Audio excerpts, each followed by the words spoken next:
Sound is on. Good morning and welcome to day 3 of the Southern Pickleball Championships presented by HEAD Pickleball. Today is Gender Doubles Day. We have players from over 25 different states that have traveled here with one goal in mind, to be crowned the Southern Pickleball Champion. As always, I'm everyone's favorite 440 record here with my co-host of the Southern Pickleball Podcast and the co-founder of Southern Pickleball, Mark Stapping. Mark, how you doing this morning? Man, excited. We're over halfway through this tournament now. 1,100 players all here in Macon, Georgia.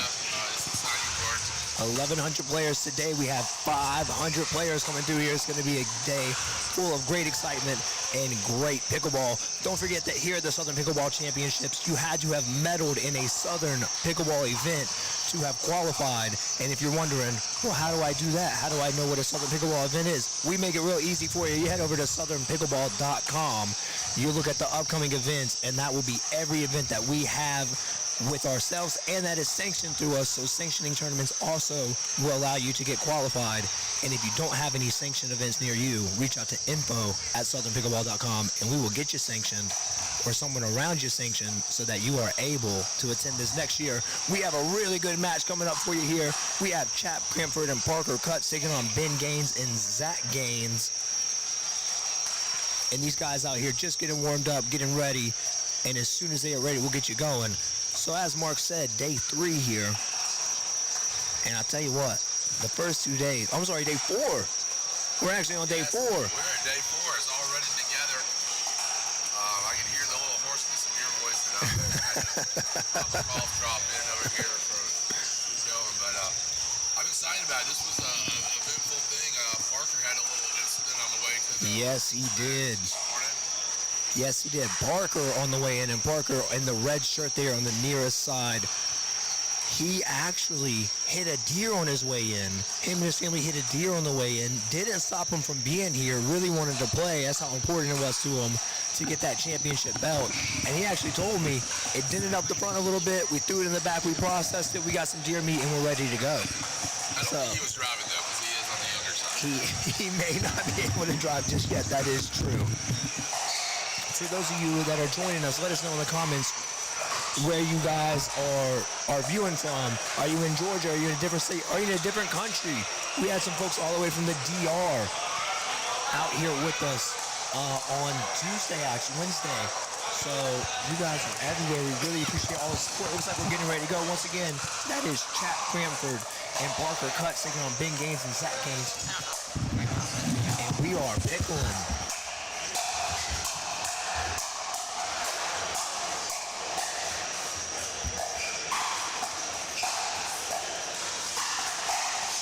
And we are coming out firing right there. Just like that, we get a quick side out. We got Chap and Parker on our near side. We got Ben and Zach on the far side there.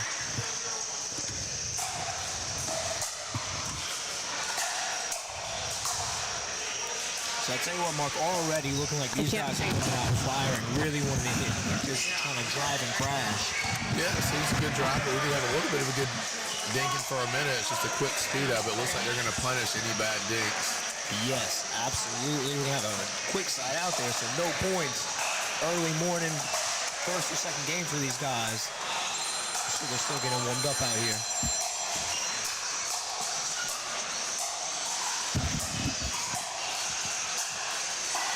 Oh, and just long there.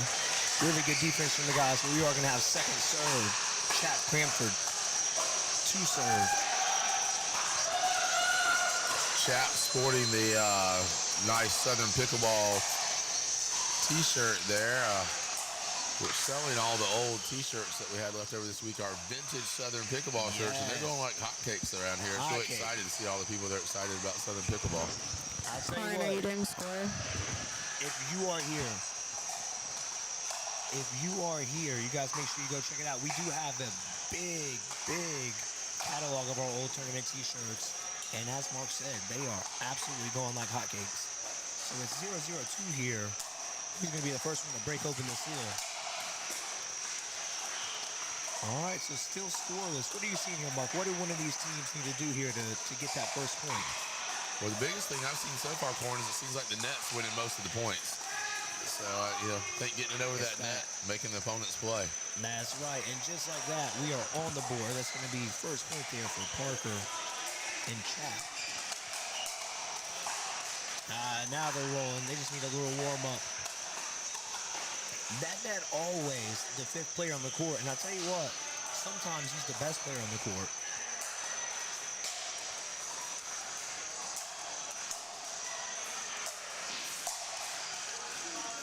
Nice over there, so we're going to have the second serve.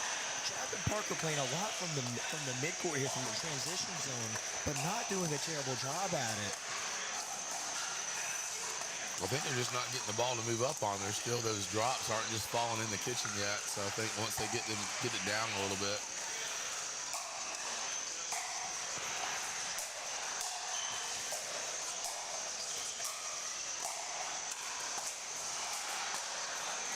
I mean, just absolutely not able to get to the net, but still able to put 3 points on the board. That's got to be encouraging. You feel like you maybe aren't doing everything right, but you're still getting points on the board. Oh, nice shot there by Chap. He's really punishing the mistakes right now. Anything he gets above waist high, he's really attacking. So we're going to have Ben Gaines here to serve. Ben out of Elberton, Georgia. His partner, Zach, also out of Elberton, Georgia. Mark, do you have any idea where Elberton, Georgia is? The only reason somebody told me yesterday, they said it's about 2.5 hours from Macon. So this is Georgia, about 2.5 hours from Macon is my understanding. I tell you what, I have heard some places in Georgia I have never heard of before here at this tournament. It's interesting. They're both fans of a player that you and I have come to know. They both say they're fans of Gabe Tardio. Yes. Ben Gaines and Zach Gaines are both fans of Gabe Tardio. We may or may not have broken some news about one Mr. Gabe Tardio. Yeah. Cougar. So we got 4-1 here. Chad Cranford just serving. And I tell you what, they are coming out swinging. And so far it is working. We're going to have 5-1-1. Chad Cranford serving.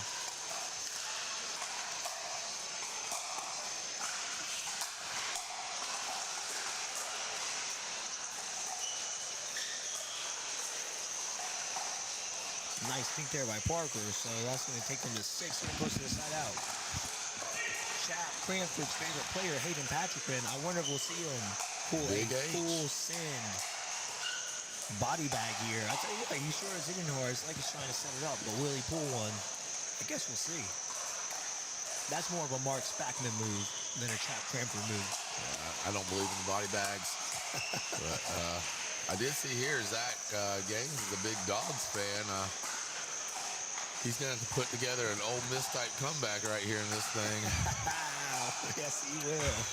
And sorry for all you Dog fans out there, but maybe next year. But I tell you what, sitting here as two Georgia Tech fans, we don't have much of a leg to stand on that one.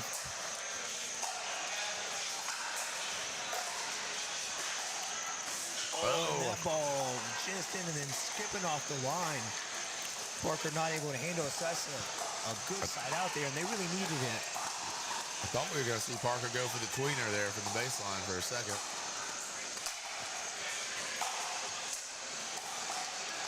Oh, a little miscommunication there.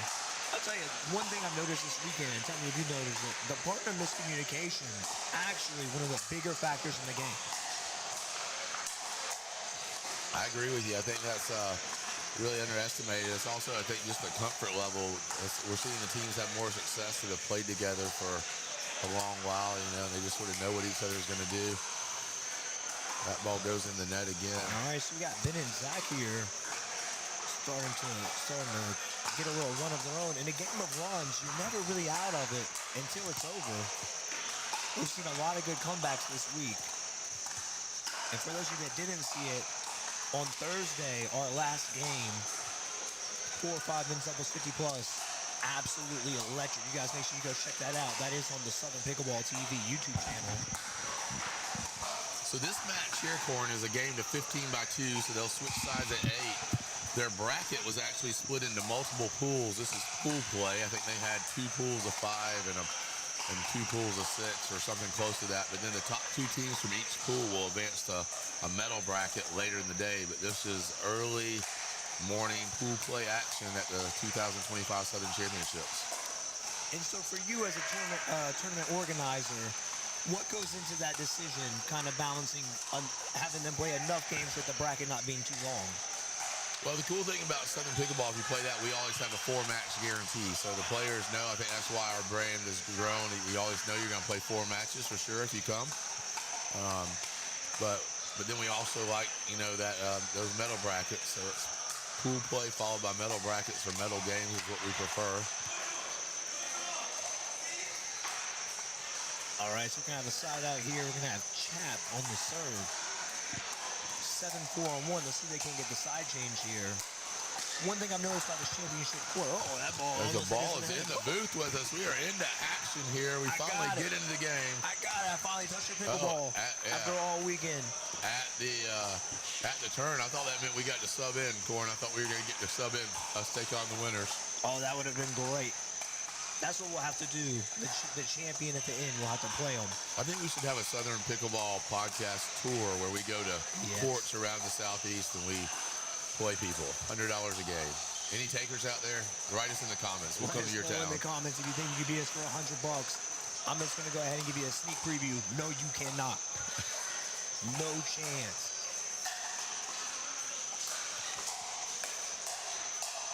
Oh, look at the hands. They're really good hands. We're seeing more and more hands battles, good hands battles these days than ever before. I mean, players are just getting so quick at the net. Well, all the talk is about the paddle technology, the speed up of the game and all that. And people are buying into it, but I still think placement over power is winning most of these matches, despite the fact that we're hearing the power and whatever. But, it's hard when you got these fancy paddles with all this not to enjoy hitting it hard. Well, I'll tell you what, a good example of placement over power. Speaking of placement over power, what placement there by Chap Cranford right down the middle. The middle is the answer to the riddle. But again, that was a speed up, there. That was a speed up that just didn't make a difference. That Chap just countered on it. No problem. And again, go back to paddle technology. Annalie Waters been dominant with the Gen 1 paddle, Gen 1.5, if you will. How dominant is she going to be now with the rumors of her perhaps going to a new paddle brand with what a lot would argue is a better paddle? Oh, what an Ernie there. We love a good Ernie. Big games. Making a highlight reel in the first match. All right. I'll tell you what, he did not say that his skater shot wasn't Ernie, but it is driving down the line. And I'll tell you what, that's close enough for me. Well, I think that clip's going to get cut out. He may be social media famous here after that. That's going to be one. Oh, great use of that. Really nicely handled there. Now, this is my type of game. Oh, announcers first. They want the dinks. Nice shot to finish there, though. As soon as you butted in there, we got the pop-up.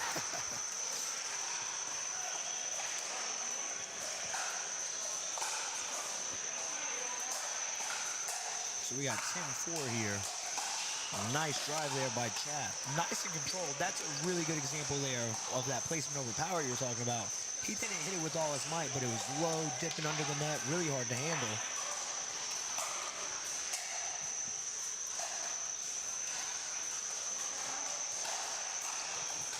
All right, so we're going to have 4-11.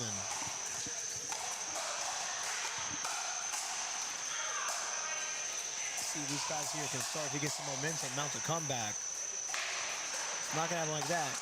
So here, I mean, Chap and Parker really getting the better of the hands exchanges. At what point, if you are Ben and Zach, do you say, all right, we got to try something else? Or do those couple, like right there, you get that 1 point here and there, and that just keeps you hopeful that you can make it work this way? Yeah, it's always a tough decision to make. If that's your game, if you're usually the attacker instead of the counter attacker and it's not working, do you stick with your strategy or do you switch it up? But, what I haven't seen here is I'd like a timeout to talk about it. That would be my advice. Let's have a timeout, talk about what's working, what's not working, and like I can hear it in yours, or like then see where we go from there. So 12-5 here, really important that Zach and Ben, if they're going to mount any kind of comeback, they're going to have to stop this train. They're going to stop this roll. We are 2 points away from match point here. And no timeout in sight by these guys. I don't know if it's affecting. Perhaps the ultimate confidence that they can make it work no matter what. I'm sure it is. Nice overhead there. So we're going to have 14-5 match point here on the paddle of Chop Cranford. And Zach and Ben just letting it roll. Let's see if it pays off for them if they can get a quick side out here.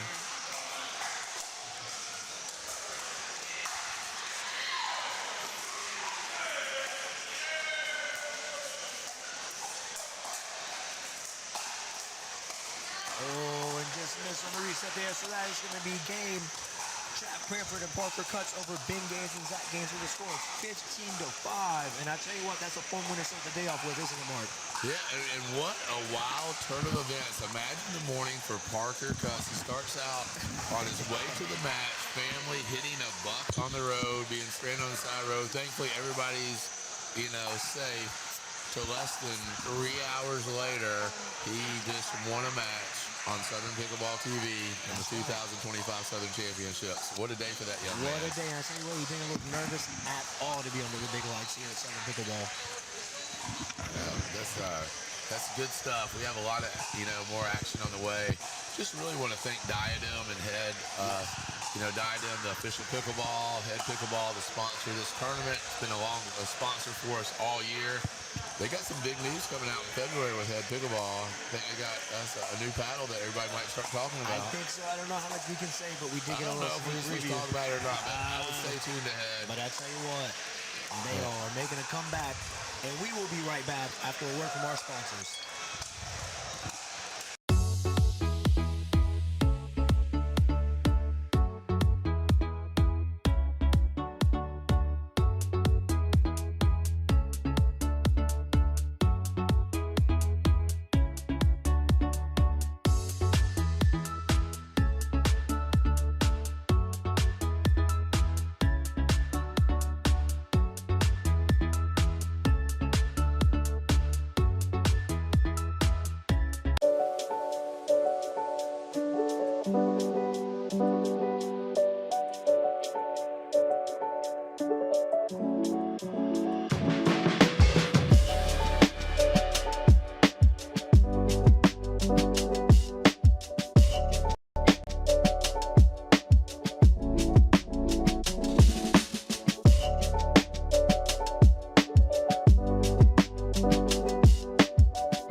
Here at the Southern Pickleball Championships presented by HEAD Pickleball, and we are live on Diadem Championship Court. Just had a great game on court there. Once again, this is day 4 of the Southern Pickleball Championships presented by HEAD Pickleball, and day 3 of the live stream. Mark, how's it been? Getting near the end, but still have a lot to go. It is. We got a lot. You know, the thing that I've been amazed about is that we have our Southern Pickleball rankings, and players get points every time they medal in a tournament. They get points, and we do a Player of the Year. This is the last event of the year to get to win your points championship. And every player in this facility seems to be that they're going to southernpickleball.com and trying to calculate what they have to get today, what medal they have to earn in order to be that Southern Pickleball Player of the Year. That's right. And I'll tell you what, there are going to be some Player of the Years decided this weekend as well. There's some really close point races. And again, you can just have it at southernpickleball.com. Click that player rankings 2025, and you can see where you stand. Who knows? Maybe you're in a points race, and you didn't even know about it, but now you do. And you mentioned this is the last of the year for points, but the first of the year for points is coming up at the Dale Dinkers Winter Warm-Up in Atlanta, Georgia. That's on January 10th through 11th. Dale Dinkers, a newer facility there in Midtown area, West Side, really. There's been so many people this weekend talking about, hey, how do I qualify for next year, or how do I get involved in the points race? They've extended their registration until Tuesday. They already have over 250 players in that, but there's still time for people to go and get registered for that. The other thing, while we have a minute, that I'm hearing in here is, man, these people are fascinated with their duper rating. Yes, they What are. do you think about that new algorithm? I don't know if it's even called the new algorithm anymore. Right. But everybody's talking about, they're looking at their duper rating, wanting to know if they're going up or down after every match. What's your thoughts? My thought is I love it. As everyone's favorite 4-4, how could I not love it? I do think that what matters most now is how many games you have. The more games you have, the less affected it's going to be and the more accurate it's going to be. For me, everyone's favorite 4-4, I have around 300 games logged. Right. It's probably pretty accurate. I'd say that's right around my skill level. It's probably around a 4-4 on my average. My best days may be a little better. My worst days may be a little worse. On average, that's probably about right for me, right? I think a lot of the people that maybe don't like it don't have enough games logged yet. So they have these big swings Well, or could it be 35 to 4-0 to 3-0. And if this was the podcast, we would call them out by name. But since this isn't the podcast, I won't call them out by name. But I had one player that was coming up and said that they had 800 plus games logged into Duber, and that the thing was messed up because it had him like at a 4-2, and he knew he should be higher. My argument would be, maybe you're a 4-2.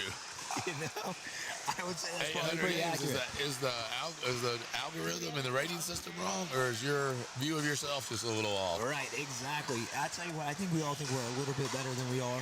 Yeah, I think we're all about have a half point in inflation of what we think we are, probably. That's right. I had to come with terms recently that I am likely just a lifetime 4-4 player, and it's probably only going down from here. But lifetime, you can't work on that and improve that. I tell you, what my resolutions was for 2026? I can only imagine. Continue to be everyone's favorite 4-4 duper. Hey, there's something to be said for just being happy with where you're at. So I see we got two guys warming up here on this court. Is this the next match? Has there been a match assigned to this court, or do we need to assign one? No, we need to assign one. So you're getting some behind-the-scenes action here. Co-founder of Southern Pickleball Tournament Extraordinaire, Mark Spackman, about to get us a game right here on Championship Court. Would we like to see a 4 or 5 match come over here to this court? Do it. Let's do it.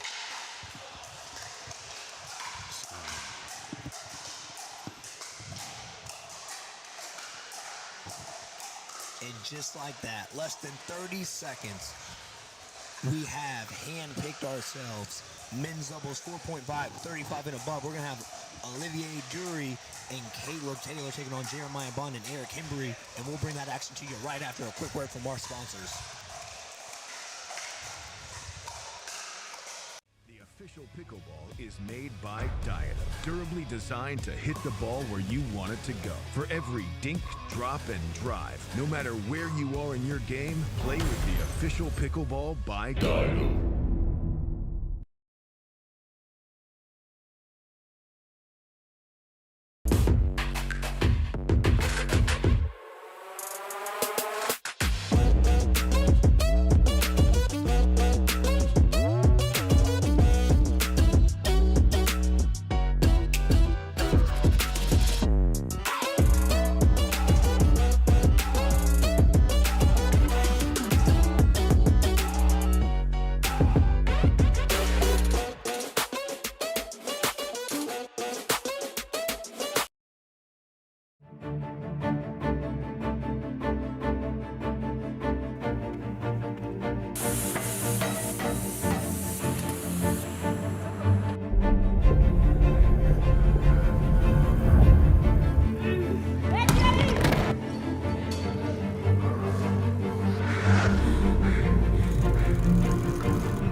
We're the birthplace of the Allman Brothers Band, Southern Rock, and the soulful sounds of Otis Redding and Little Richard.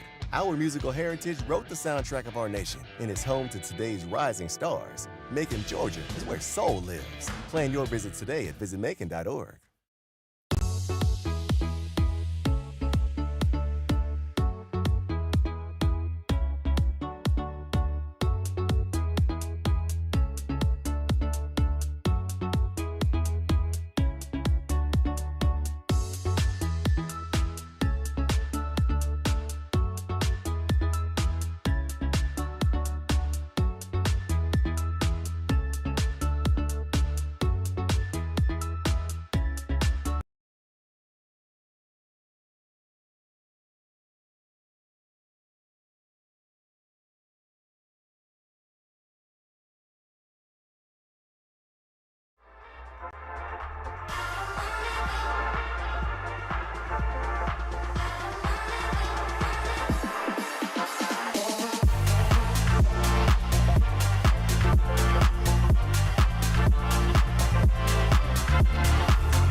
We are back with more day four action here at the Southern Pickleball Championships presented by HEAD Pickleball. And we just want to give a quick shout out to our sponsors, HEAD Pickleball. We'd like to give a huge thank you to HEAD Pickleball, not only for being the presenting sponsor of our tournament, but also for the continued support throughout the entire season. HEAD has played a major role in helping Southern Pickleball grow and expand across the country. From innovation to performance, HEAD has truly everything you need to keep your head in the game.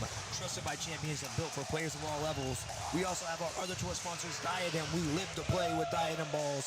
As the official sponsor of Southern Pickleball, Diadem's Live to Play motto is a reminder that picking up a paddle isn't just about competition, but that we are human.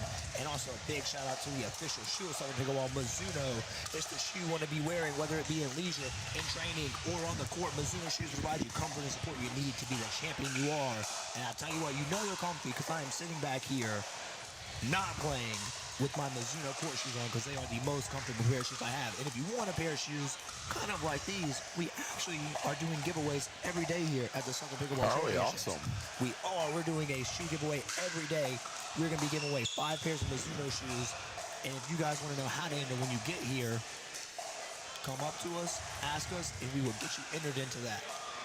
So, 4-5 action here. Yeah, I can't wait. I can't notice. I'm looking at the screen here in front of us, and you're wearing this good-looking hoodie here. So my understanding is that all the players that played in the championship, it wasn't just the little T-shirt coming in today.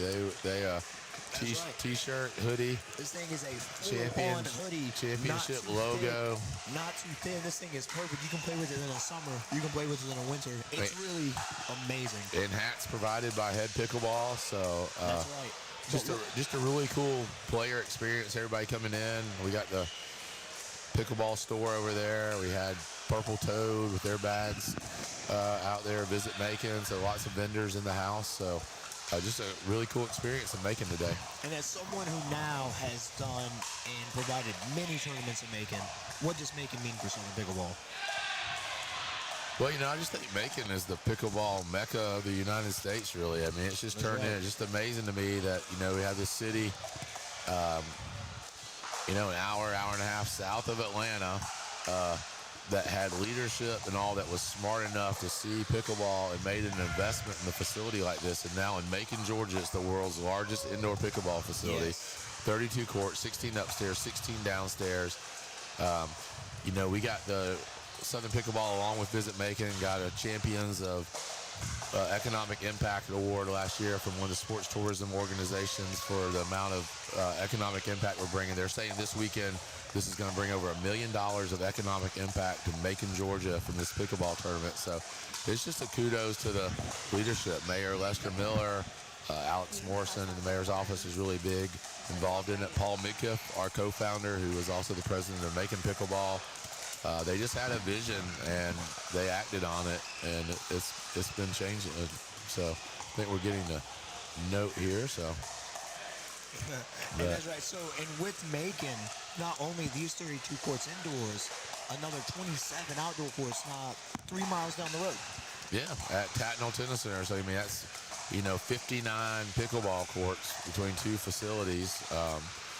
And they have it at other places around too. So that's right. Anyone out there that has a club, a pickleball club, Macon Pickleball Club is one you can look at for some support and to just model themselves after. I mean, head to toe from the mayor to the clubs to the players. Macon, Georgia has been absolutely phenomenal. We love it here. It does look like we got these guys just finishing their warm-ups here. We are going to be back with some pickleball action, some 4 or 5 men's pickleball action at that, right after one last commercial break.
You're on. We are back at the Southern Pickleball Championships presented by HEAD Pickleball. Like we said, we have men's doubles 4.5 action. This is the 35 and plus age group. We have Olivier Dury and Caleb Taylor taking on Jeremiah Bond and Eric Hembry. And I tell you what, I only know it's Olivier because he is a frequent Southern Pickleball tournament player, and I have made the mistake of calling him Oliver more than once. Well, I'm glad we got the name right. I tell you what, these guys, the warm-up has been forever. We don't have a warm-up this long at a PPA gold medal match, so I'm not really sure what took this long, but they might finally be ready to go. I guess they just had to get all the nerves out to get ready to be on Southern Pickleball TV. That's exactly it. So on the nearest side, too, is we have Jeremiah Bond and Eric Hembry. On the far side nearest the Southern Pickleball banner, we have Olivier Dury and Caleb Taylor. It's going to be Olivier Dury in the red shirt to serve. And that is Eric Hembry on the return.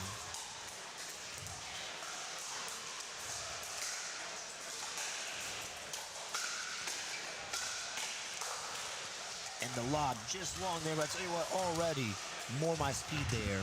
I love some good dink battles. And another point there. Why is it, do you think it is the paddle technology? Do you think it's the evolution of players? Why are the dink battles going away? You're seeing them less and less, even at the higher levels. Why are we not seeing the dink battles? That's right. I think we will at this higher level. I think we're going to see these guys try to slow it down and play. We'll see. There's no reason to slow it down if people can't volley, right? So, but I think these guys are going to be able to handle the pace. We're already seeing placement here, overpower. That was a winner, but it was not hard hit. It was just nice touch, placement.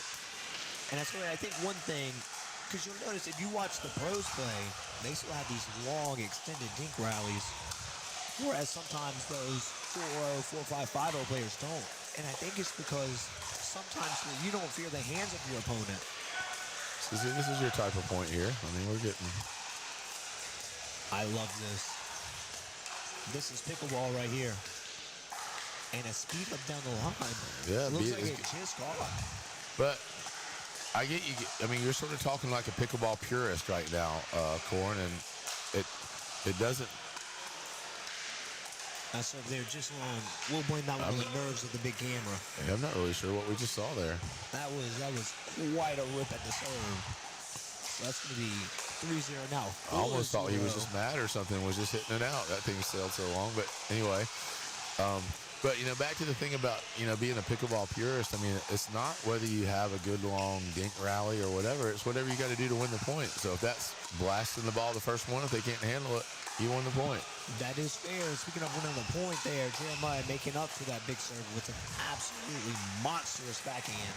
It's sounding a little better. I mean, I don't know there's anyone in the world that could have got that. So this is 4-0-2 here. They sound very more parrots, just like you hear paddling with rabbits for them. Nice dinks there. And a nice setup there by Jeremiah. So we're going to have side outs to be 0-4 on 1. That is going to be Eric Hembry to serve.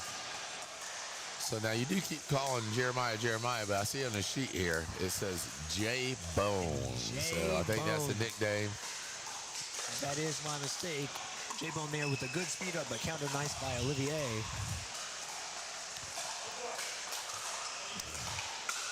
Did that one catch the back line? I guess. I tell you what, they said it, dude. I got another ball. Two games, 2 balls. That's what I'm talking about. They said it caught the back line. I'm not too sure, but you know what? It's all about respect here. It's all about just playing some pickleball and having fun. And that's what these guys are doing, it looks like. A lot of dinks here, and really controlled dinks, too. Not doing too much with it, just making sure they're unattackable. And as you said, the pickleball purist in me, it's loving it. And a great speed up down the middle there. That was a good speed up. I was just about to say, you said they were unattackable, and I'm not sure that they were unattackable. I think they just weren't being attacked. Maybe unattackable for a 4-4 like me. Maybe that's what it is. So we got 4-1-1. Same with Jeremiah. He's got some power in that thing. He's come on strong. He started out with a couple of errors, but he's in the groove now. Now he's sort of taking over. J-Bone absolutely making himself felt here.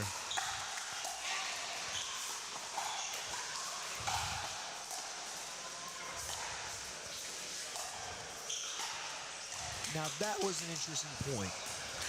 The team there of Olivier and Caleb were digging at the net, and it seemed as if they just put themselves in the transition zone and actually worked themselves out of the point. What do you think about that when players get antsy? Do you think it's because now J-Bone has established himself and has the power that they're now more cautious in backing off that line? I'm sorry, Corin, I missed that. A few points ago, Olivier and Caleb there were dinking and started backing up. It seemed as if kind of for no reason. Do you think it was the power of J-Bone there that's got them second guessing being that close to Maybe the fear of the attack and start, right. Yeah. Just got to hold that line. That's what I tell people. I mean, the worst thing that's going to happen is you're going to get bagged, right? It's not the end of the world to get hit with a plastic pickleball. I tell you what, it does not feel great.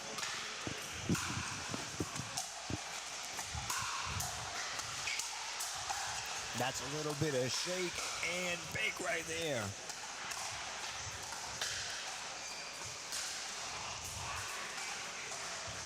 So I have noticed it seems like that J-Bone and Eric have had the most success, you know, winning rallies and getting side outs when Jeremiah is on the right.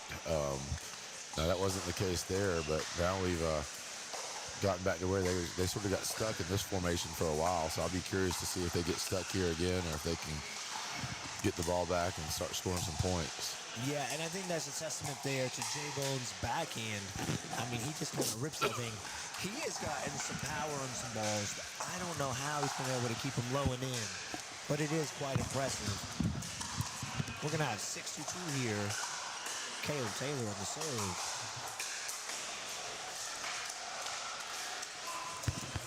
And although This kind of reminds me of maybe a boxing match where it feels like one guy has had the bigger punches. The other guy, in this case, the other guy being Olivier and Caleb, are really just being very technical, taking their time, methodical approach, and all of a sudden they're up 7-2, and they haven't done anything spectacular at all. Just not making errors, you know. That's still the key to this game, is just not making errors. Let your opponents make the errors. So we're going to have second serve here. And a delivery of cough drops. That's how you know we've been super excited on these Southern Pickleball Championships. They are dropping us off cough drops left and right. Maybe one day when we get to be big and famous announcers, Corin, that we'll have a team that can bring us water and stuff. That's right. And there's that fifth player coming in again, the net. And I tell you what, the net, it doesn't lose much.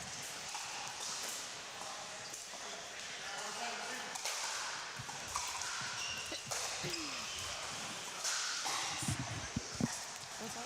This is 4-7. All right, let's see if they can get the side out here. That one's just a little bit long, so we're going to have second serve. Olivier Dury to serve. Olivier would like to give a big shout out to his kids, Annabelle and Jonathan and Gabrielle. If you're out there watching, shout out to you all. We hope to see you all here next year. And let us know in the comments where you're watching from.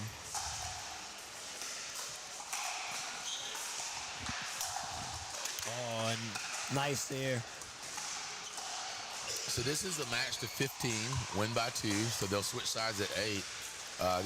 These teams are part of a 12-team bracket today in the Southern Championships that was split into 2 pools.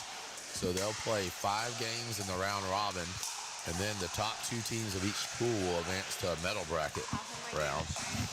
So this is the third game for each of these teams right now, with Olivier and Caleb in this 2-1, and Jay Bond and Eric Henry at 1-2. So this is could be a crucial game for Bond and Henry to sort of stay in the bracket right here. That's right, and that's one thing about a bracket like this that I love, and I think a lot of people love, is that the round robin matches matter. You don't feel like you're out there getting tired and playing just to play. You're not able to really save it for the medal round. You got to give your all the time. It is kind of an all or nothing thing all the time. We're going to have a side switch here. During this side switch, we are going to take it to a quick commercial break. We'll be right back with more 4.5 Southern Pickleball Championship action right after this.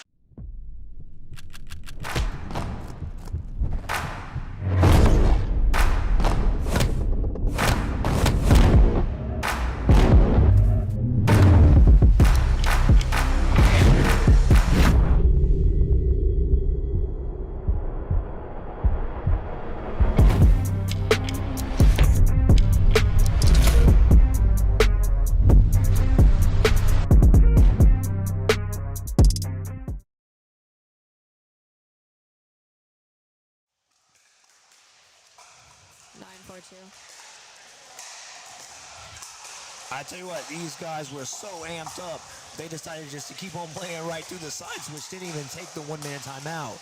And 2 quick points there for Olivier and Caleb as well. That's going to take us to 10-4, and we're going to have second serve coming up. Caleb Taylor want to give a shout-out to his wife and his son. His wife Angie and his son William. Shout out to you all. Hope you're watching. If you are, thank you for your support. Thank you to everybody watching for your continued support of Southern Pickleball TV live events. And if you would like to continue to see this, let us know in the comments where you're from and what tournaments we should be at. We can't promise we'll be there, but we will do our best. All right, so really important side out there, maybe a really important set of serves. If you're on the court, you're Jeremiah J-Bone and Eric Hembry, you're down 4-10. What are you looking for here? You looking for just a couple points? You looking for a big run yourself? I think you just got to get some points here, Corin, but I think we got to be careful to stay true to what your game is or whatever, you know. I mean, you and I talk about it a lot. There's not a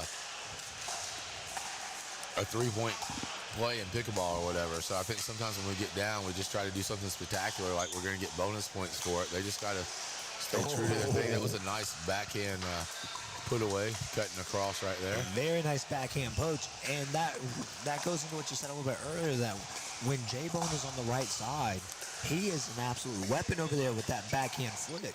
Yeah, I think that it seems like they are stronger when he's on the right and Eric's on the left. I don't know. I think they actually started the opposite way, so that's... Well, I think sometimes in pickleball we get in this mindset, and a nice finish there, we get in this mindset that the more the player that's better at attacking needs to be on the left side, and that's just kind of what we've been told over all these years. That's what the pros do. But that's not always the case then, is it? No. I think you got to play to that partnership, put the egos aside, get in the right spots or wherever, you know, and let your partner, sometimes even if you're the stronger player, and I'm not saying that's the case in this situation, but if you're the stronger player, so, I mean, a lot of times we think stronger players should be on the left, but if your partner is going to be more comfortable over there, just let them go ahead and do it, because as a stronger player, you can adapt to the right and make it work. Right. Absolutely. But I tell you what, a good example now of right side player that may be the best on the court sometimes, Christian Alshon in the pro space made the switch over to the right this last year and saw a lot of success. So I wonder if that will be something that comes in the future. Nice counter there by J-Bone. So I'll tell you what, they are starting to right the ship here. We got 6-10. A couple more points here, and Olivier and Caleb may start feeling the pressure. You know anything about all the rumors I've heard over the years about Christian Alshon and Annalie Waters? Is any of that real? Or I tell you what, we have been known to break some news.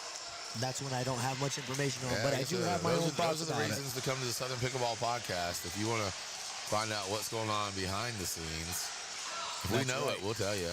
That's right.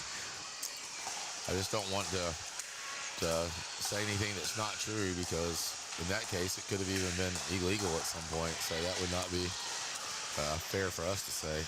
That was the subject of some controversy there for a while. And I'll tell you what, all the speculation led to it, and now the speculation is maybe they're not together anymore. Well, that's what I wondered when he didn't have Lee Waters, Annalie's mom, as a coach anymore. I was like, is that because he didn't want Lee as a coach, or is that because he didn't want Annalie as a girlfriend? Exactly that. Not that was ever confirmed. So, I mean, here we are just stirring the pot again, so I don't know. You know, but thanks to all those pro players, you know, without what they've done to give attention to the game and everything, Southern Pickleball wouldn't be where it's at. You know, if it wasn't for the PPA, Southern Pickleball wouldn't be where it's at. So we just appreciate everything they're doing, and we're literally looking forward to hosting the Amateur State Championship Series next year. So we'll have the Southern Pickleball PPA Amateur State Championship Series. We'll be doing that in, I think, 12 different states. The series will actually take over 50 states, but we'll be hosting them in 12 states. Yes, and one of those states being Alabama, which is where I believe Olivier Dury actually qualified for. He is from Prattville, Alabama. Caleb Taylor from Millbrook, Alabama. And our team of Eric and J-Bone. Those guys actually, what a rip, just out. But I don't know that I've ever seen a ball hit that hard. J-Bone and Eric, both from North Georgia, Blue Ridge, and LJ respectively. We're going to have second serve here. Have you ever seen somebody hit it as hard as J-Bone can? I don't know. That was really hard. I'm curious if that goes in sometimes or not. I tell you what, I've seen a couple go in, and I've been absolutely shocked. That there, though, that is more what it is, that controlled three-quarters backhand flick right at the feet. I tell you what, that works 9 times out of 10 there. I mean, I don't know if it's intentional or not, and it may be, because this is high-level players with high-level strategy, but that power that Jeremiah is hitting, even if it goes long, it makes your opponent a little uneasy about getting up to that non-volley zone line, and then they stay off the line, which then sets up your soft game, short game. So that could be part of it, but I mean, we got a match here. You know, now we have a big lead, and after the turn, it's all tightened up here. That's right. Olivier and Caleb, which are our near side here, got out to a really good start, had a good lead there at the side switch. Now all of a sudden we have 11-8-2. We got a nice comeback forming and an important serve here for both teams. This could be one of the deciding serves.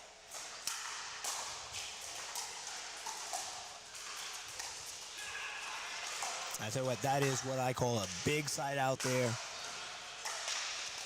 At 11, me personally, I don't know how about you, but me personally, when my opponent's at 11, I feel okay.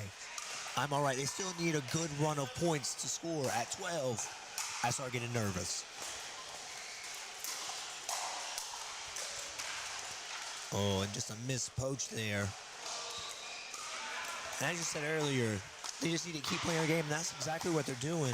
J-Bone there still being aggressive. But will it be enough?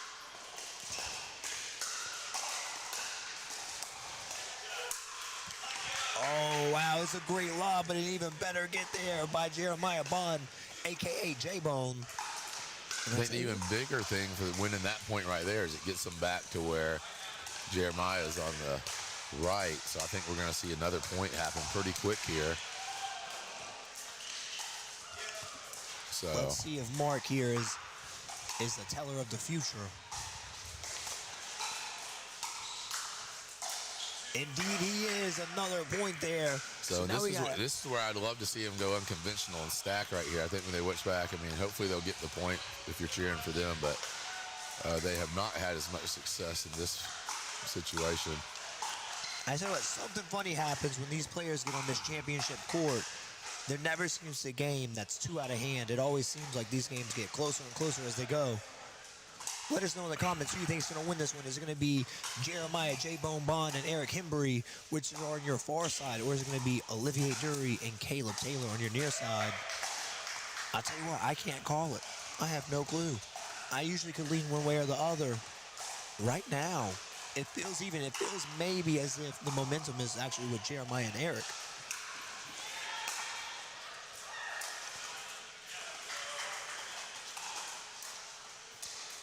So again, it's just going to be the key. Can they get off this? And if I'm Olivier and I'm Caleb, I maybe even take a timeout before this serve. Not going to be the case for them.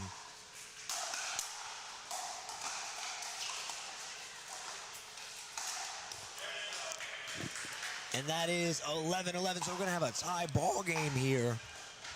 And as Mark would like to mention, favorable court positioning for J-Bone and Eric here. And there's the timeout at 11-11.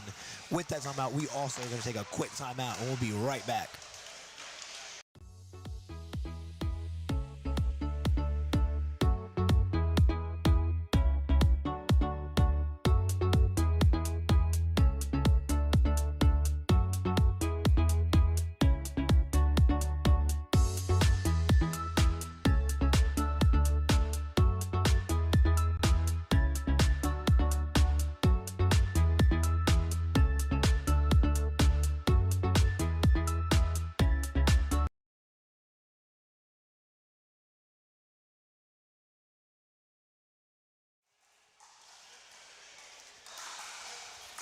All right, we are back to the pickleball action here at the Southern Pickleball Championships presented by Southern Pickleball. Once again, I'm everyone's favorite 4-4 Duper Corin with the co-host and co-founder of Southern Pickleball, Mark Spapman, co-host of the Southern Pickleball podcast, that is.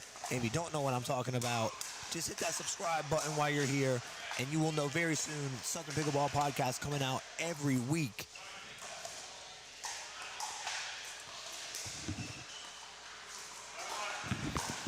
Eleven 11-2 here. So that's a good use of a timeout, but can they get the side out?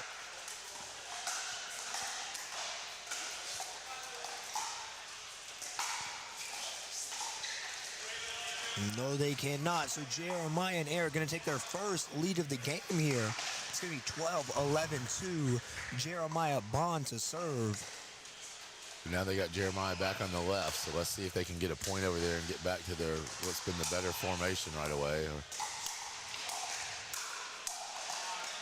And we talked about it a little bit on commercial break. It seems like the difference maker here is maybe that Jeremiah's power and Eric just kind of being the solid, softer player has got them on their back foot with Jeremiah being so aggressive, and it's not allowing them to attack the way they were able to attack early on in the match. And attacks there just misses. But I tell you what, if I'm Olivier, I'm happy with that. I'm okay with that because I got exactly what I wanted, right? In pickleball, we missed, but right there, he got exactly what he wanted.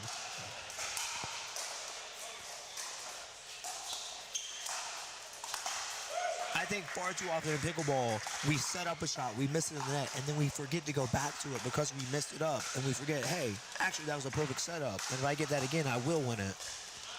Another thing we've seen here that we do in pickleball sometimes when we have something that's working and was working for a long time, but then we lose a couple of points, we start switching up our whole game. So that's why I like to see here, that they're going back to it again, trying to get some dinks in and then speed up if I get an attackable ball. That's what they did a really good job of early on. So let's see if they can get back to it. And right there, I mean, that was an example of it. They got this same exact thing, and there he goes again. Good attack, gets it back. We might have to be a little quiet over here. We might be coaching without knowing we're coaching.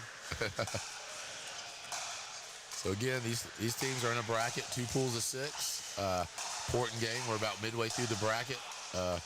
The loser of this game is going to have a tough time making it to the medal bracket. So they both need this win.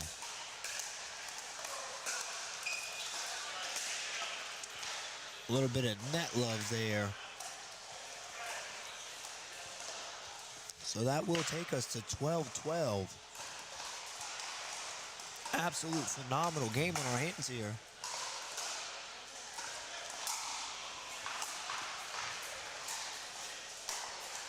That backhand flick is just absolutely nasty. And those of you just joining us on the nearest side, we have Olivier Dury and Caleb Taylor. Taking on the far side, Jeremiah J. Bone Bond and Eric Henbury. We have 12-12-2 here in our men's doubles 4.5 35 plus. And as Mark mentioned, this one very important. It may not be a playoff game, but it sure does feel like it.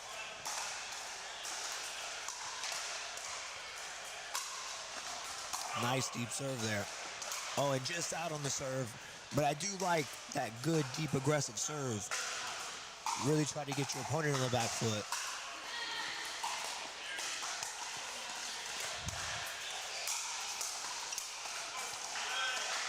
Just out there. Jeremiah pulling out all the stops. I've seen him dink. I've seen him hit the ball as hard as I've seen someone hit it. I've seen him lob.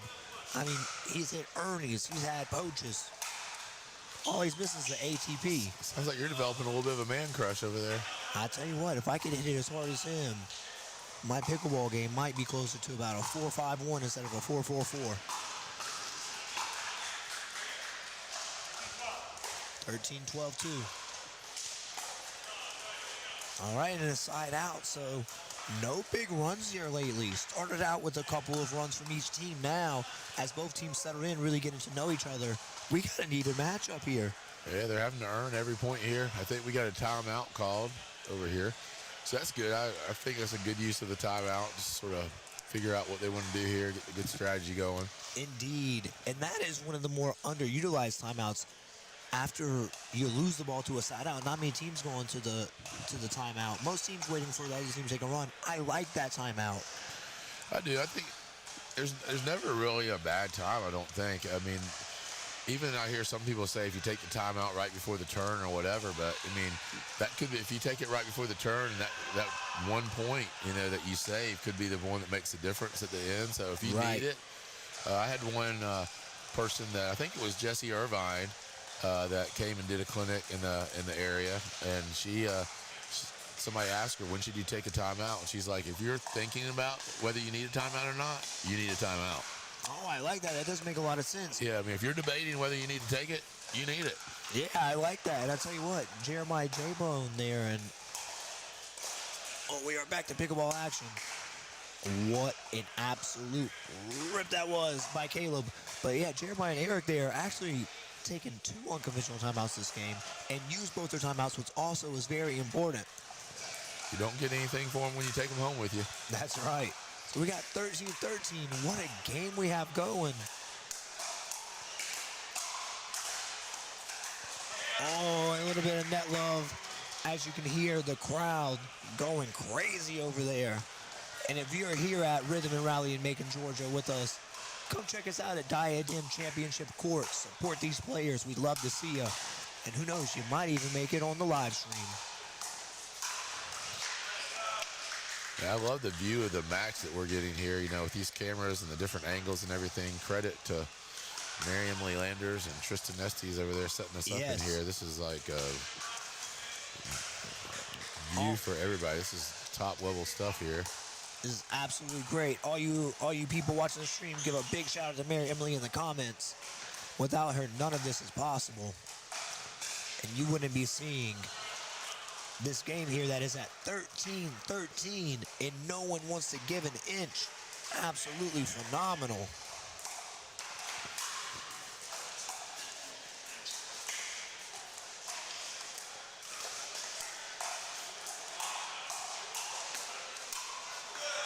Oh, and that's the adrenaline there by Olivier, just a little bit too much. So we are going to have match point here for Jeremiah J. Bonbon and Eric They have Embry. battled back.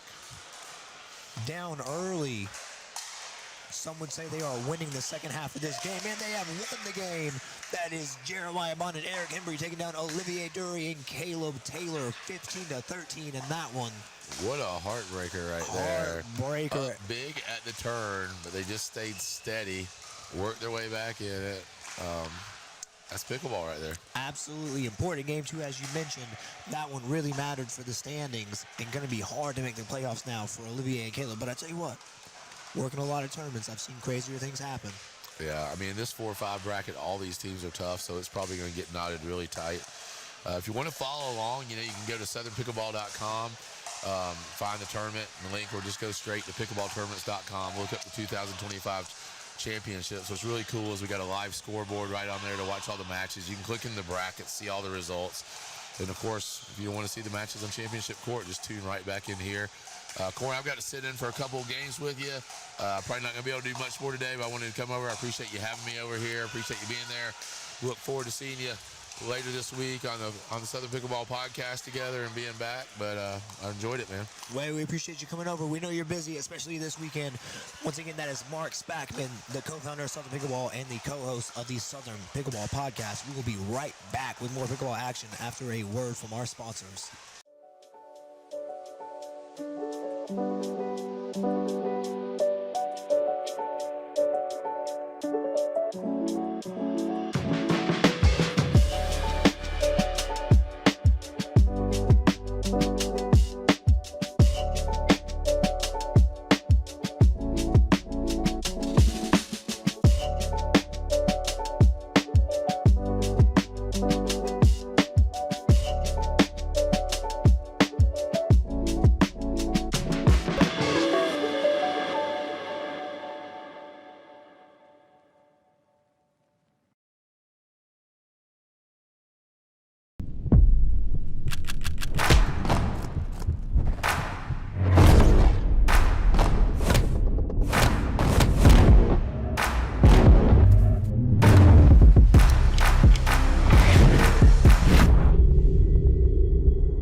We're the birthplace of the Allman Brothers Band, Southern Rock, and the soulful sounds of Otis Redding and Little Richard.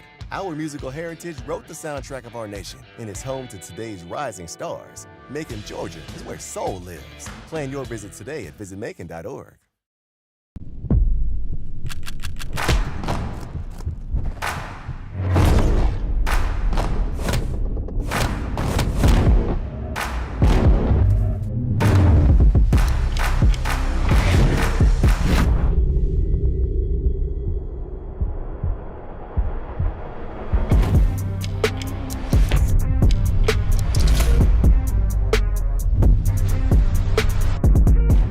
We're the birthplace of the Allman Brothers Band, Southern Rock, and the soulful sounds of Otis Redding and Little Richard.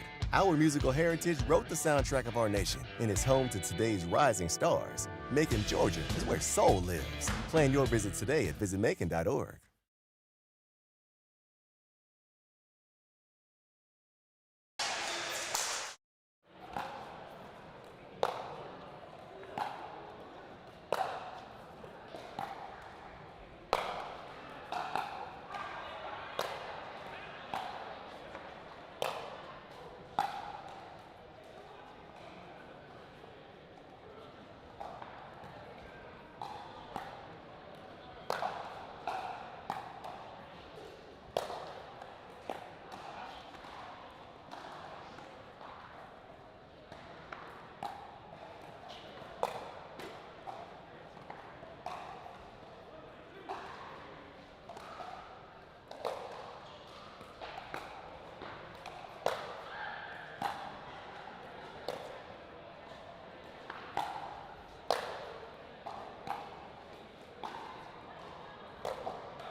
All right, guys, we are back at the Diadem Championship Court here at the Southern Pickleball Championships presented by HEAD Pickleball. We got a really fun one coming your way. We got men's doubles 4.0, 16 above. We got Liam Toe and Hanson Hoon taking on Scott Harrison and Giovanni Ortiz. And let me tell you something.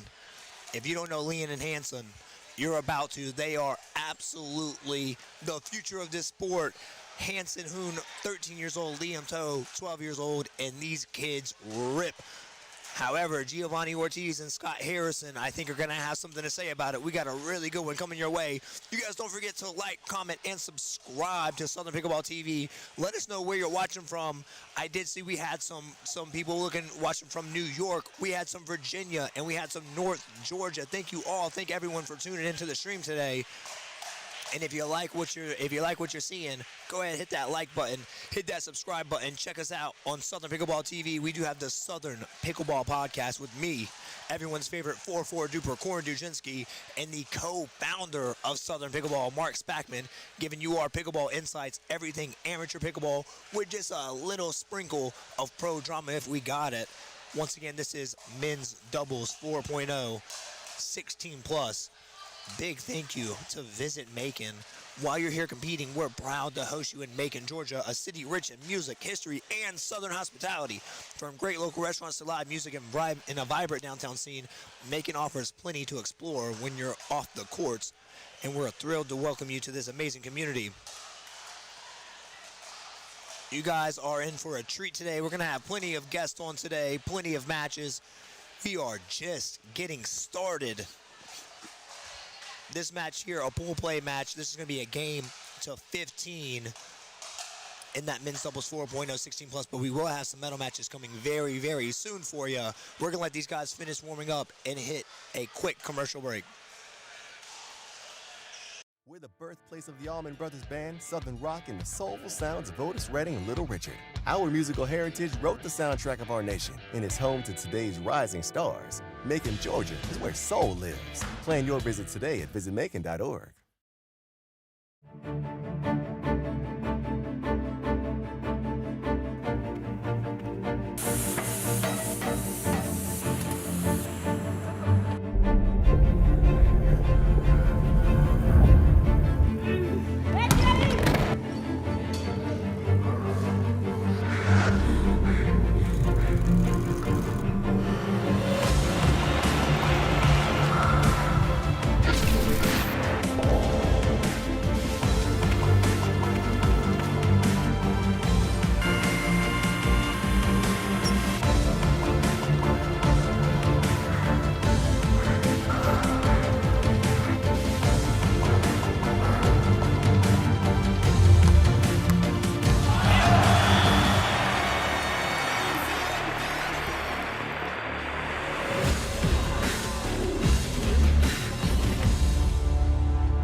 We would like to give a huge thank you to HEAD Pickleball, not only for being the presenting sponsor of our tournament this weekend, but for their continued support throughout the entire season. HEAD has played a major role in helping Southern Pickleball grow and expand across the country, from innovation to performance. HEAD truly has everything you need to keep your head in the game.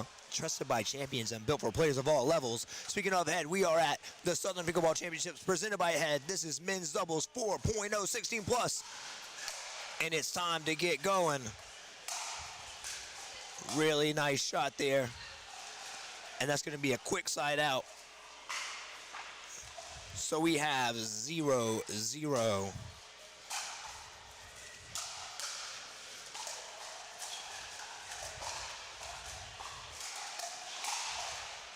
As I mentioned, on the side nearest to us, we have Hanson Hoon and Liam Toe. Liam serving right now. They are going to be the youngest two in our tournament today. Liam serving, 12 years old. Hanson hitting that third there. is 13 years old. And let me tell you something, these kids got game, currently undefeated in the men's doubles 4.0. And just barely missed there by Hansen. On the other side, on the far side, we have Scott Harrison and Giovanni Ortiz. Giovanni and Scott coming in from Florida. We appreciate all our Florida people. So we got, that's going to make it a tie game there. We got 1-1-1. And we got Giovanni to serve here.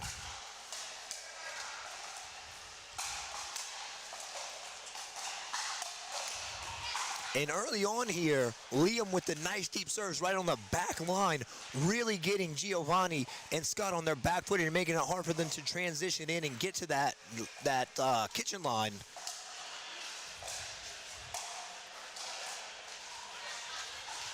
And so we're going to have another side out there. Liam and Hansen, both from the North Georgia area, Alpharetta area, Johns Creek. They said, we asked, who do you work for? They said, we work for school, because these guys are still in school. They don't have jobs yet. I don't even think they're old enough to have jobs. They may still get, oh, and what a shot there by Hansen. I mean, these kids are good. They're aggressive. They're confident. They don't think they can miss. A youth I would think we all wish we still had. And nice shot there by Leon. That's going to make it 3-1. On the other side there, Scott Harrison would like to give a shout out to Hell Hall. And Gio would like to give a shout out to his mom, his sisters, and his girlfriend, Kennedy. If you're out there watching, shout out to you guys. Let us know if you're watching. Shoot us a comment down here in the stream. We got 4-1 Liam Toe to serve. That one just long there by Hansen. So we're going to have second serve. Hansen Hoon serving over to Scott Harrison. Oh, sorry, that's a side out. So it's going to be Scott Harrison serving over to Liam Toe, actually. Oh, and a little bit of net love. As I've said multiple times before, the net is the best player on the court at all times. Basically undefeated. What an absolute rip there by Hansen. And one thing about Hansen, he is very technically sound. As you can see on those volleys, he's not reaching back way behind him. He's out front. He's using all that power, that wrist lag, just to get the ball down right there. 4-1, Liam to serve. And a really nice drop shot there by Liam. So these kids are out to a scorching start. Can Scott and Giovanni stop them and get on a run of their own?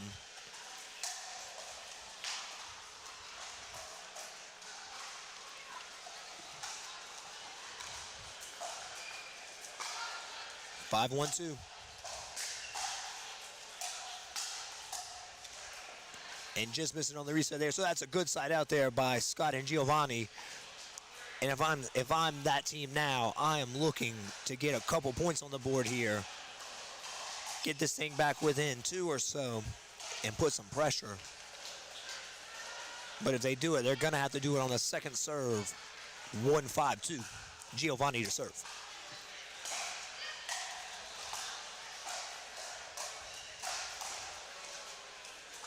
Oh, and really nice shot there by Liam. Liam is absolutely painting that back line, that back baseline. He is all over it all game so far.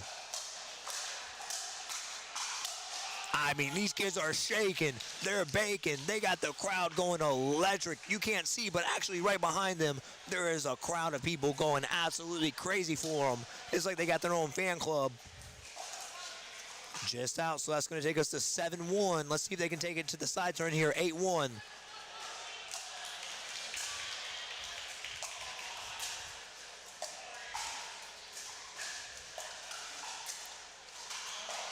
And just out, so that's going to be 8-1. That's going to take us to a side switch here as they're switching sides.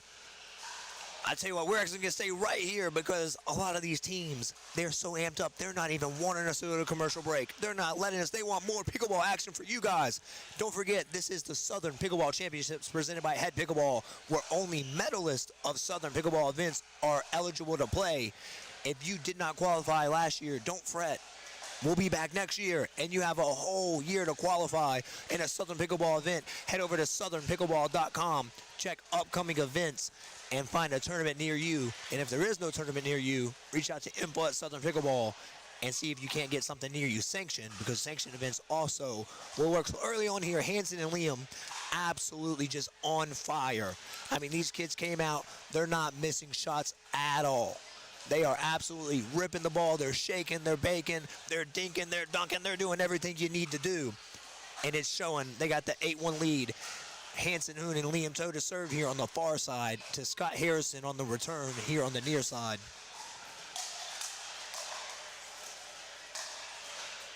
That ball just out.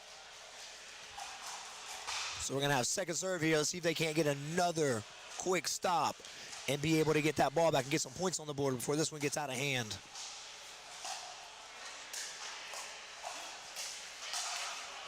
Oh, and Hanson just missing that one. But I tell you what, he's made about 90% of them.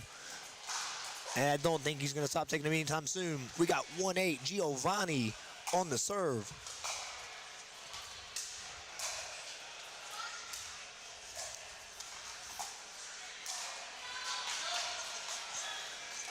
So there we go. We got a point that's going to double their total. Scott Harrison in the green there. Other hobbies than pickleball. He is a pilot.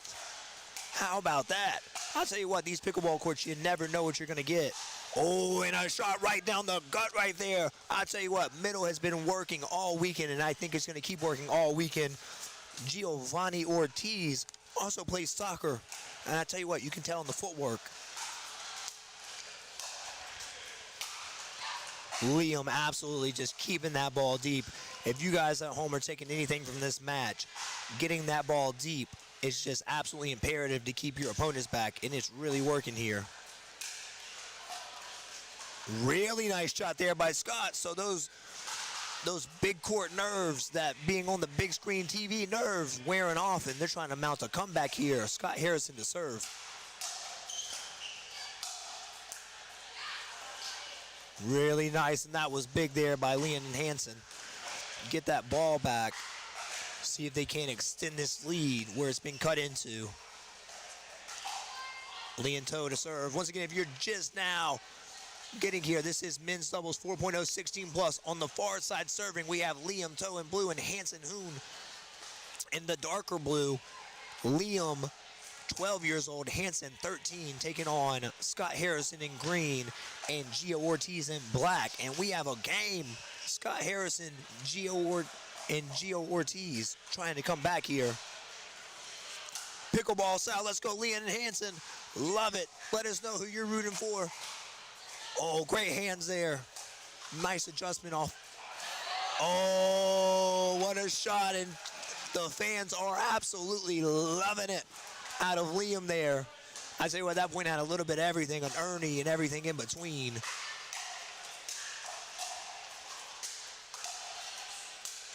Oh, and a really good attack there by Scott, just a little bit off balance. So we're going to have a quick side out. We got the score here at 8-4. Liam Toe to serve, and I tell you what, a veteran move there, taking his time, getting back set and letting Hanson know this is the strategy. That ball just out, but perfectly set up.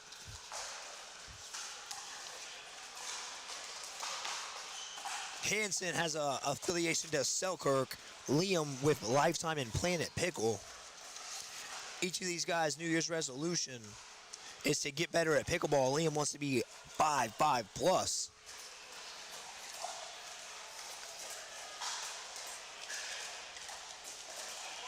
Hanson would like to give a shout out to his mom and his dad, as would Leo. He'd like to give a shout out to his mom, his dad, and his coach Mateo. Coach Mateo, if you're out there, let us know if you're in the comments. How you doing, Coach Mateo? You're doing a great job, sir.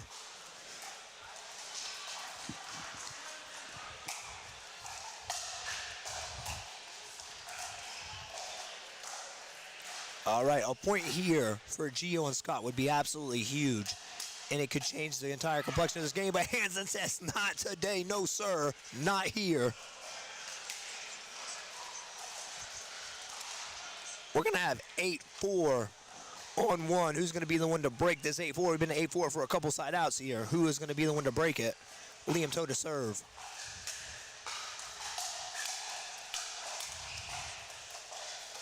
And that was nice there by Gio.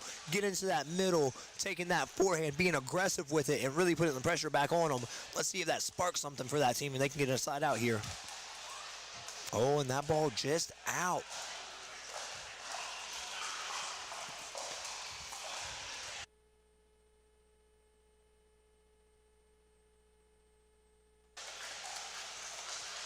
So we have a quick timeout. We're going to go to a quick commercial break here.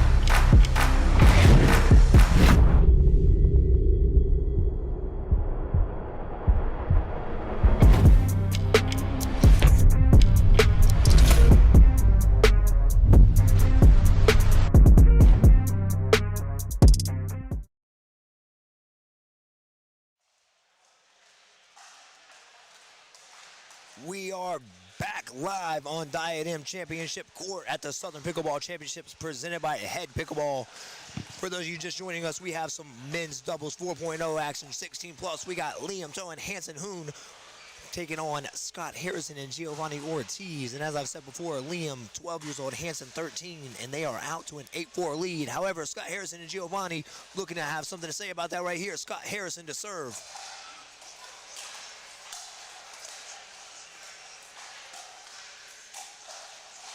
Good resets there by Giovanni. Scott just a little bit off balance. Again, Scott really getting the shots he wants. Just a little bit off balance with them.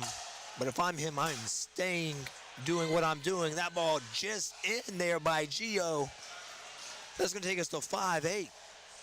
And I tell you what, Hansen and Liam off to a big 8-1 lead, but that lead now cut to 8-5 with this team of Scott and Gio serving. Gonna get the ball back here. So they have been scoreless, have Liam and Hansen for a couple of services here. Let's see if they can't get back on it and get a couple more points.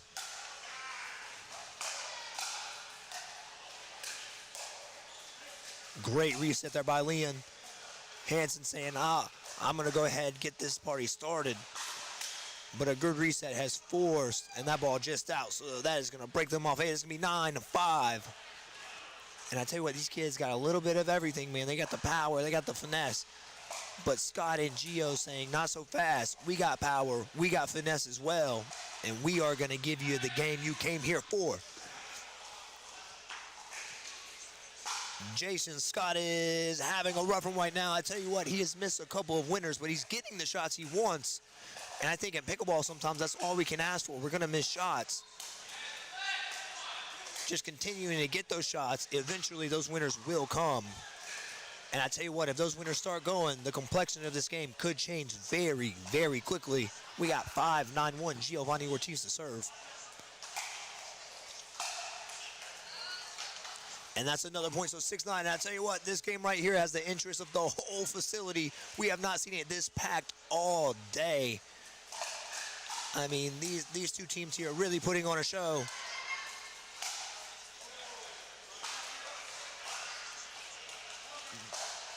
That ball just out there, handled really well by Hansen. That ball handled really well by Hansen off of the, and Gio wanted that one back. I think they might need to take a reset after that one, since Scott missing the serve.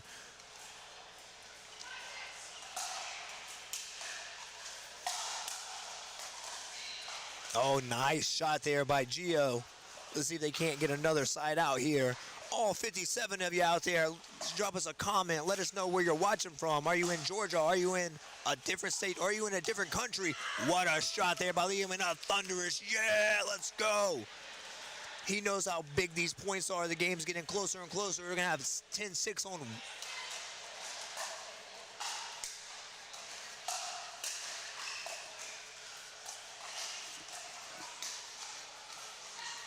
that ball just out. So now these kids starting to roll again. Let's see if they can't close this one out. We got 11-6 in for Scott and Giovanni. Really important to get the side out here. Keep this one close. Get a couple points on the board. And that's exactly what they needed. That is exactly what the doctor ordered. Scott Harrison to serve to Hanson Hoon.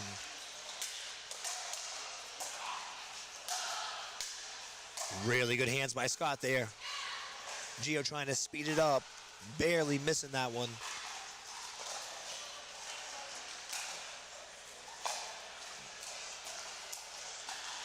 Oh, it just missing the drop there. So it's going to have another side out. They're going to need to get this ball back quick. Because as we saw earlier, when Hanson and Leon got out to the 8-1 lead, they can put the points on quick and in bunches.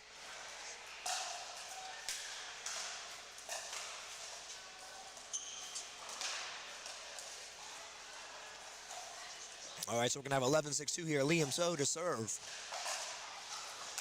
And I tell you what, folks, this match has lived up to all the excitement that these fans had for it. We have so many fans over here. This place is absolutely filled up. It's going to be a side out. I tell you what, after a big 8-1 lead, it has been pretty even here on this second half of this game. Oh, nice shot there by Hanson. And when Hanson is getting to that net and he's being aggressive, they're having a lot of success. And then Liam really able to be the one that is resetting and hitting all the good angles. But Liam also having good success being aggressive as well. It's just that Gio and Scott have not allowed them to in this last little bit.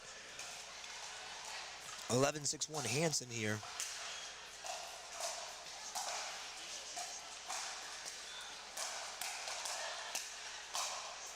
Good hands by everybody, but a really nice two-hand backhand there by Liam. So that's going to make us 12.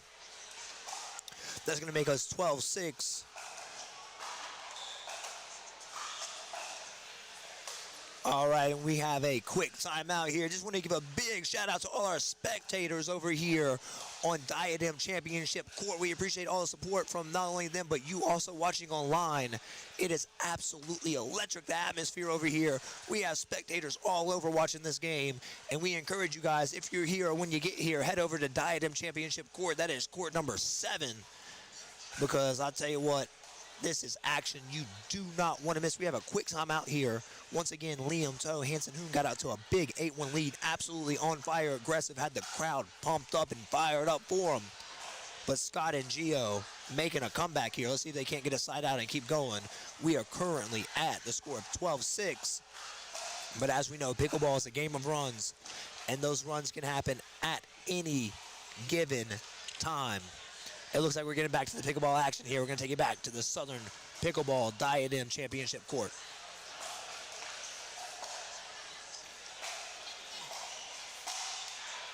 Hanson with the wave to the camera. That's someone who knows what's going on. Or I'm sorry, Liam. That was Liam. Shout out to you, Liam.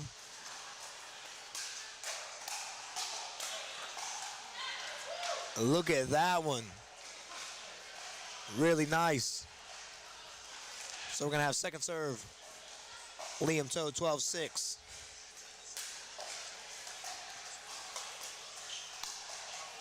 Just out there. What a rip, though. I tell you what, if I had the backhand of those two guys, I would be very, very happy. All right, important set of serves here for Scott and Giovanni. Scott to serve.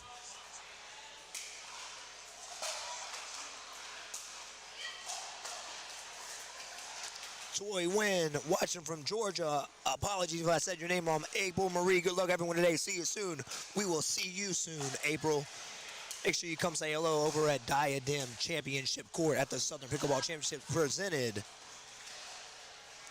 by HEAD Pickleball, and that is exactly what they needed there. A quick point off the side out, and let's see if they can't keep rolling here. That one going to drop the lead to 5.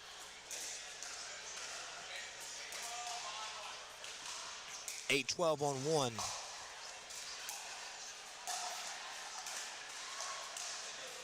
Oh, and a great lob handled by Hansen there, though. That ball just out, so 9-12. And as I said, in a game of runs, that's all it takes. One more point. If I'm leaning Hansen, I am thinking about taking a timeout for sure. Oh, and Liam there missing the overhead off the lob. So now we got 12-10, very close game. Hansen signaling for a timeout. With that timeout, we also are going to take a quick timeout, and we'll be right back with more pickleball action after this.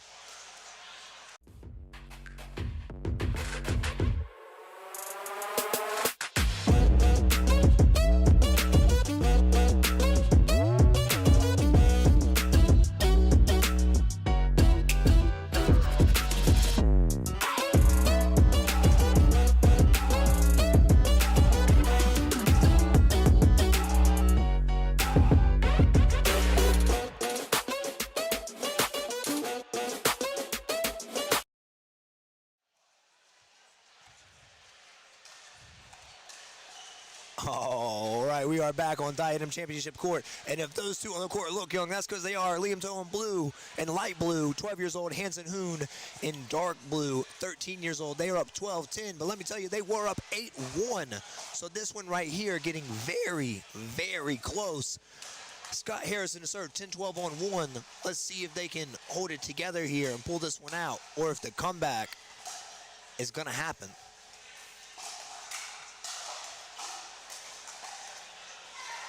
Another lob, that time just out.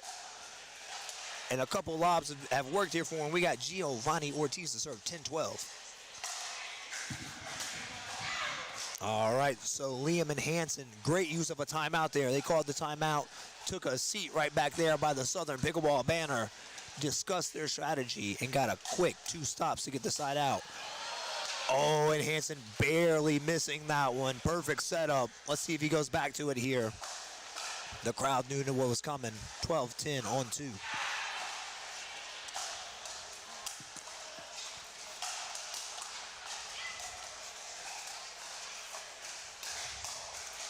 Oh, and Liam with the nasty backhand slap, getting right behind his opponent there. 13-10, looking to close this one out. Once again, this is men's doubles 4.0, 16-plus pool play. Hansen and Liam to this point undefeated, looking to stay undefeated, and they got match point to stay undefeated. But if you've been watching this whole time, you know this is absolutely great. Patty Applebottom, see you soon. What level is this? This is 4-0, and we will see you, and that is game. Hansen, Hoon, and Liam Toe taking down Scott Harrison and Giovanni Ortiz, 15-10. But I tell you what, it was a lot closer game than that. That was absolutely phenomenal. Liam Toe, 12 years old. Hansen Hoon, 13 years old. And look at the crowd that these kids drew. Absolutely phenomenal pickleball. We thank everyone watching on stream. We thank everyone over here by Diadem Championship Court. We're going to take a quick commercial break and be right back with some more pickleball action.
Emma is a teacher, a player, and an influencer in the pickleball space, and probably one of the most dedicated pickleball players in the entire world. How do you balance that? It's been difficult to try to balance. Pickleball is not absolutely everything. It's a lot. So how often are you playing then? 5 days a week. Good, Mark. How many days are you playing a week?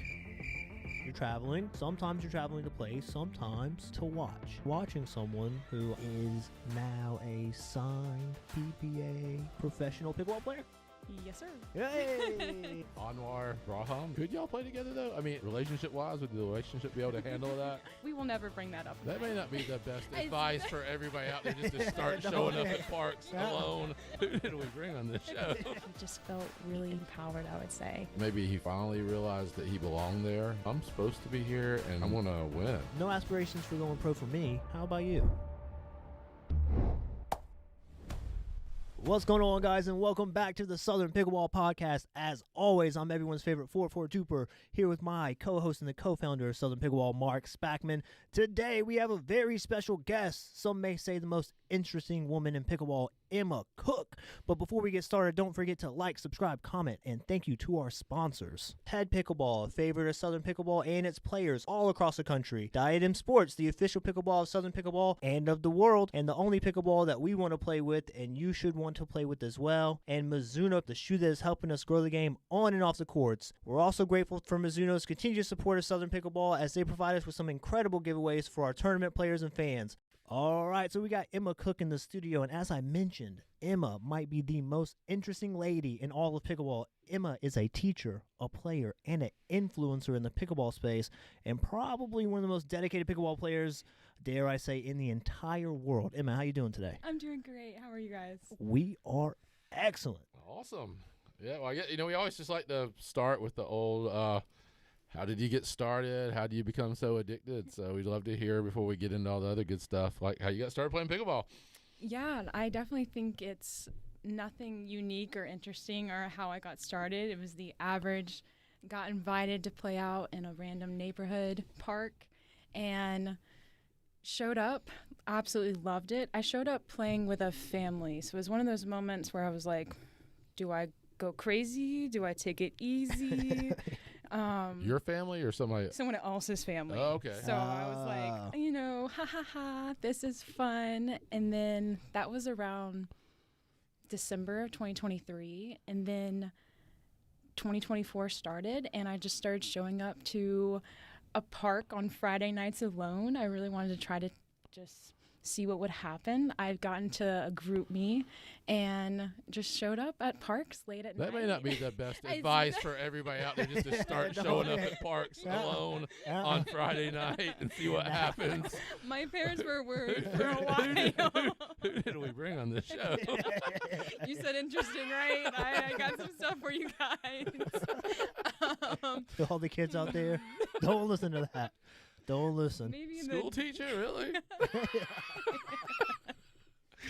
Okay, I don't know how to recover now. I mean, that's honest. I did show up at parks alone at night. And it was one of those parks where you have 6 courts, 3 are for your beginners and 3 for the advanced. I went straight to the back corner of the beginner section. I was like, do not look at me. I don't understand this sport. And then one Friday night, someone on the advanced side asked if I would play over there. Oh, and I was like, whoa. You got the call up. We're crossing the line, we're going to the other side. And then next thing I know, he was asking me to do a tournament with him. And I was terrified because I was never really I would say I played sports, but I grew up on a farm my whole life. So I wasn't really around those tournaments a whole lot. And I played. It was in a gym floor type of tournament. I think it was a 3-5, and we got silver, and then I was obsessed. Nice. Yeah. I wanted to win. I wanted to keep playing, and it was really unique because that player, we really became teammates for about, I would say, like 8 months. We just stuck it out and mixed. And then you dropped him. And then you dropped them. I think I got dropped. Classic story. But yeah, it's really where I started, was just showing up, kept doing it for fun, and then got into those tournaments, and then it just kind of flourished from there. Yeah. Wow. I mean, you must have really fallen in love with it because, as we kind of mentioned, you are a player, you are a pickleball influencer, but besides all that, you're a teacher, which means you're super busy all week, every week. Well, except for the summer, of course. How do you balance that? How do you balance like teaching, having a full-time job, and like you're everywhere? Yeah. You're playing pickleball all the time, every day, basically. Yeah, you say balance, and I don't think I balance it very well. But I try to. It's difficult to have that balance of, because it's not just, working a full-time job or playing pickleball. It's, trying to have a social life as well, see your family, hang out with friends. As far as teaching goes, this is my 4th year teaching. Mm-hmm. So I do think if I would have started pickleball and started my career at the same time, What age do you teach? I teach 11th grade. Okay. So they're 17 years old, I want to say. Yeah. 16, 17. Sounds like you don't know your students. I'm not sure. They're held back as well. So I got a couple 18-year-olds in there. So it's... Luckily, I kind of know the information. I teach the same 5 classes. So Yeah. I go through the day. I say the same 5 jokes, the same 5 lessons. I know what I'm going to say usually by that first period. Oh, okay. If I get late in from a tournament, let's say, that first period is usually a little rough, right? They're looking at me like, what did she just say? And then it's been difficult to try to balance. But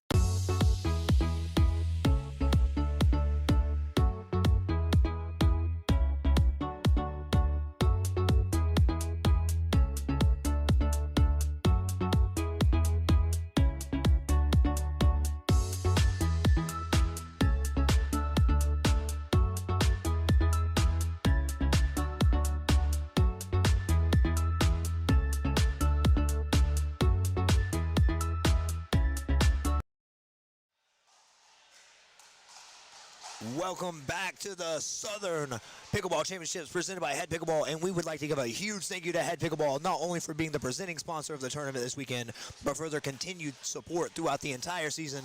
HEAD has played a major role in helping Southern Pickleball grow and expand across the country from innovation to performance. HEAD has truly everything you need to keep your head in the game, trusted by champions and built for players of all levels. Also, big shout out to our tour sponsors, Mizuno, the official shoe of Southern Pickleball. Look at that beauty right there. Mizuno is the shoe you want to wear on and off the court. As you can see, I am wearing it on and as I am currently off the court. Mizuno, thank you very much. We are also doing a Mizuno giveaway every single day of these Southern Pickleball Championships. Make sure you head over, ask us how to get entered, and we will get you in. And also, as always, a thank you to Diadem Sports. We live to play with Diadem balls. As the official ball sponsor of Southern Pickleball, Diadem's Live to Play motto is a reminder that picking up a paddle isn't just about competition, but that we are human. Diadem and Southern Pickleball prioritize connecting with our friends and our community through the simple joy of being on the court together. And speaking of being on the court together, guess what we got? We got another game coming your way. This time, men's doubles, 3.5, 35 plus. We have Sean Royal and Daniel Bradley taking on McKay Livers and Ron Smith. And if it's anything like the last ones, it is going to be an absolutely great time. We're super excited for it. We are going to take one more quick commercial break before we get playing. We're going to let these guys warm up, and then when we get back, we will get you some Southern Pickleball action. We're the birthplace of the Allman Brothers Band, Southern Rock, and the soulful sounds of Otis Redding and Little Richard. Our musical heritage wrote the soundtrack of our nation and is home to today's rising stars. Macon, Georgia is where soul lives. Plan your visit today at visitmacon.org.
Welcome back to day number 4 of the Southern Pickleball Championships presented by HEAD Pickleball. Once again, we do have men's doubles, 3.5, 35 plus. We got Sean Rao. He had to write it for me because I said it wrong the first time. And Daniel Bradley taking on McKay Livers. Also had him to have to write it for me because I got it wrong. And Ron Smith. We are going to go ahead and get pickling. Once again, this is men's doubles, 3.5, 35 plus. And the team near us in all black, Ron Smith and McKay Livers.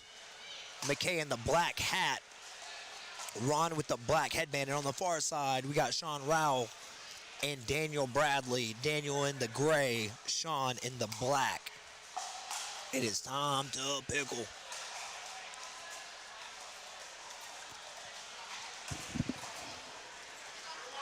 So we got 0-1-1 here.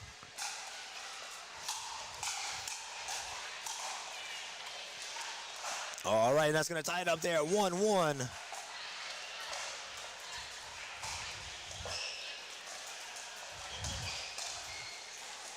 We got McKay on the serve here. McKay out of Morris, Alabama. His teammate Ron out of Gardendale, Alabama, against the team of Sean and Daniel, both out of North Carolina. So we got a North Carolina versus Alabama matchup here. And McKay and Ron now rolling. McKay on the serve, nice drive there. And now we're getting what I like to call some classic pickleball, and that one sells just deep, so we're going to be 3-1 on 1. McKay Livers on the serve.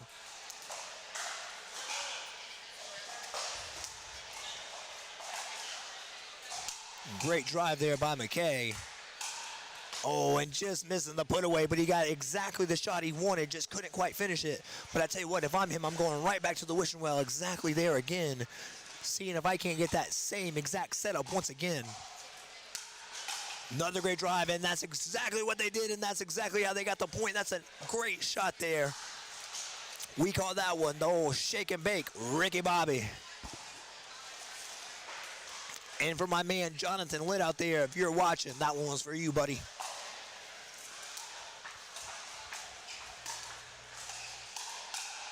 Oh, nice hands, but that one's selling just long, so that's going to get the side out there. We're going to have 1-4. And we got Daniel Bradley on the serve here.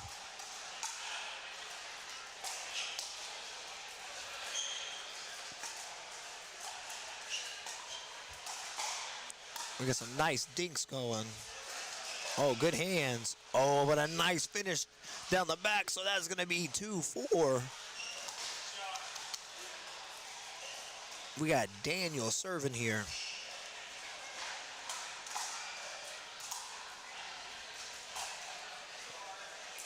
That ball selling just wide. Going to have second serve.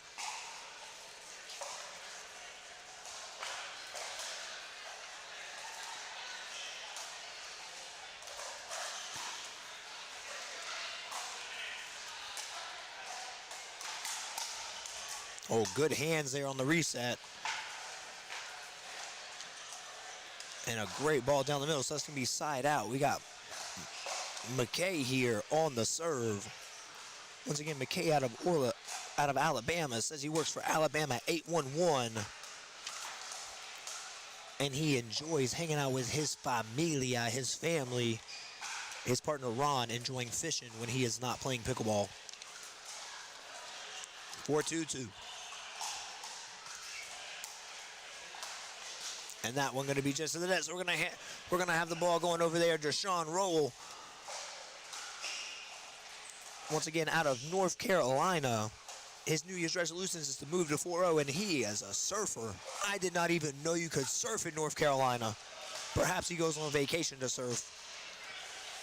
Perhaps it's in North Carolina, and I am just unknowing. I'll tell you what, I've learned that I don't know much about the United States today because I don't know where none of these places are. And apparently, I don't know what you can do there either. Oh, and really good and aggressive there out of Daniel, so that's going to tie it up there.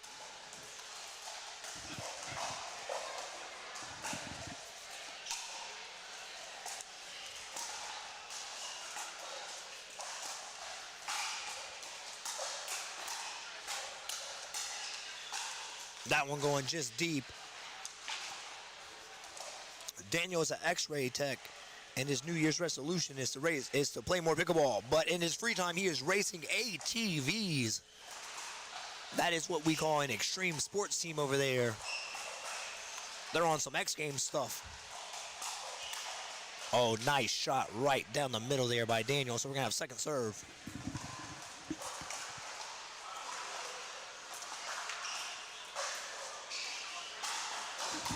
And apologies, this is actually 4-3. Sean and Daniel with 3.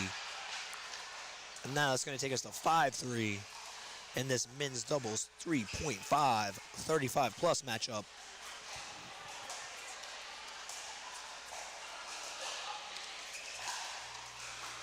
This match here, a semifinal match, so the winners will actually be going on to play in the gold medal match for that 3.5, 35-plus.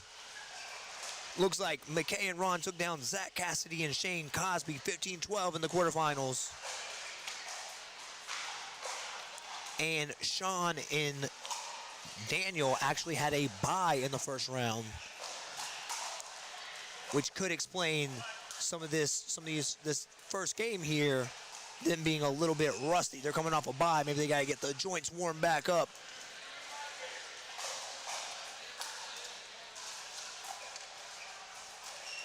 Nice drop shot there. Nice dinks and a good speed up there by Daniel. So they will now have 4. I was just manifesting it for them. 4-5-2. And that is Sean on the serve. And that's going to tie it up there at 5-5. Sean on the serve. And now they are in a rhythm. They've got themselves back in this game 5-5 after a slow start. Oh, and that ball just getting in on the lob.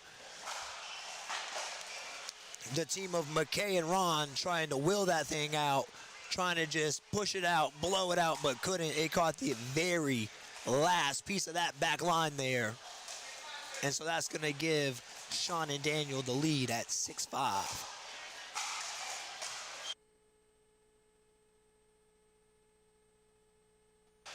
And that one just a little bit too hard, hitting that diadem banner in the back. So we're going to get side out here, 5-6. And we got Ron Smith serving.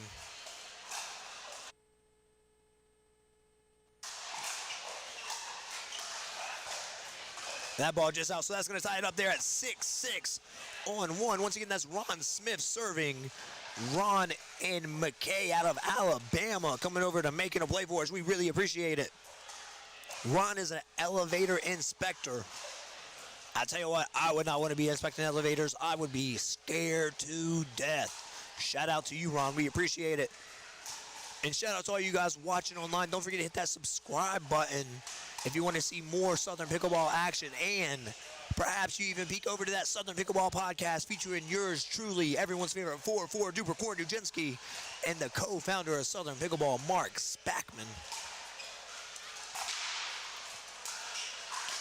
That one just in the net, so we're going to have a side out. And I tell you what, this one pretty evenly matched. A couple of good runs here.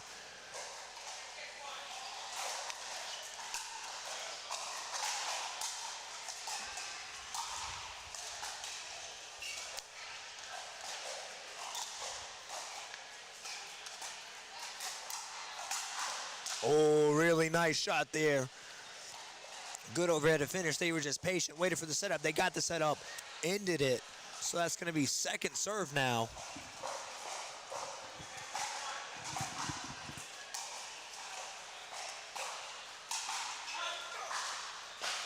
That one just going out. And that's actually going to be 8-6. My apologies out there. I tell you what, any of you guys out there coming in today, bring me a coffee because I am over here slacking on the score, but I will pick it up. I promise. Just a black coffee. I ain't picky. Bring it to the Diadem Championship court. I'm just kidding, unless I'm not. We will be right back after a quick commercial break.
All right, back on Diadem Championship court here. Men's 3.5, 35 plus semifinal. Sean Rowell and Daniel Bradley taking on McKay Livers and Ron Smith. Sean and Daniel with the 8-6 lead here. This is a semifinal match, so the winners will be playing for the gold, while the non-winners will be playing for bronze.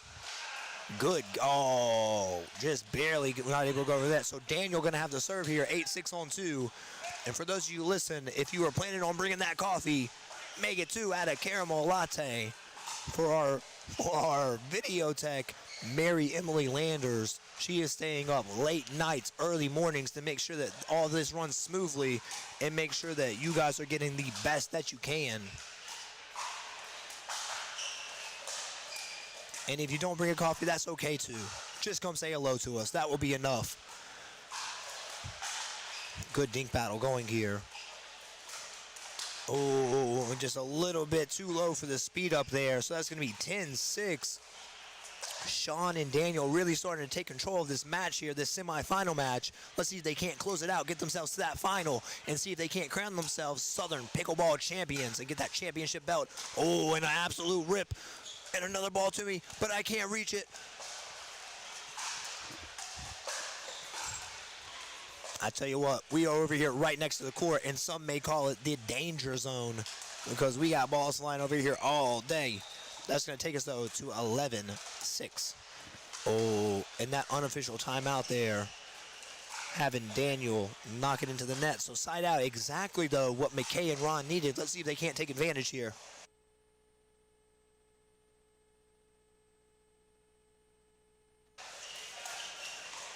Oh, and a little bit of net love. Best player on the court, Mr. Net. Mr. Net is a 7-0 plus because he don't lose. He only allows you to win when he wants you to win. 6-11-2. We got Ron on the serve. And that is going to be another quick side out. So Sean and Daniel here. Daniel to serve. And looking to close this one out. Get to that championship match. Let's see if they can't do it.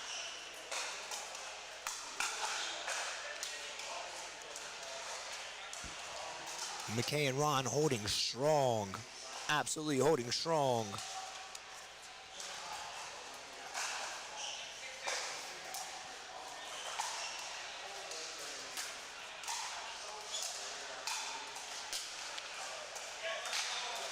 Oh, wow. That ball there just sneaking in. So that's going to take us to 12-6. We got 12-6 here. Sean and Daniel beating McKay and Ron. But McKay and Ron getting the side out there, looking to get some points on the board. They need to get on a roll themselves and get that thing going.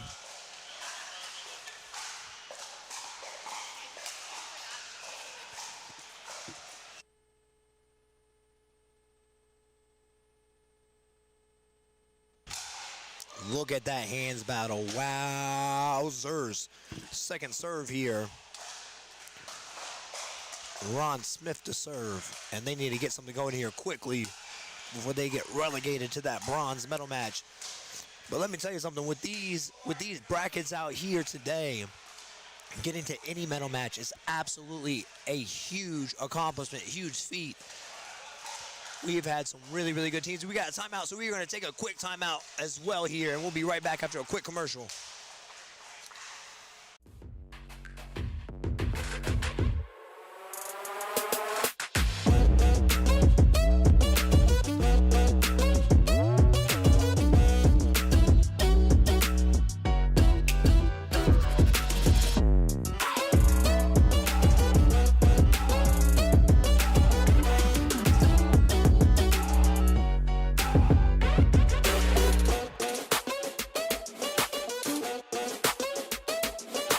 The official pickleball is made by Diadem, durably designed to hit the ball where you want it to go. For every dink, drop, and drive, no matter where you are in your game, play with the official pickleball by Diadem.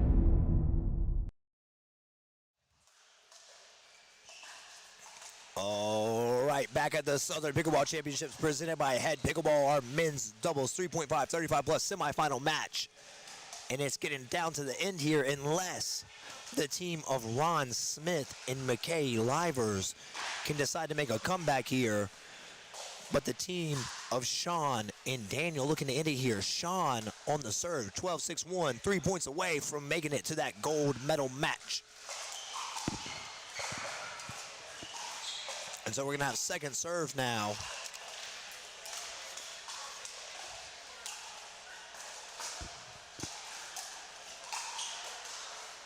Oh, that ball barely not making it to the net. So still some life here from McKay and Ron. Not been able to put a lot of points on the board, but getting that ball back, really putting the pressure on. They're doing a good job of getting the side out, but not able to really put points on the board. Let's see if they can't change that here. It's not now or never, but it is now is a better time than ever, and that is a good start because that is what we call a point.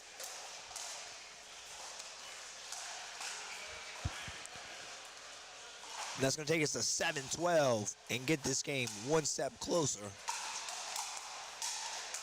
And that's another point. And as we see so often in pickleball, a game of runs, and this team starting to mount a little run of their own here, getting really aggressive. McKay Livers, Ron Smith. We got McKay serving here.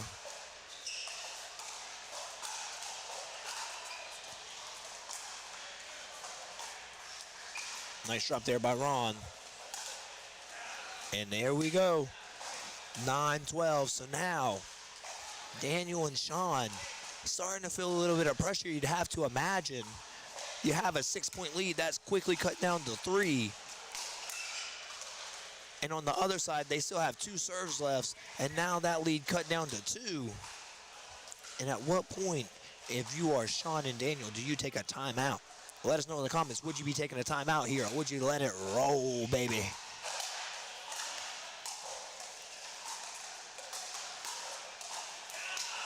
Oh, and that ball sneaking in, so this game getting closer and closer, and that has been a common theme here on Championship Point.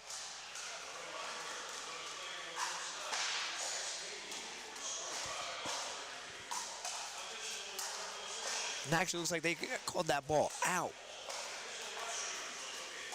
So score actually still 10-12. Now we're looking at 11-12.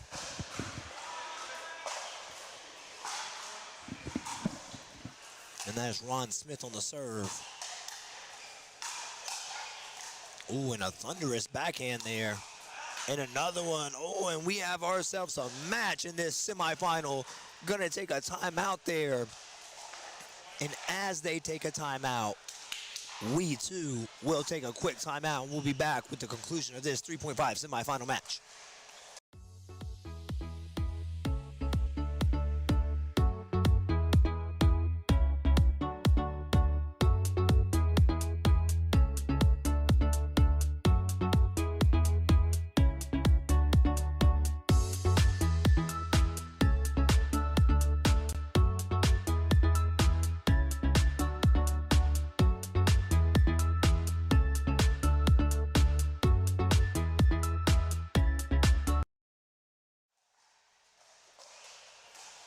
All right, back on Diadem Championship court here, in this game quickly becoming a very good one. It was good all along. However, now we have the team of McKay Livers and Ron Smith making a comeback. It was 12-6, now 12-12 on a 6-point run, and this is your men's doubles 3.5, 35-plus semifinal match.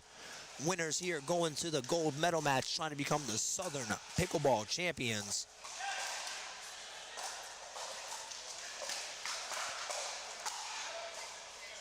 And a side out there, a much needed side out. So it's going to be 12-12-1.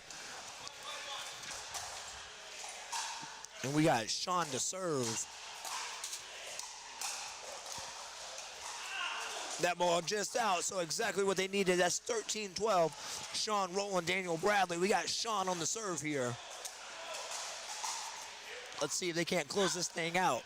That ball just out, so 14-12 match point. And the winner here again going to that gold medal match. Let's see if they can't stamp their ticket to the gold medal match and try to become the Southern Pickleball Champions. 1 point away. Can they do it? Good dinks here. And that's it. That is it. That's going to be it. Sean Rowland, Daniel Bradley taking down McKay Livers and Ron Smith to go to that gold medal match at the Southern Pickleball Championships. Once again, that is men's doubles 3.5, 35 plus. And I tell you what, we are just getting started here today, guys. We got plenty of pickleball action coming your way. And we are going to take a quick commercial break. But don't you fret. As soon as we get back, we are going to have some more Southern Pickleball Championship action.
The official pickleball is made by Diadem, durably designed to hit the ball where you want it to go. For every dink, drop, and drive, no matter where you are in your game, play with the official pickleball by Diadem.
Welcome back to Diadem Championship Court at the Southern Pickleball Championships presented by HEAD Pickleball. We have coming your way men's doubles 4.5, 35 plus bronze medal match. We got Greg Lovelace and Daryl Revenue taking on Ryan Turner and John Baker.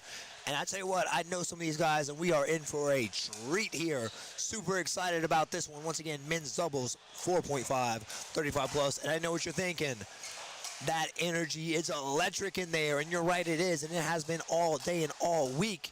And if you want to be a part of this, don't forget, all you have to do is medal in a Southern Pickleball tournament throughout the year, and you will be invited to the exclusive Southern Pickleball Championships presented by HEAD Pickleball, where only medalists get the opportunity to play. Over 1,100 players from over 25 different states and over 35 different clubs here to compete to be the Southern Pickleball champions and wear that Southern Pickleball championship. And next year, you could be one too. And if you're going to be one this year, let us know in the comments. When are you going to be here? What bracket are you playing in? Huge shout out to HEAD Pickleball, not only for supporting us all year long, but for being an absolute integral part of Southern Pickleball. Once again, we got some good action coming to you. HEAD Pickleball, massive sponsor, Diadem, the official pickleball of Southern Pickleball and of the world. And quite literally, it's called the official pickleball, so you know it's real. I'm not just making stuff up. And obviously, a big shout out to Mizuno, the official shoe sponsor of Southern Pickleball. I've been taking my shoe off all week to show you. I ain't going to do it now, but just know, if you want to see it, stay tuned, because you will see it later. So we are winding down our first morning session here, but don't you worry, 3 sessions today, morning, afternoon, and late afternoon, which means we have plenty more matches, plenty more medal matches coming your way. And for those of you out there wondering, yes, we will have some women's doubles coming up. No women's doubles this morning. They have not played yet, but they are starting to sprinkle in and on the courts, and we will make sure to get you a couple of those games here very, very soon. We are going to let these guys keep warming up, take a quick commercial break, and when we get back, we will have your bronze medal match going. Once again, 4.5 men's doubles 35 plus. We'll be right back. We're the birthplace of the Allman Brothers Band, Southern Rock, and the soulful sounds of Otis Redding and Little Richard. Our musical heritage wrote the soundtrack of our nation and is home to today's rising stars. Macon, Georgia is where soul lives. Plan your visit today at visitmacon.org.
All right, welcome back to the Southern Pickleball Championships presented by HEAD Pickleball. We got our men's doubles 4.5, 35 plus bronze medal match. Ryan Turner and John Baker taking on Daryl Revenue and Greg Lovelace. Greg Lovelace and Daryl Revenue on our near side. Ryan Turner and John Baker on the far side. That was Daryl Revenue in the black serving his partner, Greg Lovelace, getting body bagged in the blue.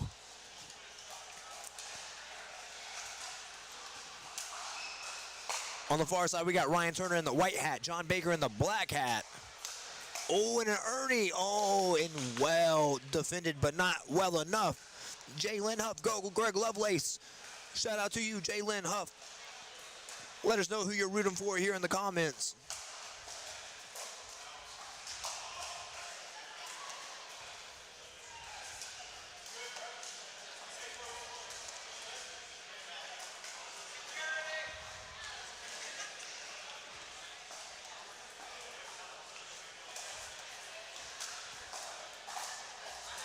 All right, so we got a little bit of discourse there, all settled.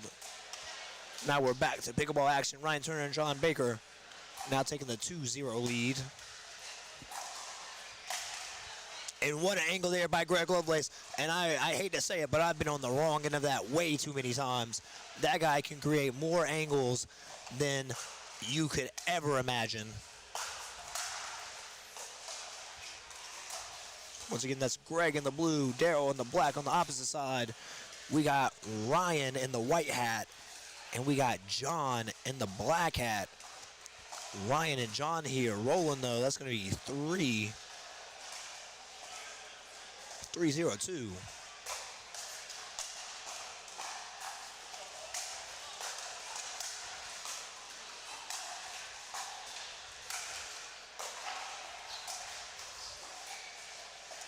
Good pickleball there out of both teams. But Greg and Daryl coming on the right side of it, so that's going to be Daryl now to serve. Daryl Revenue to serve. 0-3-1.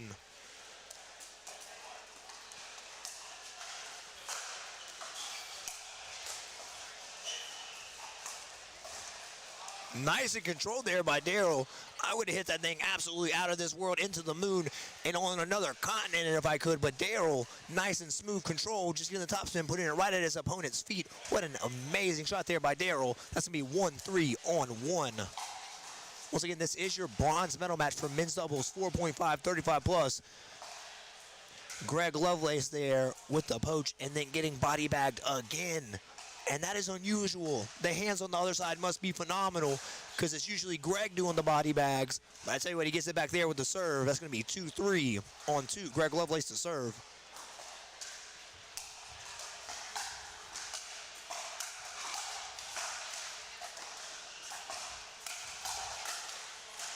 Oh, and good hands by everybody there. We're going to have a quick side out. So it's going to be John Baker and Ryan Turner on the serve. Those guys out of Georgia. Ryan out of Blue Ridge area, John out of the ATL area, taking on Daryl and Greg. Both those guys kind of more north. Daryl out of Canton, Greg out of OP, Marietta, Georgia.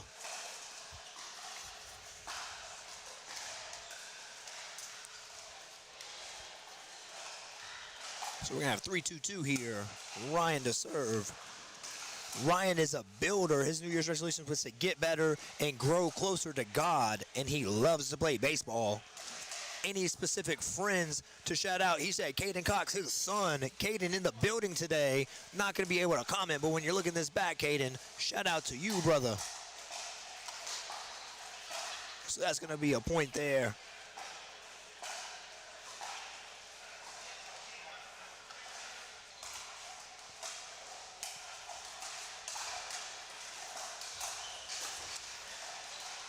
That one's a point. So that's going to make it 3-3. Greg Lovelace with the nice shot there. Greg Lovelace, favorite pickleball player. Yours truly, everyone's favorite 4-4 duper, Court Dujinsky, and co-founder Mark Spackman. Thank you, Greg. Daryl's favorite pickleball player, he said himself. Nah, I'm just kidding. He didn't say anybody. He has no favorite player. However, I'm just going to assume that means myself, Corin Dujinsky, everyone's favorite 4-4 duper. Perhaps the best 4-4 in the world. And if you want to know more about that, check us out on the Southern Pickleball Podcast. So we're going to have 3-3 here. We got a good game brewing. Daryl on the return. Daryl would like to give a shout out to his wife, Michelle. Greg in the blue. Give a shout out to Brandon, Jen, and his brother. So side out there, 3-3. And these guys are intense. They're ready to go. They're fired up. Nice drive there, but well handled. Another one, well handled. That one just out, so that's going to be 4-3. Greg Lovelace and Daryl Revenue nearest to us.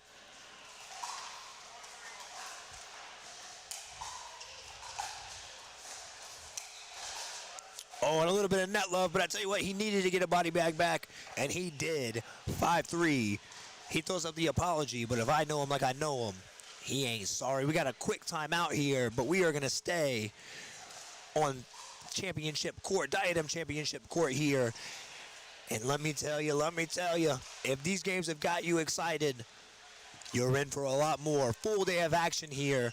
This is the end of our first session. We have a second session coming and then a third session. So we will be live all day long. Once again, this is our third day of streaming, fourth day of competition. We did not stream singles yesterday. And we'll be here today and tomorrow. And we'll be back sometime next year as well. But I tell you what, we love it here. Thank you to Diadem, the official pickleball, not only of Southern Pickleball, but also the world. Thank you to HEAD Pickleball, the presenting sponsor. And thank you to Mizuno. Don't forget, we are doing a Mizuno shoe giveaway every day of the Southern Pickleball Championships. Don't forget to ask us how to get entered so you can win yourself one of 5 pair of Mizunos. That ball just out, so That's going to take it to 6-3. Greg and Daryl now really catching their stride. Ryan and John really need to settle in here, get this thing back in their direction, see if they can't get a stop. Get that ball back. That ball just out. Hit the ATP just in case. So I'm going to say that ball was in, and with a good ATP. We love a good ATP over here. So that's going to be 7-3. Greg Lovelace, Daryl Revenue with the lead.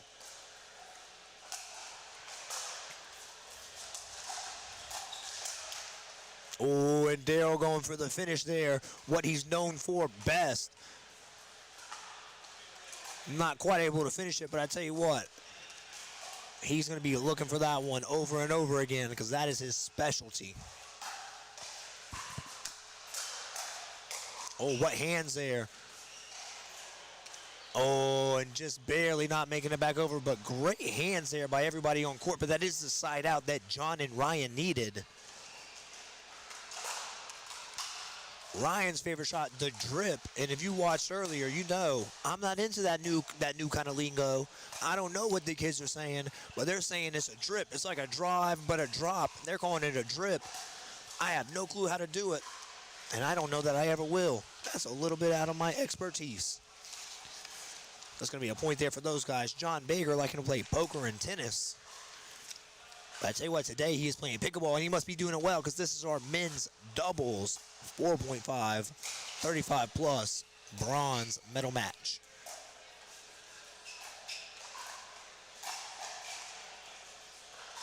And a nice reset there by Daryl. A little bit aggressive by Ryan, so that's going to be second serve. 4-7-2. Just out, so that's going to bring it back within 2, 5-7. We got Ryan Turner on the serve.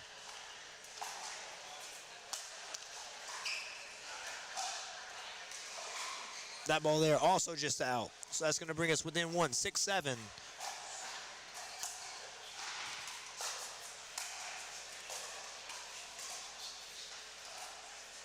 Oh, and Daryl was sneaking over there looking like he was going to be looking for that Ernie. Couldn't quite get it. Nice lob there out of the team of Ryan Turner and John Baker. So that's got us all knotted up at 7. In this game, a little bit different than our others. Our other games, we had a big run, and then some inching. This time, just 2 big runs. And now we get a side out. So we're going to have a side out 7-7. Let's see who can have the side change happen first. Will it be Greg and Daryl who are serving now nearest to us, or will it be Ryan and John on the far side nearest the Southern Pickleball tent?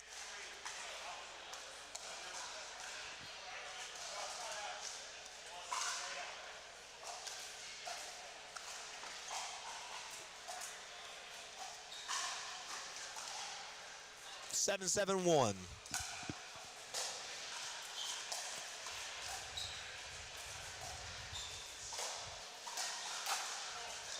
That ball just out, so that's going to get our side change there. That's going to be 8-7 on 1. We're going to get a quick side change.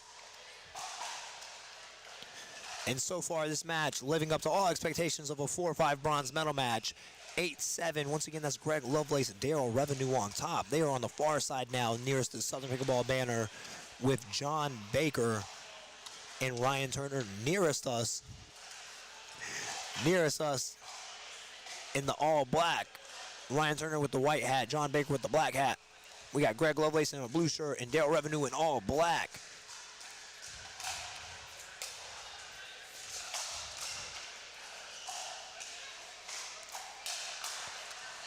And that's going to make it now 9-7. And I have to be honest, if I'm not mistaken, I do believe that Greg and Daryl on the side switch accidentally on the wrong side. Under new rules, though, that really is no big deal. If anyone figures it out, they'll just need to switch back. It doesn't change anything. However, I do believe them to be on the wrong side here.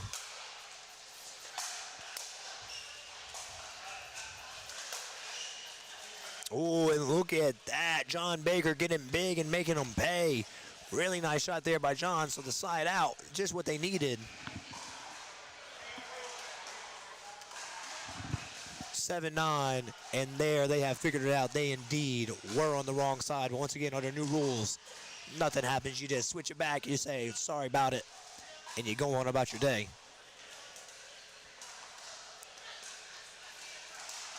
And for the first time all weekend, we have a balllet. Where did that thing come from?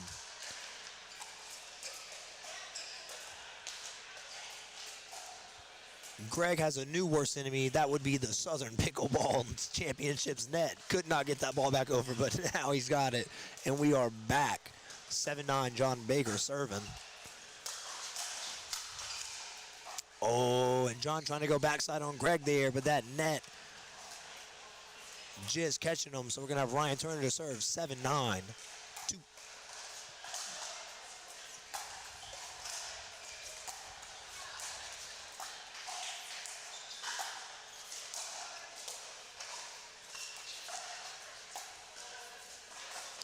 What a shot there, just out of the reach of Greg Lovelace, got right behind him. Absolutely excellent shot. That's going to bring us within 1, 8-9 on 2. Ryan to serve.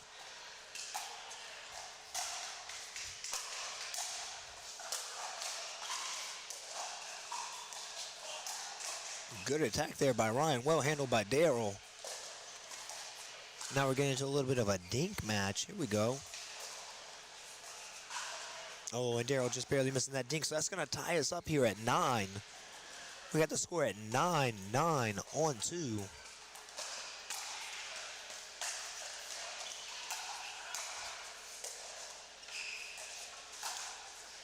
Ooh, and just missing there on that backhand flick, backhand slap, which, by the way,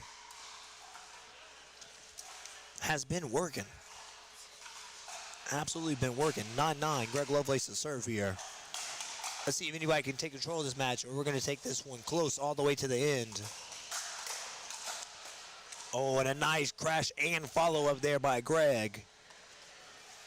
And that's something he can generally turn on at any time. Drive, crash, get in there, hit another one. He took those body bags earlier personally, and he said, I'm going to get that back, and I'm going to get back now. Nice drive there. Well handled, though. Oh, going for the ATP, just missing it. It was there, but just a little bit too soon on it. That is something that, unfortunately, I know way too well. Getting to that ATP, but hitting it just a little soon. That's going to make it 11-9.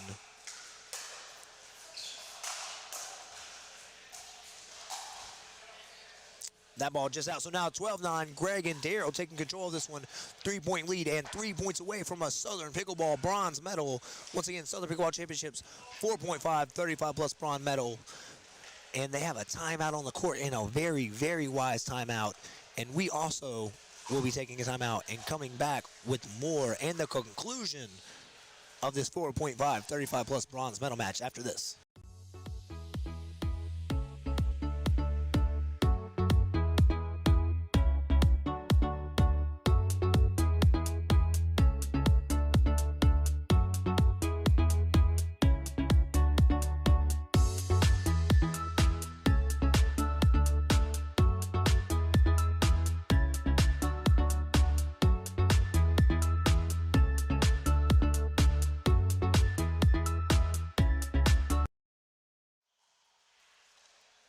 Alrighty, everybody, back on the Diadem Championship court here at the Southern Pickleball Championships men's doubles 4.5, 35+ bronze medal match. We got Daryl Revenue and Greg Lovelace looking to close it out here. They are up 12-9 on Ryan Turner and John Baker. Greg Lovelace and Daryl on the far side. Greg in blue serving here. And look at the hands out of these guys. Look at the hands out of these guys. And Daryl there to clean it up. That was an excellent point. That was the point of the match so far. And that is going to bring them 1 point closer to that bronze medal. Absolutely great point. Great hands by everybody. Daryl coming in and cleaning it up. He says, you know what? You guys play around, hit it back and forth. I'm going to finish it here. I don't need more than one shot. Great shot there by him.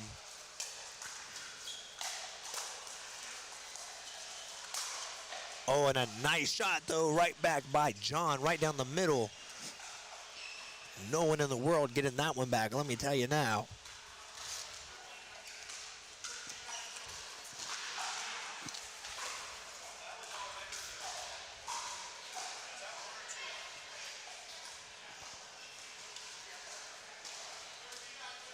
A little bit of discourse there, got it settled like gentlemen do.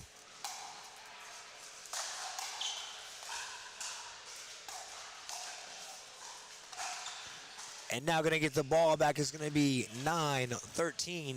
John Baker, Ryan Turner need to make a little run of their own. John Baker to serve.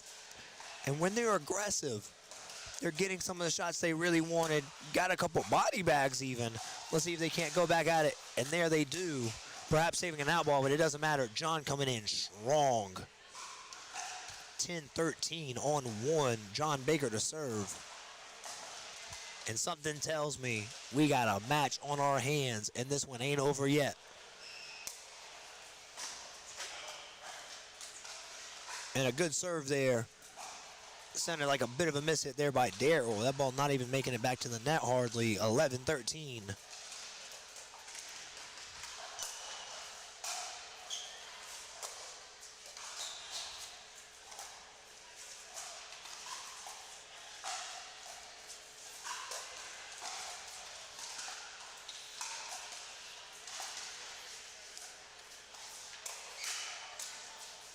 John being very aggressive here. Got a couple points that time. Countered on nice, and he couldn't re-counter. That went in the net, but that's why they give you 2 serves in it. 11-13-2. One more point here would be big for these guys. But it's going to be a side out. So now, Daryl and Greg, 2 points from ending this thing and winning that bronze medal in men's doubles 4.5, 35 plus. Can they do it here? It's Greg Lovelace serving. Oh, and Daryl with the big drive and crash. But Ryan was having none of it. He was not having it. Put that ball right back at his feet.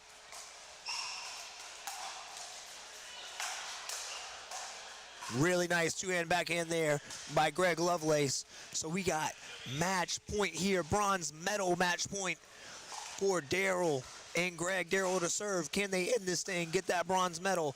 No, they cannot. We are playing more pickleball. Ryan Turner to serve. 11-14. And this set of serves as important as any. Here we go. John Baker serving here.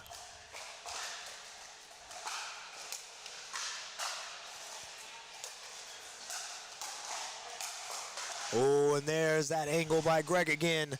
Like I said earlier, he can create those from anywhere. And when he does, you just say, hey, man, what a good shot that was.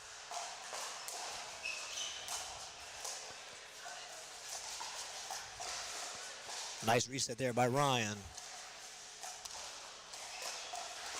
Got some good dinks here. John really starting to play big in that middle. Really wanted to take control of this point, as he does. But Daryl and Greg were ready for it, and they are going to have another set of match points on their paddle. Bronze medal match points at that. Once again, this is 4-5 men's double, 35 plus. These guys trying to close it out, but not yet. So that's another match point saved. Can they save one more? Greg Lovelace to serve, 14-11 on 2.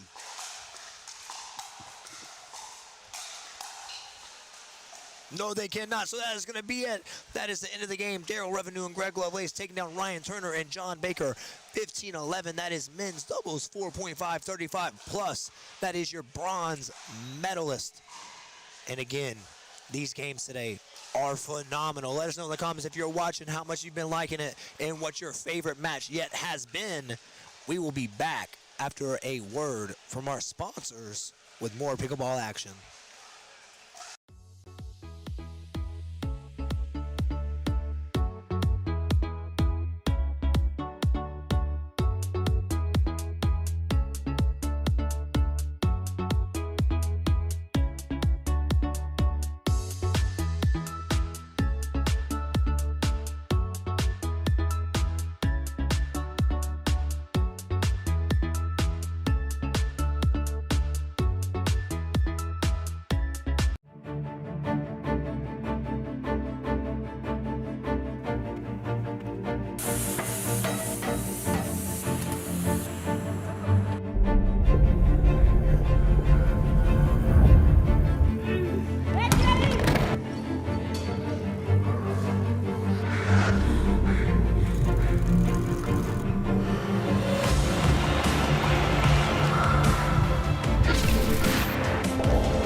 Emma is a teacher, a player, and an influencer in the pickleball space, and probably one of the most dedicated pickleball players in the entire world. How do you balance that? It's been difficult to try to balance. Pickleball is not absolutely everything. It's a lot. So how often are you playing then? 5 days a week. Good, Mark. How many days are you playing a week? You're traveling. Sometimes you're traveling to play, sometimes to watch. Watching someone who is now a signed PPA professional pickleball player. Yes, sir. Yay! Anwar Braham. Could y'all play together though? I mean, relationship-wise, would the relationship be able to handle that? We will never bring that up. That may not be the best advice for everybody out there just to start showing up at parks alone. Who did we bring on this show? He just felt really empowered, I would say. Maybe he finally realized that he belonged there. I'm supposed to be here and I want to win. No aspirations for going pro for me. How about you? What's going on, guys, and welcome back to the Southern Pickleball Podcast. As always, I'm everyone's favorite 4-4 Duper, here with my co-host and the co-founder of Southern Pickleball, Mark Spackman. Today, we have a very special guest. Some may say the most interesting woman in pickleball, Emma Cook. But before we get started, don't forget to like, subscribe, comment, and thank you to our sponsors. HEAD Pickleball, a favorite of Southern Pickleball and its players all across the country. Diadem Sports, the official pickleball of Southern Pickleball and of the world, and the only pickleball that we want to play with and you should want to play with as well. And Mizuno, the shoe that is helping us grow the game on and off the courts. We're also grateful for Mizuno's continued support of Southern Pickleball as they provide us with some incredible giveaways for our tournament players and fans.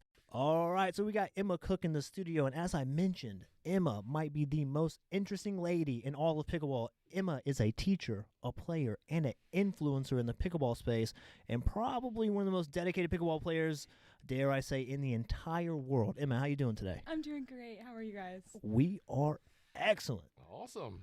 Yeah, well, we always just like to start with the old, how did you get started? How do you become so addicted? So we'd love to hear before we get into all the other good stuff, like how you got started playing pickleball. Yeah, I definitely think it's nothing unique or interesting or how I got started. It was the average, got invited to play out in a random neighborhood park and showed up, absolutely loved it. I showed up playing with a family. So it was one of those moments where I was like, do I go crazy? Do I take it easy? Your family or somebody? Someone else's family. Oh, okay. So I was like, ha ha ha, this is fun. And then that was around December of 2023. And then 2024 started, and I just started showing up to a park on Friday nights alone. I really wanted to try to just see what would happen. I'd gotten to a group me and just showed up at parks late at night. That may not be the best advice for everybody out there just to start showing up at parks alone on Friday night and see what happens. My parents were worried for a while. Who did we bring on this show? You said interesting, right? I got some stuff for you guys. To all the kids out there, don't listen to that. Don't listen. Maybe School teacher, really? Okay, I don't know how to recover now. I mean, that's honest. I did show up at parks alone at night. And it was one of those parks where you have 6 courts. 3 are for your beginners and 3 for the advanced. I went straight to the back corner of the beginner section. I was like, do not look at me. I don't understand this sport. And then one Friday night, someone on the advanced side asked if I would play over there. Oh, and I was like, whoa. You got the call up. We're crossing the line, we're going to the other side. And then next thing I know, he was asking me to do a tournament with him. And I was terrified because I was never really I would say I played sports, but I grew up on a farm my whole life. So I wasn't really around those tournaments a whole lot. And I played. It was in a gym floor type of tournament. I think it was a 3-5, and we got silver, and then I was obsessed. Nice. Yeah. I wanted to win. I wanted to keep playing, and it was really unique because that player, we really became teammates for about, I would say, like 8 months. We just stuck it out and mixed. And then you dropped him. And then you dropped him. I think Classic. I got dropped. Classic story. But that's really where I started, was just showing up, kept doing it for fun, and then got into those tournaments, and then it just kind of flourished from there. Yeah. Wow. I mean, you must have really fallen in love with it because, as we kind of mentioned, you are a player, you are a pickleball influencer, but besides all that, you're a teacher, which means you're super busy all week, every week. Well, except for the summer, of course. How do you balance that? How do you balance like teaching, having a full-time job, and like you're everywhere? Yeah. You're playing pickleball all the time, every day, basically. Yeah, you say balance, and I don't think I balance it very well. But I try to. It's difficult to have that balance of, because it's not just, working a full-time job or playing pickleball. It's, trying to have a social life as well. See your family, hang out with friends. As far as teaching goes, this is my 4th year teaching. Mhm. So I do think if I would have started pickleball and started my career at the same time, What age do you teach? I teach 11th grade. Okay. So they're 17 years old, I want to say. Yeah. 16, Yeah. 17. Sounds like you don't know your students. I'm not sure. They're held back as well. So I got a couple 18-year-olds in there. So it's... Luckily, I kind of know the information. I teach the same 5 classes. So Yeah. I go through the day. I say the same 5 jokes, the same 5 lessons. I know what I'm going to say usually by that first period. Oh, But, okay. if I get late in from a tournament, let's say, that first period is usually a little rough, right? They're looking at me like, what did she just say? And then it's been difficult to try to balance. But I'm getting better at it. You Yeah. take days off from pickleball because, pickleball is not absolutely everything. It's a lot, and it takes up the majority of my free time. But in the moments where, I get done with school, I just want to go home, relax. I've been trying to incorporate those more. Ah. Right. Well, you're on the Southern Pickleball podcast, so I advise you quit doing that. You quit talking to your family. No one needs family, friends, pickleball friends on Absolutely the not. court. Yeah. Done. Pickleball all the time. But so how often are you playing then, realistically? Like let's say on a weekly basis, like I would say I'm trying to play at least twice in the mornings, maybe 3 times in the morning, if I can get to bed on time. before school. Before school. I have to be at school at Impressive. 7:30. Yeah, right. Not me. That's crazy. It's definitely that first kind of I'll play from 6 a.m. to 7 a.m. and definitely from 6:10, 6:15ish. You're like, what is pickleball again? You're still Yeah. waking up. But I would say I'm definitely trying to play 4, and that's a lie. Like Good. 5 days a week. Good. Mark, how many days are you playing a week? Not enough. Not right five. It's not 5. It's definitely not 5. I'm a once a week guy. now. Two or three. Goodness. Right now. New commitment for the new year though to play more. I'm curious though. So I'm much older than y'all. So when I started, it was like that 50 plus crowd, and it was the game for all. Y'all are younger than me. It seems like it's really moved into y'all's age group. But now, what are you seeing like with your students? You said you're. Yeah. I mean, is it starting to catch on in excitement and that level too? It's not to the level where it's really unique because I'll go to these tournaments and you're playing with these junior kids who are just prodigies. And Yeah. you're like, holy cow, I'm getting smacked by this 12-year-old and I can do nothing about it.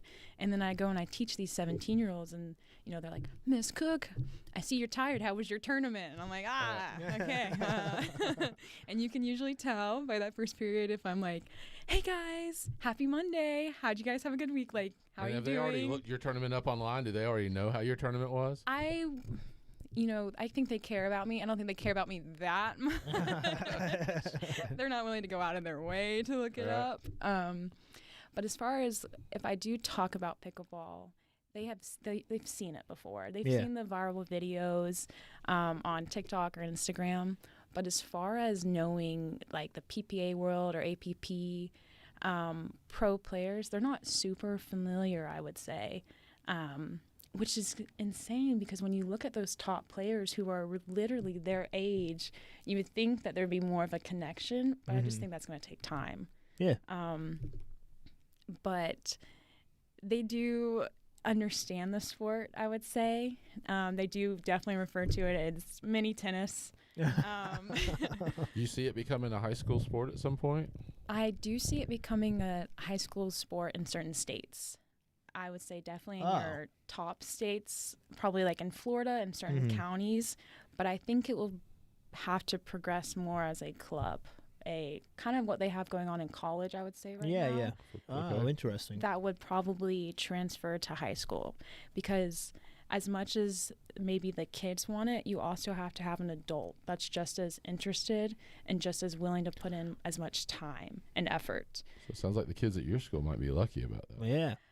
Yeah, but the problem is trying to balance everything. You know, like I'll have a pickleball club after school, and I'm like, ooh, I gotta go to practice myself. And they're like, one more game. I'm like, I know that feeling, but I think we should cut it off.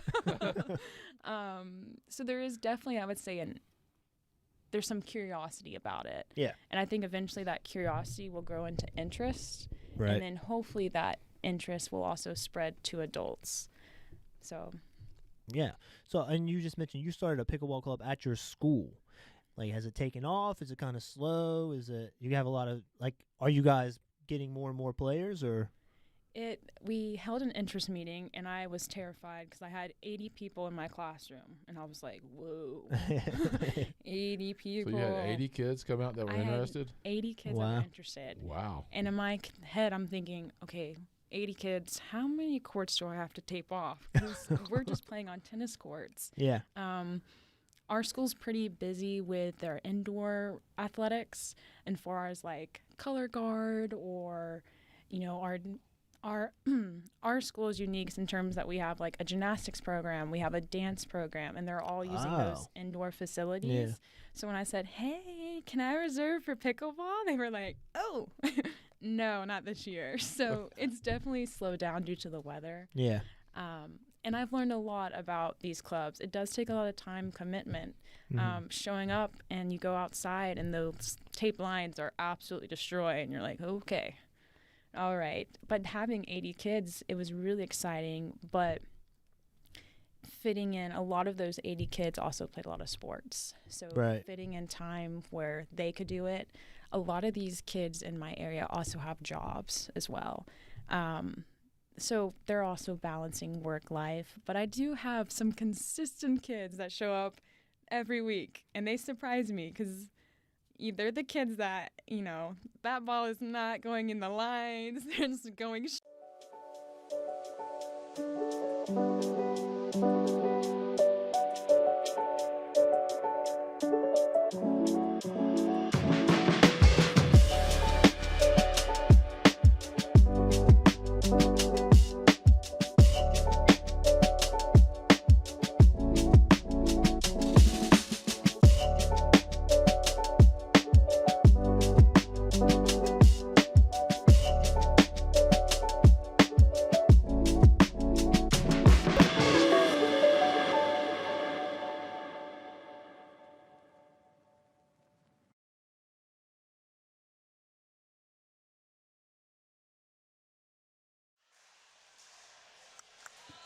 Welcome back to day number 4 of the Southern Pickleball Championships presented by HEAD Pickleball. We are live at Diadem Championship Court. This time we have coming to you women's doubles 2.5, 3.0 combined in the 16-plus bracket. We got Jenny Dodd and Meredith Major taking on Brittany Thomas and Brianna Hancock.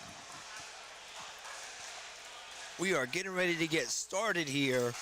We got Jenny Dodd and Meredith Major and nearest to us. Jenny gonna return here on the far side. We got Brittany and Brianna, and it is time to pickle. Coming out quick with a point there.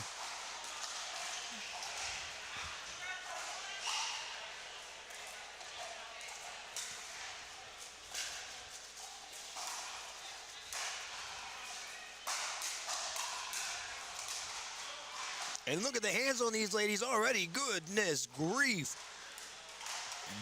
Jenny with the finish.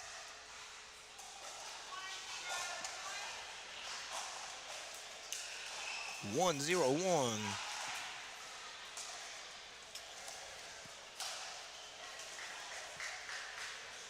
Goodman got 2-0-1. We got Jenny serving.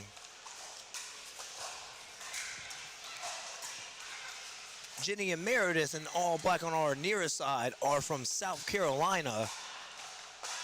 Where are all my South Carolina peeps at?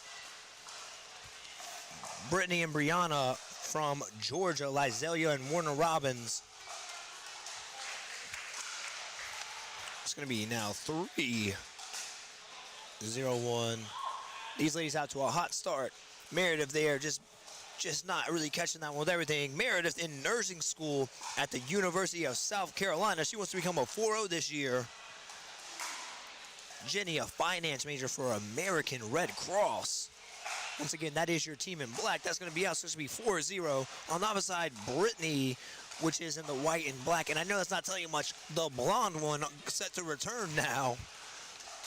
It's an occupational therapy assistant, and Brianna, who almost got that one back there, financial manager at Robbins Air Force Base. I tell you what, Jenny and Meredith out on fire here. And Brittany and Brianna get in the side out they need it. Let's see if they can't put a few points on the board themselves. We got here serving Brianna Hancock.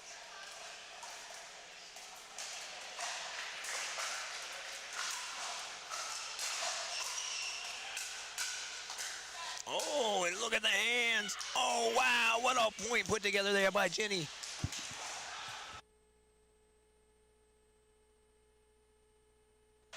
We got Usher watching from Covington, Georgia.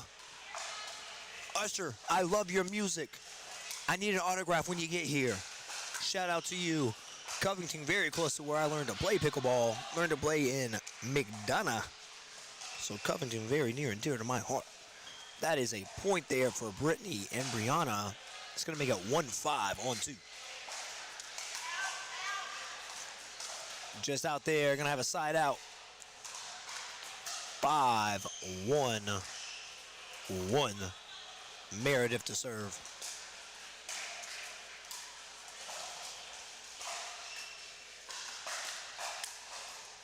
Nice finish there by Meredith. So that's going to take us to 6-1. And these ladies are rolling. Jenny has chickens for pets. And that's what she does when she's not playing pickleball. She's taking care of those chickens. Meredith said, I don't have any other hobbies. Pickleball is life. That ball just out there. So we're going to have second serve. It's going to be 6-1 on 2. On the opposite end, Brianna, she likes to run and read. And Brittany is a mom and plays softball.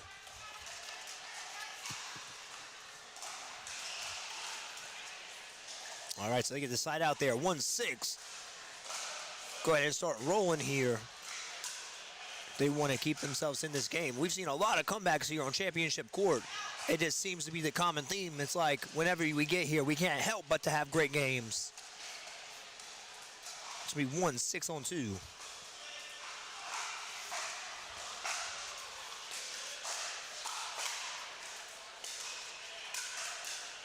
Oh, really nice shot there by Jenny. She is really being aggressive there when she gets the chance to and making it count.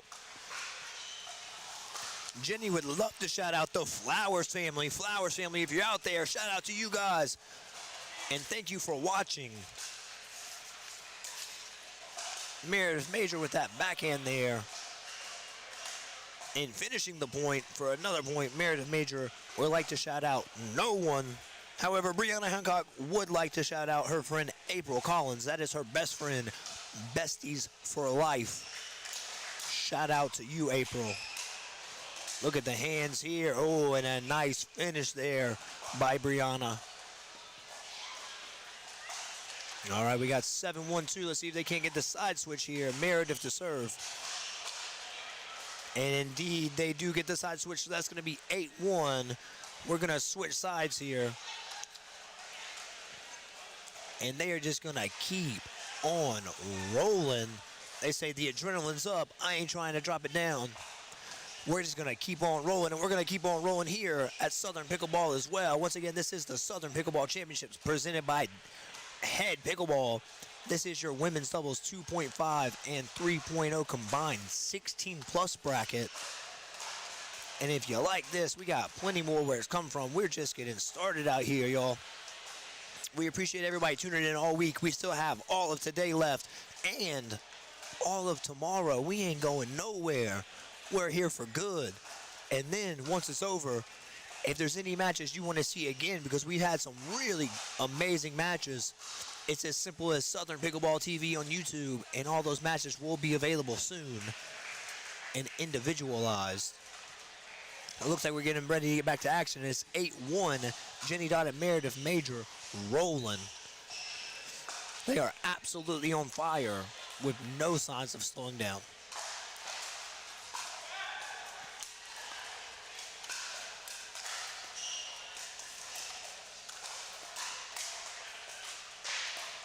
And the team of Brittany and Brianna not having any of it. They say, you hit it as hard as you want. That ball is coming back to you, and they finished the point. What a great point by them. So maybe it was the side switch they needed to get rolling. Let's see if they can't start now. That is a side out, 1-8 on 1.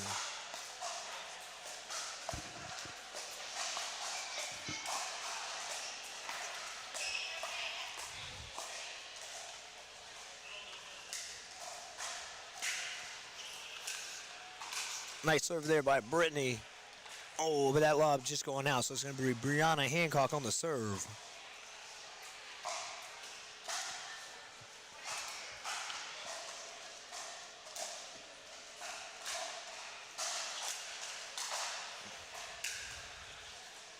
Oh, and another lob just going out, so it's another side out. Playing good defense, just not really able to put the points on the board. We got Jenny Dodd to serve here, looking to extend this lead even further. Oh, and a nice backhand there by Meredith to get another point. It's going to be 9-1.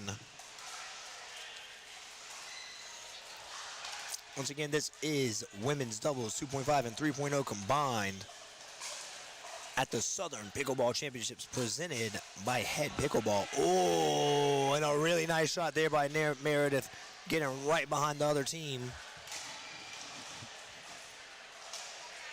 So they are absolutely on fire. No signs of slowing down whatsoever. Jenny Dodd to serve. And another point. And if I am Brittany and Brianna, I'm thinking maybe a timeout here soon. But I tell you what, they are out there having fun. They look like they're having fun. And how can you not have fun when you're playing pickleball? Oh, that ball just out, just deep.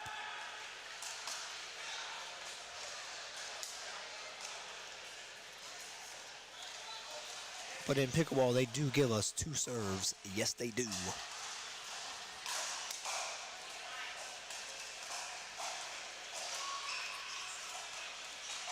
All right.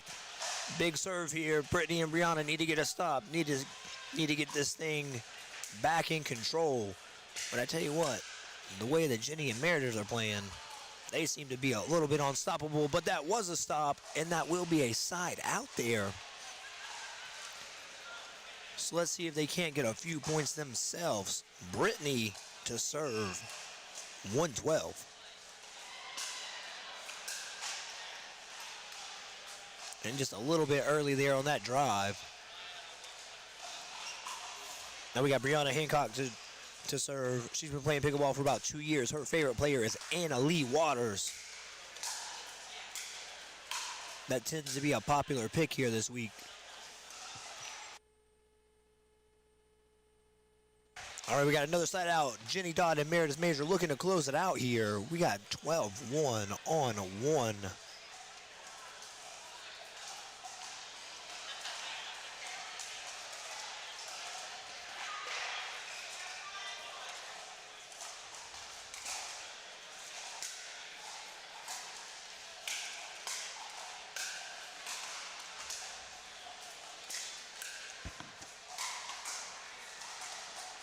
Oh, good get. Oh, good get, but just into the net.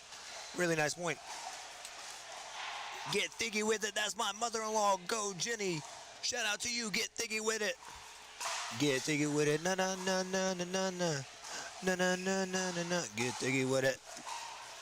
I tell you what, Jenny And Meredith absolutely cruising right now. 13-1 lead. They are looking unstoppable.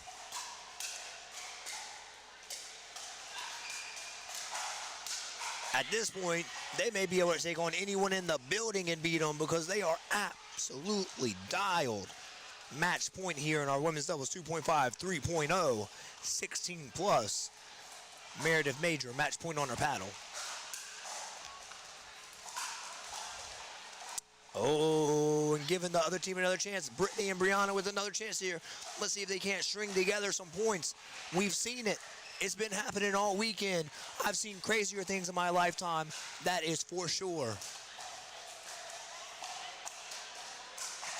And there's one, doubling that total from 1 to 2. Can they keep it rolling?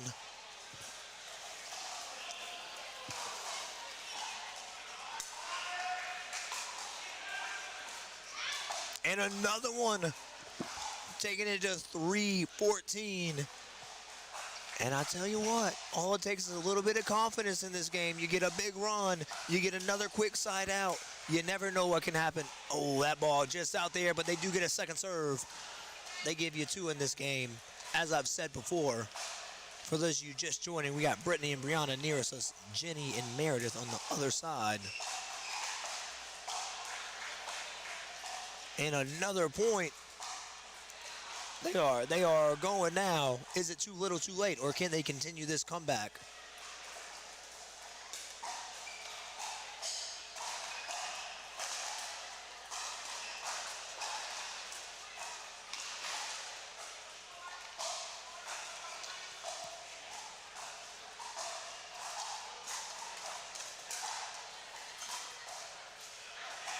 Oh, and a nice shot there by Meredith. That's going to do it. Meredith Major and Jenny Dodd over Brittany Thomas and Brianna Hancock, 15-4. That was your women's doubles, 2.5 and 3.0, 16 plus bracket. And I tell you what, we got a lot more pickleball coming today. Really nice playing by the ladies there. And we are going to have pickleball for you all day long. So don't you guys go anywhere. However, we are going to be right back. We got a couple quick commercial breaks here from the Southern Pickleball Championships presented by HEAD Pickleball.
We're the birthplace of the Allman Brothers Band, Southern Rock, and the soulful sounds of Otis Redding and Little Richard. Our musical heritage wrote the soundtrack of our nation and is home to today's rising stars. Macon, Georgia is where soul lives. Plan your visit today at visitmacon.org.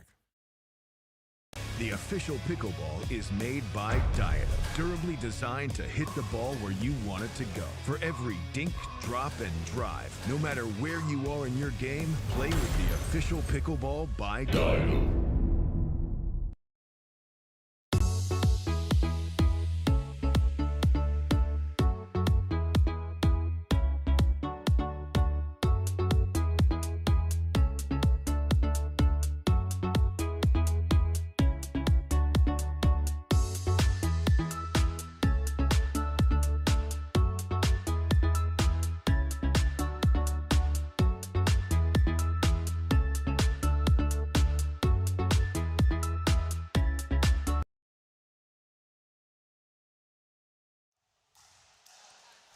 All right, welcome back to day number 4 of the Southern Pickleball Championships here, presented by HEAD Pickleball. We got a good one for you here. This one, men's doubles 5.0. But I know you can see it. We got someone else in the booth. We got the man himself, community builder Antonio Pullen. How you doing, my man? Brother, I am blessed today, man. I'm here, championship court. We got some high-level pickleball about to go down. And Southern Pickleball, you know, they do an amazing job. You all do an amazing job, so I'm ready to rumble, baby. Thank you, sir. You yourself also do an amazing job. And let me tell you something. If there's one thing Antonio loves, it is life. And if you don't believe me, check out his Instagram, his Facebook, everywhere. But if there's something he loves almost as much as life, that is the game of pickleball. Let's go, we are baby. super happy to have you here, man. And just let us know real quick, what you got going on? You got anything coming up, anything in the horizon? Man, we got a lot going on, man. Honestly, we got a couple tournaments coming up. We got some leagues happening, and just excited about 2026, man. You know, like you said, follow me on Instagram, Coach Antonio Pullen, and learn more, baby. But I'm excited about this right here. It's about to go down, baby. All right, and we are going to get right to the action here. Men's Doubles 5.0. Don't be confused if we say the name John, because we have 3 Johns on the court. One of them will go by the name of JP. So on your nearest side here, we got John Pugh and JP Christian, which will show up as John Christian. On the far side, we got Nathan Jones and John Clark, our quick side out there. It's a lot of length on this side, man. The John has a lot of length on this side, especially left side. Indeed they do, and I'll tell you what, you can just tell by the strokes, very solid, but that's going to be our first point for Right Nathan on. Jones and John Clark. John Clark in the black shirt, white hat. Nathan Jones in the green shirt on the far side. Nathan Jones serving there. And I tell you what, I know you weren't here for the ones before. Right on. And we've had some great pickleball, but the speed of this game, much different. And you being a pretty high-level player yourself, is that something you've seen, is that the speed of the game at the higher levels faster now than ever? Oh, for sure, man. You got to think about paddle technology for one. Right. But then IQs are increasing like crazy. You know, it's not really necessarily about the age of an individual for the most part. But, man, what they do with that paddle in their hand and also what they're doing with that brain up top. So, yes, the game is getting quicker, smoother, but a lot smarter as well. Absolutely. That ball just going out there. And you'll notice there's a lot of youth on this court, but there is some experience on this court, too. In the yellow shoes there, we got John Pugh, who teaches pickleball tennis and platform tennis. So you may just say that man has some experience. We're going to have 3-0-2 here. See if they can't get a side out and get this thing rolling for themselves.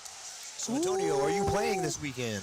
Yeah, so tomorrow, man, I'm playing mixed doubles, 4-5, 35 plus, with one of the hottest players in 2025, April Williams. If you don't know the name, check her out, man. She actually went to nationals, competed in singles, 4.5 for the first time, and she got silver. So yesterday I think she had gold. Today she plays women double, and tomorrow I rock with her on the court mixed doubles. All right, can't wait to see that. Maybe we get you guys on championship court as well. Hey, man, that's the goal, baby. And I tell you what, I talk about experience. We missed it a little bit, but right there, John Pugh with an experienced shot, nice and smooth down the line. to get that ball back. Yeah, Let's see if they can't get some offense I going, was though. going to say they need to get some offense going, man. You can't play defense forever. Right. Defense wins championships, but not in this game. Hey, amen I think to that, that's brother. football. And they look real confident over there with that 3-0 lead. Ooh, Oh, and they're going to extend it now. That one actually going to take it to 5-0. Ooh, And I tell you what, 5-0 for the 5-0s. But ain't nothing too far. We've seen some comebacks out anything here. is possible in this game, man. For those of y'all that have been watching, we've seen some epic comebacks. We had a really good comeback today. We had a team up 12-4. Got it back 12-12. They ended up winning 15-12. What a game that was. Nice and steady. Ooh. And right here, just staying patient. Oh, just out on that Good lob, idea. but what a lob it was. Yeah, good idea. Hey, but they needed that stop, though. Now they need to get some offense. 100%. I tell you what, sometimes I wish I was playing rally scoring because I could play defense for days. Amen to that, brother. But I feel like I'm just getting stuck on that service side. But, I mean, here is a great example why. Oh, what a shot. That's high level right there. That's just finesse. But sometimes when you got to wait for that third shot to bounce, teams like this so aggressive with that return that you get stuck at the baseline and you just can't get yourself off. Right on. Right there you see a good deep one. But a great reset there to get himself good in. speed up. JP You got to with finish the, that. There we There go. it And is. now they're on the board. Great finish there by JP. Hey, all right it off takes the is one. reset. It just takes one. That's right. You get that 1 point, man, get that momentum behind you. Hey, pressure is pressure. That's Either right. side of the net. They're probably tired of hearing me say it, but this is a game of runs. Hey, believe that. If I've ever seen one. The reset. Ain't no time limit in pickleball, just points. You're not really playing against the clock. You're playing against your opponents, and you're playing against yourself. Right on. So while they're out searching for the ball, you're doing a lot in the community. What's up? We appreciate that. Tell us some of the stuff you got going on in the community. Man, honestly, it's so much. Just because I love what I do, man. And I love seeing people enjoy themselves. So one of the things we're doing right now, to be quite honest, is on Sundays down at Dale Dinkers between 2 and 4 p.m., we have youth pickleball. And really and truly 2026, we're really trying to put a focus on youth pickleball across the gamut, you know, from grassroots all the way up nationally. So anybody out in the community, if you have any kids around you or you know a group of kids that would love to get into pickleball, the time is now, man. The sky's the limit. So that's one of the biggest things that I'm really focusing on right now in the community is that youth pickleball. Absolutely. Speaking of youth pickleball, one of the better games we had today was one Handsome Hoon and Liam Toe, and they had this place electric. Those guys were absolutely on fire.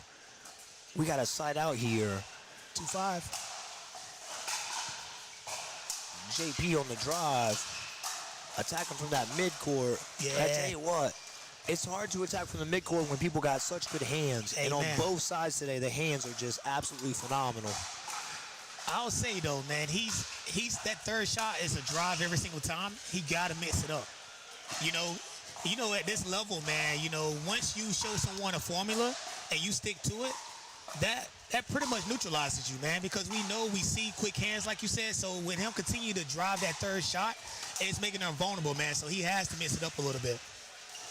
We got 46 people on the live right now. Shout out to you guys. Give us a shout out in the comments. Shout out Antonio. Let us know where you're watching from. You in Georgia or you somewhere else. We appreciate every single one of you. Once again, we got community builder, founder of Dinkin' and Bangin' himself, Antonio Poon in the booth with us here. And this is men's doubles 5.0. It's a good one too. We got 3 Johns on the court. Ooh, that's a great controlled speed up there. I like it. I like that. Nice and controlled, and that's going to take us now to 6-2. Second serve, and let's see if they can't force the side switch here. I was going to say they need a stop here. A big stop. What hands. Nice back. He stay with it. Ooh. And as a coach yourself, I think you can appreciate this. One of the things you're seeing is when these guys are going to reset, their feet are silent or still, right? I think a lot of times whenever you're getting into the game, you gotta kind of break that athlete out of you sometimes. That athlete has to be controlled. Right on. And a lot of that is controlling those feet. Do you agree? Hey, so you know one of the things I love teaching is control chaos. because the game gets chaotic, and then we're human. Our heart rate goes up, our breathing goes up, but you got to be able to control that. Like you said, mid-court, especially going into resets, you definitely want to be still like water, and then be destructive. But, yeah, man, I agree with you 100%. You got to make that shot, though. Oh, that one just out. You got to have that.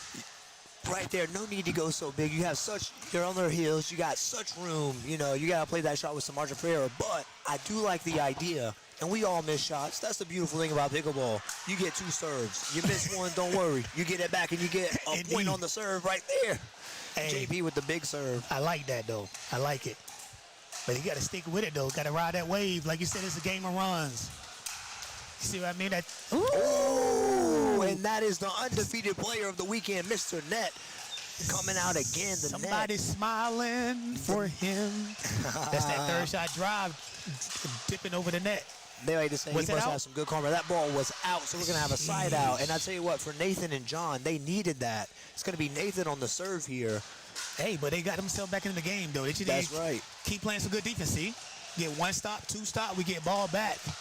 Been a common theme out here. It's almost like the bright lights get you a little bit nervous. Oh, for sure. And then once you settle in, the game really starts to even out. But right now, if I'm Nathan and John, I really want to get this side switch. I don't want to mess around, let them get close. Oh, and that's a good way to start. And that is high-level pickleball at its best. That is what we call an earning. Yes, indeed. Smooth at that. That was beautiful. Effortless work. And that right there is how you can be an athlete in pickleball. He went for too much with that one. Without doing too much. That's going to take us to our side switch. With our side switch, we are going to take a quick commercial break, but we will be back with more Southern Pickleball action with your favorite 4-4 Duper Corin and your favorite community builder, Antonio Pullen.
Back with more men's doubles 5.0 action.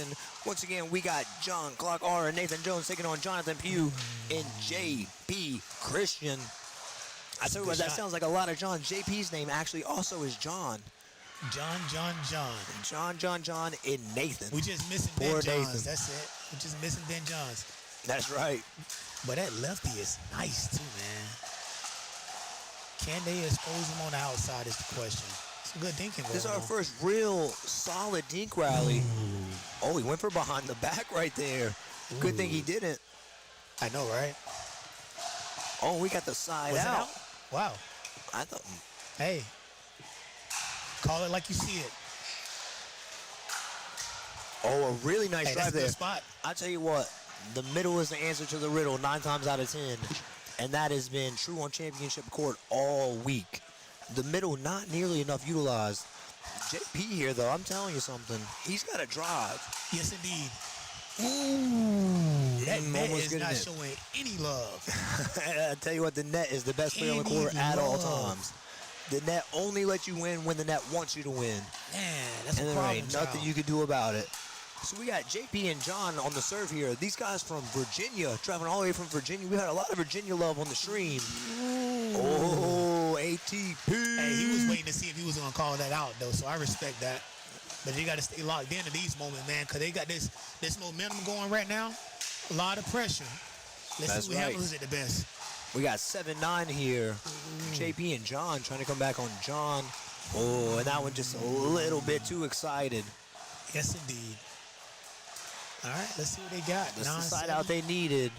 This is John Clark on the serve. John Clark from Columbus, Georgia, plays a lot at Opelika Pickleball Club in Alabama, however, and that is where he met Nathan, because Nathan actually from Auburn, Alabama, right down the street, and what a shot. That was smooth, that like butter. That's going to take us to 10, 10-7, and I tell you what, right now, if I'm Jonathan and JP, I'm trying to get that ball back quick, and if not, I might be taking a timeout. Look at that. Ooh, you got to finish that. Look at Good the defense. lob. One more. Nice and Oh, steady. really nice. I like how he went middle. Yes. He did it. He played And it was through control. the margin. That's right. It was a lot of control. You know, some people lose it after that. After you hit one ball that you think a winner, and then it comes back, you're like, dang, let me get the second one. And then that third one, you kind of lose focus a little bit. They stay control, man. That's right. John Clark wanted to give a shout out to Brant Knox. That's Alabama's own Brant Knox. Let me tell you something, Brant, an exciting player. We love when Brant plays our tournament. Shout out to you, Brant. Hopefully you're watching. He's also everybody's favorite gym teacher. Nathan Jones wanted to give a shout out to Carlo Vincent. Man. And John and JP just want to give a shout out to you all on the live stream, saying thank you. Mate, I'm watching a little late, but I'm watching. Proud of my boy. Shout out to you. Straight bangers. John Clark is my hero. Let me tell you something. John Clark is quickly becoming my hero as well, because we got ourselves an amazing game going on. Once again, this is Antonio Pullen, community builder, founder of Dinkin' and Bangin' here, coaching it extraordinaire, wears many hats. How do you manage all that? Man, you know, I just love what I do. To be honest, I get to wake up every morning and do what I choose to do. And I just love it, man. You know, from being on the court, off the court, I love the science of pickleball. I love the business of pickleball. But I just love seeing everybody else enjoy it as well. You know, and like this tournament here, you talking about 1,000+ people. When I drove up today, I was like, whoa, there's a ton of people, and there's some great pickleball happening right now, man. So shout out to Southern Pickleball. Shout out to your entire team, man. It's running smooth, a lot of smiles, but you do see a few tears on the court, too, because these games are applying a lot of pressure. I tell you what, if you have some heartbreakers, don't forget this is the Southern Pickleball Championships presented by HEAD Pickleball. Also, big shout out to the official ball of Southern Pickleball, Diadem. It's not only the official pickleball of Southern Pickleball, but the official pickleball of the world. And shout out to Mizuno, the official shoe of Southern Pickleball. We are doing a Mizuno shoe giveaway all 5 days here. If you want to be a winner of one of the 5 shoes, come ask us how. But you gotta be here to win. So make sure you get in that car, drive yourself down to Macon, Georgia, and get it going. We got 13-7. These guys trying to finish it here. Yeah, man. And I tell you what, He's covering a lot of court. Covering a lot of court. A lot. It's nice and steady. Just ride that wave. There you go. Oh, a little inside out Yes, move indeed. right there. How about that? Yes, Unorthodox, but it works. So that's the side out they needed. Yes, 7-13. Can they make a big run is the question. They need at least 3 on this side. Right here. At least 3. 3 to 4 gets you feeling comfortable. Puts the Yep. pressure back on the other side as well. I tell you what doesn't help. If they get none here, Oh, yeah. then they're starting to feel the pressure, and they're starting to feel the pressure in a big way. They putting a lot of pressure on this right side. Good Oh, hands. and that's a good Ooh, start. wee. That's a good That's start one. right there. So we got 8-13 on 1. JP on the serve. Big serve. Gotta Just have out that back. there. Gotta have that back. Like you said, he was going for the middle, though. You know, he put a lot on it. But, hey, guess what? You got second serve, baby, so they got to make something count here. 2 serves, and I tell you what, that guy serving the ball right there, you ain't going to miss him, because look at them yellow shoes. You got to love it, baby. Finish that. There we Good go, shot. and that's what they needed right Need there. that big time. So that's 2 of the 3 they need. Let's see if they can't get this thing to double digits here, and beyond even. I'm looking to see if they missing on this third shot. It's been a drive almost every single time. Nice drop. I tell you what, I think they're listening to They you, listening and to right you, there man, with you know? the changeup, You they gotta force mix an it up. error. Hey, we here. They need one more. 10-13. I like that Can they backhand keep it drop rolling? he keep coming with. Silky. It's almost like that guy plays platform tennis, pickleball, and tennis or something. I'm not sure. I'm really not sure, but that is a side out. But I tell you what, now Nathan, John Clark, they feel no pressure. I need to end it now. I don't want them to get that ball back, get running. In a situation like this, what are you thinking? What are your thoughts here as a coach? As a coach, if I have the ball right now, let's just keep doing what got us here. You know, some way, somehow we got 13 points. Let's refocus on that and stick to the plan. Let's not do anything crazy. But if they're on the flip side, as far as on the returning side, hey, let me get this return. I don't matter. It doesn't matter if it's shallow, deep. But now we're in the kitchen. Let's go nice and steady. Let's ground them out. The pressure's on them at this point. Nice and steady. Finish that.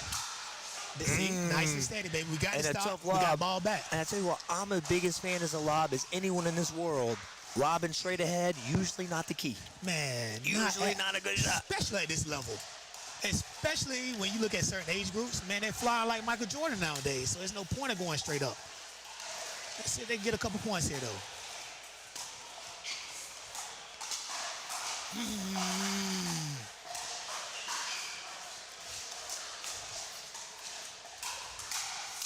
Finish him. Good touch.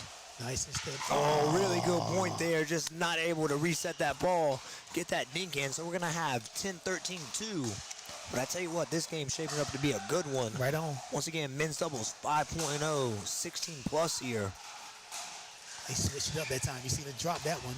Ooh, that's not the play. I tell you what, that is 2 for 2 on straight ahead overheads being smashed right back at your face. Those of you watching at home, lob to the corner, in the opposite corner at that. Indeed.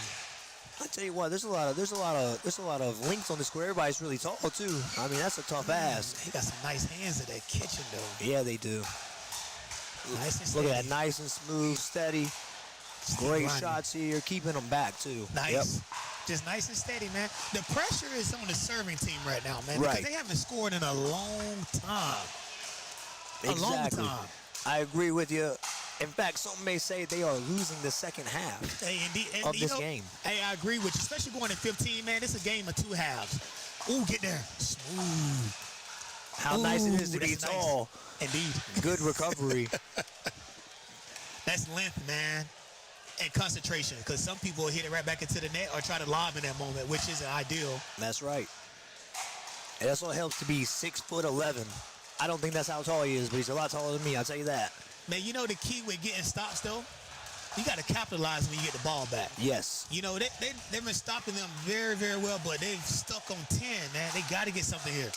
I think that's a testament to the high level of the game here is you have the advantage on the return in pickleball. And I think a lot of the times you lose that advantage with your return, but in this, they're really keeping that advantage by hitting good, deep, heavy returns. Right on. Look at the hands. Yep. Nice and calm.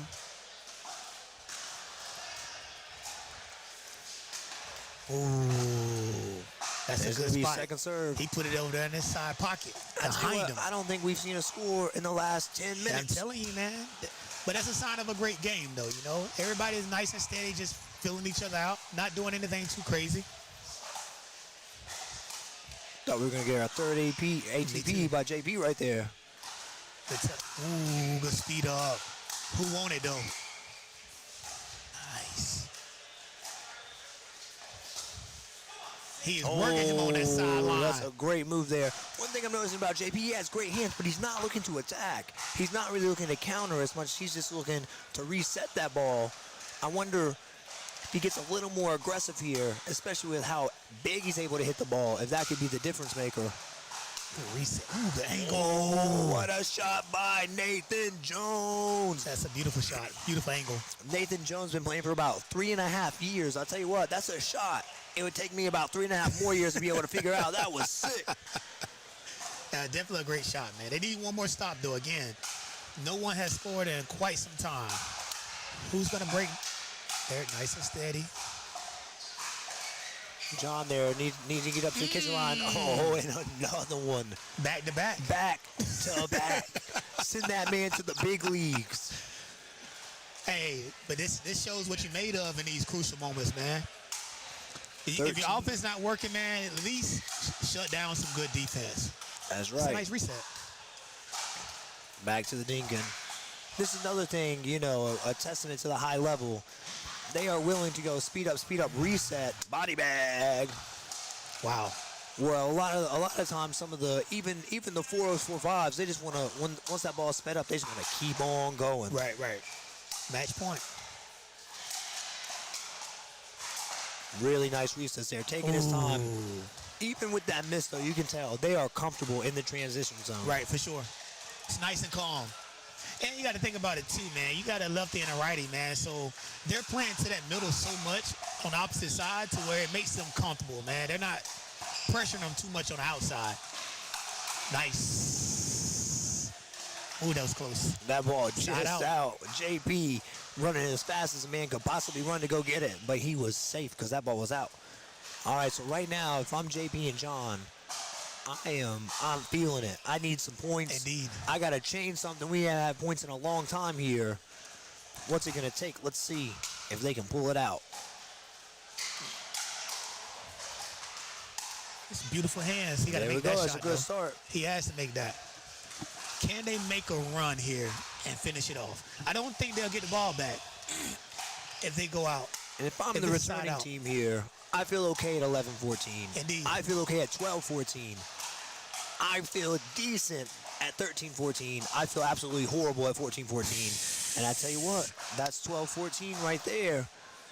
Got to be close to a timeout. Yeah, man, but the pressure is on right now. Ooh, get to it. Nice and controlled there by JP. Another nice and controlled one. Good spot. I like that. Really nice there. Switched I it like up there that. at the end. Indeed. I like that. That's Nathan killing the Ernies from straight bangers. I tell you what, man, that's the most Ernies we've seen in a game, period. It all came from one man himself. That one just out. You have to respect going for the big serve, but in a moment like that, it has to be in.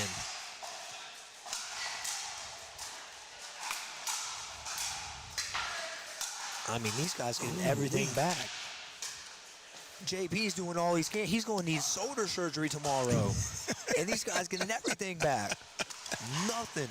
And I mean nothing getting past these guys. I feel that, brother. Good spot. There we go, John. 2 stops. I Side tell you out. what, we got a good game brewing. You guys tell us in the comments who you think's going to win this one. We got a close one.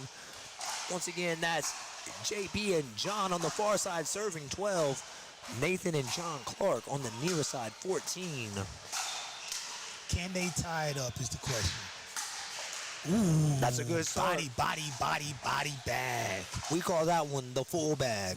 Man. Ain't no question about it. Got the whole thing. He need a few more of those, though. And I tell you, I think that right there, that's the pressure he needed to apply. And there he goes. Now that he's applying that pressure, you're going to have your opponents on the back foot. That is going to change the complexion of the game. And all of a sudden, Yeah, what did I say? Something about this championship court. Man. We got 14-14. We do have a timeout, so we too will take a quick timeout and be right back to Diadem Championship Court here at the Southern Pickleball Championships presented by HEAD Pickleball. We're the birthplace of the Allman Brothers Band, Southern Rock, and the soulful sounds of Otis Redding and Little Richard. Our musical heritage wrote the soundtrack of our nation and is home to today's rising stars. Macon, Georgia is where soul lives. Plan your visit today at visitmacon.org. The official pickleball is made by Diadem, durably designed to hit the ball where you want it to go. For every dink, drop, and drive, no matter where you are in your game, play with the official pickleball by Diadem.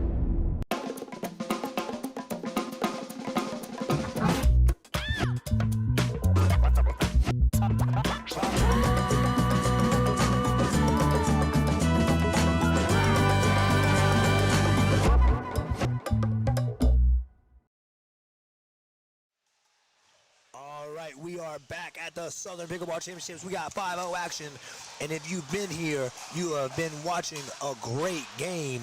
We got 14-14 in our men's doubles 5-0. Make that 15-14. JP point. and John on the serve, trying to make the improbable comeback here, and they got match point on their paddle. Oh, and that's a good shot there. Really good shot by Nathan, trying to steady the ship, but they still got to stop them one more time here. Can they hold off 2 championship points? What are you thinking here, Corey? Like, what's going through your mind right now as the returner? You're at the baseline waiting for the ball. I got to get this return deep but safe And then on the other side, JP has been just absolutely lights out aggressive. I'm trying to slow this ball down exactly how they did. Oh, but not good enough. That's going to be 16-14 John Pugh and JP Christian taking down Nathan Jones and John Clark R. And I tell you what do you think the difference to that game was that allowed JP and John to come back there? Man, honestly, I think the pressure they applied on the back end. You know, I think it was the opponent was actually applying more pressure in the beginning. But I think once they settled, and then JP, he demanded a lot of the court up front. But he was very methodical. He was precise with every single shot. And their defense allowed them to get back in the game. So a ton of stops. Yes, incredible. Absolutely. And right there, when JP, when he started doing certain stuff, you get the opponent on the back foot. They're playing defense. Well, before, they were the ones attacking. They were dictating points. Right on. You get on that back foot, you get in trouble. All right, once again, that was men's doubles 5.0. What a treat we had, and we got way more coming to you from the Southern Pickleball Championships presented by HEAD Pickleball right after a word from our sponsors.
We're the birthplace of the Allman Brothers Band, Southern Rock, and the soulful sounds of Otis Redding and Little Richard.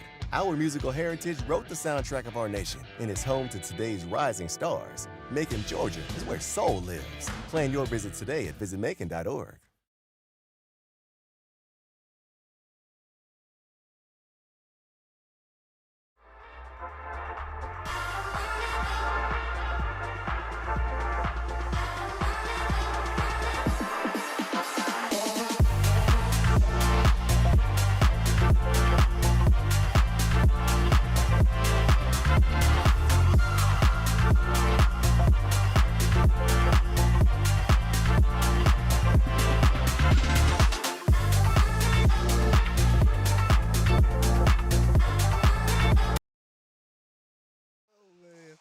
Are we back? All right.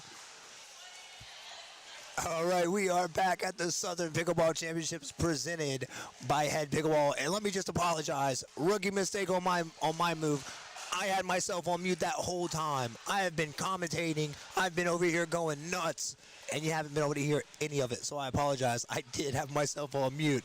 But I am everyone's favorite 4-4 duper, Corin Dujinsky, and this is women's doubles 3.0 and 2.5 16 plus. We got Diana Roberts and Dixie Eccles. Diana Robles and Dixie Eccles taking on Livia Harrell and Kara Rogers Hawthorne. We got on our near side Livia and Kara, on the far side Diana and Dixie, and we are back to playing pickleball 9-5. I know what you're thinking. It is hard to tell who is who because they are matching. In blue on the far side, we got Dixie.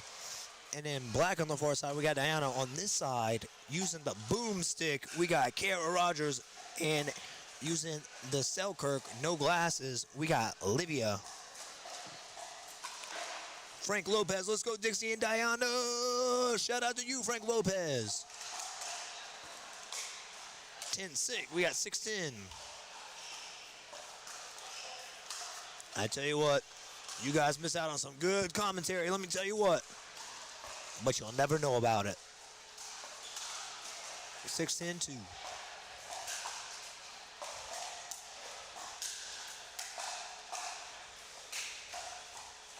And 7-10, so now mounting a little comeback here are Olivia and Kara. Let's see if they can't keep the ball rolling here. Get some more points.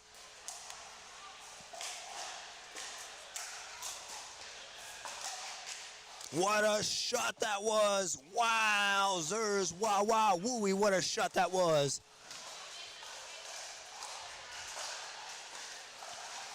So we got 8-10 here. 8-10-2, Kara to serve. Kara from Florida, as is Livia. And our team of Diana and Dixie, both from Macon, Georgia. They are local. All of these players, except for Livia's favorite, is Annalie Waters. Livia, more of an Anna Bright kind of gal. As am I. As am I. Livia's New Year's resolution to love Jesus. Kara's New Year's resolution to read the whole Bible. Diana's New Year's resolution is to get better at pickleball. And Dixie's is also to get better at pickleball. These ladies out here playing their hearts out. We have a great game going. 10-9 on 1. We have ourselves a game of brewing.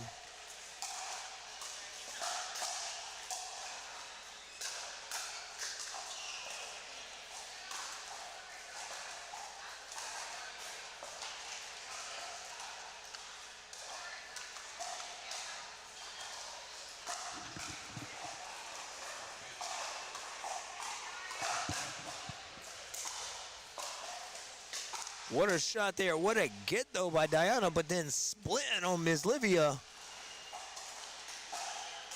Caroline Yanez, vamos, Diana. Vamos you, Carolina. Thank you so much. And just missing there is Livia. So that's going to be second serve.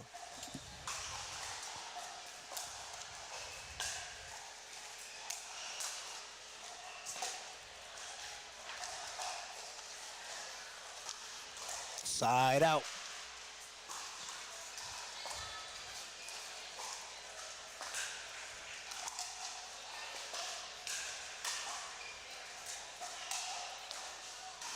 Oh, a really nice shot there by Kara. So that's going to be second serve.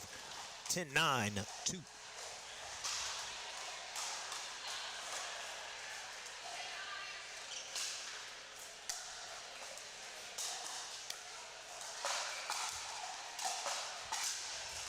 Oh, what a nice shot there. So let's make it 11-9. 4 points away from match point here for these girls. And let's see if they can't close it out here.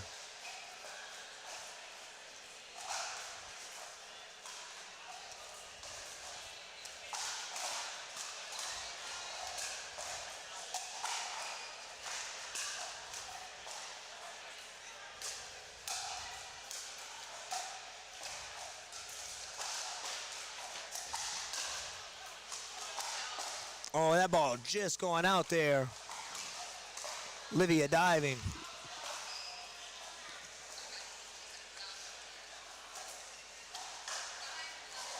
(9-11) on 1. Kara to serve. We got a great game here with these ladies. Oh, and that ball just going along too. So we're gonna have second serve here. 9-11 on 2. Let's see if Livia and Kara can't take the lead here, get a couple points on the board. Big Dude Bob, Peach Park gang. Shout out Peach Park. I don't know where Peach Park is. Let us know, Big Dude Bob, where is Peach Park? Bailey Smith, come on, Dixie and Diana.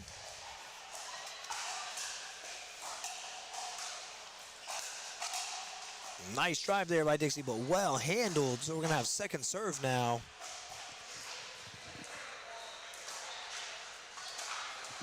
(11-9) on 2. That's going to make it 12-9. We are 3 points away from match point here.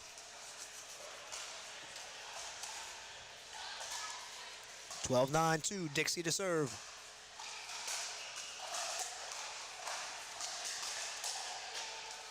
That ball going out. 13-9-2. Dixie and Diana on a little bit of a run here. Let's see if they can't close it out.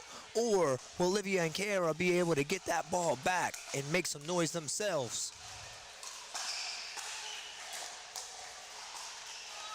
Oh, and just missing the overhead. So we are going to get a side out. And Olivia and Kara with a chance here to get the ball back and get some points on the board. Can they make the comeback? That's a good start. We're going to have 10-13-1. Kara to serve. Frank Lopez, Peach Park gang. Where is Peach Park? One of you guys tell me. Let me know. Where is this Peach Park? Where can I go to become of the Peach Park gang? I would have to assume it is somewhere near Live Oak, Florida. But I totally could be mistaken, let me tell you. Second serve here. 10-13-2. Olivia to serve.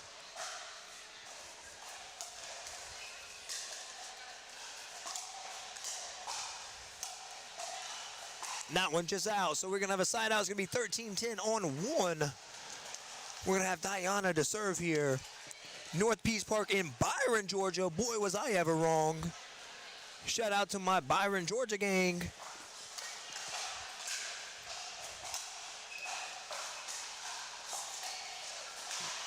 And that is going to bring us to match point. Can they finish it? Or will Kara and Olivia have something else to say about it?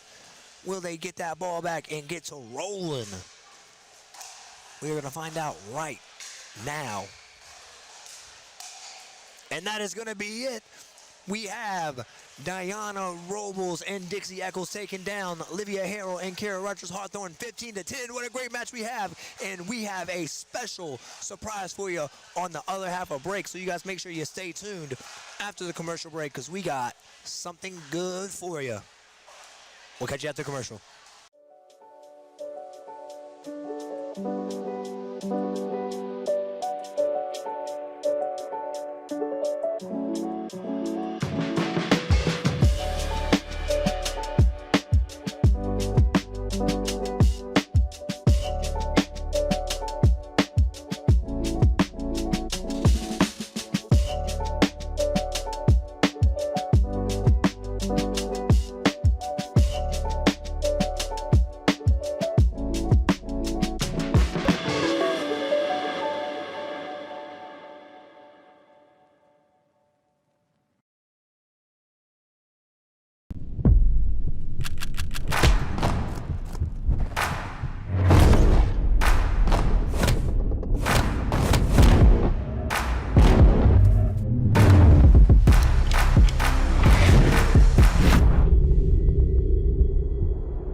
Somewhat ended my tennis career. Roll a clip. I have a clip of this, but basically face planted on court. You're playing at the highest level. These PPA main draws, winning these Challenger Series, playing in the World Cup. At what point do you start to consider yourself a real professional pickleball player? Breaking the top 100 in singles, making it to main draw, or winning a round of main draw, winning the Challenger, like those are all little steps along the way. Are tennis players just better athletes than pickleball players? Well, it's definitely an advantage to have that tennis background, always believing you can win. Is there somebody out there that you're eyeing right now? Annalie Waters, the GOAT. I would love to play her in singles. I think that would be awesome. Just to see. You just said you think you're going to take her down if That's you play what her. I heard. That's what I heard. I just heard You I heard it can here be. first. PPA Daytona. Give me her first round. Women's main draw. Samantha Buick over Annalie Waters. You heard it here first on the Southern Pickleball Podcast. Oh my gosh.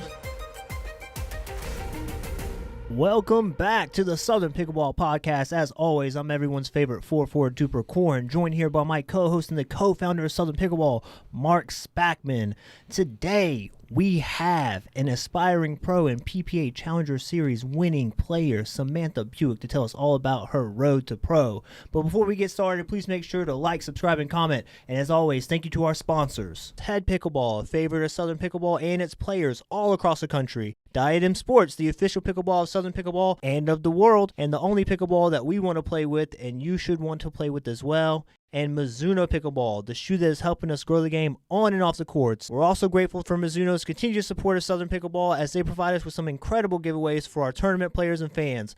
All right, so as we mentioned, we have PPA Challenger Series winner Samantha Buick in the studio. Samantha, how you doing today? Hey, I'm great. Thanks. Thanks for having me. Yeah, absolutely. We're excited. So I do think a lot of our viewers probably do know you, but for those that don't know you, give us a little bit about your background and how you got into pickleball. Yeah, for sure. So I'm born and raised in Atlanta, played a ton of sports growing up. Tennis was always the main one, though. Both my parents played. My mom played at Florida State and NC State, and my dad played professionally in Europe. So big tennis family. I ended up playing college tennis at LSU and Clemson. And in my junior year at Clemson, actually, unfortunately, I got injured. And roll a clip. I have a clip of this, but basically face planted on court somewhat. Ended my tennis career. Oh, this R.I.P. is the actual injury. Yeah, R.I.P. tennis. I have not. I've I have not not seen seen it. this. This is- yet. yeah, I this wanna see is- this. You can laugh. It's funny now. Play shout out play site. Yeah, for real. Except for the fence that's like taking up a fifth of the screen.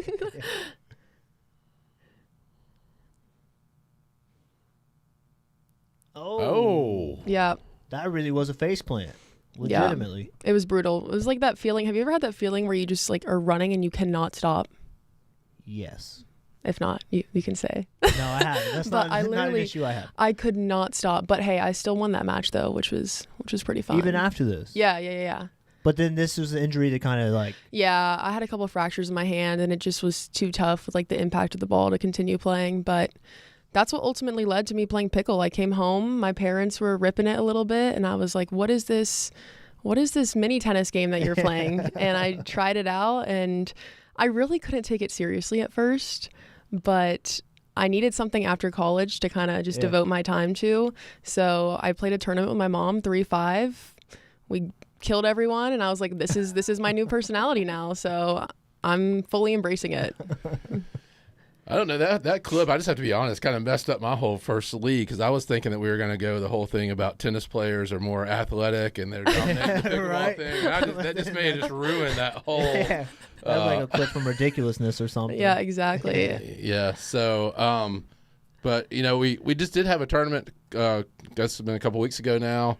Yeah. Your dad is like flat out dominating. He was a Southern Pickleball Player of the Year last year. He got one of our cool awards, and he's just dominating. So. He's a baller, but actually, I'm gonna out him a little bit here. He was the most resistant to it at first. He was not about the noise whatsoever. So my mom was the first one who kind of with her friends dabbled in it and was like, this is pretty cool. And then I started as well. And then my dad was like, okay, maybe, but he was very no noise, don't like it. So interesting. when you're saying the noise because of the sound of the ball, Yeah. and everything, or Yeah, he's like, no. I mean, because we talked about it before. My first tournament I went to was an Atlanta Open when I played, and I couldn't believe it when they had having come up playing tennis and playing some small college tennis. All of a sudden, I went. And they had music speakers going. They were making announcements in the middle of the match. Yes. People were cheering. I'm like, how am I supposed to concentrate and play when all y'all are doing all this? So, I mean, I get the shock. Yeah. So, we had Donald Young on here a while back, and he almost just sort of said it, but, I mean, are tennis players just better athletes than pickleball players? I mean, are you seeing the same other athletic I mean, I think right now it's definitely an advantage to have that tennis background because like we're in the generation of pickleball where there aren't that many people who have been fully raised on just training pickleball. So I think having like the tennis background, the anticipation, and just like the mentality, especially coming from college tennis, just like always believing you can win, I think that really does help. So I would have to agree with that. But there are definitely also aspects of the game in pickleball that don't really transfer from tennis too. And so that was a struggle for me at first, and I'm still working through some of it now. My instinct is to just speed up everything. And then also getting to the net as well. In tennis, you have to be a little bit more cautious about when you're getting to the net because the court's so big. But in pickleball, It's kind of just like full send it, charge. Just get up there, right? Yeah. Yeah. No, that makes sense. And I mean, I think what you mentioned it that there's nobody that's really been like born and raised on pickleball yet, but we are seeing this influx of like people like you, D1 tennis players that are coming in and really having success. So, what was your transition from D1 tennis to like real competition pickleball like? Yeah, I mean, I'm fairly new. I played my first pro event in August of this year. So it has been a big change. Coming from D1 tennis, I think, again, like the mentality is right there. I'm in every point. I'm always believing in myself. But just like little things like side out, I never would have expected that to be so like different mentally as well. And like I said, getting to the net, using my little like drop shots and dink shots, it's just a whole different aspect of the game. But I've really enjoyed it. It's kind of a new challenge for me. So it's been a great place for me to go like after work on the weekends. I love it. Yeah. And so you mentioned work. So you still work a full-time job. I do. I work a 9 to 5. I work at Coca-Cola. Shout out Body Armor, the best sports drink in the game. I work in finance 9 to 5. And then in the mornings after work on the weekends, I'm hustling to pickleball, using my PTO. So it's a fun time. So how many hours a week does that look like? How many hours are you in the court training? I would say I don't really look as much as like the hours per se, just trying to get good quality in. I try to get at least like 4 days a week, especially before a tournament, really ramping it up. But I also love solid core Pilates. I don't know if you've ever heard of that, but I call it aggressive Pilates. It's the hardest workout I've ever done. I love going there. It's my other little like side workout to accompany my pickleball. So I'll try to play 4 times a week, and then I go to Pilates like twice a week. And then I also do love running a little bit, not long distances by any means, but maybe like a 5K or a 10K every now and then so when I'm in a match. 5K, Just a full race. I just do a race a day. When I'm in a match, I'll start thinking, I'm like, okay, I've run further than this before. I can keep going. What's the balance between drilling and match play? Yeah. Okay, so I just recently started drilling. I was not a fan of it.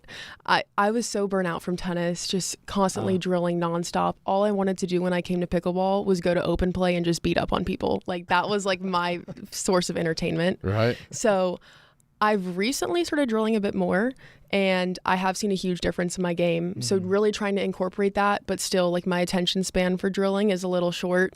So I'll try to do like a practice with someone where I say, hey, let's go 30 minutes early, drill a little, and then play some games for like an hour or two. But I just try to keep it light, especially I'm super tall. So trying to keep the injuries down and just maintain my fitness. Super tall is like what, 6'2"? Yeah, 6'2.5" without shoes to be exact. But my friends argue that I'm like 6'4", 6'5", but I have receipts. I'm on the friend side.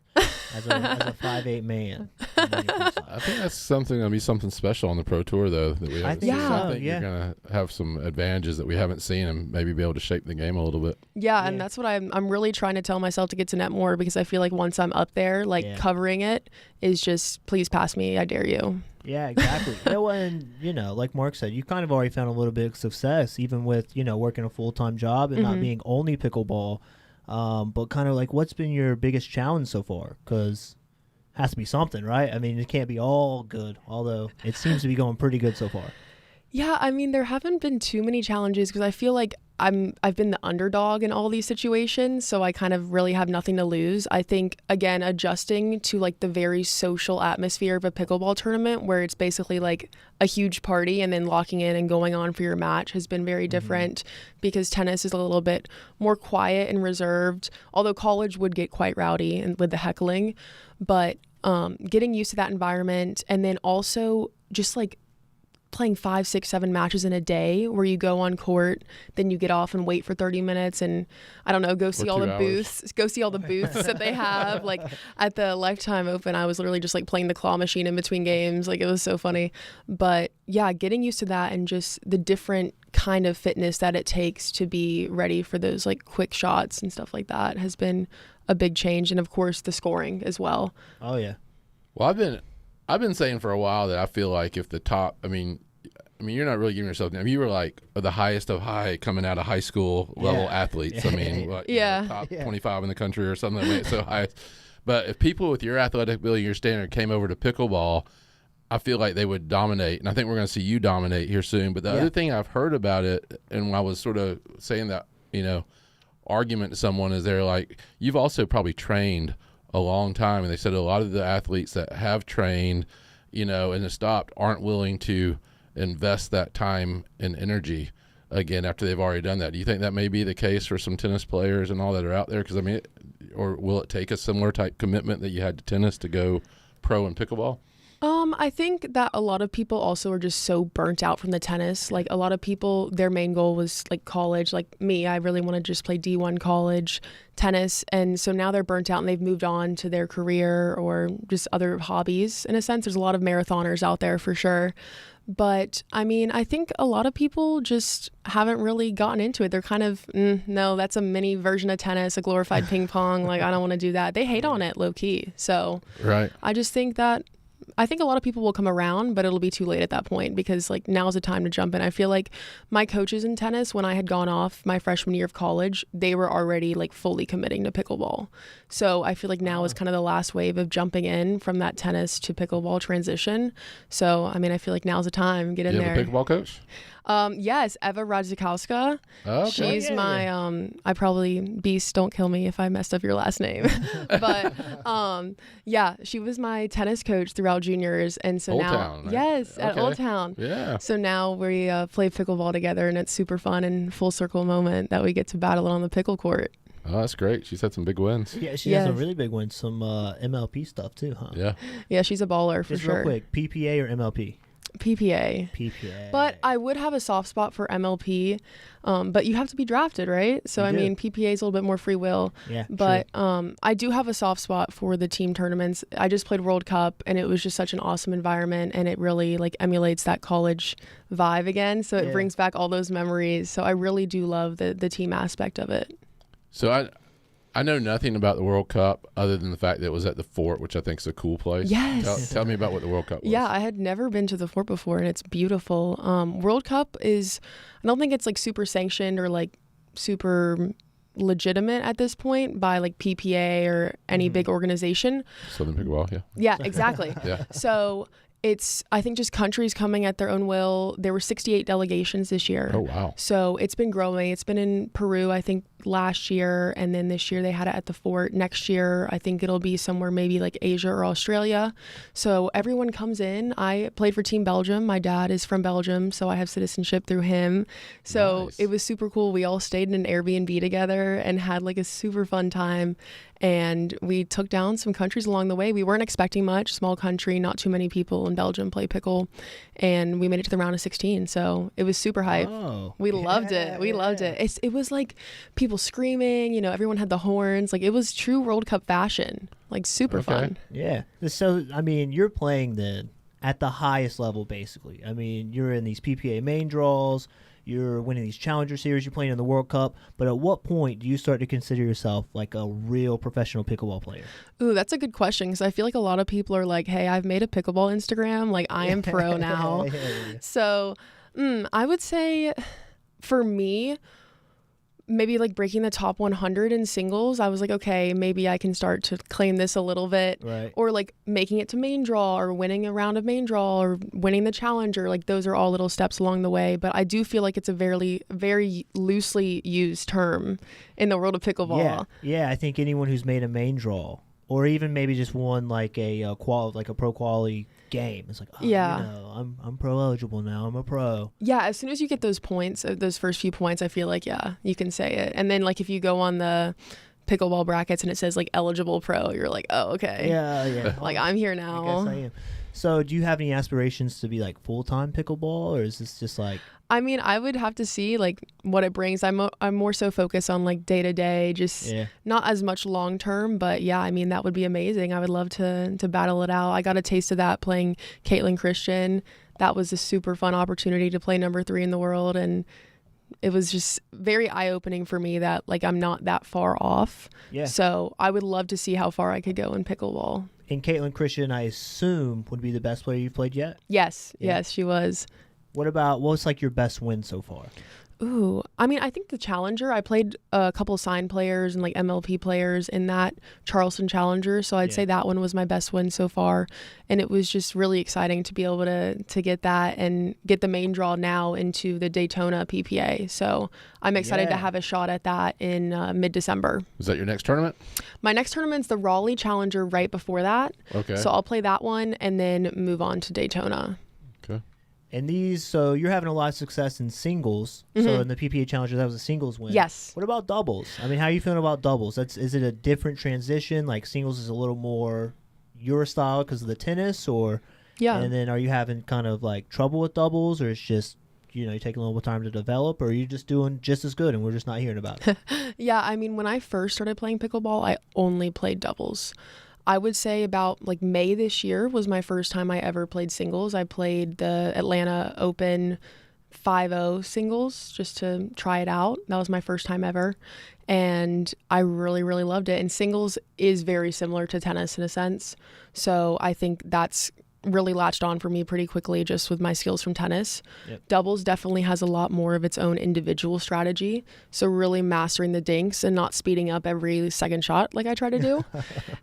So working on that a lot. And I think also same thing with tennis. You really have to find that partner that works well with your game and how you think and how you feel. So just trying to find that. I'm kind of the new kid on the block, and pickleball has its little cliques of people. So trying to get myself out there more and meet the people that I want to play with and that match well with me. But I'm excited to play Raleigh, and then I'm also going to play my first Challenger mixed. So I'm excited to try mixed too, because I haven't really seen too much of that. So I'm excited. Oh, are you a left side? You seem like a left side mixed player. I don't think my partner's going to like that, but I'm cool with whatever, honestly. Yeah, I mean, pickleball, the court is so small that if you like prefer a side or a certain shot, you can pretty much move and get that shot that you want. Yeah. So I do appreciate that. But yeah, it's fair enough. Well, I think they say a lot too now is that with players coming over that you go into singles and you kind of get noticed playing singles, and then somebody asks you to play, or you make that relationship with who to play. Is there somebody out there that you're eyeing right now that you wish or hope is eyeing you? I mean, who is that dream matchup right now to ask you to play? I mean, honestly, I would love to play with Eva, my coach. I think the goal would be to play with her next year. We should be able to make that happen, right? Can you give me a main draw? Can you get me in main draw? Oh, I don't know. I need to get in main draw to be able to play with her. Okay. So I'm because going. if she played with you, she would have to play qualifiers then for y'all to get in. Is that how that would work? Or yeah, and I don't think she's allowed to play qualies. Okay. So because she's a signed player. Yeah. Okay. So I'm going to try to win a challenger and then be able to hop in with her. That would be like the ultimate dream because it'd just be really so cool. fun. That'd be really cool. Yeah. Have a lot of people at Old Town cheering for that one. Yes, they would all come out. Yeah, we got to do it for the local Atlanta one. I think that would be great. But yeah, I mean, and then obviously like Annalie Waters, the GOAT. Would love to play with her, and like honestly, I would love to play her in singles. I think that would be awesome, just to see because with all you just said you think you can. You're going to take her down if That's you play what her. I heard. That's what I heard. I just heard I can be. With Daytona, PPA Daytona. Give me her first round, please. Samantha Buick over Annalie Waters. You heard it here first on the Southern Pickleball Podcast. Oh my gosh, they're gonna clip this in like 2 months instead of me losing like 11-0, 11-0. No. But no, I would love to. got I mean, this. I see these highlights of her hitting the craziest shots, and I'm like, Yeah. I would love to just have the opportunity to play against her. So, yeah, I mean, also just like honestly the nostalgic partnerships for me too. One of my other coaches, Brandon Lane, he plays in the APP a lot, so like I would love to partner with him just for old time's sake. And he was the one who actually told me, he's like, listen, like play singles, get noticed in singles, and then the rest will fall in place.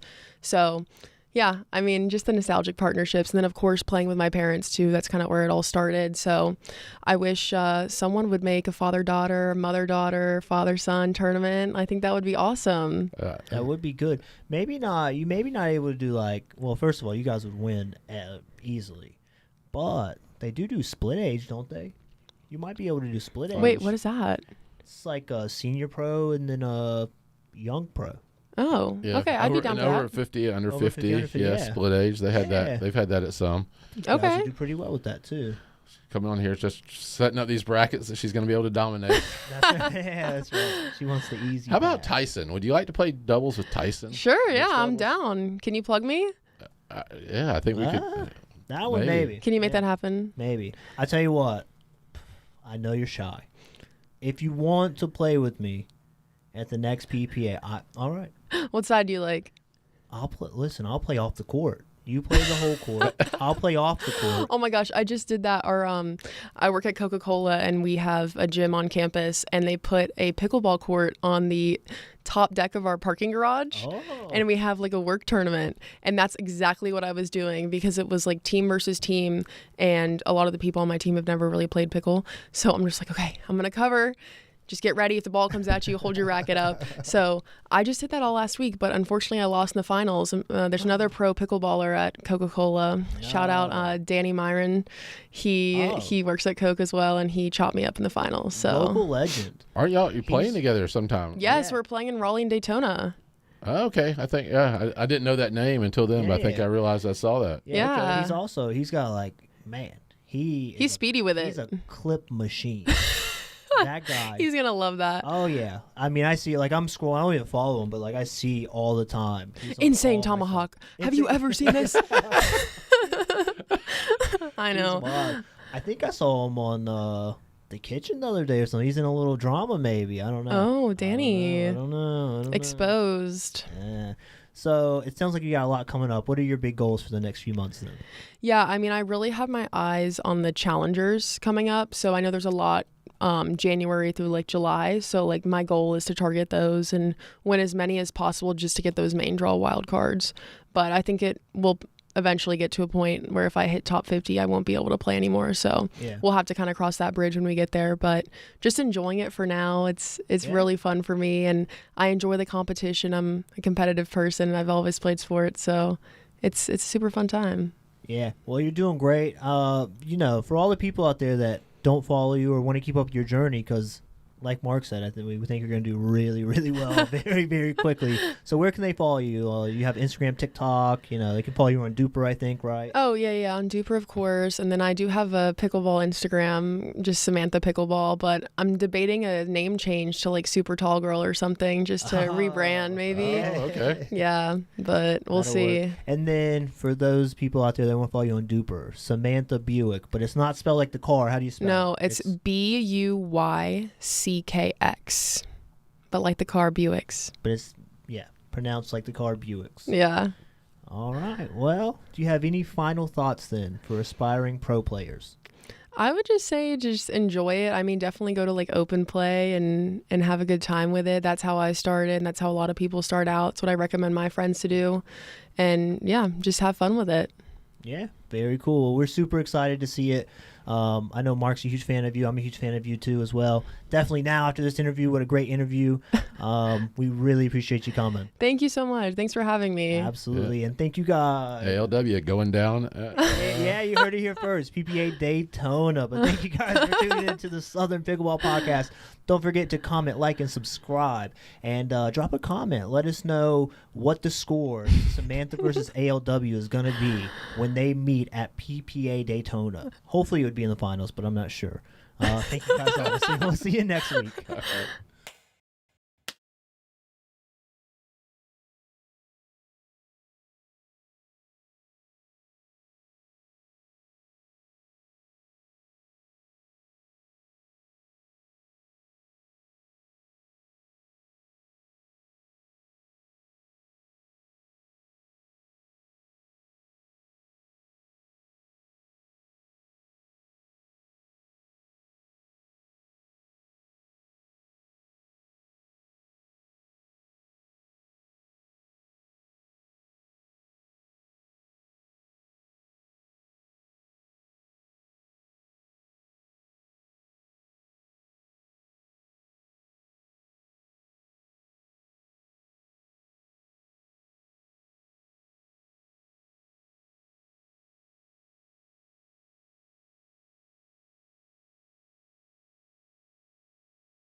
All right, we are back at day number 4 of the Southern Pickleball Championships presented by HEAD Pickleball over here on Diadem Championship Court. The game we have coming to you here, women's doubles 3.5, 35 and above. We have Nikki Nixon and Wendy Morton taking on Thelma Bevel and Sierra Carr. Once again, guys, don't forget this is one of the largest qualification-only tournaments, amateur-only tournaments in the world, meaning you must have qualified to be here. And to qualify, all you needed to do was medal in a Southern Pickleball event. Everyone here today that you're going to see playing has medaled in a Southern Pickleball event. And if you're wondering where are these Southern Pickleball events, head on over to southernpickleball.com and check out our upcoming tournament page. Also, just want to give a huge thank you to our sponsors, HEAD Pickleball. We'd like to give a huge thank you to HEAD Pickleball, not only for being the presenting sponsor of our tournament this weekend, but for their continued support throughout the entire season. HEAD has played a major role in helping Southern Pickleball grow and expand across the country. From innovation to performance, HEAD truly has everything you need to keep your head in the game. Trusted by champions and built for players of all levels. Big shout out to Mizuno, the official shoe of Southern Pickleball. As you can see right here in my hand, whether you're on the court or off, Mizuno is the shoe you want to be wearing. And don't forget, we are doing a Mizuno shoe giveaway every single day of the Southern Pickleball tournament. That means 5. That's right, 5 pairs of Mizuno shoes will be given away very soon. Make sure you ask us how to get involved with that, but you do need to be in the building to be a part of that. And as always, thank you to our tour sponsor, Diadem Sports, the official pickleball of Southern Pickleball and the world. We live to play with Diadem balls. As the official ball sponsor of Southern Pickleball, Diadem's Live to Play motto is a reminder that picking up a paddle isn't just about competition, but that we are human. Diadem and Southern Pickleball prioritize connecting with our friends and our community through the simple joy of being on the court together. Are you interested in being a sponsor? If so, we are proud to partner with businesses that share our passion and growing community in pickleball across the country. If you or your company want to get involved, reach out to us at info@southernpickleball.com. Also, if you are looking to be a part of this amazing tournament next year, get qualified. And one way you can get qualified is right here in Macon, Georgia at the Macon Love Tournament. Macon Love is taking over Macon, Georgia, and it's the biggest Valentine's Weekend pickleball tournament in the world. Whether you're competing with your partner or just in love with the game, this event brings together top-tier competition, electric energy, and an unforgettable tournament atmosphere. Celebrate Valentine's Weekend on the court at Rhythm and Rally in Macon and be a part of the pickleball event like no other. Love the game, love the competition, love Macon. It looks like these ladies are finishing up their warm-ups, and we are getting ready to get going. So we are going to take one more just quick commercial break, and we'll be right back after this.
right, we are live with some Southern Pickleball Championship presented by HEAD Pickleball action. Once again, this is women's doubles 3.5, 35 plus. We have on our nearest side Nikki Nixon and Wendy Morton taking on Thelma Bevel and Sierra Carr on the far side. Nikki Nixon set to return. Wendy Morton also on the side, but with the black visor. And on the far side in the black shoes, because they are totally matching almost head to toe, not quite to the toes, we have Sierra Carr, and in the white shoes we have Thelma Bevel.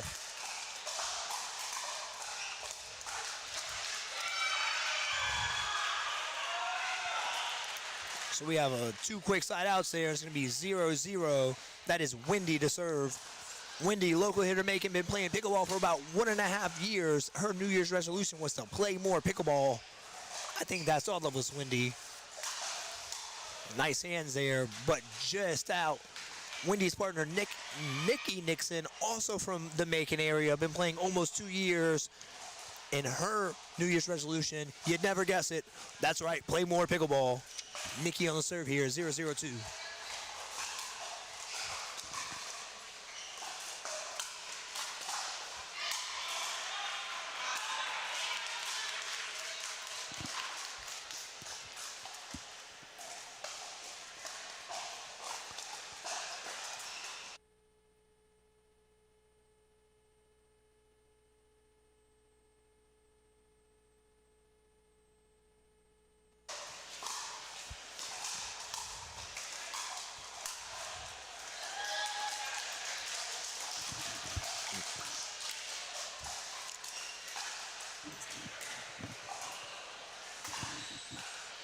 All right, we got 2-0.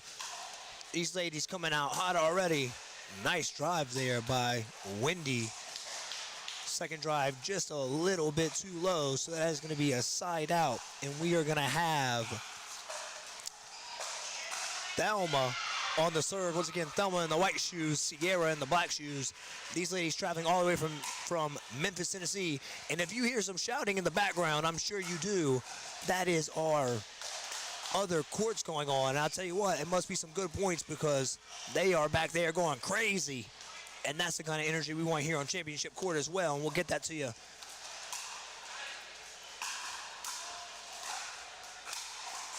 Oh, nice overhead there. Is that ball going to make it? Yes, it does. Oh, but couldn't get another one. So that is a great shot there by Wendy to force the side out. Oh, and that ball actually just out, so that's going to make it 1-2. We got Sierra now on the serve, and that's going to make it 2-2. Sierra to serve. We got 2-2-2. Sierra serving over to Nikki. Sierra, again, right outside of Memphis, Tennessee, from Bartlett, Tennessee. She is an instructional designer. Her New Year's resolution, that's right, play more pickleball. Her partner, Thelma, also from Bartlett, Tennessee. She is a registered nurse, and her New Year's resolution was to live a happy and healthy life. Second serve here, Nikki Nixon.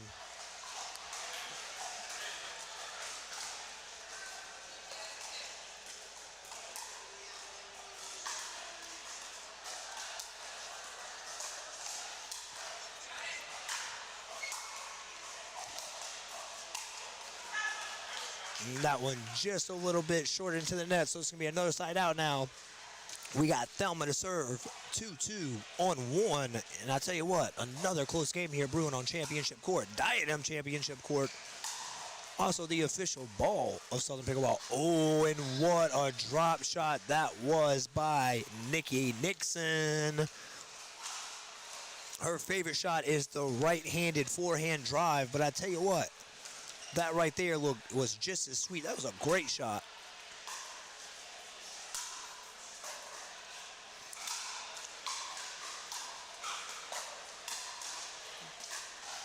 And a couple of lobs there handled well. Sierra not able to finish it. Bevel Gaming, go Thelma. Let's go Bevel. Shout out to Bevel Gaming. Sherry Bracewell, go Nikki Nixon and Wendy Morton. Thank you all. We appreciate you. That is Wendy on the serve there. We're going to have 3-2-2.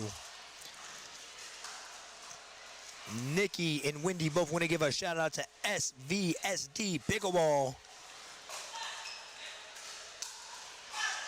Nikki also wants to give a shout out to Aaron Percival. Her significant other, Wendy, would also like to give a shout out to her awesome husband, Jared Morton. Shout out all you guys.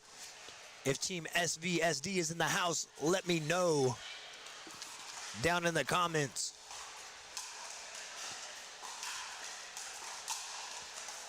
Wow, excellent shot there by Nikki. She said, are the cameras on? Make sure they are, because that shot was sick. Second serve here, Sierra to serve. Sierra would like to give a shout out to Johnny Daniel, Brenton Hopkins, and Pickleballers. Thelma Bevel would like to give a shout out to Jacqueline and Ryan Bevel. To Jacqueline and Ryan Bevel, shout out to you all.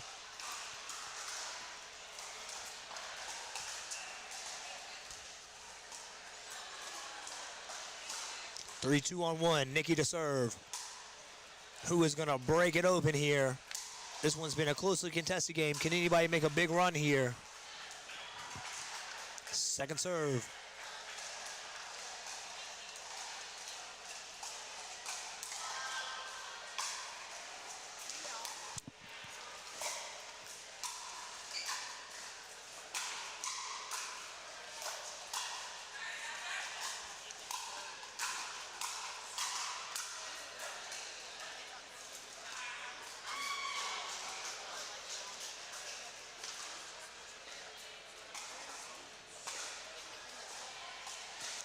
Four, 2-on-2.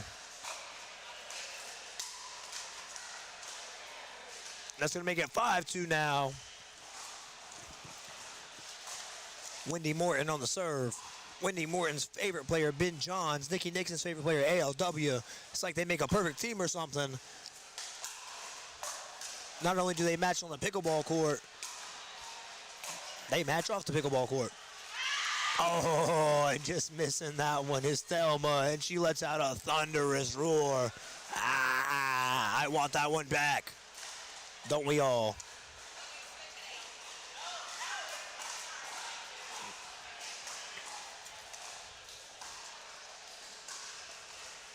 Six, 2-on-2.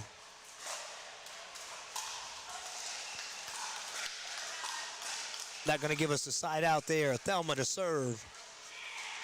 Thelma's favorite player, Georgia Johnson. That's the first we've heard this week of someone's favorite player being Georgia Johnson, and a great pick. Her partner Sierra there in the black shoes hitting that ball, and a great reset by Sierra at that. Sierra's favorite player also ALW. A very popular pick, and why wouldn't it be? Oh, nice shot there by Thelma. So that's going to cut that lead down to 3. And let's see if they can't keep rolling here.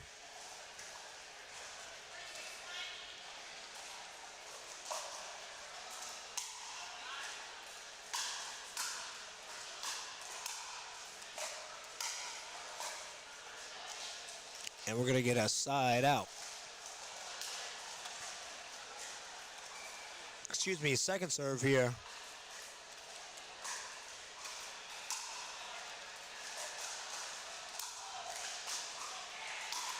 Nice hands there by Sierra, and it pays off. That's going to get that score to 4-6.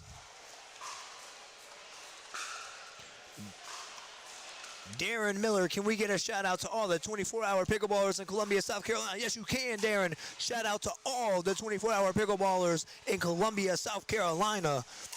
Thank you all for being a part of this. We appreciate all you guys. We appreciate you, Darren. Heather said, good luck to Thelma and Sierra. Your Memphis family is cheering you on. Let's go, Queens. Thank you, Heather. And Bobby Turner. Let's go, Thelma and Sierra. Shout out to all you guys. Thank you so, so much.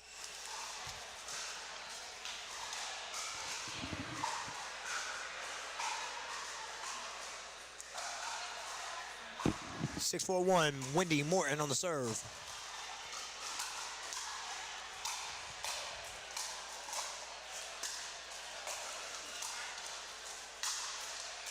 Really good defense there, but just one too many.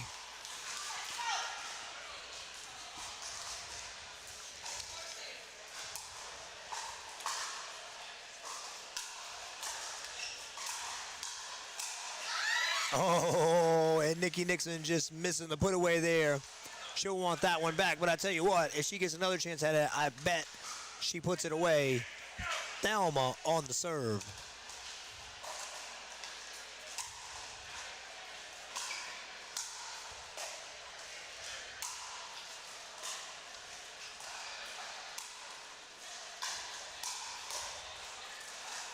Oh, really nice shot there by Thelma. And she is feeling it. That's going to make it 5-6.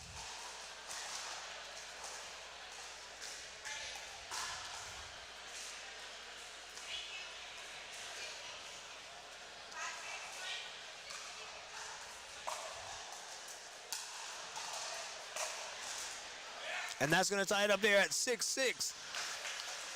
So we mentioned a game of runs, and Wendy and Nikki went on a run, but now Thelma and Sierra on a run, and then as a timeout, we will also be taking a timeout. We will be right back with more Southern Pickleball Championship action after this.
All right, we are back with more women's doubles 3.5, 35 plus.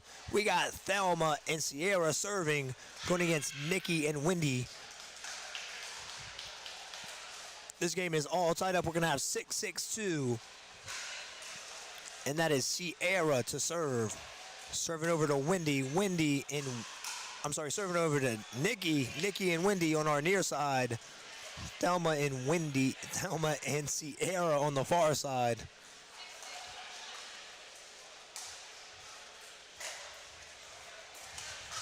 Just out, so that's going to be 7-6.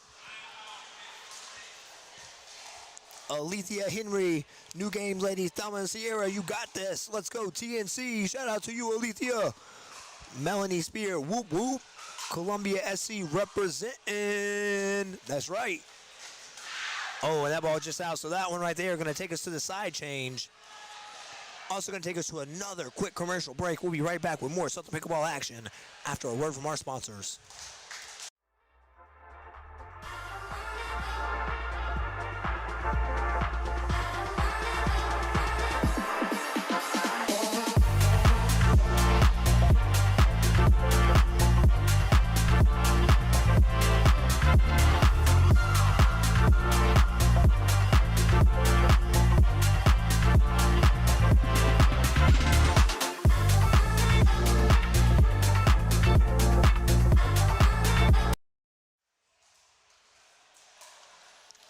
We are back. More Southern Pickleball action here. Wendy Morton, Nikki Nixon on the far side, 8. Thelma Bevel and Sierra Cora on the near side to us with 6. That is Nikki Nixon on the serve there. Big drive, handled well by Sierra. That ball just out, so we're going to have a side out here. It's going to be 6-8. That is Thelma on the serve.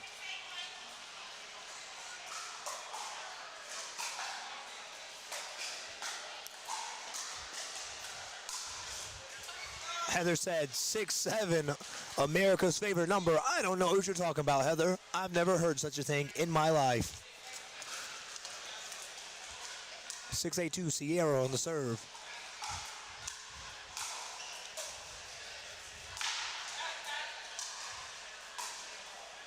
Nice and calm out of these ladies here.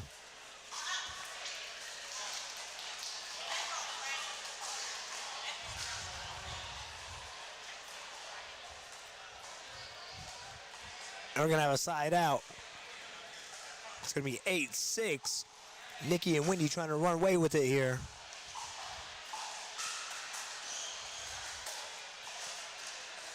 That ball going to be out, so that's going to make it now 9-6.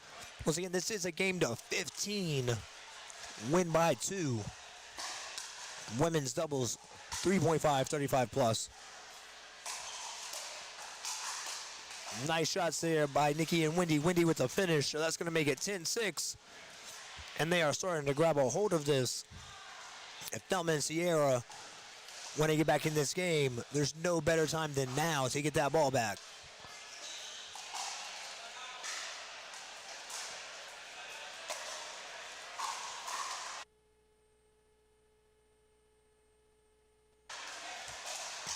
Nice overheads there by Sierra. But Wendy and Nikki really handling them well. Got an error there, so now we are going to go to our second serve.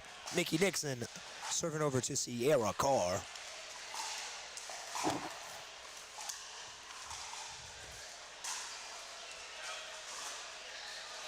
That lob just out. So we're going to have a side out here. Thelma to serve.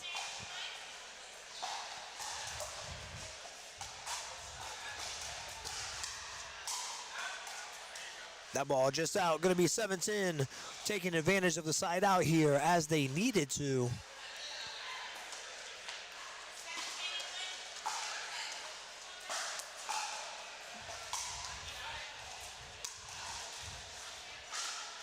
Second serve here, 7-10. Sierra to serve. Once again, Sierra and Thelma out of Tennessee, Memphis area, Bartlett to be exact. Nikki and Wendy from the Macon, Georgia area, Warner Robins. All one big family down here in Macon. Oh, and that ball just sneaking right over. So that's going to make it 8-10. This game is within 2.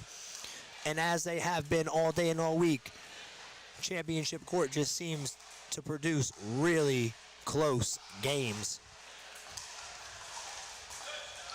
Oh, really nice there by Nikki. Great scoop. And then attacking on the backside. Really nice. Wendy with the lob, and another lob by Wendy. And another lob by Wendy. And then Nikki came in for the finish, but just a little bit too much. That adrenaline was pumping. She was ready to go. And just a little too much. But that's going to take us to 9-10 on 2. Sierra to serve.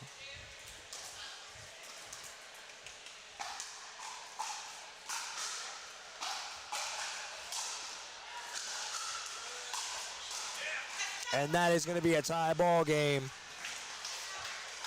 And we're going to take a timeout. Nikki Nixon, Wendy Morton. We also will be right back after a break from our sponsors with Southern Pickleball Action.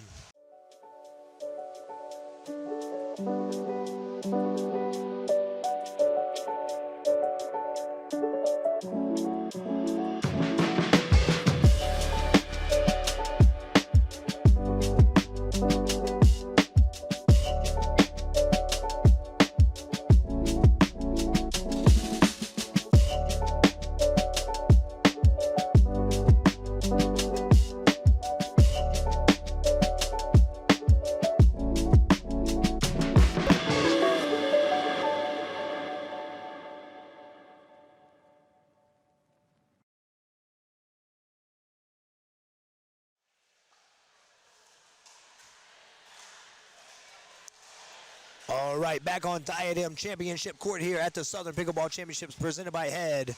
We have a comeback in the making. Thelma Bevel and Sierra Carr have tied it up against Nikki Nixon and Wendy Morton. It has been close all game, but now we are tied 10-10-2. Sierra Carr to serve. We got 55 of you live watching us now, let us know where you're watching from. And will you be here this weekend? If you are going to be here this weekend, when are you playing and what are you playing? We would love to hear from you, and we love to see you. 11-10 on 2. And Thelma throwing up a lob there, and that is her favorite shot, she told us. However, to no avail there, so that will be a side out. 10-11. That is Wendy Morton serving.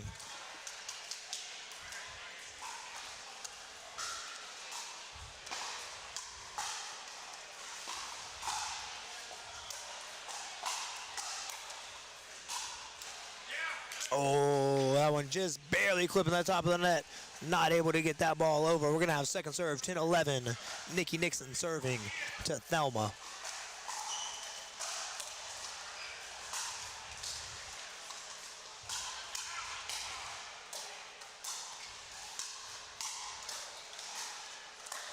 Oh, what hands by the ladies. But Thelma with the adrenaline pumping there at the end. Not quite able to finish it. Junior Gomez, shout out Junior from Alpharetta. Wishing I could be there. Throat got me staying in. Sore throat got me staying in. Let me tell you something, Junior. I wish I didn't feel you as much as I do. My man, get better.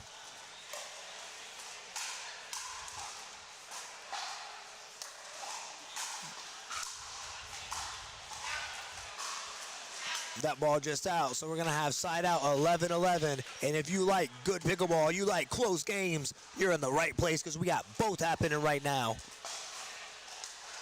That is Sierra Carter serve. Oh, just barely missing that backhand, but that thing was thunderous. So we're going to have Thelma serving here 11-11-2.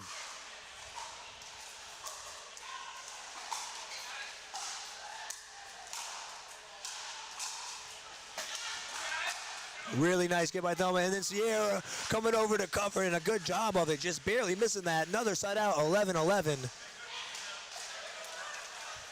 This one, I think, going to come down to who makes the least amount of errors, as it so often does. As always, thank you to all of you, and then watching us live. Drop a comment, let us know where you're watching from. Diadem Championship Court here has had great games all day, and don't worry, we still have hours left to bring you more and more great games. We will be bringing it to you again and again and again. Oh, nice backhand there by Nikki Nixon.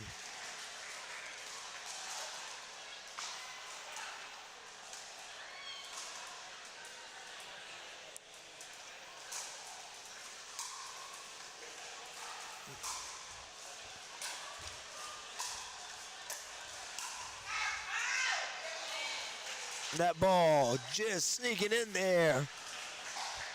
We got Wendy Moore and Nikki Nixon taking control here. 13-11.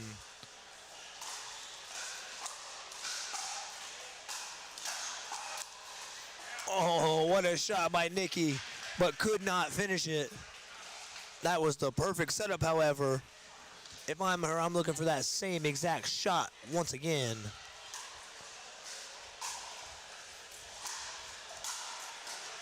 Nice overhead there by Wendy.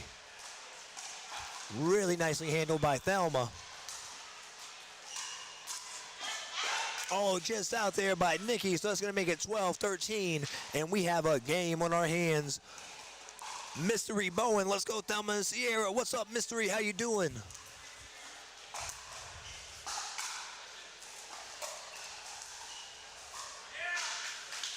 Oh, and that ball in on the lob. That's going to make it 13-13. Do you have butterflies? Because I do.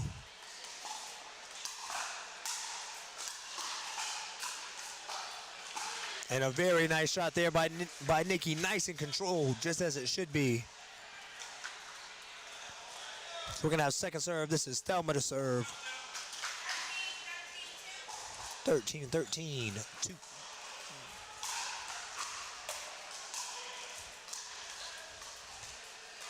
That one just out. So we're going to have another side out here. It is going to be 13-13. First serve. Nikki Nixon to serve. 07 GTAF watching from Kathleen, Georgia. Let's go. Shout out to you. Absolute rip there by Wendy to get it to match point. Once again, this is women's doubles 3.5, 35 plus. Can they finish it out here? Nikki Nixon with match point on her paddle.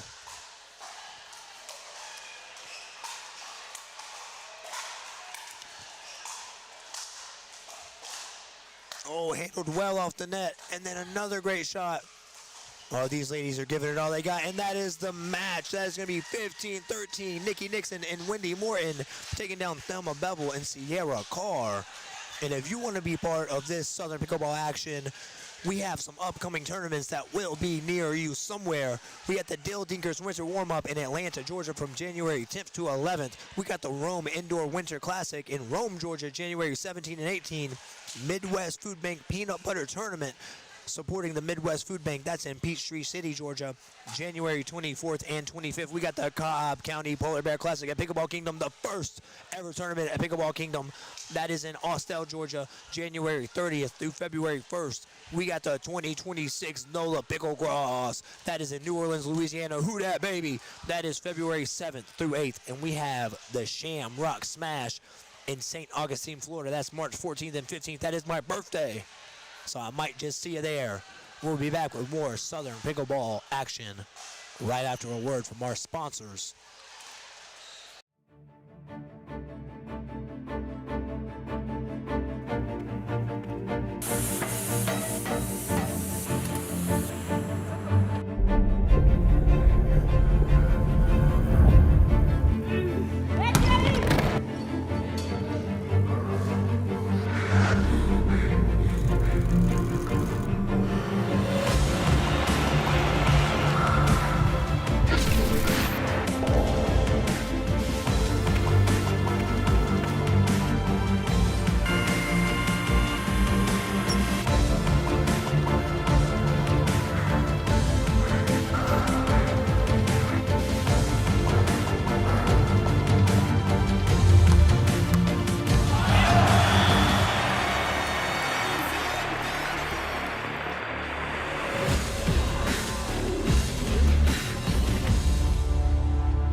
All right, we are back with day 4 action at the Southern Pickleball Championships presented by HEAD Pickleball. We are live on Diadem Championship Court, and boy, oh boy, do we got a good one for you.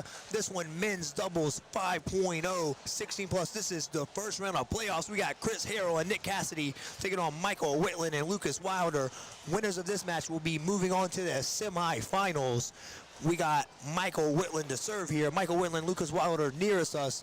Michael with the white shirt, Lucas with the black. On the opposite side, we have Chris Harrell and Nick Cassidy. Nick in the black shirt and Chris in the white shirt. That is going to be first point scored. Michael Whitland, Lucas Wilder, 1-0-2.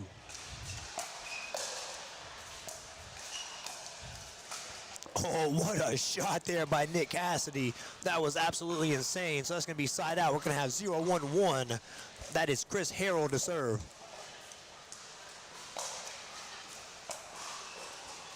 And Chris and Nick Cassidy both out of that Valdosta area.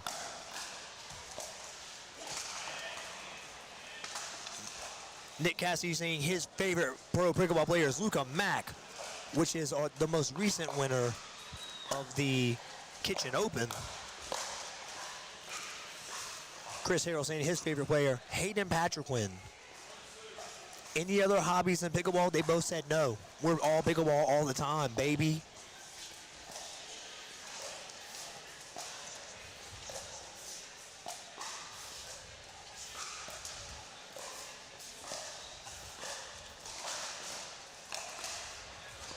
Really nice shot there by Nick Cassidy. That's going to make it 2-1 on 1. That is Chris Harrell serving.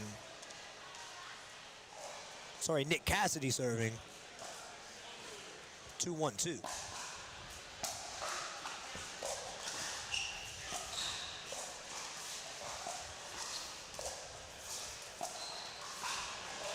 And that's going to be another point there. So they are starting to open it up here. 3-2, 3-1 on 2. 07 GTAF, great job SP calling the match. Thank you very much. I do my best, that is sure. I'm everyone's favorite amateur professional, oh, that ball just out, announcer, and everyone's favorite 4-4 duper Corin. I'm just everyone's favorite everything.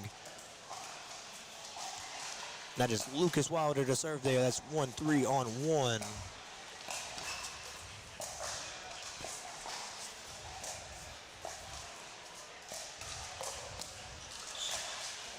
Oh, and a nice finish there. Really nice hands by the guys, but a really nice finish. So we're going to go second serve here, 1-3 on 2. This is Michael Whitland to serve. Once again, the winners of this match will be moving on to the semifinals. The loser of this match is done. That is it. That is their day. But in a big bracket of 18, yeah, you heard me right, 18 5-0 16 plus teams, just making it here a big accomplishment in itself. These guys have absolutely been on fire all day. Let's see if which team is going to continue that into the semifinals. 3-1-1. That is Nick Cassidy on the serve. Oh, really nice there by Michael. Really nice counter. Just kept that paddle right out in front of him. Boop. Absolutely amazing counter. Once again, this is men's doubles 5.0. We are live on Diadem Championship Court.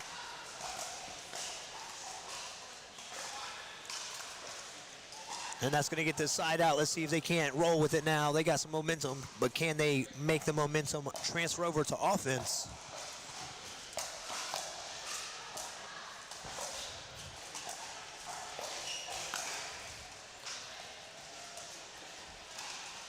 Michael Whitland just barely missing there. Got exactly what he wanted, just couldn't finish it. So it's going to be second serve, 1-3-2. Michael Whitland on the serve.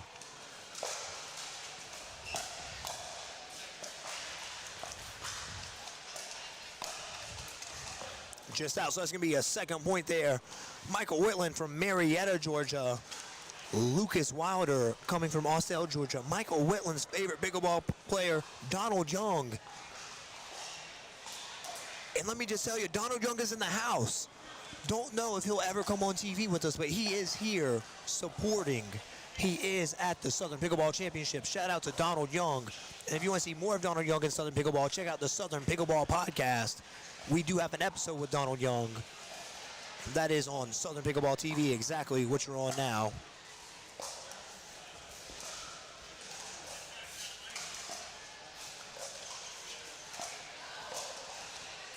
Oh, high speed up for the win. That is the new meta around here. High speed up, you gotta love to see it.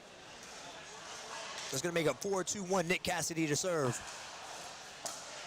And this is the highest level we have here today, 5-0, 16 plus. These guys have been playing some really tough competition. Oh, look at the hands by those guys, really nice. Second serve here. It's gonna make it 4-2-2.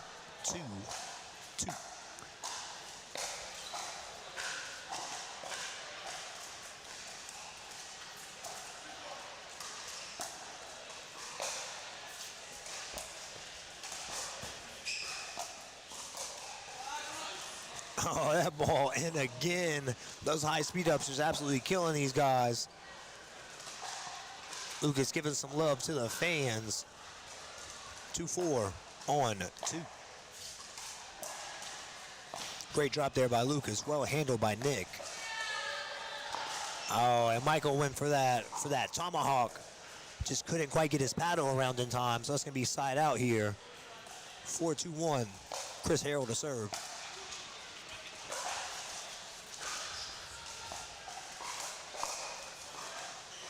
Nice shot down the middle there by Lucas. Chris couldn't quite get it back.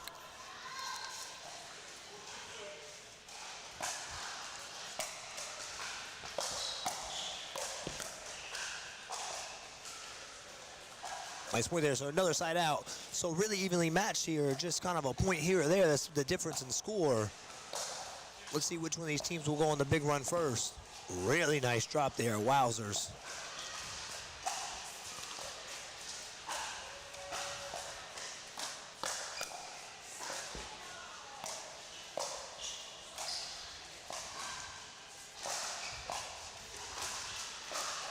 What a shot there by Lucas Wilder. Set up nicely by Michael Whitland. That was an absolutely phenomenal point. That's going to take us to 3-4 on 1. That is Michael to serve.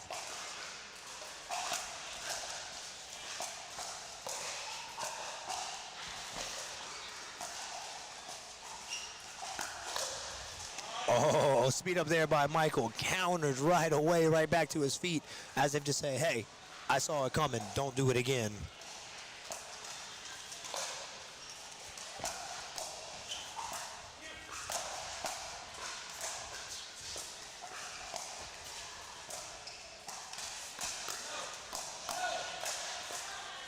Look at the hands.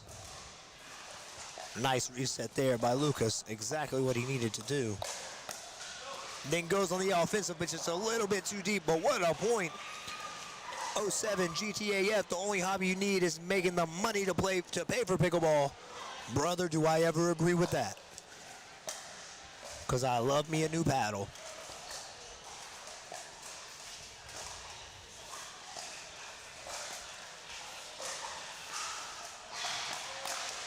Oh, what a speed up there by Nick. Not one I would have ever expected for someone to hit, but I tell you what, he did it, and he did it well. That's going to be 5-3.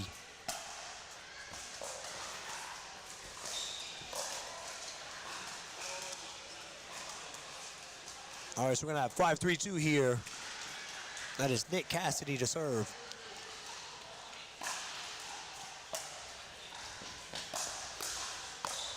Oh, shake and bake. Ricky Bobby right there. What a great setup that was. That's going to make it 6-3. And Nick Cassidy rocking last year's Southern Pickleball Championship shirt. How about it? We love to see it. 2 years in a row for him. Can he be golden this year? We'll have to see. Lob just a little bit too low there and was punished for it. So that's going to be a side out. 3-6-1. This is 1 game to 15, win by 2. Once again, men's doubles 5.0. Winners gonna head to the semifinals. Non-winners gonna be done for the day. Nick Cassidy got that freaking tomahawk rolling, man. He said his favorite shot is the backhand flick, but I tell you what, he has turned that into a tomahawk flick, and it is absolutely disgusting. It's good hands there, but the momentum now in the hands of Nick Cassidy and Chris Harrell. Can they keep it that way?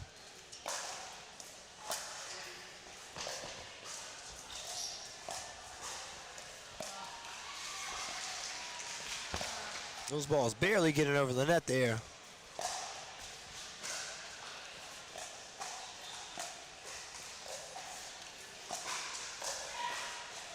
Just out on that one. That's going to take us to second serve here. 3-6 on 2. 6-3 on 2, excuse me.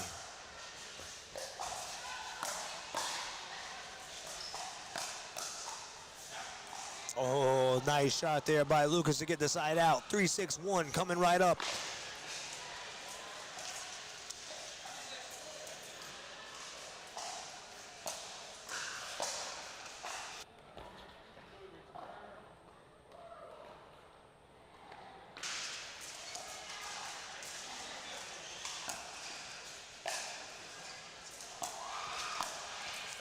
Look at the tomahawk flick. It is just absolutely crazy shot that he's got there, and a really good one at that.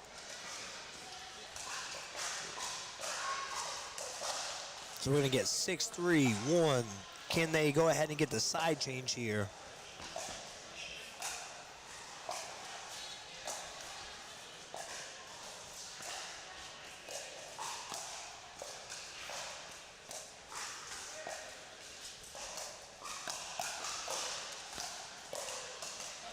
Good counter there by Michael. Chris not able to get the reset going.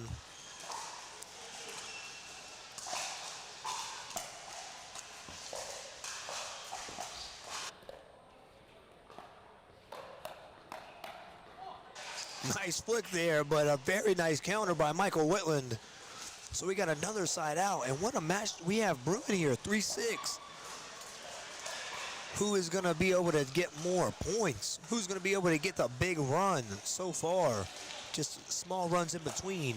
Can Lucas and Michael be the first ones? That is not the way to do it. We're going to go to second serve here.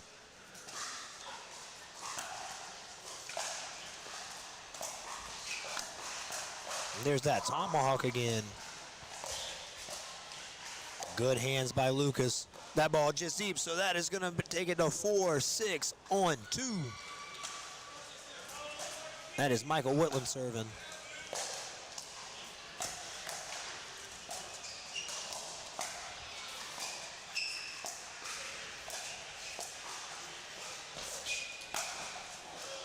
Oh, and just caught him. Threw the hand up as if to say sorry. But I tell you what, he's not sorry about getting that point because that makes it 5-6. We are within 172 of you watching live. Thank you all. Drop us a comment. Let us know where you're watching from. We'd love to hear from you. That is going to be side out there. But they have made quite the comeback and brought this game within 1. We got 6-5. Chris Harrell to serve.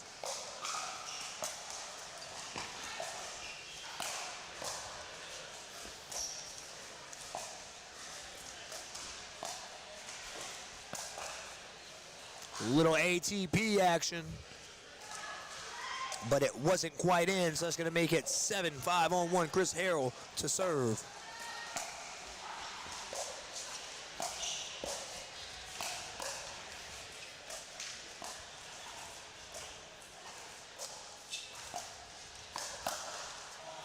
Nice flick there by Chris. And then a nice tuck to get us to the side change. On that side change, we're going to take a quick timeout, and we'll be right back after a word from our sponsors.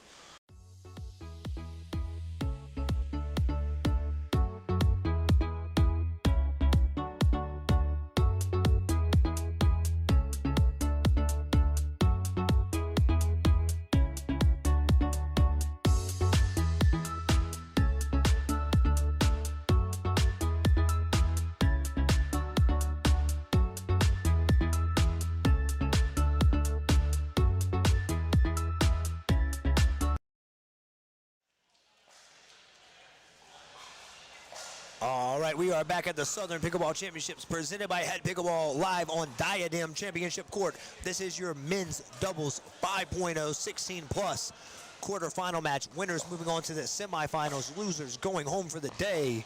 We got on the near side to us Chris Harrell and Nick Cassidy, and on the far side with the Southern Pickleball banner, Michael Whitland, Lucas Wilder. And I tell you what, it may be 8-5, but this game has been super close. These guys got really good hands, and that's going to take it to 9-5. Nick Cassidy with the finish. Chris Harrell going to serve here, 9-5.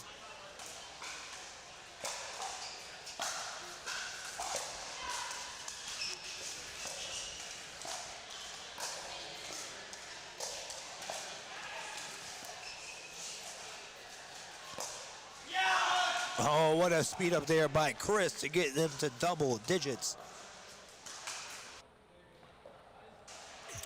10-5. And they have really taken control of this game now. They are really rolling with it. Oh, and another one. Another point there. Lucas just losing his feet. 4 points away from a trip to the semifinals, but can, and we have a timeout and a well-taken timeout. We like to take this time to thank all of you on the live stream, all 77 of you. Shout out to you guys. Drop us a comment. Let us know where you're watching from. Like the stream, comment, and subscribe to Southern Pickleball TV.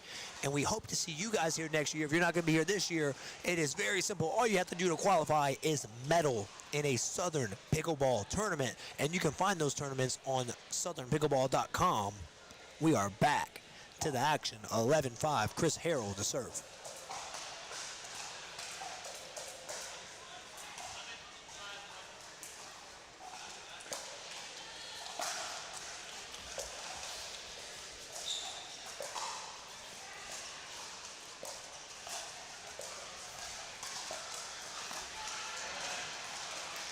And we're going to go second serve here, 11-5-2. Nick Cassidy just missing the dink, but I tell you what, he hasn't missed very much today. I'm on the other side, I'm taking a big sigh of relief, like, man, this guy is a human and not a robot, and that is just what the doctor ordered, a side out. So let's see if they can't go on a run of their own. Lucas Wilder to serve here.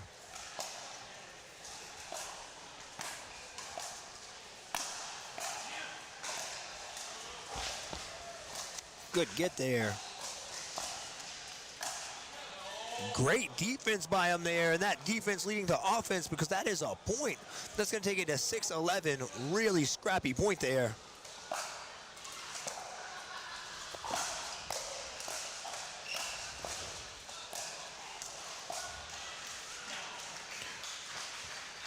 Just barely missing that reset there, but we absolutely have a wonderful match.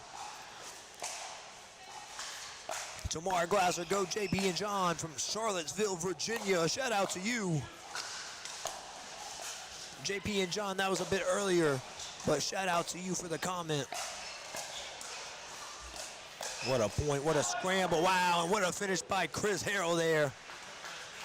They're gonna get this ball back 11-6. Can they finish it off here? These guys are leaving everything on court. They've been playing all day. And this only the quarterfinal match. We still have a semifinal and a final in this bracket. These games to 15. Once again, there were 18 total teams in this 5-0 bracket. Only 6 moving on to the playoffs. And these 2 of the 6. However, after this one of these teams will be going home and we'll be down to 4. Who is gonna punch their ticket to the semifinal? Can Nick and Chris end it right here? Right down the line. That one hit me straight in my leg.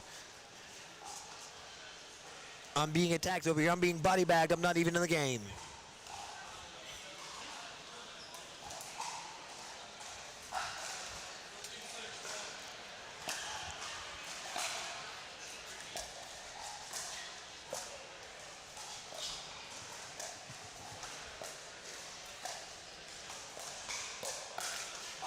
All right, and that's going to take us to match point. So after the turn at 8, it was a very close game, but after the turn at 8, it has been all Chris and Nick. Let's see if they can close it out here. This is match point. Winners going to the semifinals.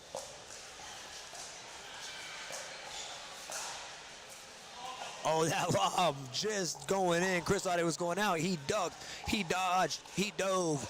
He did all 5 Ds, but it didn't matter because that thing was in. 14-6-2, championship point, number 2.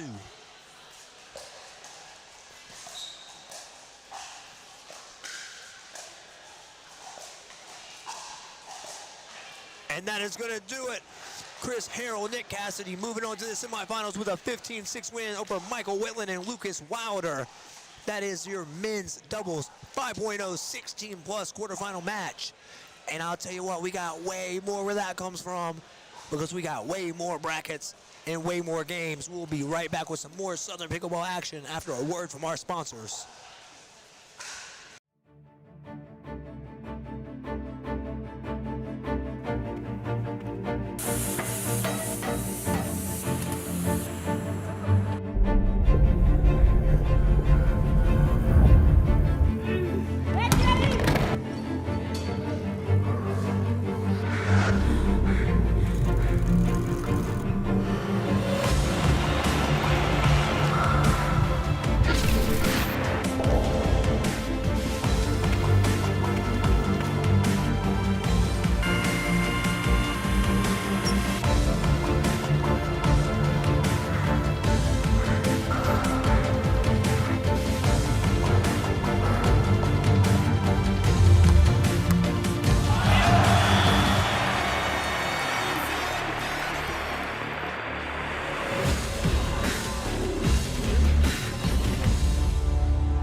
We're the birthplace of the Allman Brothers Band, Southern Rock, and the soulful sounds of Otis Redding and Little Richard.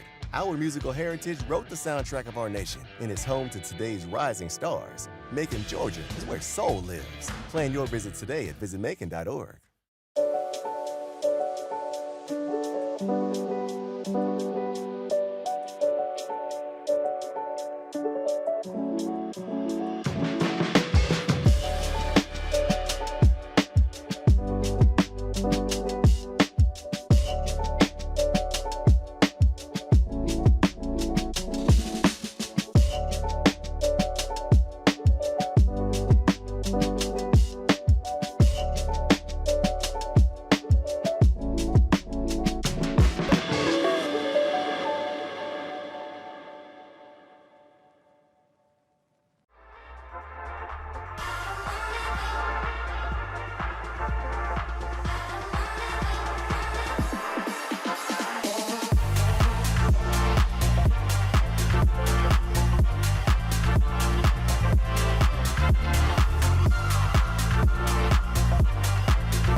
All right, we are back at the Southern Pickleball Championships presented by HEAD Pickleball, and just want to give a huge shout out to HEAD Pickleball. Not only for being the presenting sponsor of the tournament, but also for their continued support throughout the entire season. HEAD has played a major role in helping Southern Pickleball grow and expand across the country. From innovation to performance, HEAD truly has everything you need to keep your head in the game. Trusted by champions and built for players of all levels. Also, big shout out to the official shoe of Southern Pickleball, Mizuno. As you can see, I wear Mizunos even when I'm not on the court because they are so comfortable. And it's the shoe you want to be wearing, whether in leisure, in training, or on the court. We also are doing a Mizuno giveaway all 5 days of Southern Pickleball Championships. So if you want to get one of these or something similar, make sure you're asking us how to get entered into that. And also a big thank you to Diadem Pickleball We live to play with Diadem Balls as the official ball sponsor of Southern Pickleball. Diadem's Live to Play motto is a reminder that picking up a paddle isn't just about competition, but also that we are human. Diadem and Southern Pickleball prioritize connecting with our friends, our community, and through the simple joy of being on the court together. We got a good one for you here. This is women's doubles 5.0 16 plus. We have the team of Aaron Batts and Bree Green taking on Kelly Pereira and Sally Lopez. We're going to let these ladies finish warming up, take a quick commercial break, but we will be back with women's 5.0 action as soon as we hear from our sponsors.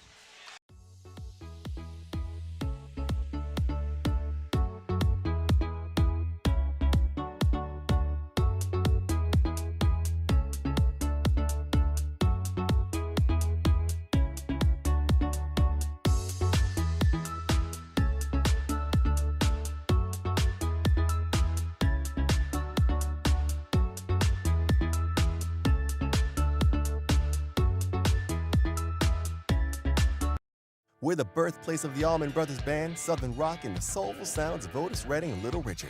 Our musical heritage wrote the soundtrack of our nation and is home to today's rising stars. Macon, Georgia is where soul lives. Plan your visit today at visitmacon.org.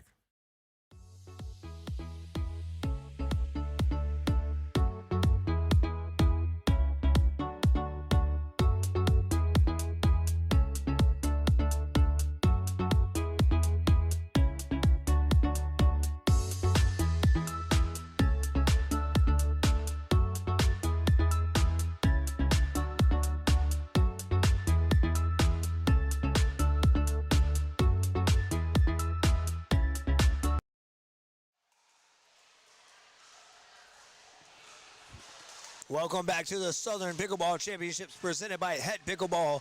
As always, I'm everyone's favorite 4-4 Duper Corin Dujenski, and we are live from Diadem Championship Court here with our women's doubles 5.0 16 plus. This is pool play. These are games to 15, win by 2. And for those of you that are just getting here, thank you for being here. Make sure you guys are giving Mary Emily a shout out. Without her, none of this is possible. She's back there cutting the camera angles, making sure everything looks good. She's here early mornings, late nights to make sure that you get all the pickleball action that you are looking for. And we are going to get started here. This is Aaron Batts and Bree Green taking on Sally Lopez and Kelly Pereira. On our near side, we have Bree Green and Aaron Batts. On the far side, Sally Lopez and Kelly Pereira. That is a side out. This is Bree Green to serve. Bree Green from Athens, Georgia. She's been playing pickleball since 2021.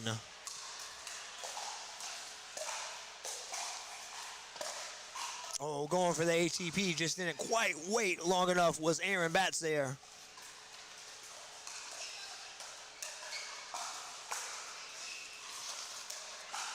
Aaron Batts out of Tallahassee, Florida, traveling up to Macon for this one. And that's going to be another side out. Aaron Batts, a kindergarten teacher, her New Year's resolution to play more pickle. On the other side here, we have Kelly serving.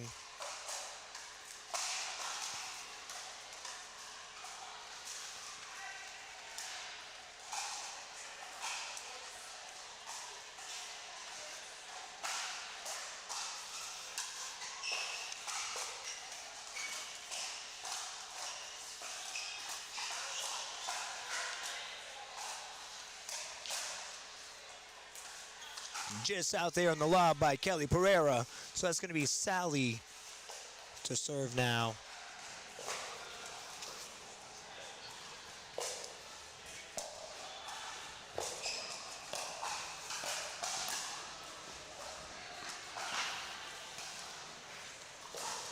We got another side out. That's going to be Bree Green to serve. Bree Green wants to give a shout out to Mom, Dad, and Mackenzie. Her mixed partner, Aaron Batts, her partner, wants to give a shout out to everybody out there watching. Oh, what hands these ladies have. Really nice there by Aaron. just missing that one. Sally would like to give a shout out to Alicia, Ariana, and Manuel Lopez. And Kelly would like to give a shout out to all my pickleball family in Valdosta. Both Kelly and Sally, both from Valdosta.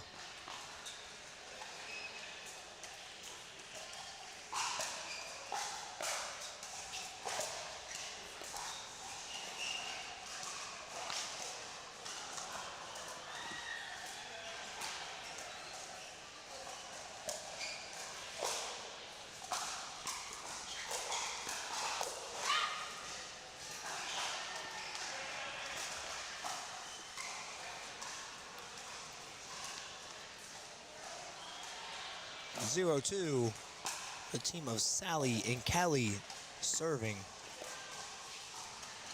And that's going to be second serve there, so it's going to be 0-2 on 2. Let's see if these ladies can get something going here.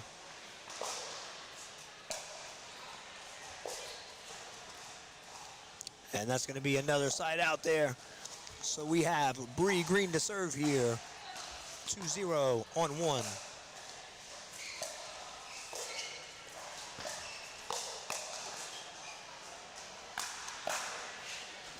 Really nice hands there by all the ladies. That's going to make it 3 with Bree to serve.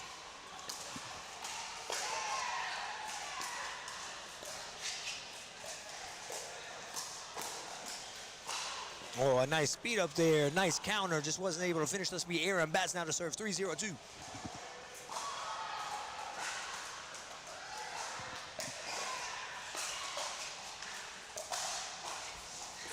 Oh, what a drop there by Aaron. Absolutely perfect spot. That's going to make it now 4-0. Let's see if Sally and Kelly cannot get, if they can get a side out here.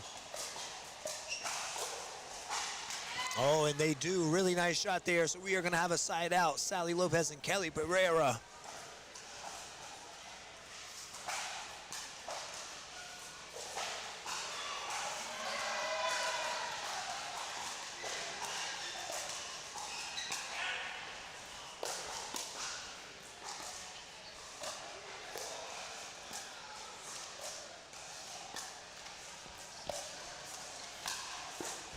Oh, really nice shot there by Bree. That one gonna take us to our second serve. Let's see if the team of Sally and Kelly can't get on the board here.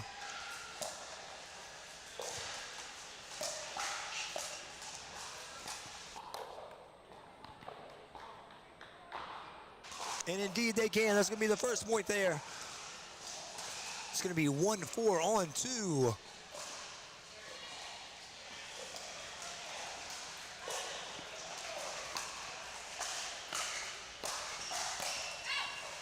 Just out there, so that's going to be a side out. We got 4-1 on 1.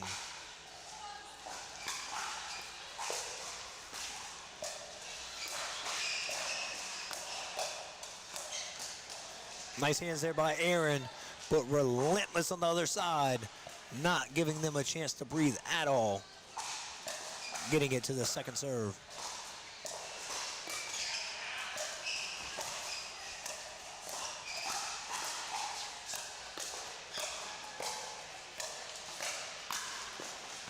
Oh, really nice shot there to get them to 5. That's going to be 5-1. Once again, this is women's doubles 5.0, 16-plus pool play. And that's going to be another point. They are 2 points away from the side switch here. Let's see if they can make it on this serve. Or if Sally and Kelly have something to say about it, get that ball back and maybe get a few points themselves. It's going to be 7-1 on 2. That is Aaron Batts on the serve.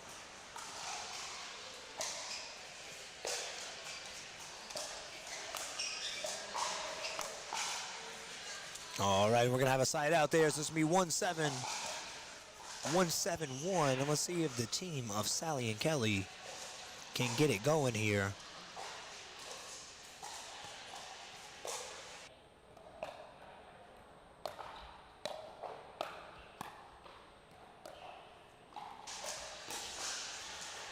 Oh, that ball just going out. So this will be a second serve now. Sally Lopez, Kelly Pereira on the serve. And that ball out as well. So we're going to have a side out. It's going to be 7-1 on one. Aaron Batts here to serve.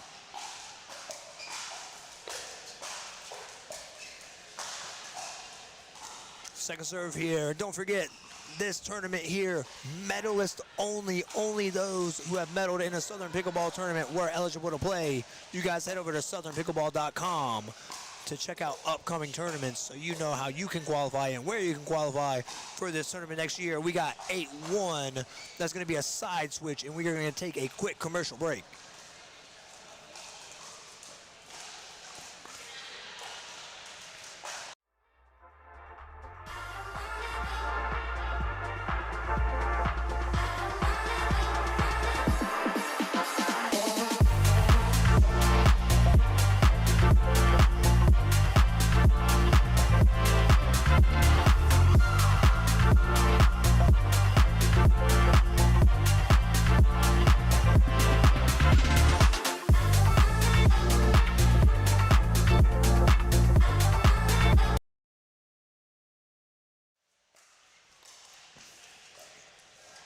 All right, we are back. During that commercial break, we did have a side out.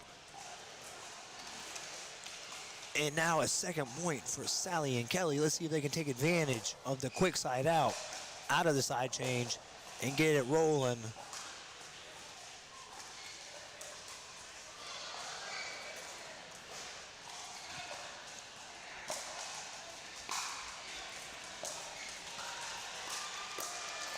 Nice hands there. Nice hands by, oh, still going. That ball's still in the air. As another very famous announcer would say, the floor is lava. 3-8.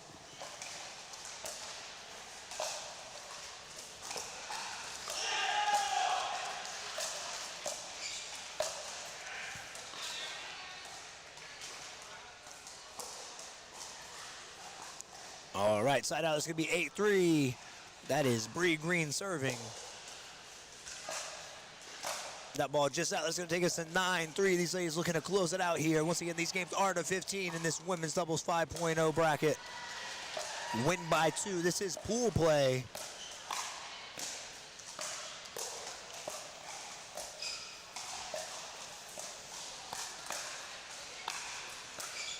Oh, look at the hands on all these ladies. Wowzers. Oh, really nice point, but another point for the team of Aaron Batts and Bree Green. Thank you to everyone watching and supporting on live. We appreciate every single one of you. And we have a timeout. We will also take a quick timeout and go to commercial break. We'll be right back with more Southern Pickleball action. The official pickleball is made by Diadem, durably designed to hit the ball where you want it to go. For every dink, drop, and drive, no matter where you are in your game, play with the official pickleball by Diadem.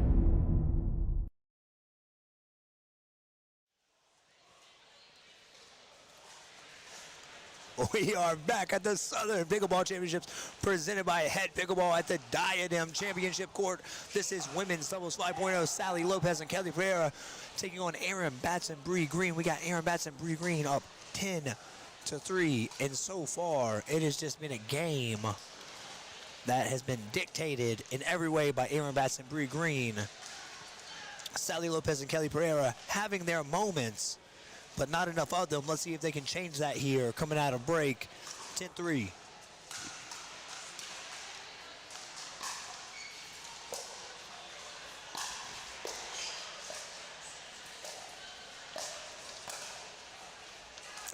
That's a good start. That's what we call a good timeout. Patty Applebottom, nice dinking, I agree. Shout out to my pickleball purists out there. Oh, and that ball dipping in. Wow, woo-wee. What a shot there by Aaron Batts. 11-3-2.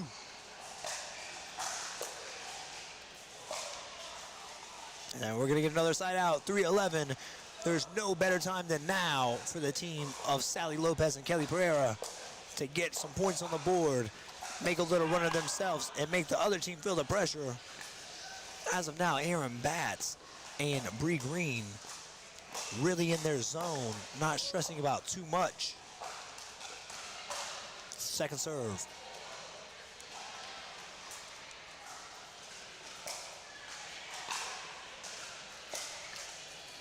And we're gonna have a side out here. So Aaron and Bree gonna try to close it out. We got 11-3-1.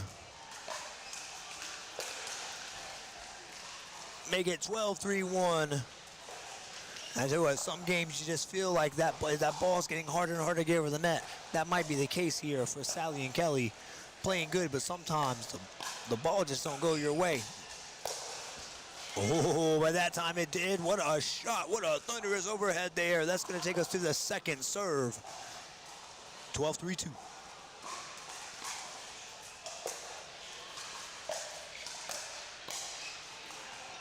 All right, and another side out here. So Sally and Kelly really holding strong, not playing bad defense in reality. Just not really converting as much on offense, which is, you would like that to change. And right there, it did change. That's going to be 4-12 on 1.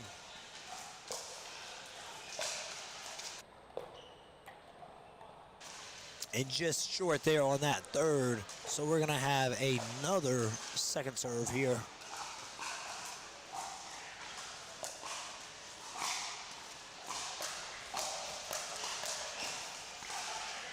All right, and Aaron Batson Green forcing the side out there. 12-4 on 1. That is Bree Green to serve. Oh, and nice attacks there. If it's not the first attack, sometimes it's the second attack, and that was the case. Patty Applebottom, thunderous is right, great overheads. Yes, sir, it was. Oh, a nice shot there.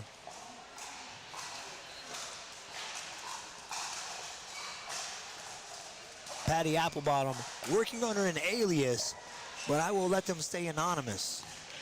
But it is someone we all know and love. All right, so that's going to be 14. We have match point here in this women's 5.0 16 plus. That is Aaron Batson, Bree Green trying to close it out right here.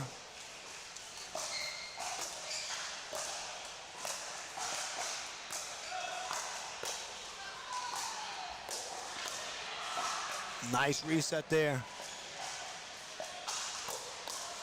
Oh, but a nice speed up and getting the ball back here.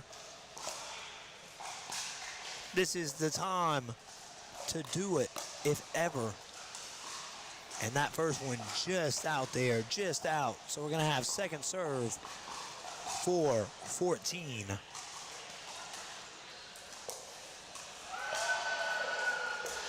And if you're hearing some woos and ahs in the background, there are some good points going on behind us as well. That ball just out. Match point number 3 here, 14-4 on 1.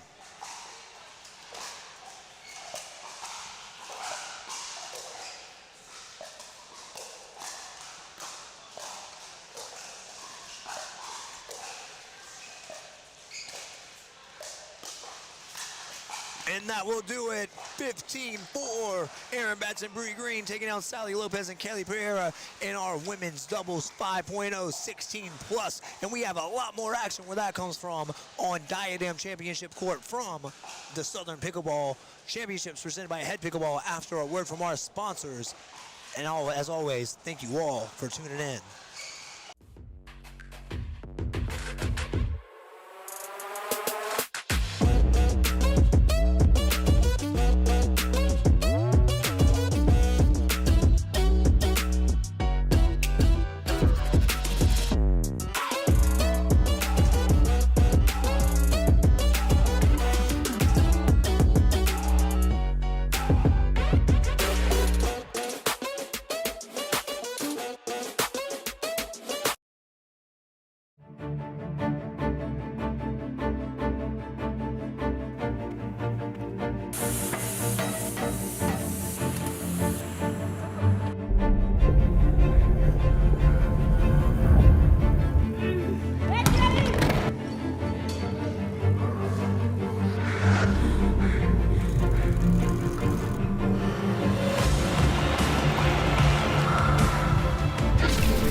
We're the birthplace of the Allman Brothers Band, Southern Rock, and the soulful sounds of Otis Redding and Little Richard.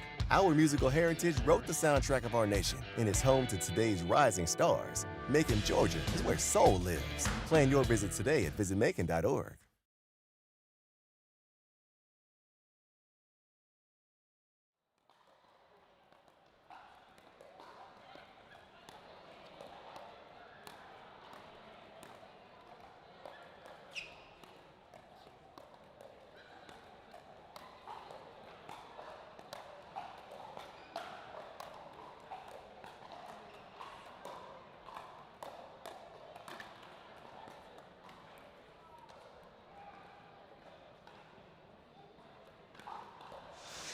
I'm telling you, welcome back to the Southern Pickleball Championships presented by HEAD Pickleball. This is the Diadem Championship Court.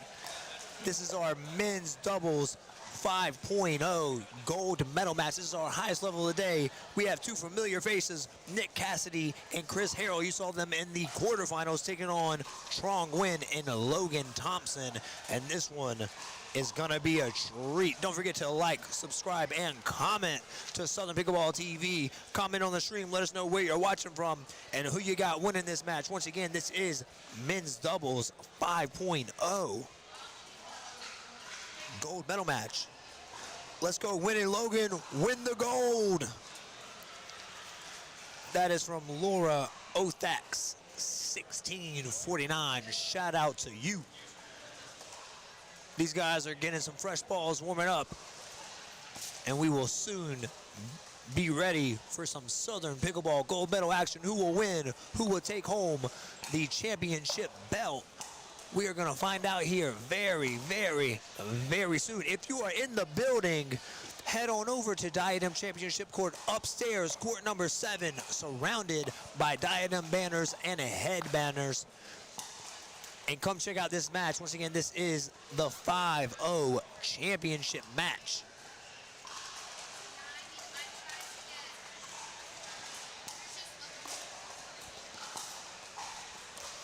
We're going to get the action started here in just a moment. But first, one more quick word from our sponsors before we get right into this 5-0 gold medal match.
All right, these guys just finishing getting warmed up here. This is a big one, men's doubles 5.0 gold medal match. This is in the 16+ bracket. These guys have been playing all day, went through the playoffs, and now here they are for the gold medal match.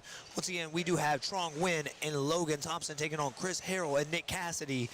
And if that name sounds familiar, they were here on Championship Court for their quarterfinal match. And we are getting ready to get started here any minute. Once again, gold medal 5.0. Speaking of medals, this is a tournament where only medalists were able to qualify, so you had to medal in a Southern Pickleball tournament previous to this to qualify to play. Every player you're going to see today has qualified, has medaled in a Southern Pickleball tournament. And if you want your chance to medal in a Southern Pickleball tournament, head over to southernpickleball.com, click on upcoming tournaments, and find one near you. We have Logan Thompson and Trong Nguyen on our near side. Nick Cassidy, Chris Hare on the far side. It's going to be Trong Nguyen to serve. It is time to Pickle 5.0 men's gold medal match. Let's get it on. And that right there, that's what we call the big light nerves. When you get on that big TV screen, it gets a little hard sometimes. 2 out balls there by Trong. And that's going to be 1-0, Chris Harrell to serve.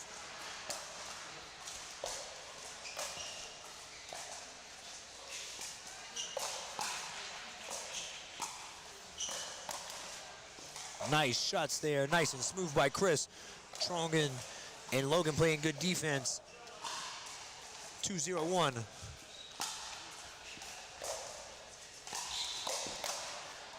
Oh, nice shot there by Logan, right down the middle. The middle is the answer to the riddle. We're going to have 2-0-2, Nick Cassidy to serve.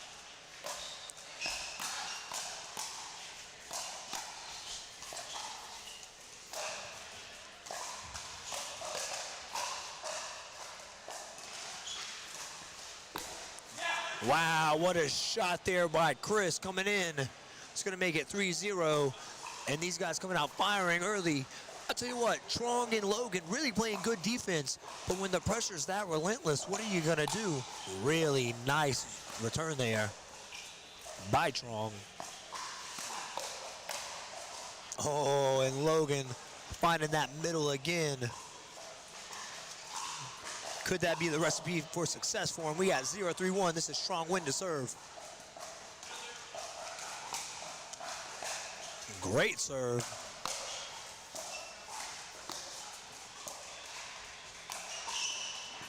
Really nice shot there by Nick. And if you remember the last game, Nick has that wicked tomahawk that he goes to. Nice shot there by Logan. That's going to make it 1-3 on to Logan Thompson to serve.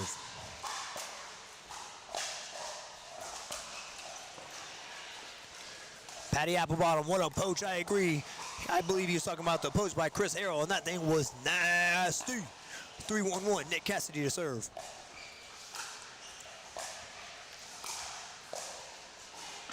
For those of you just tuning in, this is men's doubles 5.0 16 plus, 1 game to 15. Chris Harrell is serving. The team of Chris Harrell, Nick Cassidy on the far side nearest the Southern Pickleball banner. On the near side, we have Trong Nguyen and Logan Thompson. That's going to be another point. We're going to have 4-1, Chris Harrell, Nick Cassidy.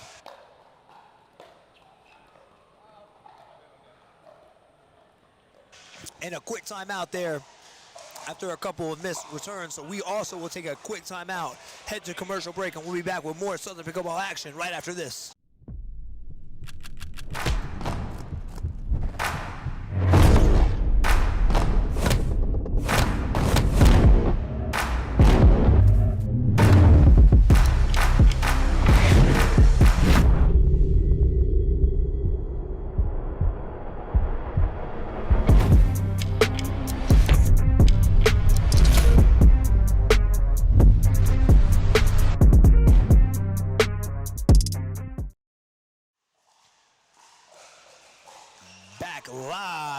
Back live at the Southern Pickleball Championships presented by HEAD Pickleball. We are in Diadem Championship Court with our men's doubles 5.0 gold medal match.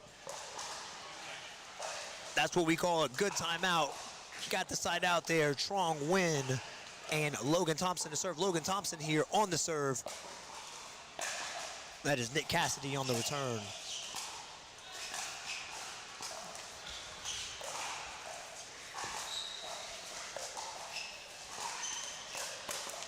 Oh, and look at the shot there. What a shot by Chris Harrell. Nice backhand flick. Logan actually just a little bit ahead of it. We got 76 on the live. Shout out to you guys. Thank everyone for supporting. Let us know where you're watching from. We appreciate every single one of you.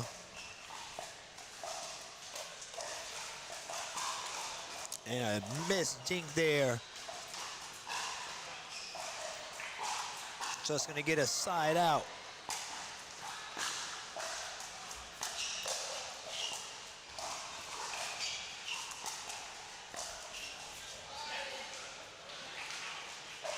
Logan Thompson with the fake out there.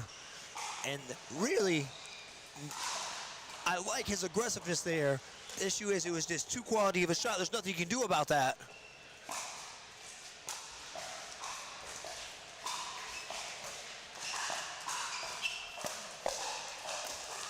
ATP! Shout out Logan Thompson with the ATP to force serve number 2. It's going to be 2-6-2. Chris Harrell to serve. 6-2-2, apologies. And just missing, so they force a quick side out there. No damage done. This is Trong Win to serve. Trong is from Enterprise, Alabama.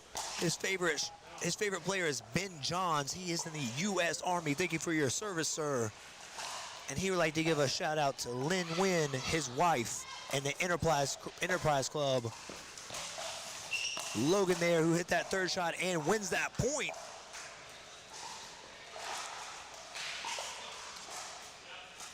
To get it to 3-6. Logan's New Year's resolution is to not make his girlfriend mad. Shout out to you, Logan. I think that's what we all wish for. And I tell you what, I don't know if it's obtainable. Logan is from Dothan, Alabama, so a couple Alabama guys here. 4-6. Logan and Trong here really settling in, playing more within themselves. Longer points, not making as many mistakes, not really missing the ball as much. 6-4, that's Nick Cassidy serving.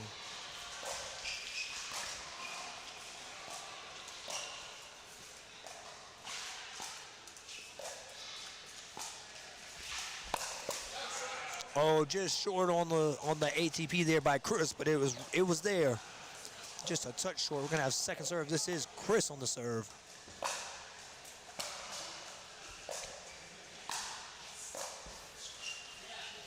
And another quick side out. So, as I said, Trong and Logan settling in here. Settling in here.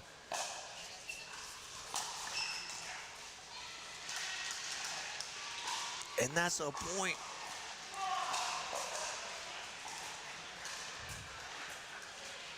So it actually makes it 5-5. Had to make an adjustment at the score table, but the score actually 5-5 here. So we have a tie ball game. Really nice reset there. And that is going to be the first lead for Trong and Logan here. It's going to be 6-5.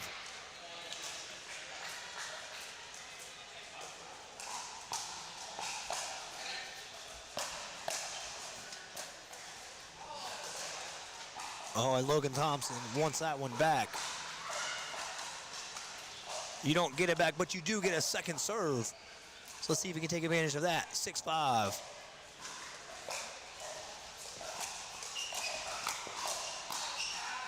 Just out, so it's a quick side out here. 5-6 on 1. It's going to be Nick Cassidy to serve. Edgar Diaz, you guys should live stream all future tournaments. Edgar, I wish we could, man. Shout out to Mary Emily. She is the one that puts all this together. I think if we live stream every tournament, she would never sleep in her life. It is a big effort for her, and we really appreciate her doing it. Nice finish there by Chris Harrell.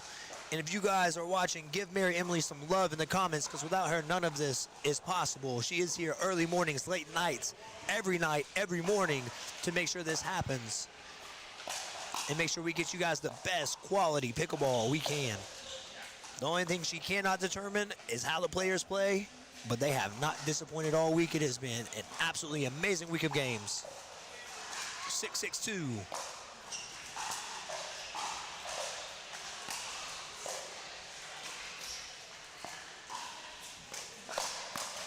Oh, what a counter there by Chris Harrell. So that's going to take it to 7-6-2. Can they make it to the side change here?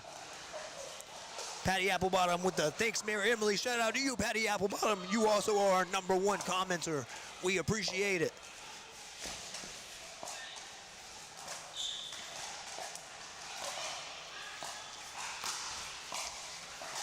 Oh, what hands by Nick. but the side out forced by Trong win there. So that's going to be side out 6-7 on 1.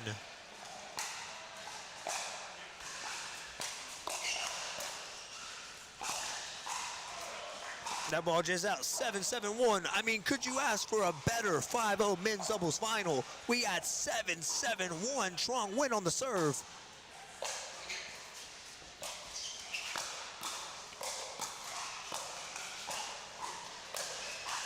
Oh, and an inside out overhead there by Chris Harrell. Chris Harrell's playing out of his mind. He is basically not missing here. Logan Thompson with the missed serve, so we're going to go to the other side, 7-7. Who's going to get the side switch here?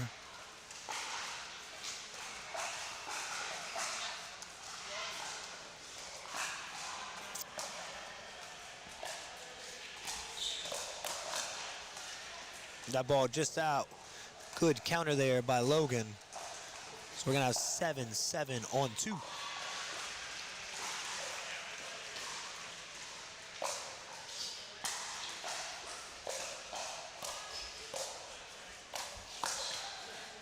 We call that an early.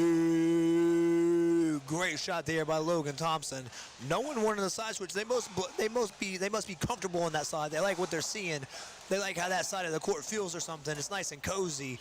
They done broke it in the way they like it because neither team here forcing the sides. And now forcing the side switch. We're going to take a quick commercial break on the side switch.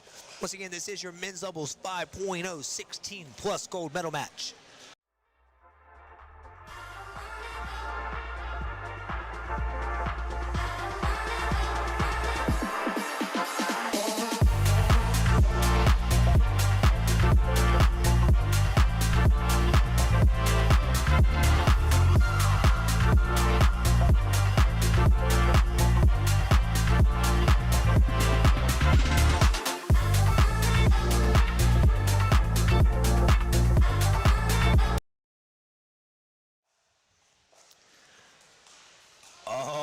We are back on the Item Championship court at the Southern Pickleball Championships men's doubles 5.0 16+ gold medal match.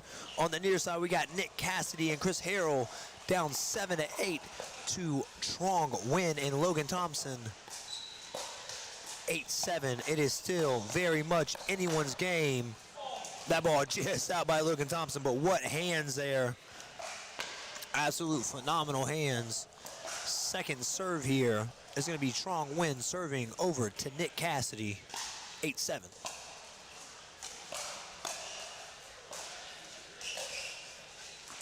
And that's going to make it 9-7.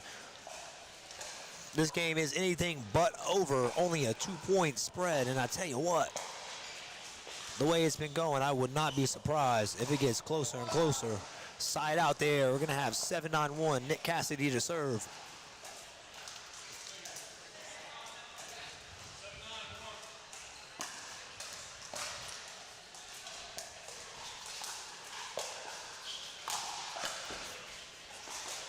Oh, what a get by Chris. And then a finish. 8-9.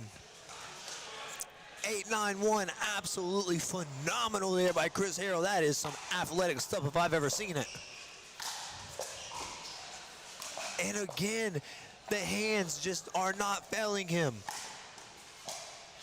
I tell you what, you can tell these guys want to be crowned the Southern Pickleball Championship, the champions on both teams. They want to wear that championship belt and walk around and say, yeah, you know those Southern Championships, the biggest amateur championships in the world?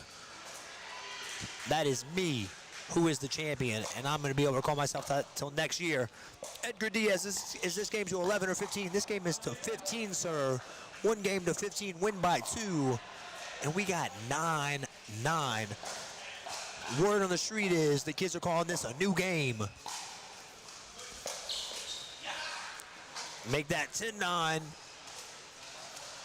Chris Harrell, Nick Cassidy. So this game's back and forth, and we are nearing the end. But who is it going to be that comes out on top in the end?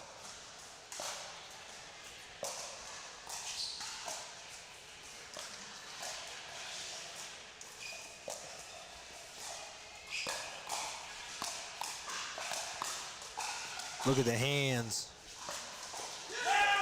ATP there by Logan Thompson. I believe that's his second of the match. So it's going to be a side out 9-10.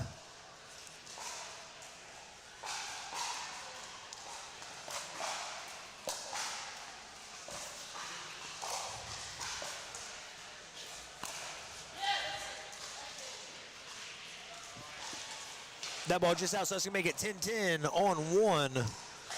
Logan Thompson on the serve.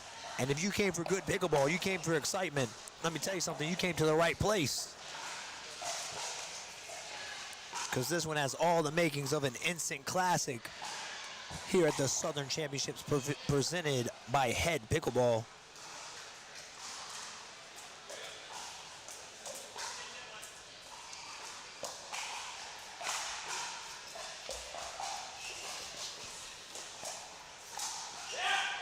What a shot there by Trong. We're going to have 10-10 on two.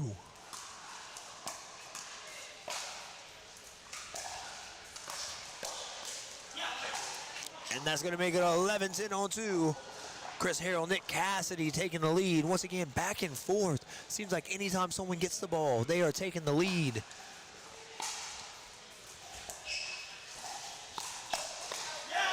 Oh, and a good attack there. Trong not able to counter. That's 12-10. Can Nick and Chris really start to apply the pressure and close this thing out?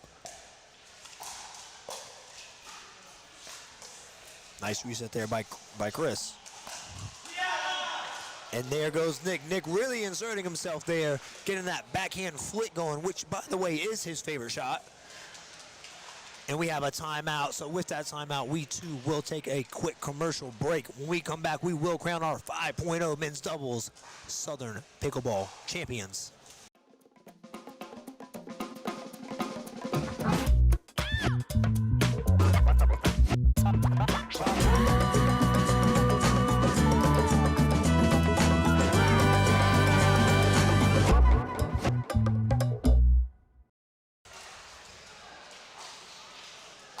All right, and we are back from commercial.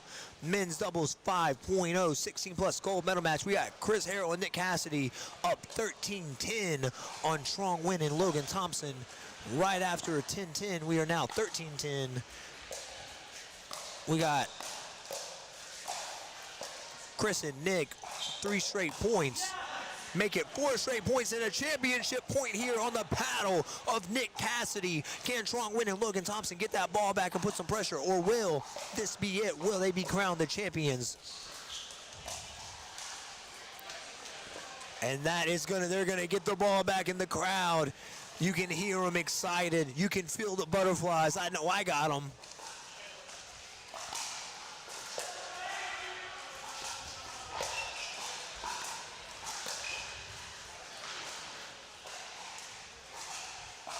And that ball in there. That ball just out, so it's going to make it 11-14.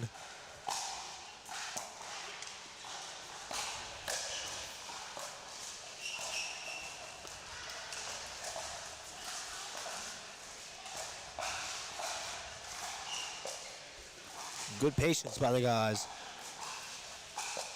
No one wanted to be the first one to speed it up.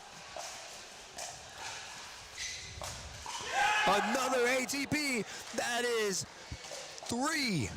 You heard me right. 3 ATPs by Logan Thompson in this game, and that's going to take it to 12-14. And this game is far, far from over.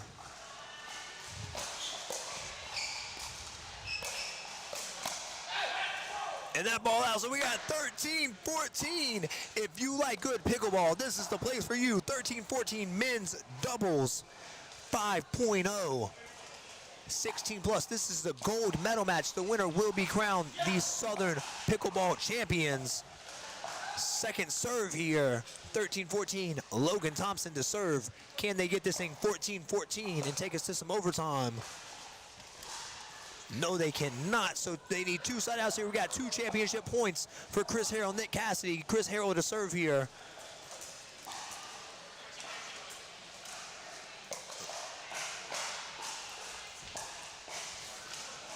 And that is the first stop. Can they hold off one more championship point here? Once again, this is your men's doubles 5.0 50+ championship match.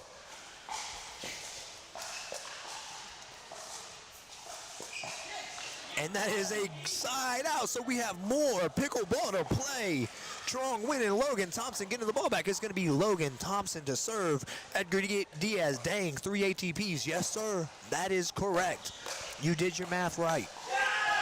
That's a hat trick, and that's 14-14. We got some overtime here in our men's doubles 5.0 gold medal match. It gets no better than this. 81 of you at home enjoying the action. Let us know where you're watching from and who you think's gonna win this.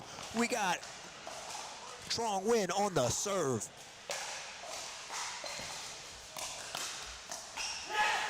Nice counter there, and now we have championship point for Strong Win and Logan Thompson.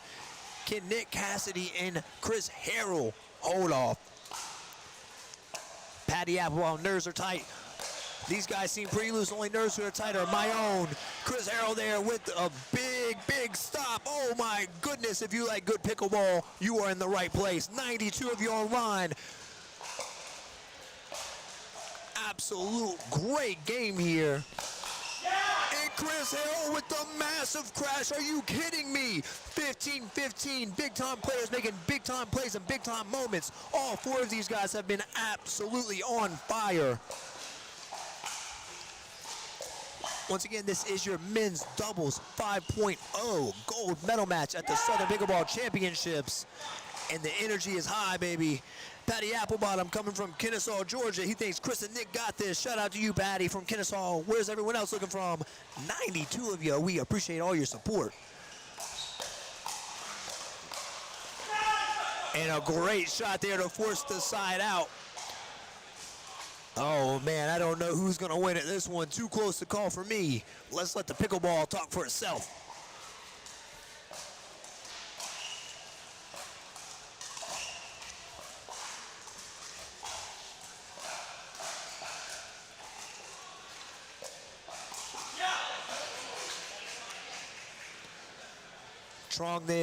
Trong there with the speed up, couldn't quite get it, so it's gonna be 15-15-2.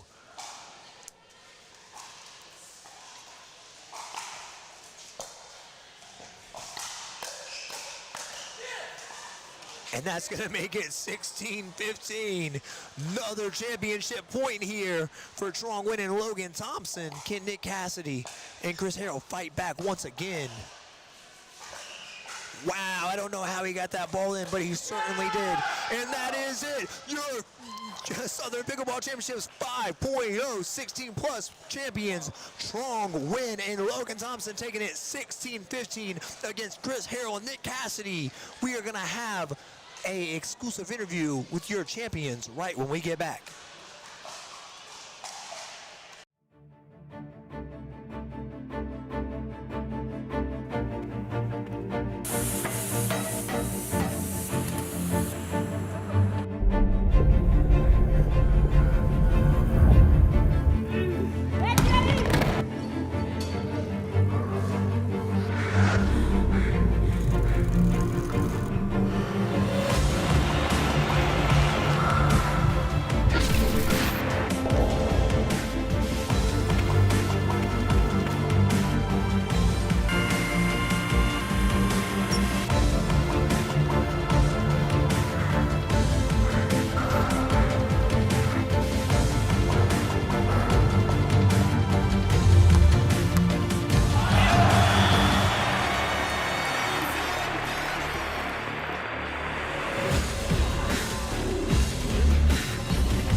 All right, we are back at the Southern Pickleball Championships presented by HEAD Pickleball. We have our 5.0 16-plus gold medalist, Logan Thompson. Logan, how you feeling, man? Man, I'm feeling great. I always enjoy Southern Pickleball tournaments. We've been coming to these for a while.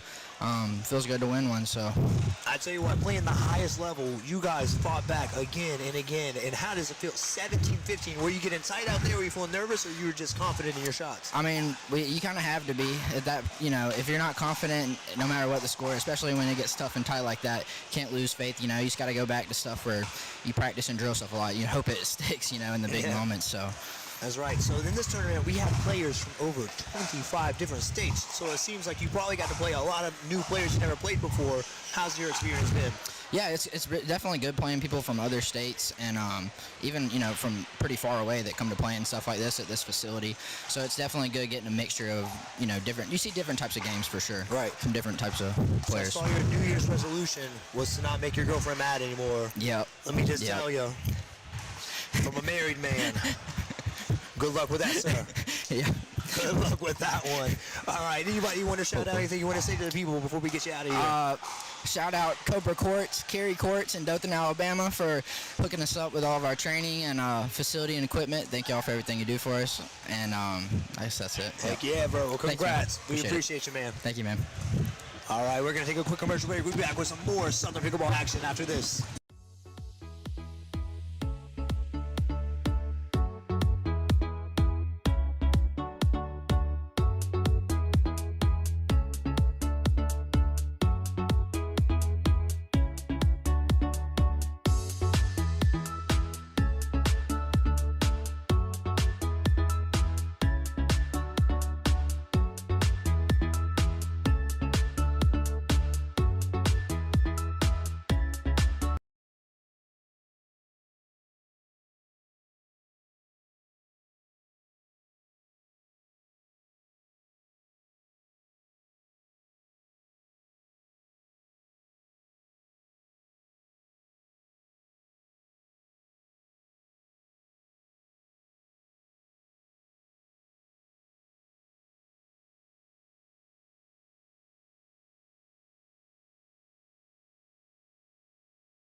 Welcome back to the Southern Pickleball Championships presented by HEAD Pickleball. We are back on Diadem Championship Court. This time we got women's doubles 5.0. We got Liv Stashovich and Emma Cook taking on Lisa Klatchkin and Caroline Thrower. Once again, this is women's doubles 5.0. This is pool play. However, this match will be a big determiner on who plays in that gold medal match. Both of these teams still eligible. Perhaps both of these teams will be in the gold medal match. And if so, consider yourself lucky because you will have got a preview of the gold medal match. Once again, that is Olivia Stashovich and Emma Cook taking on Lisa Klatchkin and Caroline Thrower. I am everyone's favorite 4-4 duper, Corin Dujinski, coming to you live from Rhythm and Rally here in Macon, Georgia. We have had a day full of great pickleball. If you guys are still with us from that last match, that 17-15 barn burner 5.0 men's doubles gold medal match, then you are going to love this one because these ladies are super talented and ready to go. We're going to allow them to continue to warm up.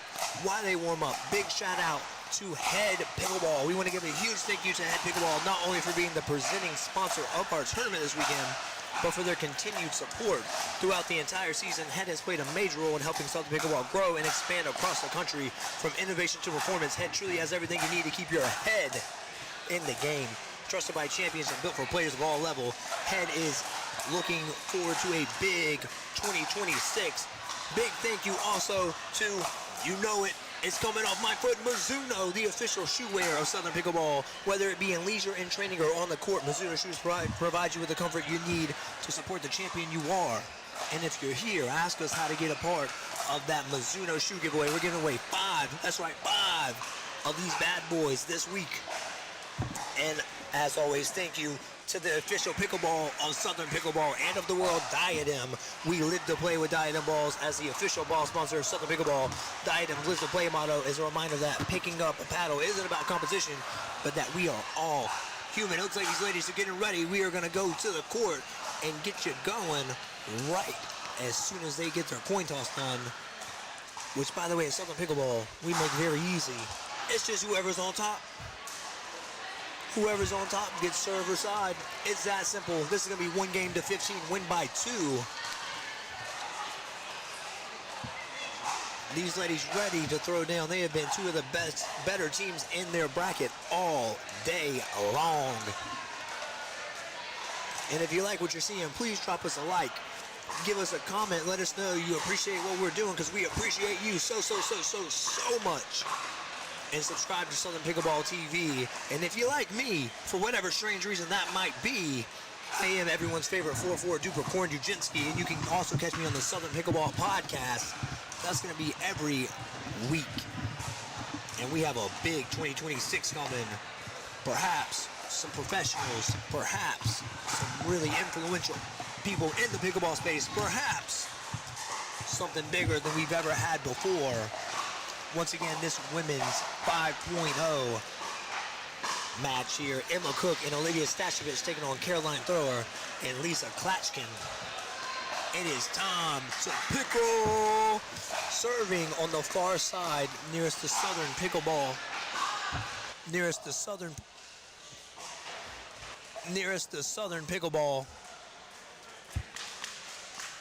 banner is Lisa Klatchkin and Caroline Thrower. And nearest the camera here with us is Emma Cook and Olivia Stashovich.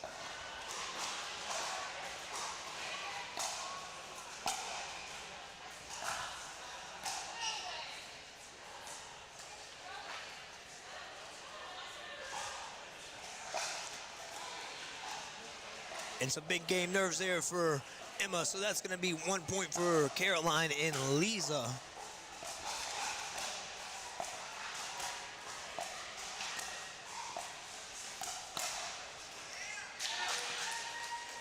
That ball just out there, so it's going to be a side out. We got 0-1-1, Emma Cook on the serve.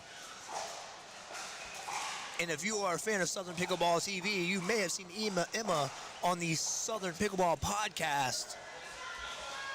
1-1-1. Emma Cook to serve here.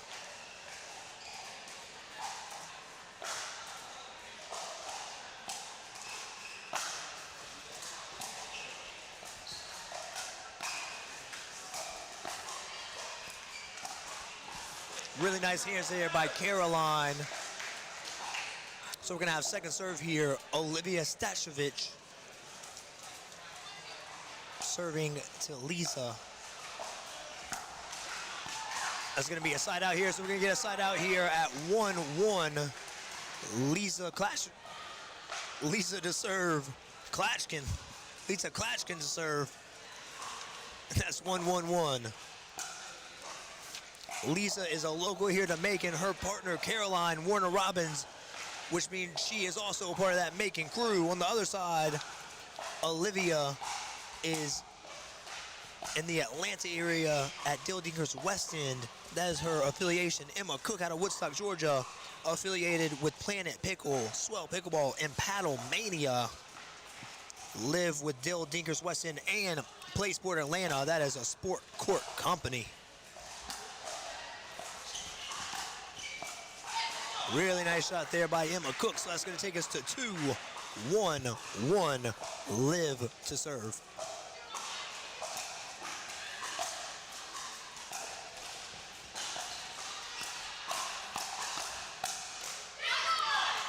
And those girls are fired up. I tell you what, they are out here and they are playing with intensity. They are playing with fire.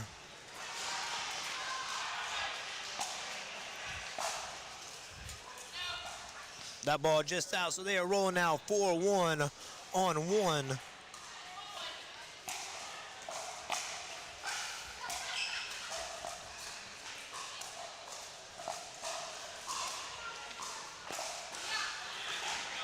And they're going to continue to roll 5-1-1. That is Liv serving over to Lisa.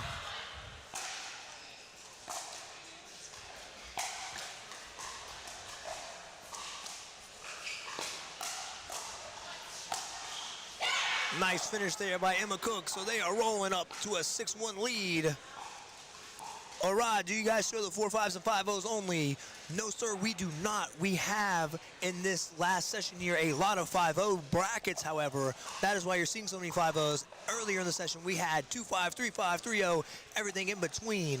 And we will have some more of that actually after this match. This will be probably one of our last 5-0 matches of the day. However, at this moment, we do got some good pickleball happening in this 5-0 bracket. We got a quick timeout, and during this timeout, just want to let you guys know about some tournaments we have coming up. We have the Dill Dinkers Winter Warm-Up. That's in Atlanta, Georgia, January 10th and 11th. The Rome Indoor Winter Classic. That's in Rome, Georgia, January 17 and 18. We got the Midwest Food Bank Peanut Butter Tournament in Peachtree City, Georgia, January 24th and 25th. We got the first annual Cobb County Polar Bear Classic at the Pickleball Kingdom in Austell, Georgia. That will be the first ever in the Pickleball Kingdom. That's January 30th and February 1st. And we are back to playing pickleball. 6-1.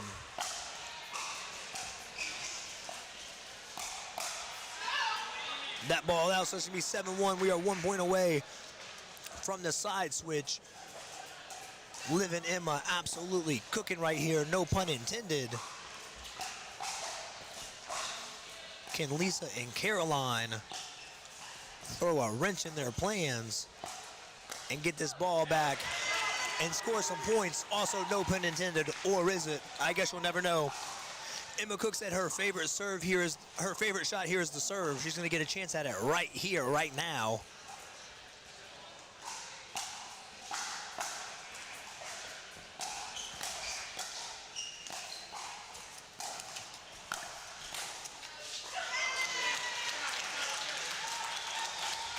That ball just out there. Really nice shot, really nice counter by Caroline. We're gonna have Lisa to serve here. It's gonna be 1-7.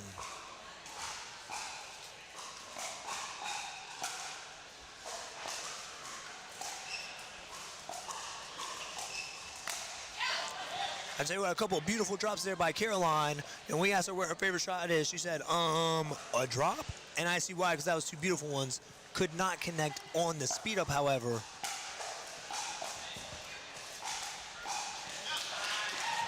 And that is going to be a point for Caroline and Lisa. That is going to be 2-7 on 2. Caroline thrower to serve.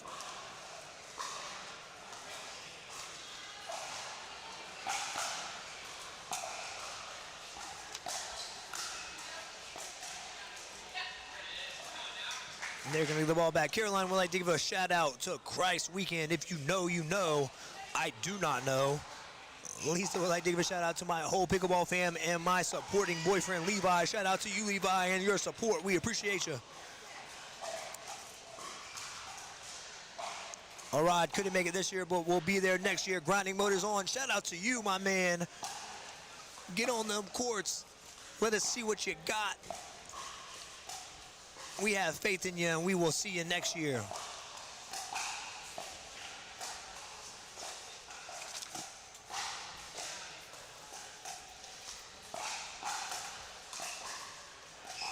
Really nice patience here by all the ladies.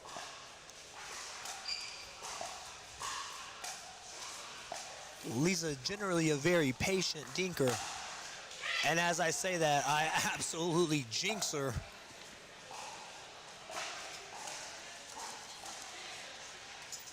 So we're going to have a side switch here, and we are going to go to a quick commercial break. We'll be right back with more Women's Doubles 5.0 action.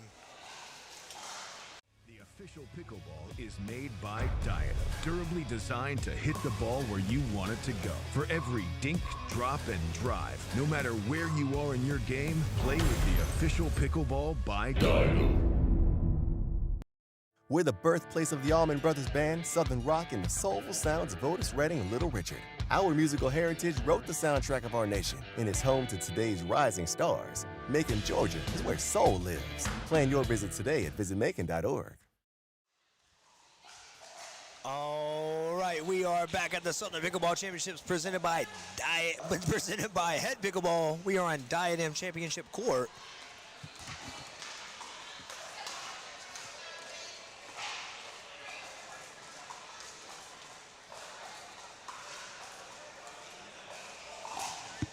Emma Cook to serve. We got Emma Cook and Liv Stachevich on the far side. Liza Klatchkin and Caroline Thrower on the near side. Nice speed up there by Lisa. She knows she got away with one, but I tell you what, it was good indeed. Good enough. We got 3-8-1. That ball just out, so it's gonna be 4-8. And let's see if the side change, a little bit of a break there in the middle will be what Lisa and Caroline needed.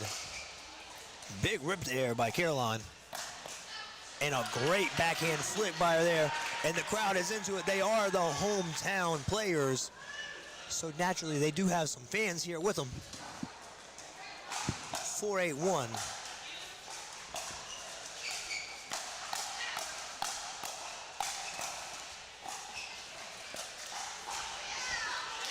Oh, look at the hands and then the net cord.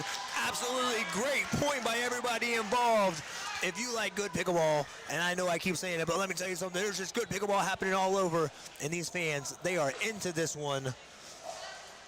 And as I've said before, the net, it is undefeated. Caroline to serve. And now they're rolling. We got 6-8. And a timeout taken. We are also going to take a timeout. We'll be right back with more Women's Doubles 5.0 right after this.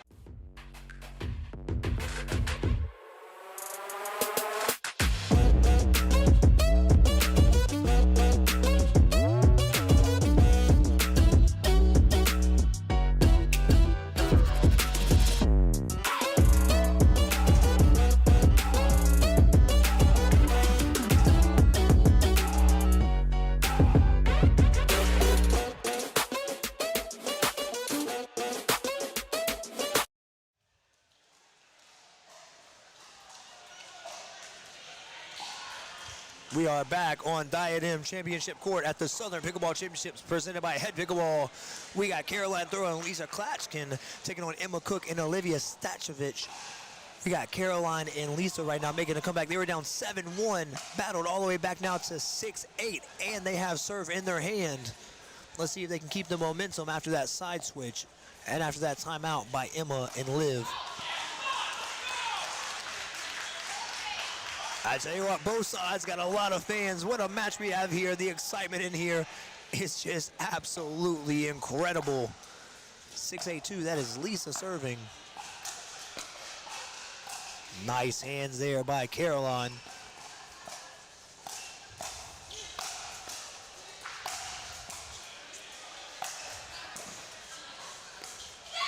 Oh, what defense. What defense by team of Caroline and Lisa. And this place is going absolutely insane. If you are here, I know you hear it. If you're here, come up, enjoying the action. We got 7-8 on 2. Lisa to serve.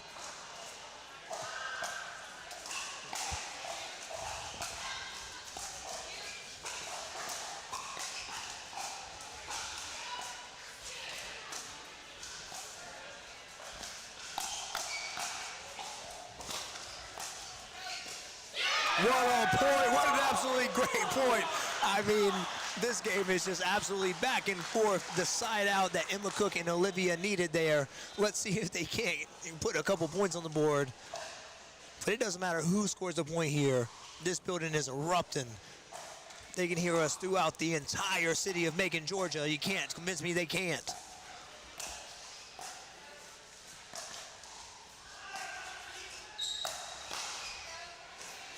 Good defense on the lob there. Oh, and a nice speed up there by Caroline. She has gotten a bit more aggressive here in the second half of this game, and it has proved to be very effective for that team. She's producing a lot of power, really putting the other team on the back foot. Missed serve there by Caroline. It's going to make it 9-7. I tell you what, I don't want this one to end. This is as exciting as it gets.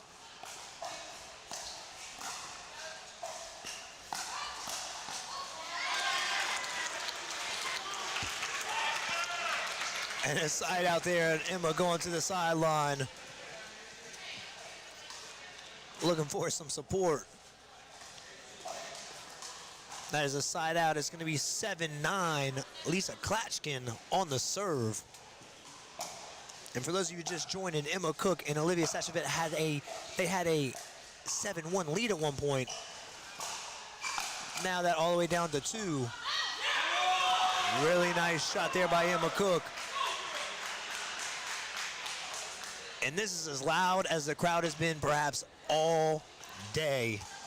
And you think they were loud then, wait until Caroline and Lisa get a point. They are the hometown girls. All right, so quick side out there by Emma and Olivia. It's going to be Olivia Stachevich on the serve. 9-7-1.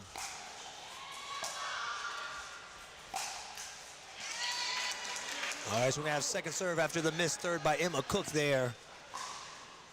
All 88 of you, where are you guys watching from? We appreciate every single one of you for your support. 7-9-2, Emma Cook to serve.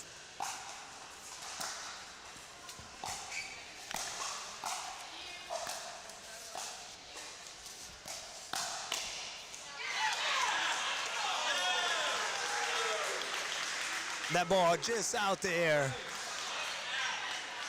It's going to make it 10-7.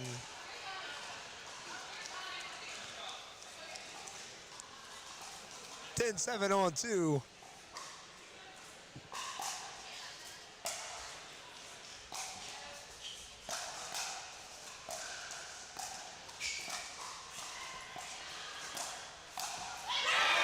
That's going to be 11-7 too. Caroline and Lisa need to get this side out right here, right now. And I tell you what, if they do get that side out, this place is gonna explode.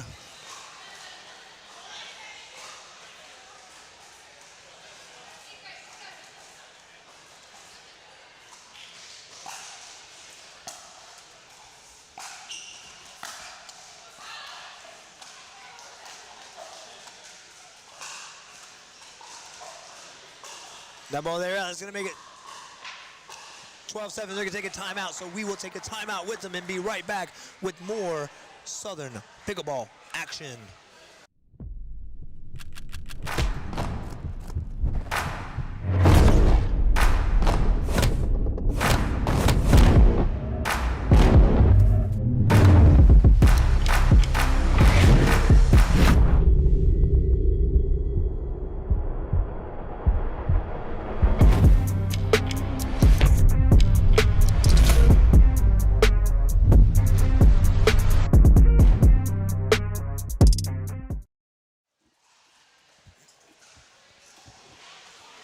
All right, we are back at the Southern Pickleball Championships presented by HEAD Pickleball.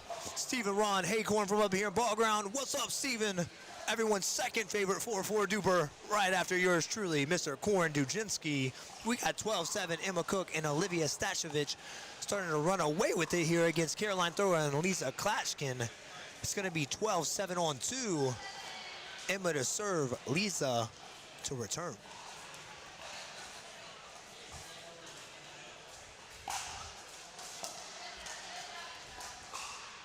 That serve just out, so we got a side out here. Lisa gonna serve Caroline. Lisa and Caroline gonna serve. Lisa with the serve though.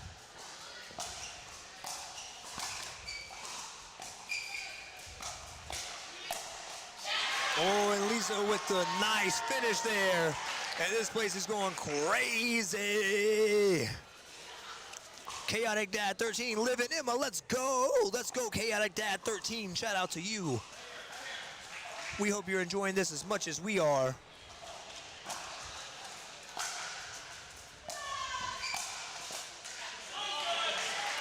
And a good stop there. However, you get 2 serves for a reason. And they're gonna get that second serve here. Caroline Thrower to serve, 8-12.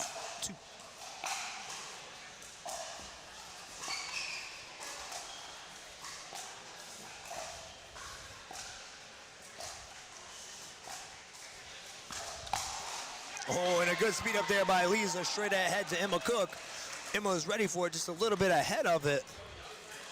So it's going to be 9-12 on 2. And as you can tell, the crowd here has showed out in bunches.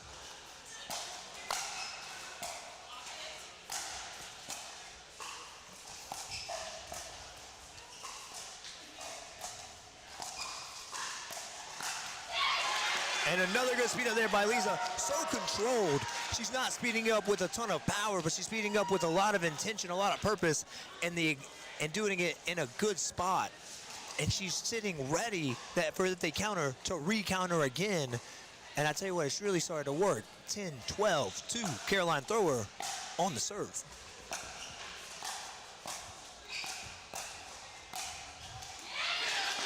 That ball just out, so this game getting ever closer and closer and closer. And I tell you what, if this game gets to 12-12, you better watch your ears because it's going to go crazy in here. And that is 12-12. The game of runs has begun.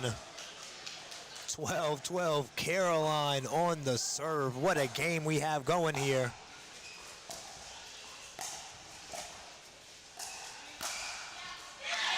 Wow, what a counter.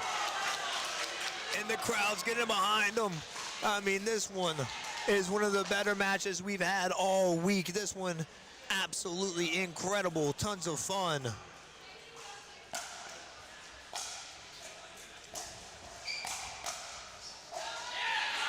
And the much-needed side out there by Emma Cook and Olivia Stashevich. Let's see if they can get a few points on the board here, put the pressure back on. Because right now, the pressure squarely on them after they had a pretty sizable lead twice.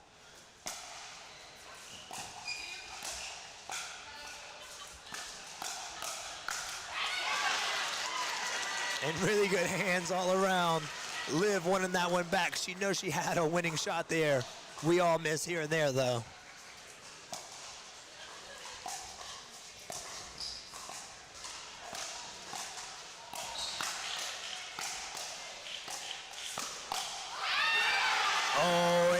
Good hands there. And this game has everything you need in pickleball. It's got dinking, it's got speed ups, it's got lobs, it's got fans going crazy.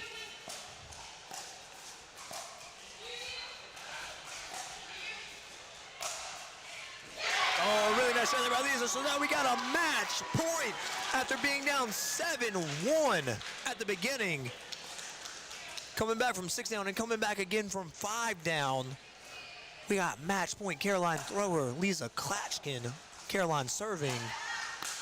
And that's gonna do it right there. That's gonna be the end of the game. 15-12, Caroline thrower, Lisa Klatchkin coming back on Emma Cook and Olivia Stashovich to take that match there, 15-12. What an absolutely phenomenal game that was. We have much more of that right when we get back from commercial break.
We're the birthplace of the Allman Brothers Band, Southern Rock, and the soulful sounds of Otis Redding and Little Richard.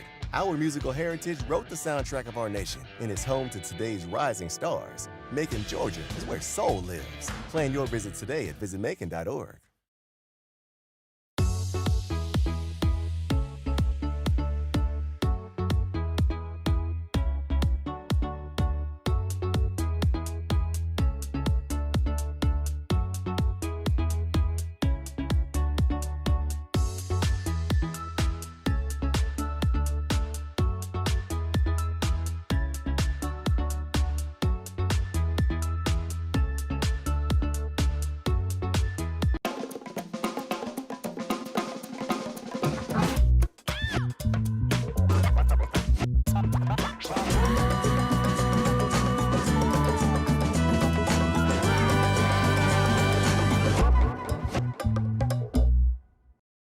The official pickleball is made by Diadem, durably designed to hit the ball where you want it to go. For every dink, drop, and drive, no matter where you are in your game, play with the official pickleball by Diadem.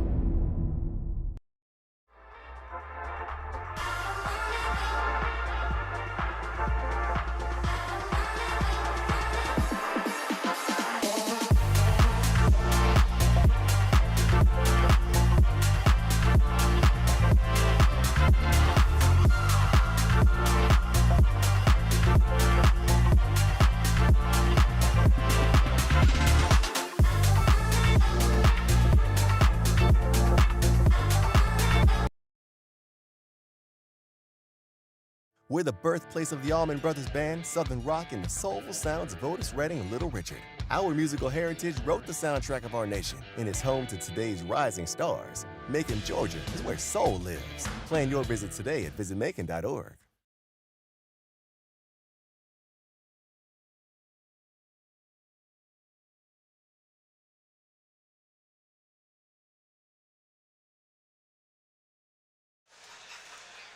All right, we are back. Day 4 at the Southern Pickleball Championships here at Rhythm and Rally. Southern Pickleball Championships presented by HEAD Pickleball.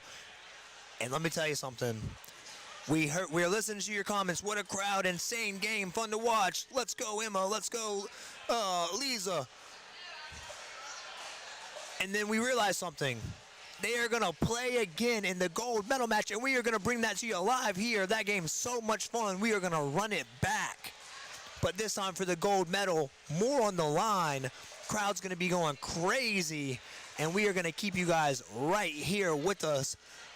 Round 2, Emma Cook and Olivia Stashevich versus Caroline Thrower and Lisa Klatchkin. And we might even have a little special guest for you. We're going to cut to a quick commercial break, come back with our man JR. We'll be right back.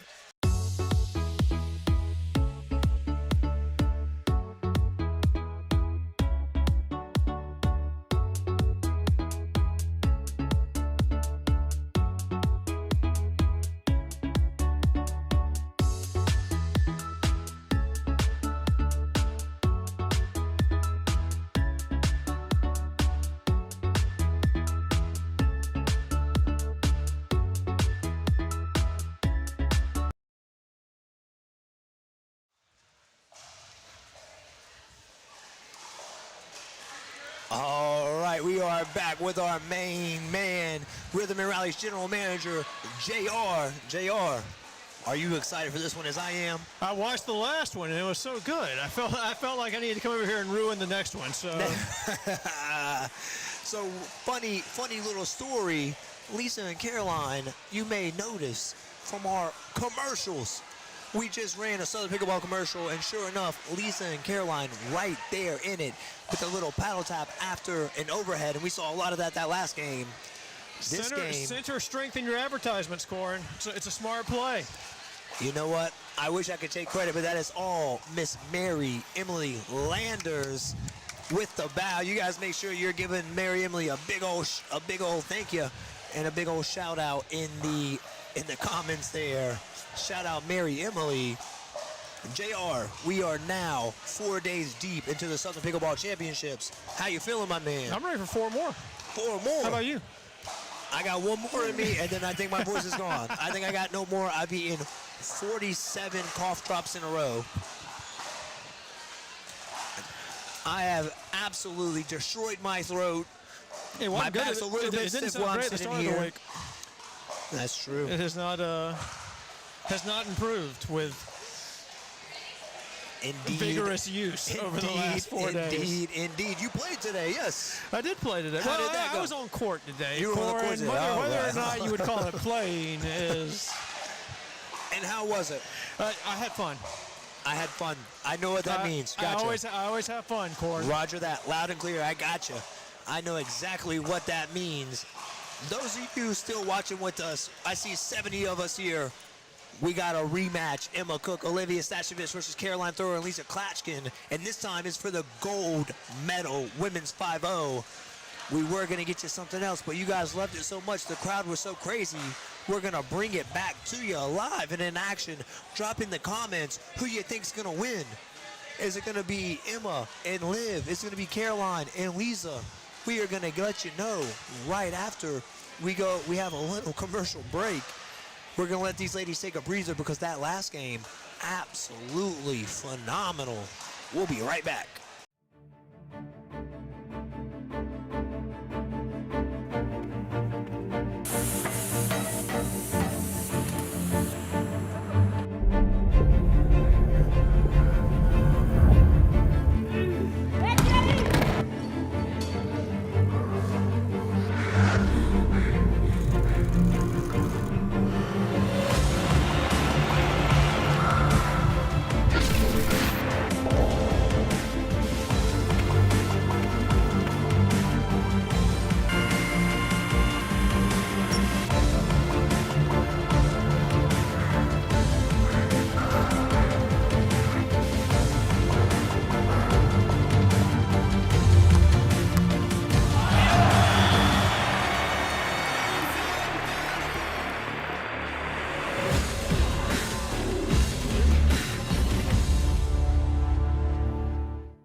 ready, folks. The moment you have been waiting for. The rematch, Emma Cook and Olivia Stachevich versus Caroline Thrower and Lisa Klashkin. You know them. You love them. You just saw them in an absolute phenomenal match. And now we got the gold medal match, 5.0. Women's doubles, Emma Cook to serve here. Let's see what we got. Junior Gomez putting this one on the TV. I cannot blame you, big dog. Absolute scenes here. And already the crowd getting into it. And we're not but one serve deep. Caroline Thrower to serve. JR, any predictions? You know, it's after a match like we just saw, it's so tough to come back and beat that same team twice, especially in a game to 15. You know, I don't. But Lisa and Caroline, two of Middle Georgia's very, very best. Yes, and I tell you what, the way that they did it, down 6 points 2 separate times to come back and win. I tell you what, if there was ever a time I would trust someone to do it, it's now. However, Liv and Emma have that revenge factor going now. Is it going to be strong enough? Right now, we got 0-0-2, Liv Stachevich to serve. Well, and Caroline and Lisa very successful at the end of that last match, taking Emma out of the match, isolating Olivia. Yes. And see if they can see what Emma and Olivia have done between matches to counteract that and get Emma more involved.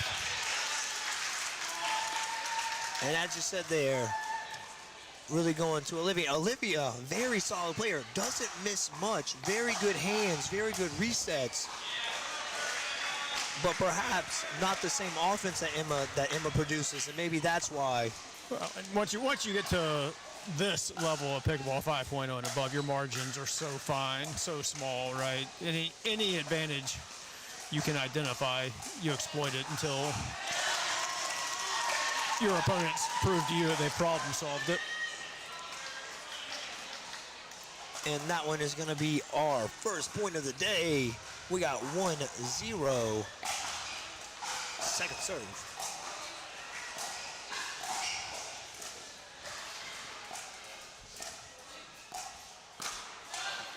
That one just out. Really nice get, though, by Lisa on that dink, digging it out. So it's going to be 0-1-1. It's Emma Cook on the serve. You guys let us know in the comments who you think is going to take this one. This is the women's doubles 5.0 gold medal match.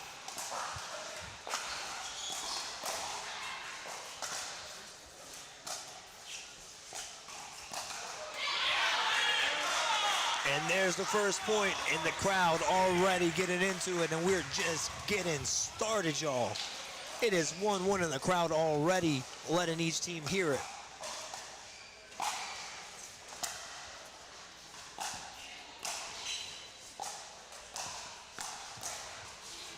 Just such high-level thinking from all four of these players. High-level thinking.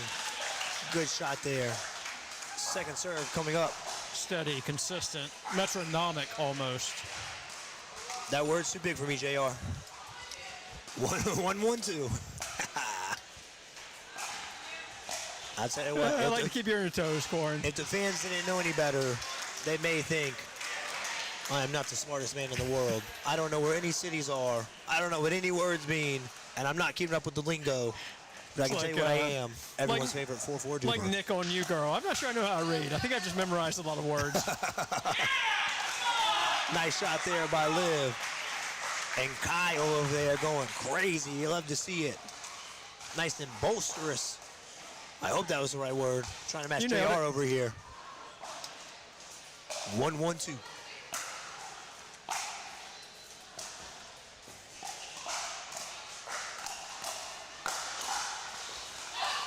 Nice Just shots there by Emma Cook. Got it right in the pocket of Lisa there. And again, just able to create that offense, so. Couldn't fight it off, but every point between all four of these a fight. Not many freebies, although we did see one right there. My streak is still continuing this week, Corin. Just wait for me to say something. The opposite will happen. Stephen Ron, JR, and Corin are the Madden and Summer are pickleball. Stephen Ron, thank you so much, but I am too young to understand what you're saying. I assume it's a good thing. I know John Madden announces on my video game sometimes. Disembodied voice from beyond the grave now. Yes, indeed. Look at this. Great firefight. Reset back into it. AJ, great finish. around Are the you post. kidding me? Come on. What a good game we have going here. Are you not entertained? Are you not entertained? Exactly. Let's go.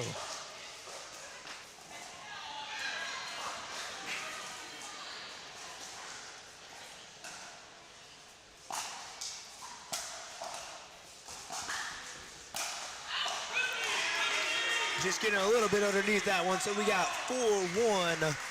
Emma Cook and Olivia Stashovich over Caroline Thor and Lisa Klatchkin. But I tell you what. 3 more points for Emma and Liv, and Caroline and Lisa have them right where they want them. That's exactly right. I'm getting deja vu.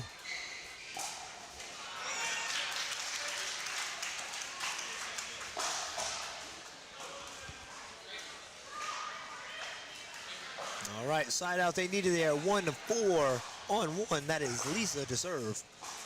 Macon's own Lisa Klatchkin at that.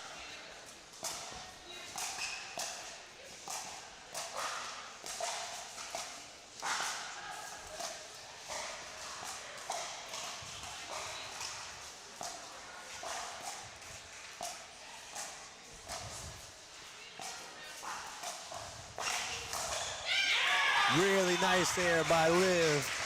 Stephen Ron, okay, for the younger demographic, you two are the Joe Buck and Troy Aikman of pickleball. My man. That one I do understand, and I do appreciate that.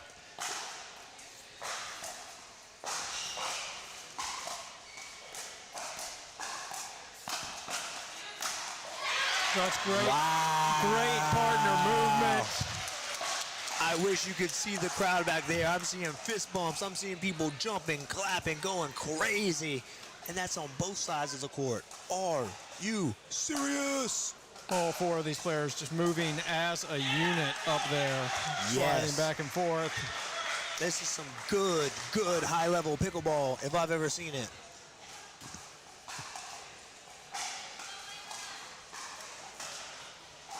Four, 2-1, Emma Cook to serve.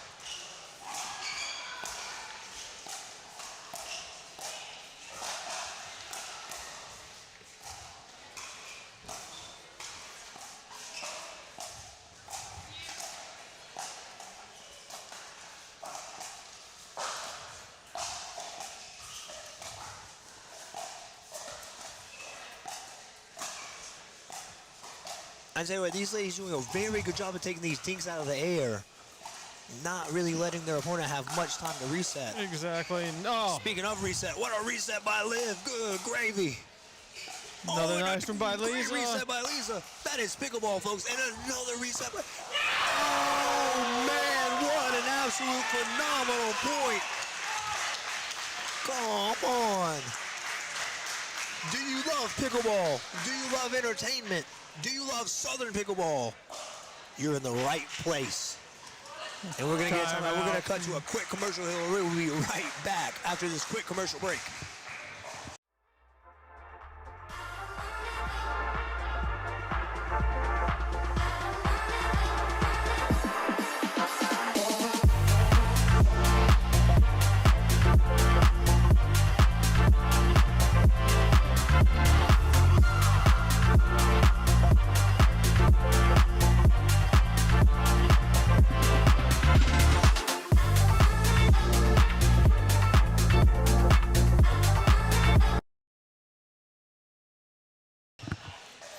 All right, we are back at the Southern Pickleball Championships presented by HEAD Pickleball live on Diadem Championship Court. We got Lisa Klatchkin and Caroline Thor taking on Emma Cook and Olivia Stashovich. And let me tell you, we got to go on. This is your women's doubles 5.0 gold medal match.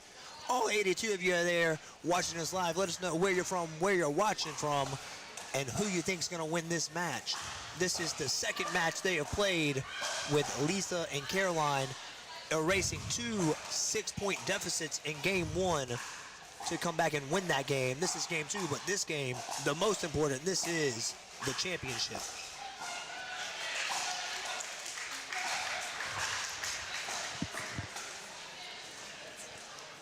All right, we Good got timeout second from serve Caroline here. Lisa. Yes, great Coming out of timeout. that after a hard-fought point. Didn't go their way. Dropped them down 3 points again. Great timeout and a quick side out Quick off the side out timeout. coming out of it. In fact, they may say there's no better timeout in the game than one that results in a side out.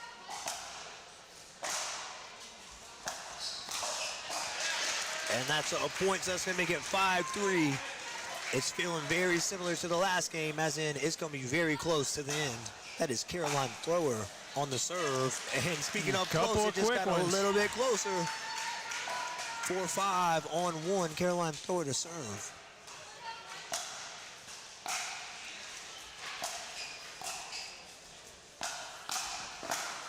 Nice counter there by Liv, right down the middle. And her fans are loving it. Shout out to the Liv Stashevitz fan club. They are out here working. And Emma Cook with a good shot there. Shout out to the Emma Cook fan club at that. But don't you worry, Lisa and Caroline also with their own fan clubs. The Macon community tends to boisterously support their players, and well, throughout, but especially in medal matches. Wow, what a shot there. That is going to make it 6. 6-5. 6-4. 6-4. Good thing I got JR here. For those of you who don't know, JR actually used to take stats for a college team. He is used to this kind of stuff. He now spends his days taking naps in the back of Rhythm and Rally and being the assistant to the general manager, but telling you he is indeed the general manager. It's a lot better than when I used to work for a living, Corin. So Little Han, let's go to Little Han. I hope I said that right. There's a lot of words there I couldn't really figure out. A lot of letters. Liv serve just a little deep. Guys at 7-4-2 here.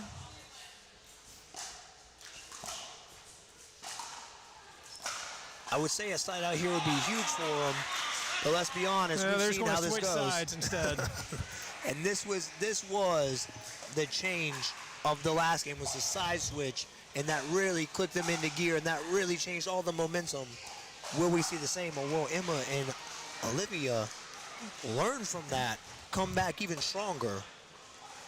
Well, the side change last game is when we saw them really start to shift their strategy, or saw Lisa and Caroline shift their strategy to isolate Liv and take the attacking power out of the Emma and Liv team, and had a lot of success with that. I would expect Emma and Liv to be prepared for any similar stratagem this time around.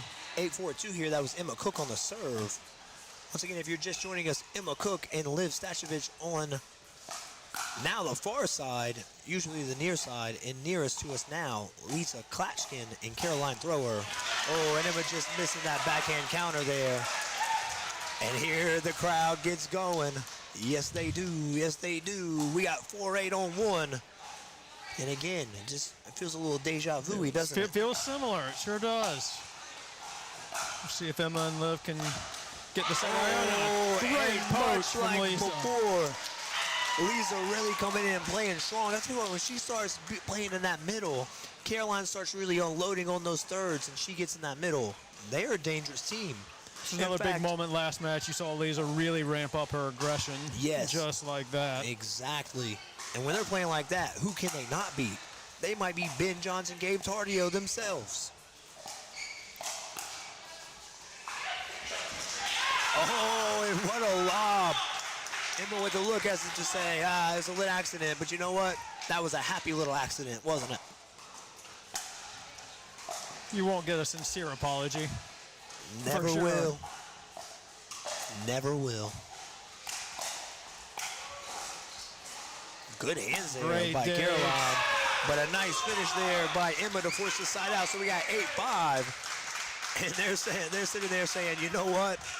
I don't think we want to let them get too close this time, huh? Well, we're seeing Emma and Liv do a much better job this match is hitting that extra shot. Yes. not committing the unforced error after the reset. As Emma Cook makes the unforced error with the announcer's curse by yours I am truly, undefeated this weekend, JR Corey. of a Rhythm and Rally. Once again, if you're just joining us, this is Women's Doubles 5.0 Gold Medal Match. And if it looks familiar, that's because it is. Lisa and Caroline taking game one, 15-12. But the rematch here in the gold medal match, instantly, almost as if they know each other's game now. We have a much closer one here, 5-8.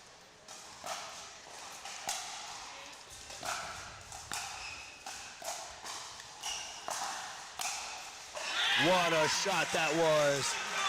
Right through the 5-hole. And right through the 5-hole. Emma and Liv have done a great job keeping the lead here. 5-8 on 2.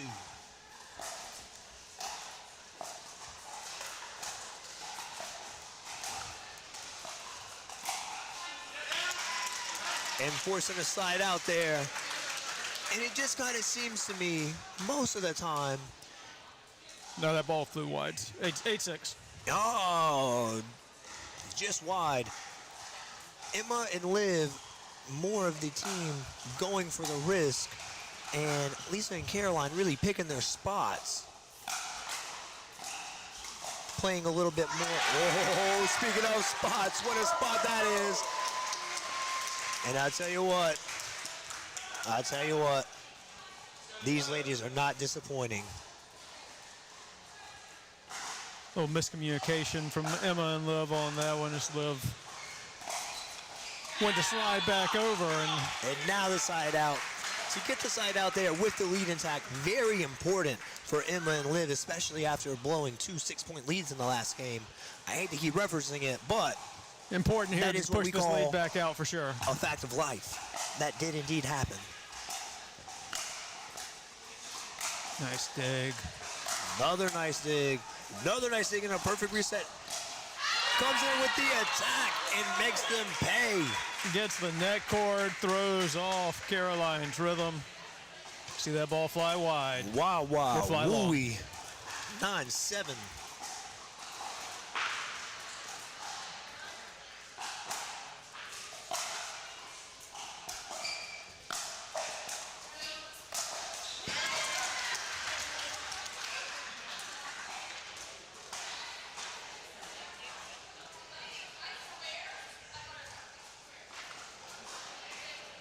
And that went out, so we're going to have 10-7 after a little bit of communication. Liv indeed did start to call it out right away. Perhaps question a call, but we'll never know because that ball is officially OUT out.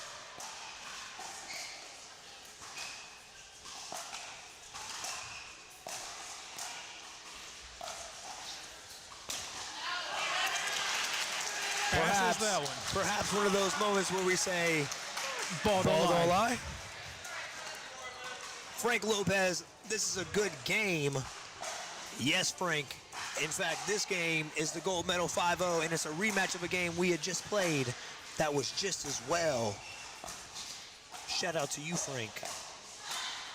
And shout out to these ladies for giving us good entertainment. Shout out to the fans for keeping the energy up. Shout out to Rhythm and Rally for hosting and creating such a great environment.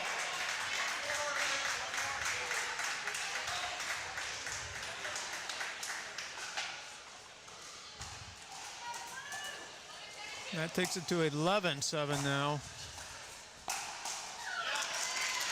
Big side Vital out there. side out. Massive side out. But great work by Emma and Liv on that serve, pushing the lead back out after after Caroline and Lisa had worked to get it back down to a 1-point deficit.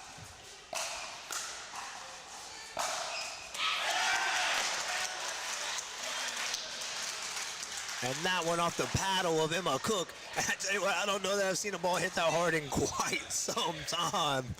We got 8-11-1. That is Lisa Klatchkin on the serve. Oh, it was a drop by Caroline Thrower. The crowd really hyping them up here, really getting them there. Emma and Liv there debating a timeout. Liv shakes her off, says, no, we're good. Let's play ball.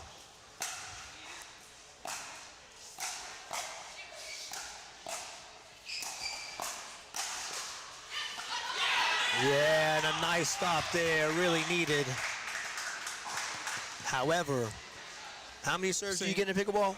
You get 2, Corn. You get 2, and that makes this 9-11-2. And that makes it now 10-11-2. This game not disappointing at all. Dixie close. Frank, what you doing on here? Shout out to you, Frank. Shout out to you, Dixie. We appreciate you here, Frank. 93 of you in here watching this amazing match. We appreciate every single one of you.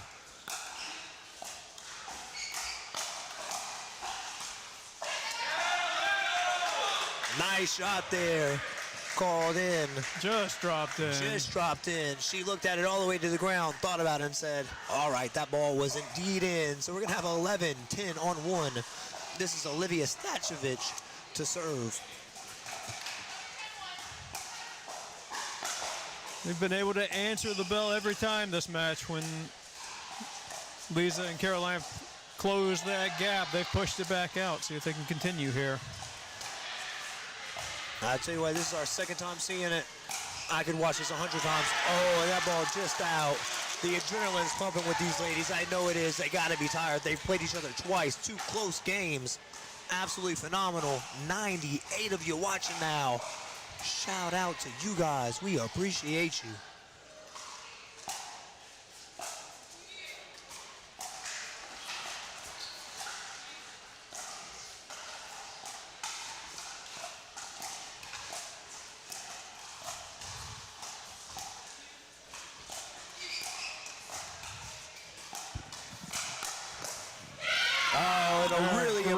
Great counter punch from Emma. Great counter from Emma, and a really important point. If you give that ball back, even though you're up 1, to not score a point there, you really start feeling it, don't you? Tighten up a ton. Start ruining those missed opportunities, wondering how many more of them you're going to get. What a serve by Emma Cook right off the back of the back line. And we're going to have a timeout. We're going to take a quick commercial break with that timeout.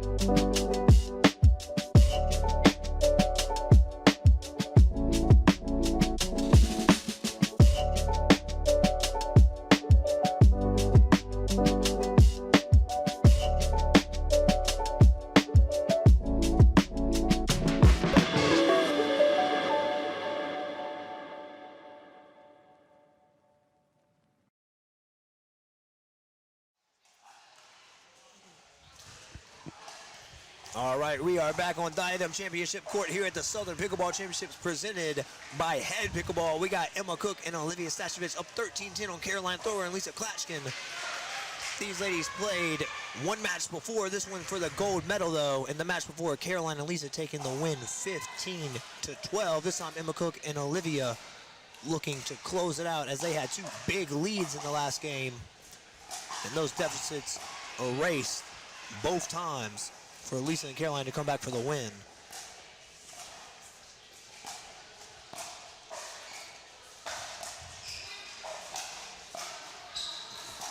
Nice lob there, but nicely handled.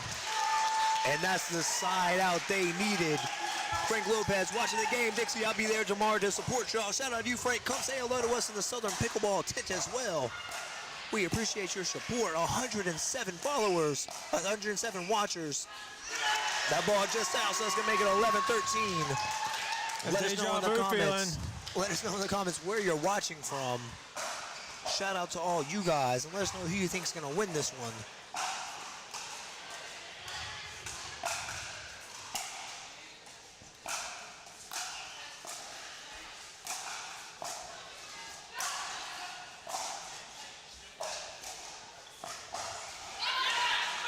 A really, really big hold there. Really great work by Lisa, fighting off all those smashes at the baseline, working to get back in the point. How many times do you see it? You do all that work, get up to the non-volley line, duff your first dink immediately. I do it all the time. All the time. Wow, what an angle there by Emma Cook. Wow, wow, wooey.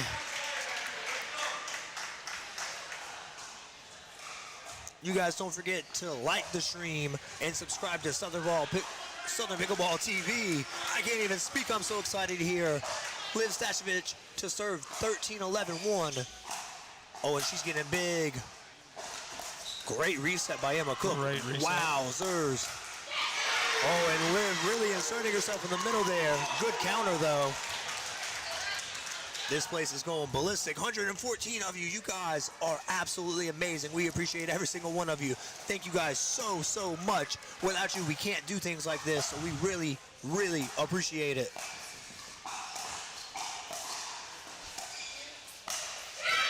Oh, Caroline and got this what she opportunity wanted. by Caroline.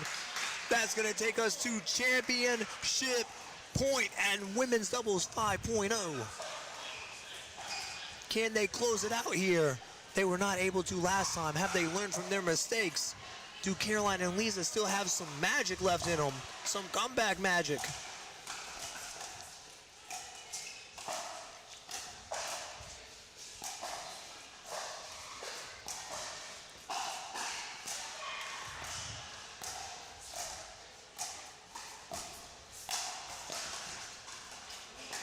What a get! Oh my goodness, are you serious? What a point. On. There's no way. There's no way. Good, great pickleball right here. And a show of respect at the net. That ball just caught the line. Come on now, 11-14 on one. Lisa Klatchkin to serve. This is as good as it gets right here, folks.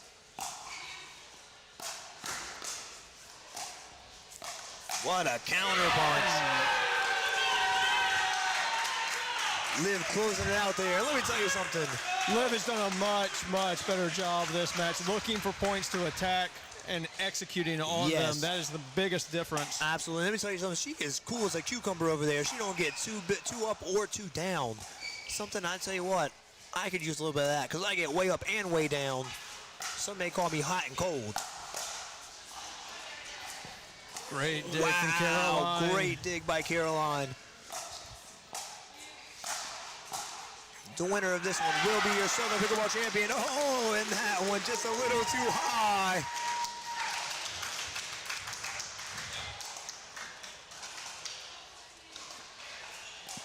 That's going to make it 12-14.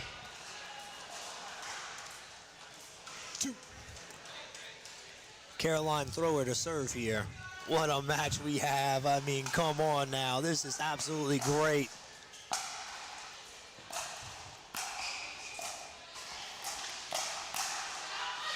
Oh, that's going to make it 13-14. Can you feel it? Can you feel it? No timeout. No timeout. We're going to play through it. No timeout. 13-14-2. Caroline throw it a serve. I know they're tight on the court. I'm tight over here. I'm about to hit an out ball. I'm not even in the game.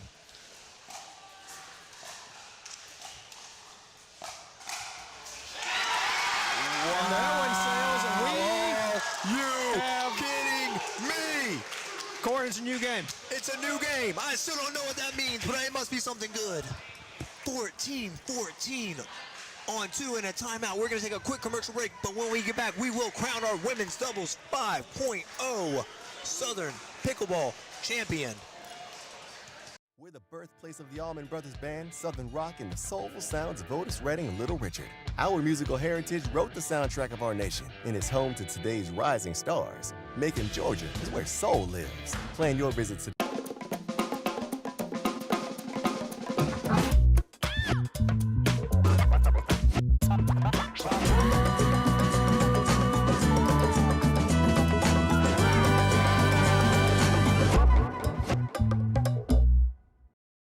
We're the birthplace of the Allman Brothers Band, Southern Rock, and the soulful sounds of Otis Redding and Little Richard.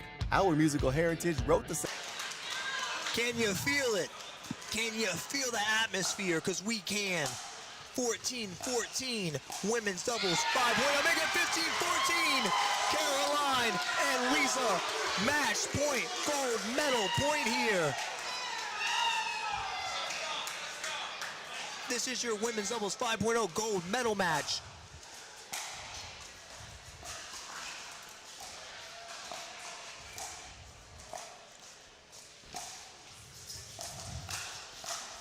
Wow, with a big hold.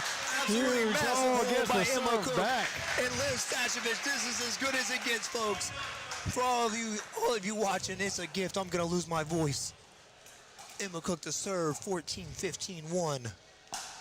Once again, this is your gold medal match, women's doubles 5.0.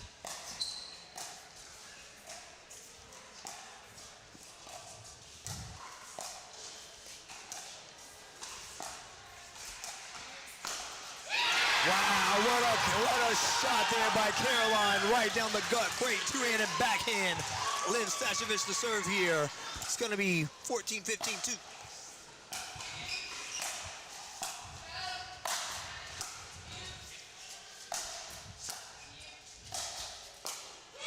Oh, and a great spot by Lisa there. So we're going to have 2 match points on the side of Lisa Klatchkin and Caroline Thrower. Championship point number 2. Championship point number 2, and 2 chances at it. Can they get it done?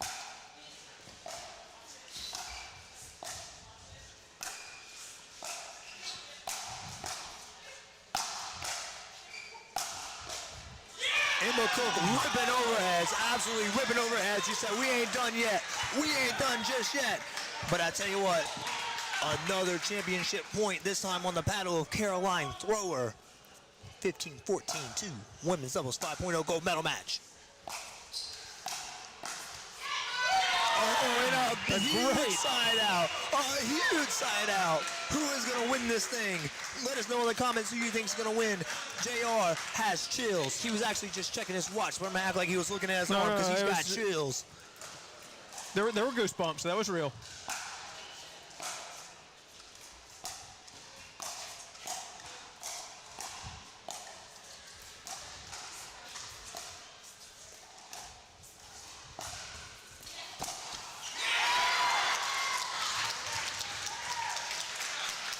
That ball just out, so 14-15-2.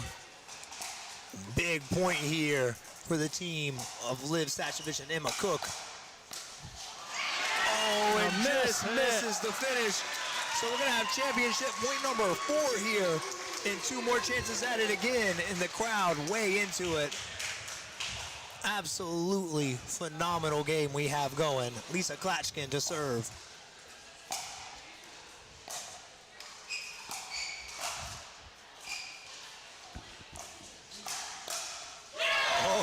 Big hold there.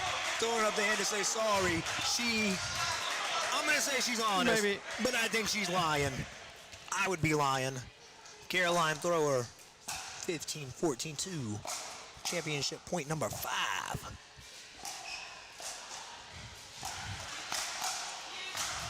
And that is a championship point.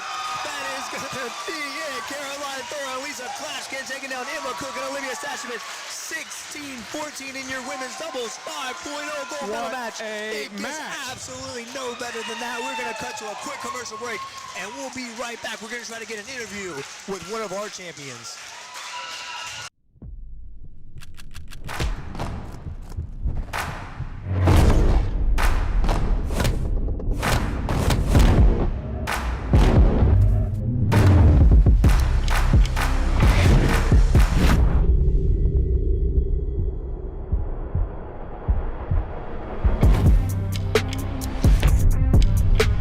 We're the birthplace of the Allman Brothers Band, Southern Rock, and the soulful sounds of Otis Redding and Little Richard. Our musical heritage wrote the soundtrack of our nation and is home to today's rising stars. Macon, Georgia is where soul lives. Plan your visit today at visitmacon.org. The official pickleball is made by Diadem, durably designed to hit the ball where you want it to go. For every dink, drop, and drive, no matter where you are in your game, play with the official pickleball by Diadem.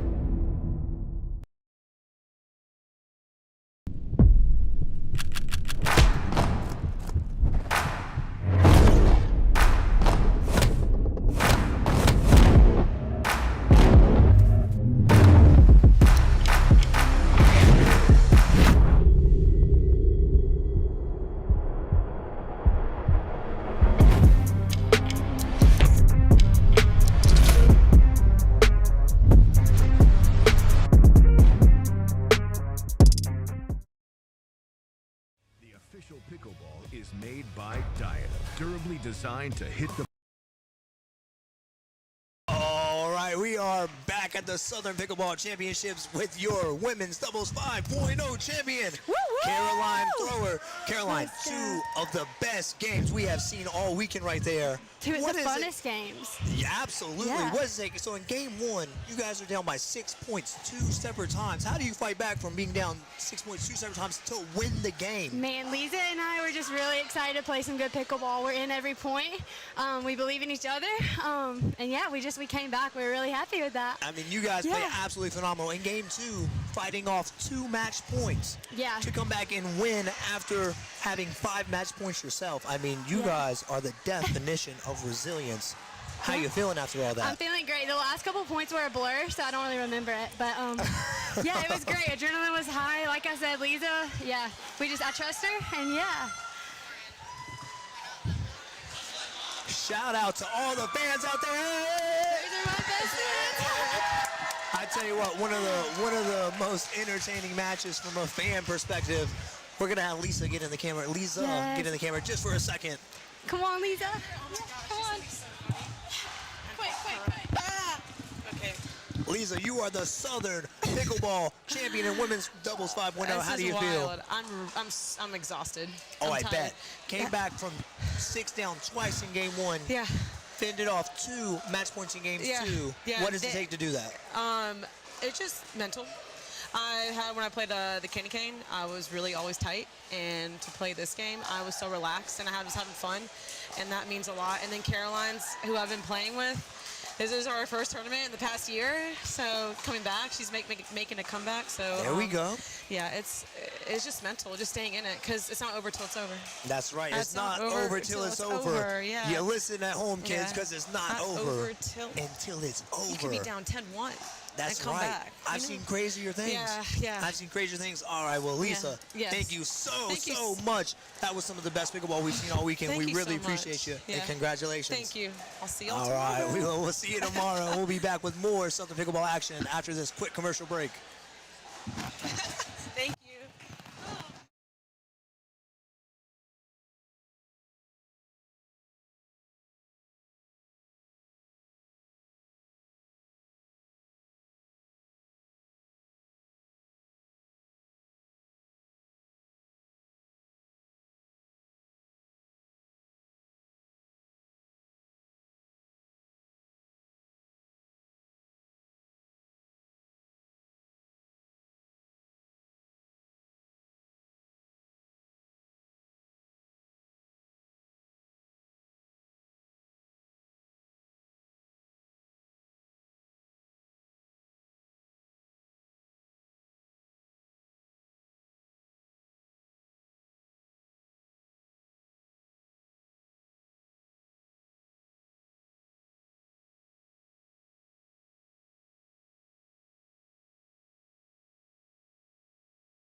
We're the birthplace of the Allman Brothers Band, Southern Rock, and the soulful sounds of Otis Redding and Little Richard. Our musical heritage wrote the soundtrack of our nation and is home to today's rising stars. Macon, Georgia is where soul lives. Plan your visit today at visitmacon.org.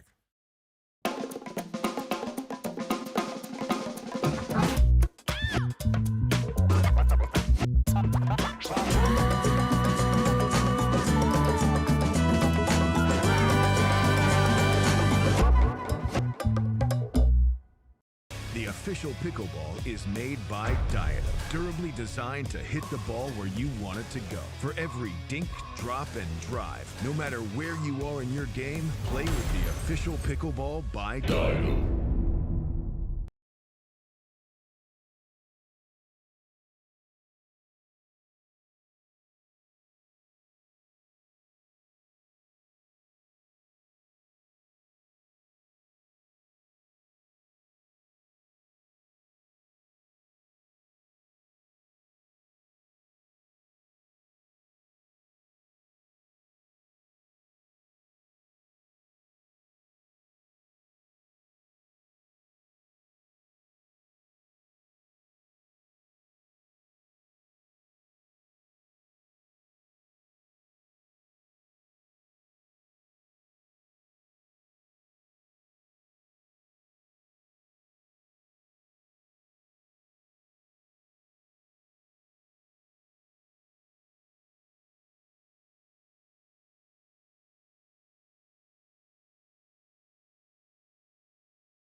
We're going to take one more quick commercial break, and then we'll come back with some more pickleball action.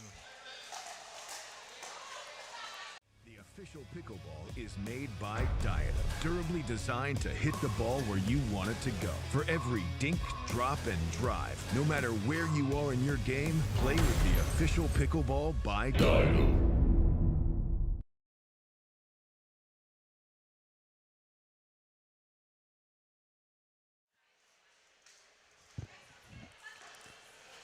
All right, these ladies are getting ready to start. Once again, this is Laura Neighbors and Mackenzie Parrish taking on Shanna Dupree and Miranda McDaniel. Looks like we're going to have Miranda McDaniel and Shanna Dupree on the far side, which means Laura Neighbors and Mackenzie Parrish on the near side. Just getting a last little bit of hydration. It's been a long day for these ladies. They've been playing hard all day long. It all comes down to this: who will be crowned the Southern Pickleball Champion and take home the elusive Southern Pickleball Championship belt. Actually, I lied. They can't take it home, but they can take a picture with it. Then you got to give it back. And if you want one, you can buy one customized from the Southern Pickleball tent. We are good to go.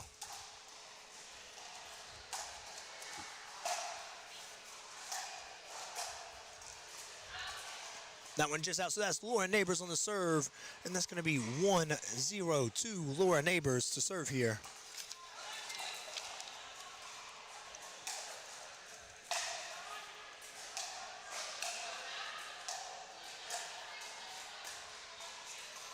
Nice backhands there, so that's going to be a side out. It's going to be Shanna Dupree on the serve here, 0-1-1. Once again, this is your women's doubles 3.5 gold medal match.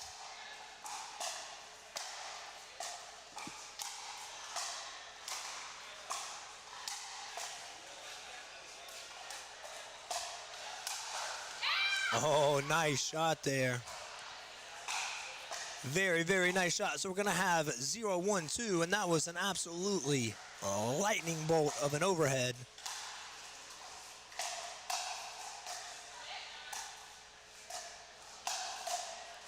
Wow, what hands. What absolute amazing hands there. But Maggie said, if you give me another one, I'm not letting it get back again. So we got Maggie Parrish on the serve. She is from Bethlehem, Georgia. Forgive me if I don't know where that is, because I don't know where anywhere is, even though I've lived here my entire life. Her New Year's resolution is to play more pickleball, and she also plays the ukulele.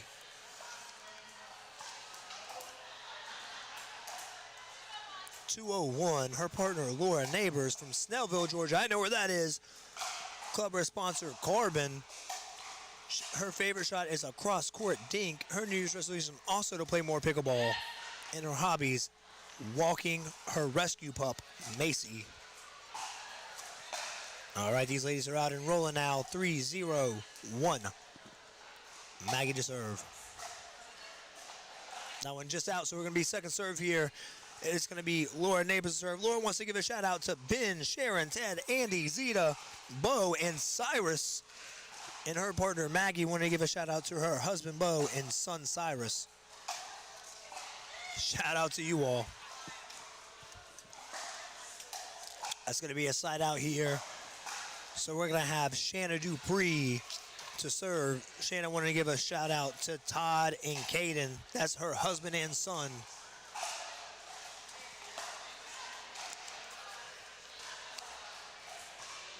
We had a very brief light outing here. No, I'm just kidding.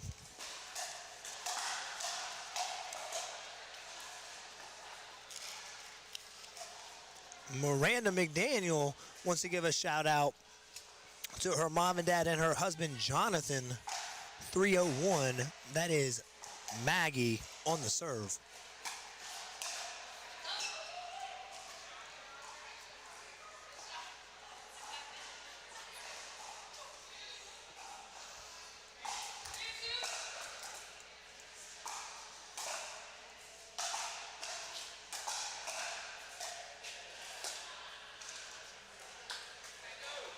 All right, so it's going to be a side out here. We got 0-3. Let's see if the team of Miranda McDaniel and Shannon Dupree can get on the board here.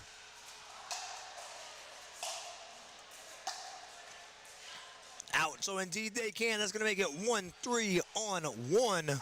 Once again, this is your women's doubles 3.5 gold medal match here at the Southern Pickleball Championships, presented by HEAD Pickleball. And another point. So in this game of runs, just like that, 3-point lead down to 1. And it is the first server.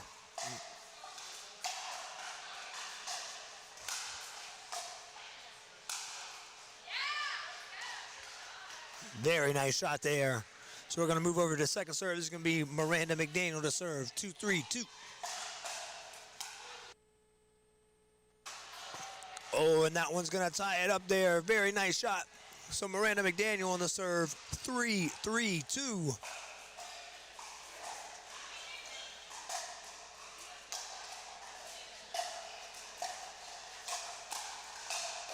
And all of a sudden, the team of Miranda McDaniel, Shannon Dupree on absolute fire.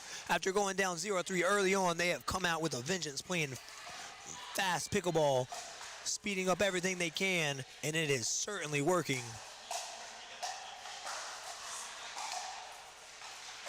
And another point sets to make it 5-3. That is 5 unanswered. It's almost like they call this sport a game of runs or something like that. I don't really know.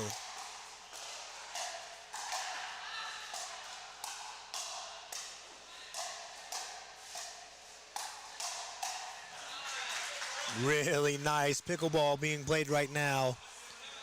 6-3 on 2. Miranda to serve.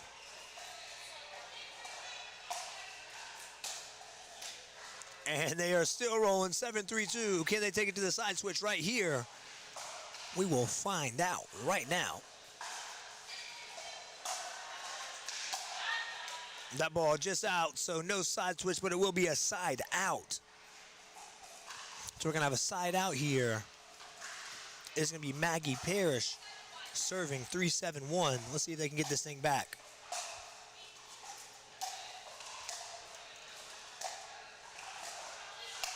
Oh, what a shot there by Maggie.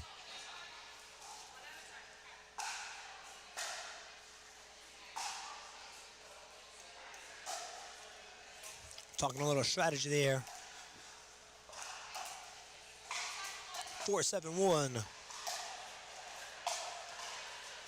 And 5-7-1.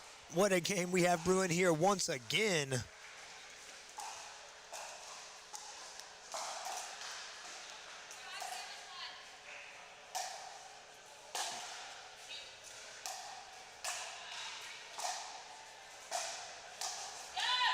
Oh, Maggie absolutely on fire, 6-7-1. This gold medal match heating up here. Each of these teams, all these ladies really wanting it, giving it their all, and going on as many runs as they can. Maggie on the serve here, been playing pickleball for about 4 years, and her favorite player is Hurricane Tyra Black. She even wrote a little, it's actually a tornado, but I assume it was meant to be a hurricane picture right next to the name. Shout out to you, Maggie. We appreciate that. Laura Neighbor's been playing for about 4.5 years on the serve now. Her favorite pro, Callie Jo Smith. Not a very popular pick. However, that's what we call an OG pick. Callie Jo, an OG of the sport. Nice dinks here by the ladies. Oh, and just getting behind her, so that's going to be a side out.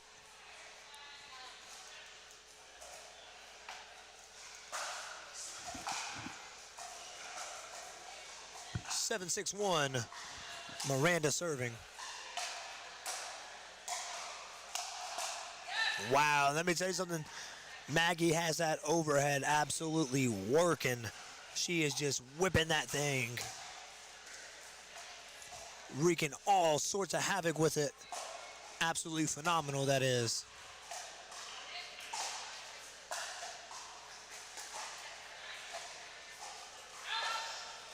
That ball out, so that's going to be a side out, 6-7 on one. Can they get this thing, can they get the lead back? Started out with a huge 3-0 lead, went down 7-3, and now looking for that lead again, and that's going to tie that ball game up right there. Laura Neighbors, Mackenzie Pierce, also known as Maggie, with the tie ball game.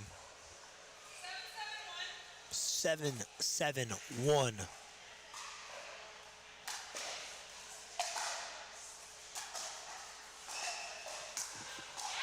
Wow, big overhead there by Laura, and that's going to take us to the side switch, so we're going to go to a quick commercial break here. It's going to be 8-7 on one when we get back.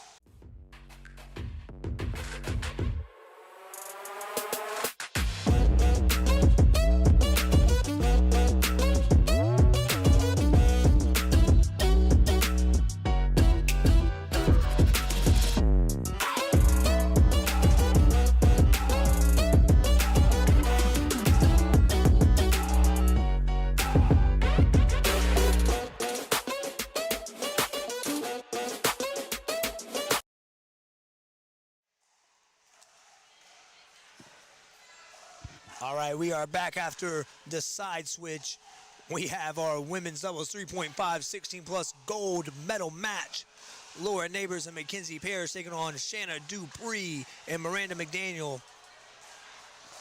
It is Laura Neighbors gonna have the serve on the far side, and on the near side, it's gonna be Miranda McDaniel on the return.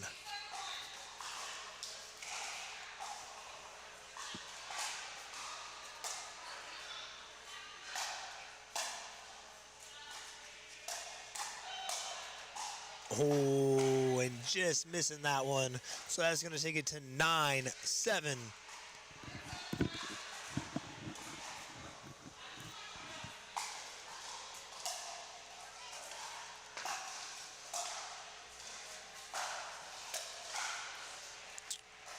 And another point there, so it's going to take it 10-7 on one. They are absolutely rolling off the side switch. Laura Neighbors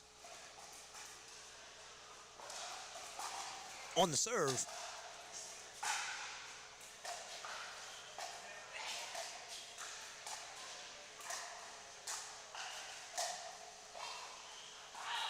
That ball is out, so it's going to make it 11-7. They are absolutely rolling, looking to become the Southern Pickleball Champions and wrap that elusive Southern Pickleball Championship belt around their waist.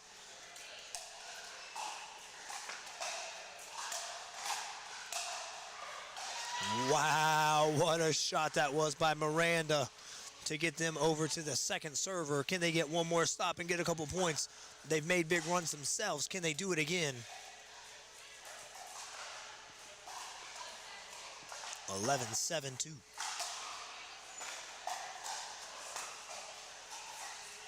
That ball just outside to make it 12-7. And I tell you what, if I am Shanna and Miranda, I am looking for a stop here. I need a stop. I need to get that ball back, and I need to get some points on the board before this one gets too out of hand. Great hands there. Oh, but not able to handle the next one. 13-7 on 2. 2 points away from crowning our 3.5 Southern Pickleball Champions here at Rhythm and Rally in Macon, Georgia on Diadem Championship Court.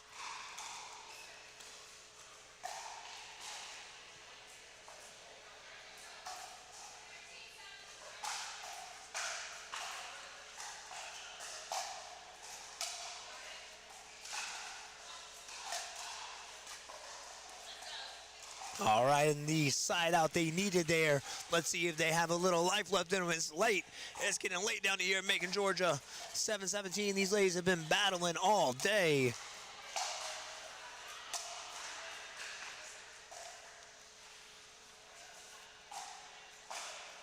And we're going to have second serve here. 7-13-2.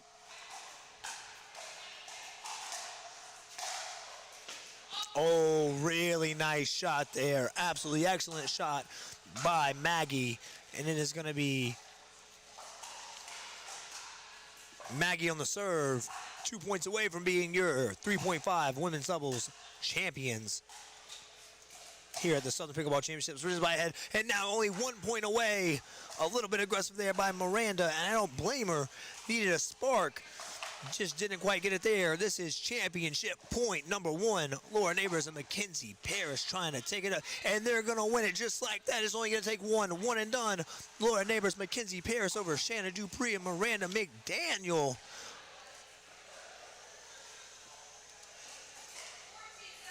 I lied to you. It's 14-7-2 now. I got too excited.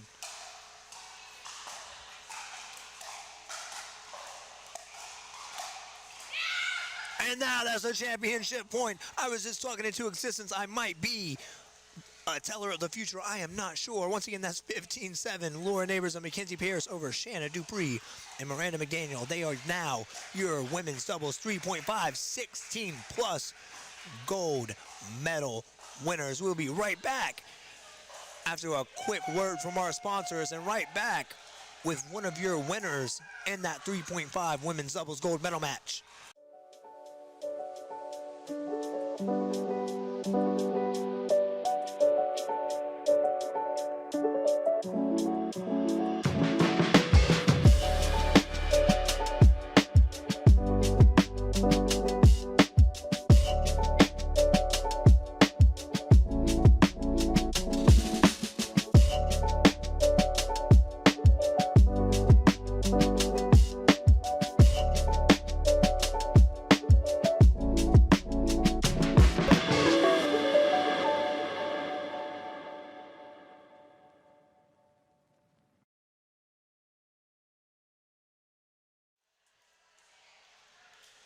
All right, welcome back to Diadem Championship Court here at the Southern Pickleball Championships presented by HEAD Pickleball. We got gold medalist Southern Pickleball champion, Woo! Laura Neighbors. How do you feel? I feel great. I'm tired. It's been a long day, but it's been a great tournament. Indeed, has been a long day. Can you I hear had me you now? muted. Can you hear me now? Good. How do you feel after that amazing victory in that 3.5 women's doubles gold medal match? I feel proud. Maggie and I have practiced a lot, drilled a lot. Thanks to our practice partners, Bo, Andy, Zeta. We trained for it, and we were prepared. Awesome. Love that. So you mentioned it's been a long day. We have players from over 25 different states here. Did you get to play a lot of new competition today? Absolutely. We met some great girls from New Orleans, South Carolina, all over the Southeast, so it's been a lot of fun. And I got to ask you, you said here your favorite pro is Callie Jo Smith. What an OG pick that was. What's up with that one? She's a classic. I love her Instagram, her little tips and tricks on how to stay calm and make good decisions. Awesome. Well, Yeah. we appreciate you coming out to the Southern Pickleball Championships, and congratulations on your gold medal. Thank you You so are much. now a Southern Pickleball champion. You get that Southern Pickleball Championship belt. Woo! Only for a picture. We need a bet. That's fine. That's fine. All right. Congratulations. Thank you Thank so you, Laura. much. We'll be right back with a little bit more pickleball action after this next commercial break.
We're the birthplace of the Allman Brothers Band, Southern Rock, and the soulful sounds of Otis Redding and Little Richard. Our musical heritage wrote the soundtrack of our nation and is home to today's rising stars. Macon, Georgia is where soul lives. Plan your visit today at visitmacon.org. The official pickleball is made by Diadem, durably designed to hit the ball where you want it to go. For every dink, drop, and drive, no matter where you are in your game, play with the official pickleball by Diadem.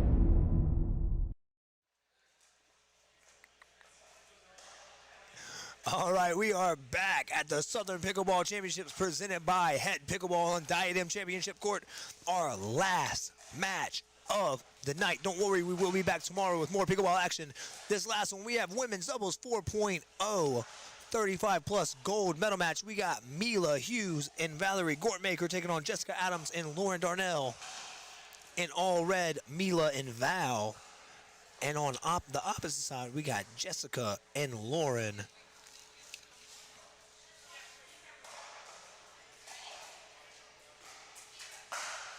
All right, that is Mila to serve, 0-0-2. Mila with the big third shot there as well.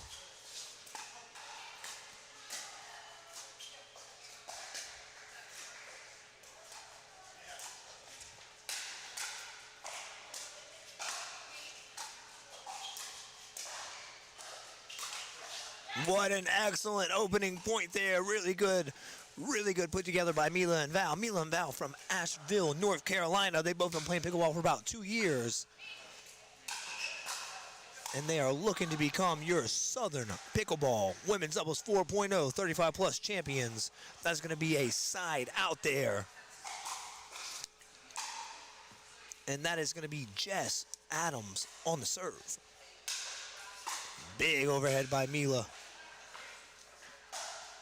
So it's going to be 1-1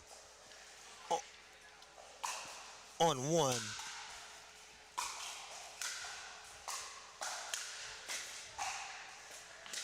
Really good hands. Wow, nice angle there.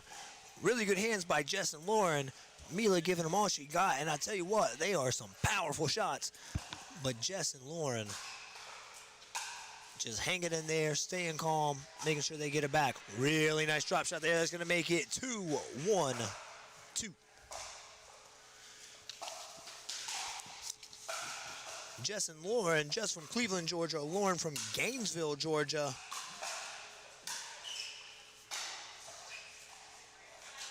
They would like to give a shout out to Around the Pickle, excuse me.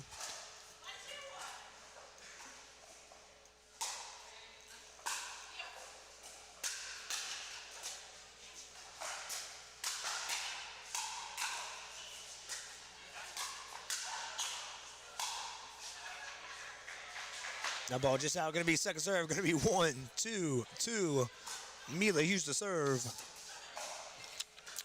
Val wants to give a shout out to Ellen, her wife, Shirley, her mom. Mila wants to give a shout out to her family in the Philippines and in Asheville. Once again, this team from Asheville, North Carolina. That is going to be a side out, 2-1 on one.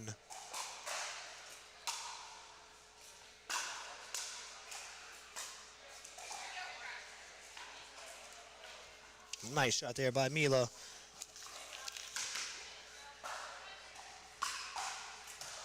We got Lauren on the serve, Mila on the return. Oh, and Lauren tried to go backside, just barely clipping the top of the neck. So that's going to be Val on the serve, 1-2-1.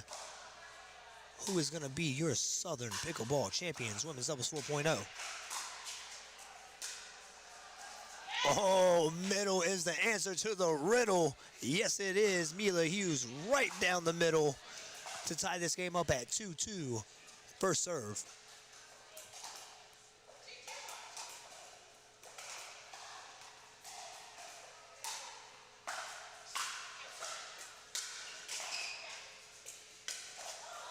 Oh, nice drive there. Trying to follow it up with a fifth shot drive. Backhand. Tough shot there to take. But I tell you what, I like the aggressiveness out of Mila. Really nice drop there. And there's that aggressiveness again. Gonna make it 3-2-2. Val and Mila.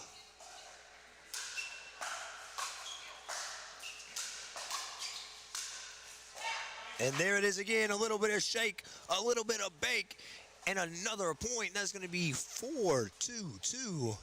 These ladies are rolling.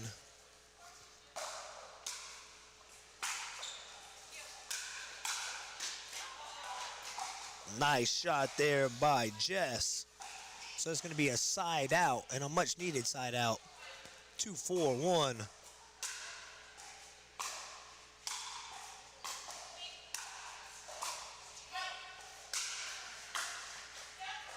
Oh, nice overheads there by Val, setting up Mila for the finish. Once again, Lauren trying to get behind them, just catching the top of that tape. 07 GTAF hanging with you to the end. Thank you. Thank you. We appreciate you.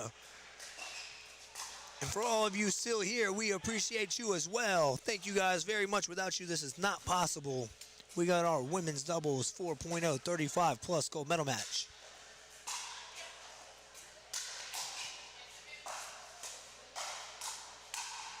Nice shot by Val there, right down the middle. They are finding some success in the middle.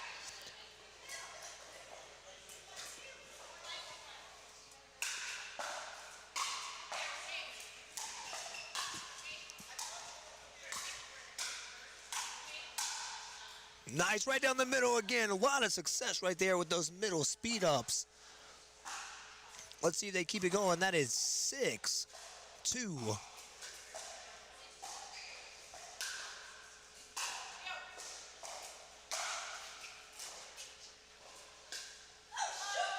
Oh, that ball just barely going out. That's one she's going to want back.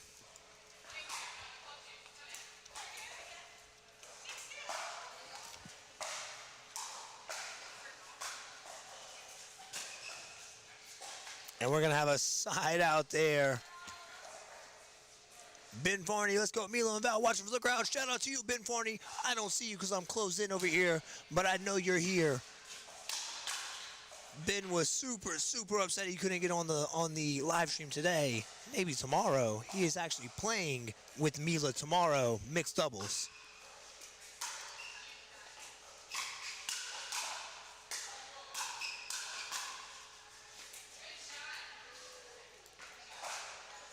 Val calling that one just out.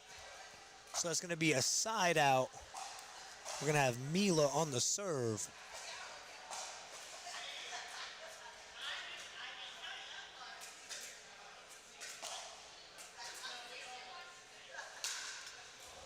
Mila and Val coming with the power here, and so far, Jess and Lauren just not able to handle it.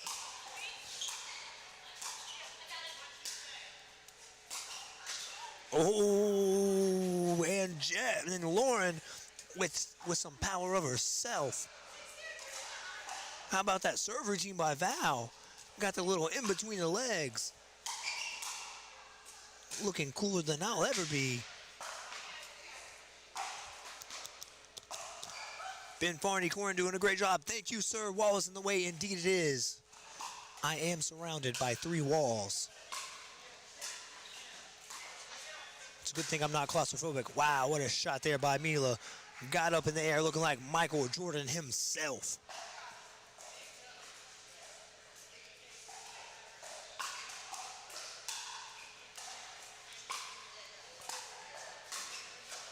Oh, nice there. That's going to cut the lead to 3. That's going to make it 3-6 on 2. We got Lauren to serve. Lauren, a nurse practitioner. Jess, a dental hygienist.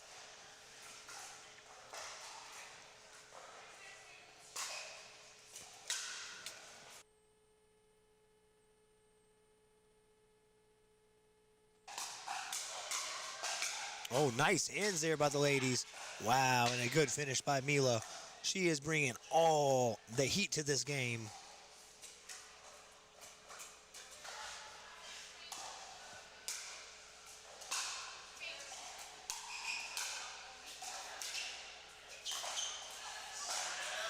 Wow, nice little drop shot there. Second serve. Val to serve.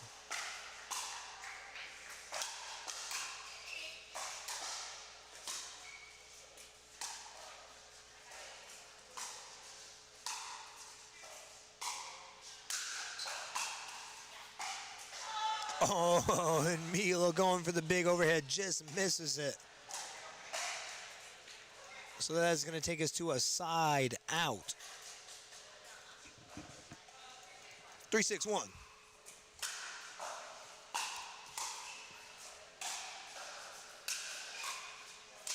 Nice hands there. Wow, and Mila is just absolutely relentless with it.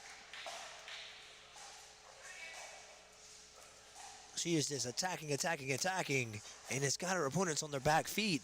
So far, so good, up 6-3. Can she keep that same intensity throughout the match? We're not even halfway done yet, folks. Once again, this is your women's doubles 4.0 35+ gold medal match. This will be our last match of the night, but we will be back tomorrow for mixed doubles action.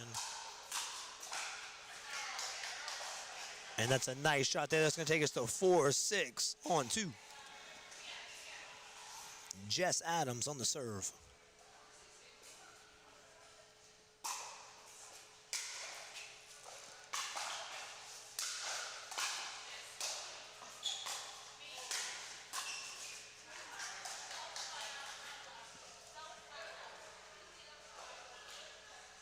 And we got an out ball there, so it's going to be side out. 6-4 on 1. Mila Hughes to serve.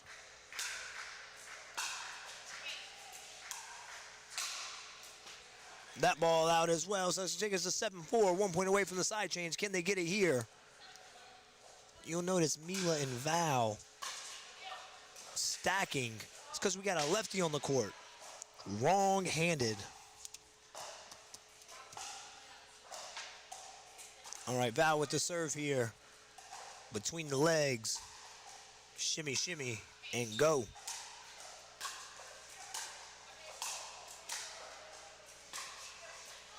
Hold on a second. We got two lefties here. Are you serious?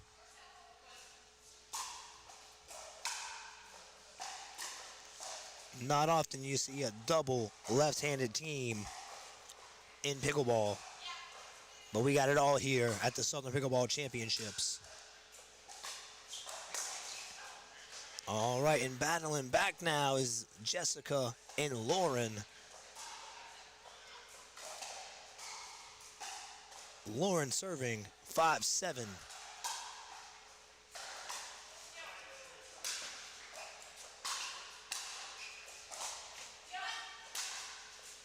Couple backhand overheads there. Quite impressive. And that ball out, so we're going to have a side out.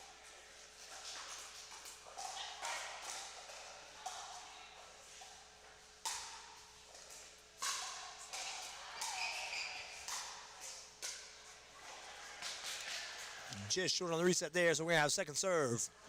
7-5-2.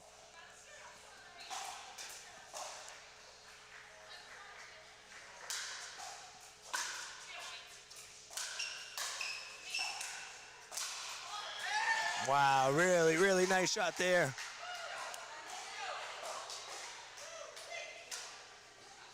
'07 GTA, yeah, first double left-hand team I've ever seen. Not the first for me, perhaps the second or third. Shout out Jada Minifield, Sam Wells. Not sure how much they're playing together anymore. Oh, and she was ducking, trying to get out of the way. But that was one powerhouse of a left-hand team, let me tell you.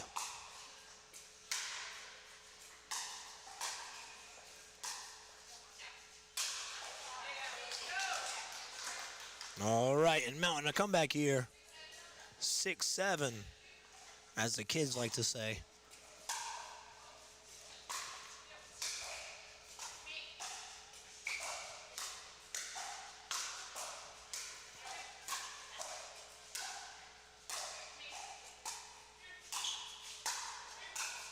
Oh, good hands there by Val.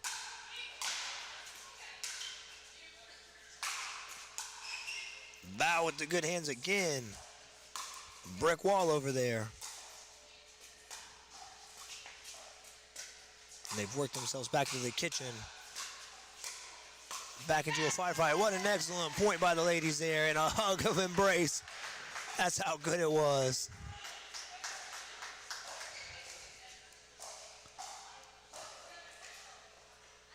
We got 7-6-1.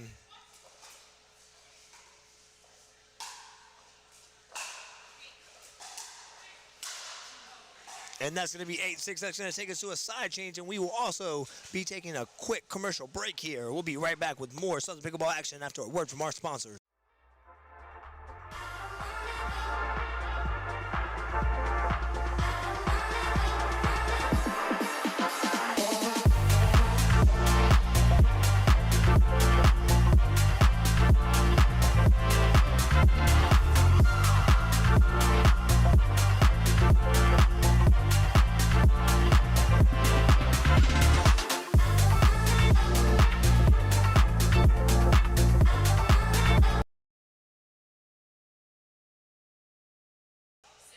All right, we are back on Diadem Championship Court here with our women's doubles 4.0 35 plus gold medal match. We got Mila Hughes and Valerie Gortmaker on the serve, up 8-6 on Jessica Adams and Lauren Darnell. And that is going to take us to our second serve, 8-6 Mila Hughes on the serve.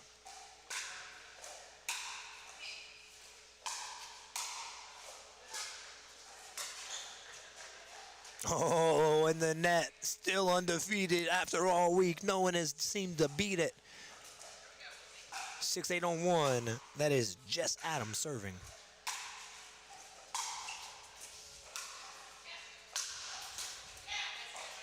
Thunderous overhead there by Mila. Gonna get it to the second serve.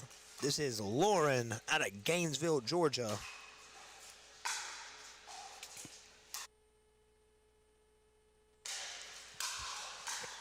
Oh, what hands out of the red team. Wow.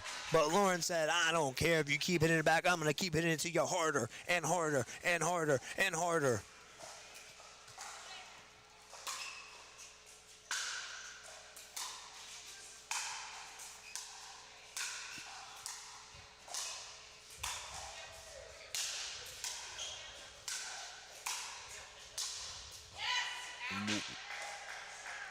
That ball just out.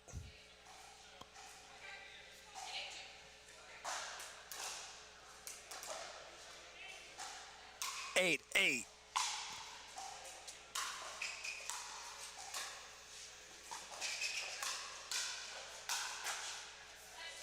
Wow, great hands there by Val and Mila both. Staying really patient in that non-volleys in that transition zone. It's getting late here, folks.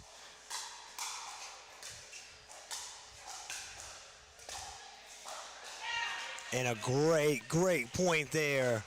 And a side out. We get a side out here. It's 8 on one women's gold medal in the 4.0 35 plus. I'll tell you what, there's been good matches on championship court all day long, and we don't plan on stopping now.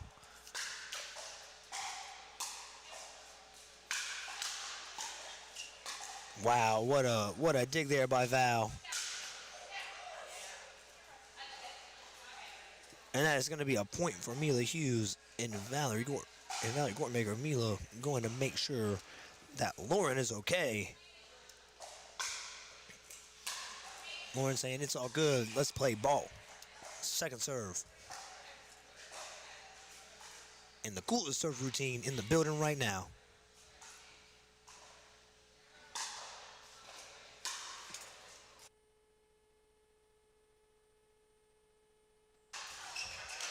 What a shot to get the side out there. So we're going to have a side out here. It's going to be 8-9 on one. Jess Adams on the serve.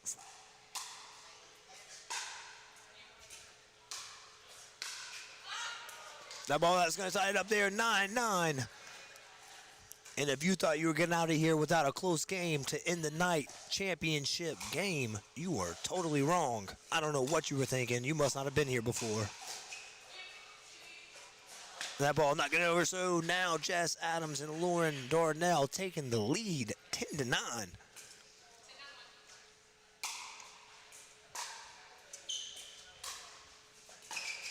Nice drop shot there, well handled by Val. Lob just barely missed by Mila. That's going to take it to 11-9. in a timeout, so we also will take a timeout and be right back after a word from our sponsors.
All right, we are back on Diadem Championship Court at the Southern Pickleball Championships presented by HEAD Pickleball. We got Jessica Adams and Lauren Darnell taking the lead 11-9 over Amelia Hughes and Valerie Gortmaker. That ball out. It's going to make it 12-9.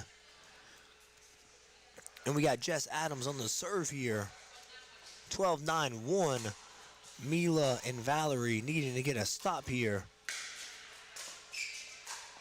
We've seen crazier comebacks today, that's for sure. Really nice lob there. That ball just out, going to be second serve. Now we got Lauren to serve.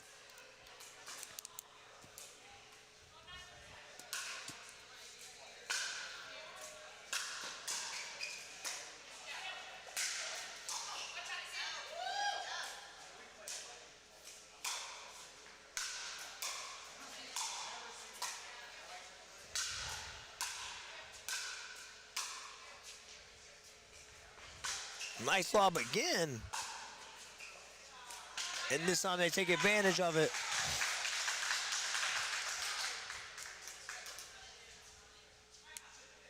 And we have a timeout, so we are going to go again to a quick commercial break. When we come back, it'll be 13-9. Lauren to serve.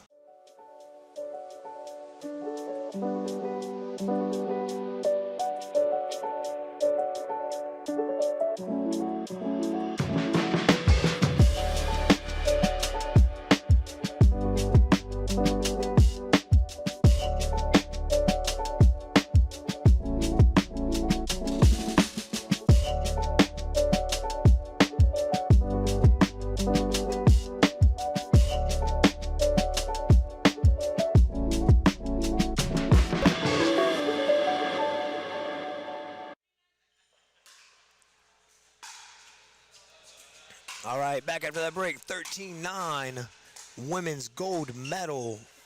Oh, what a shot by Val that was. Wow, wow, wooey.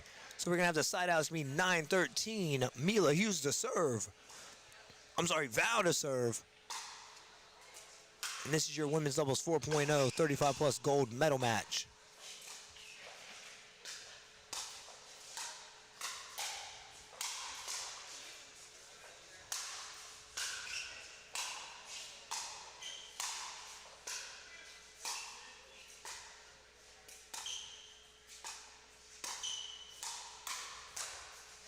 Nice shot there. Really nice shot by Lauren, forcing the second serve. Second serve now, Mila Hughes. 9-13. 2.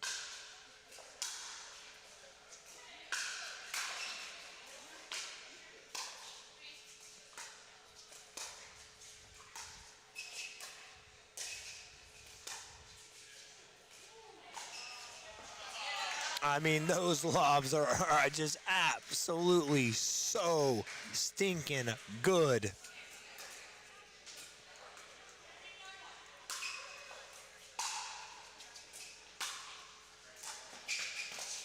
Oh, really nice shot there by Val, catching her on the coming in from the transition zone.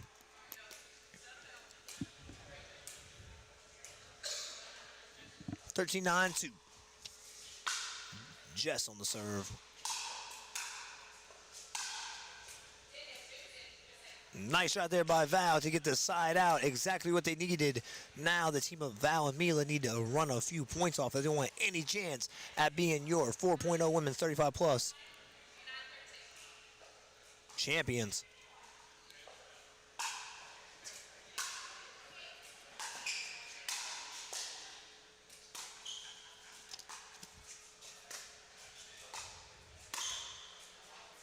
And that is a good start. That's going to take it to 10-13 on one. Valerie Gortmaker on the serve.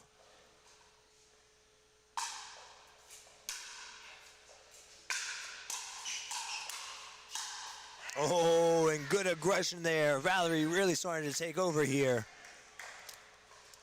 Really, really letting her presence be felt in the middle of the court. Let's see if she can keep it going. 11-13, 1.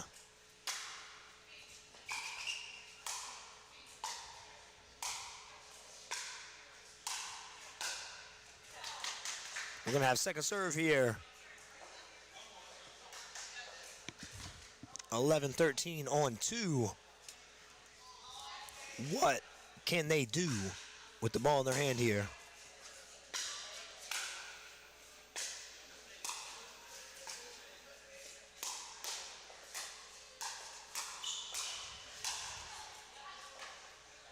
That one just out, going to take it to 12-13.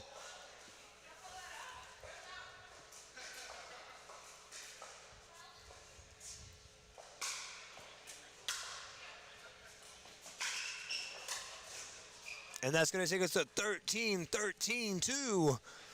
And I tell you what, if you like good, close pickleball games, you have been in the right place all day. We got a timeout here. We'll be right back. 13-13 2. Women's doubles 4.0. We're the birthplace of the Allman Brothers Band, Southern Rock, and the soulful sounds of Otis Redding and Little Richard. Our musical heritage wrote the soundtrack of our nation and is home to today's rising stars. Macon, Georgia is where soul lives. Plan your visit today at visitmacon.org.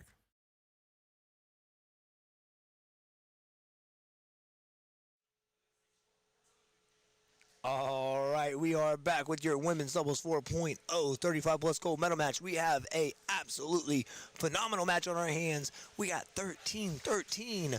Mila Hughes and Valerie Gortmaker taking on Jessica Adams and Lauren Darnell. We got Mila Hughes on the far side in red serving 13-13 2.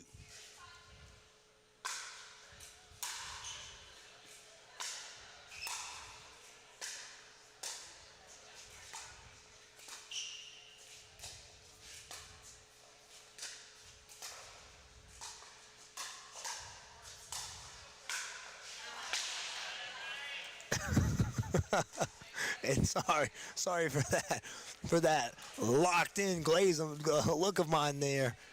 We just got such a good game going. I am locked in on this screen, trying to make sure we don't miss any action.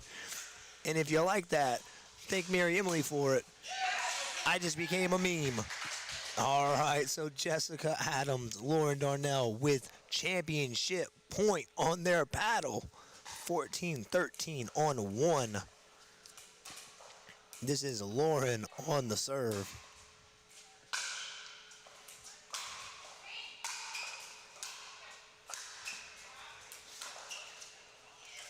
Oh, really nice shot there. Looked like Lauren thought it was going to go out and realized at the last second, oh, shoot, I think this is going to be in. Championship point number 2.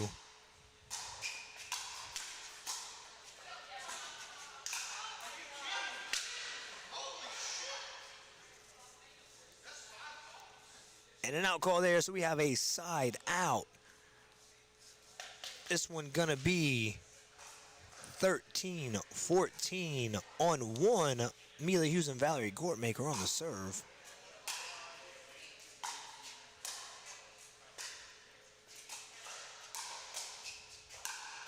And that's gonna make it 14-14. We got a tie ball game here. We're going to overtime in our last match of the day.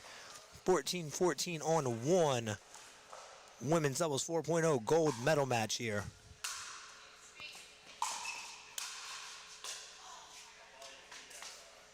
And we're going to have second serve, 14-14. Mila Hughes to serve. And we're going to have 14 side out here, 14-14-1. What a match we have going. Jess Adams on the serve.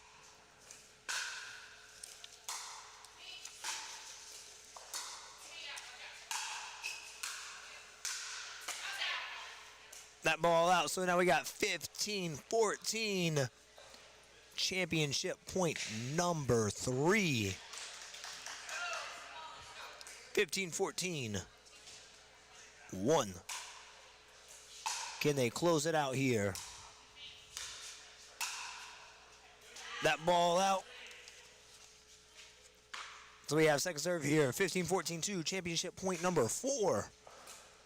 Trying to close this one out and be your Southern Pickleball champions. Presented by HEAD Pickleball. That serve out. So we have another side out here. And we have a great game brewing here. 14-15-1.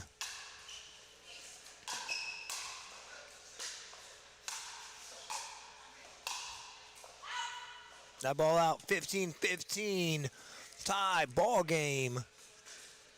And as my friend JR would say, we have a new game.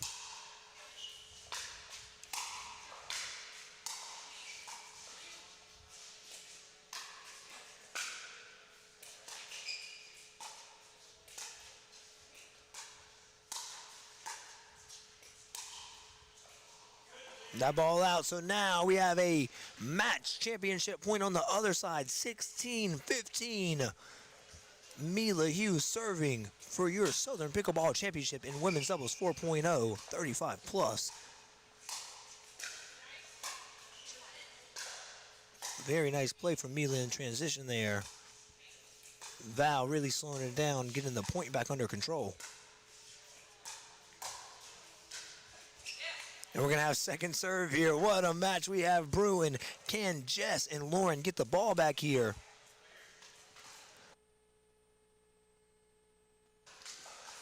(16-15-2). Championship point number 2 for Mila and Val.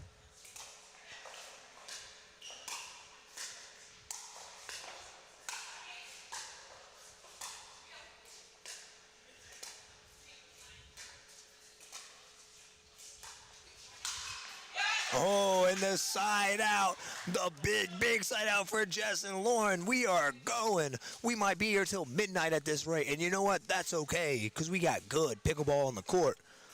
Lauren to serve 15-16-1.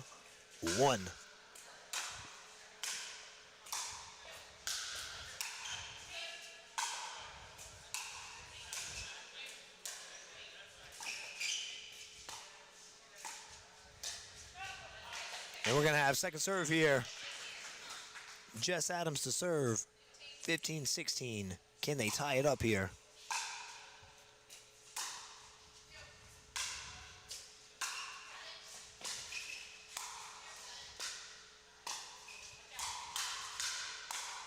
Oh, look at the hands.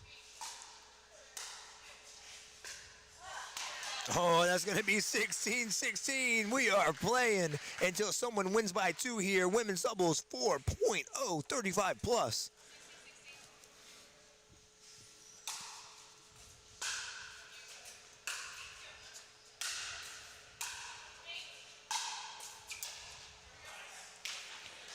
All right, we're going to have a side out at 16-16. If I was on the court, I'd probably pass out by now. These ladies going at it really want to be crowned Southern Pickleball champions. 16-16-1, that's Mila Hughes serving.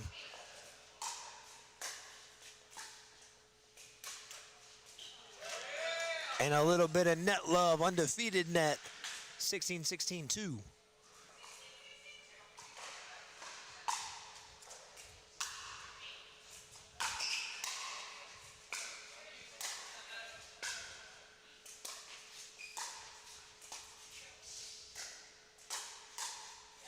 And a side out again. What a game, what a game, what a game. 54 of you watching this late at night. We appreciate every single one of you. We appreciate everyone who's watched all day today. And in our final game, we got exactly what we wanted. 16-16. Now we got 17-16. Jessica Adams and Lauren Donnell with yet another, I believe this to be the 5th championship point.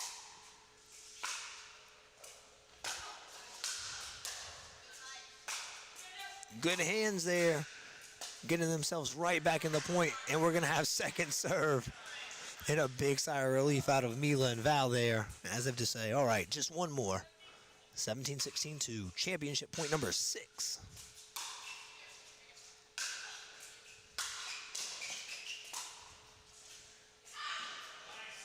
And that is a side out, so 6 championship points. No championship just yet.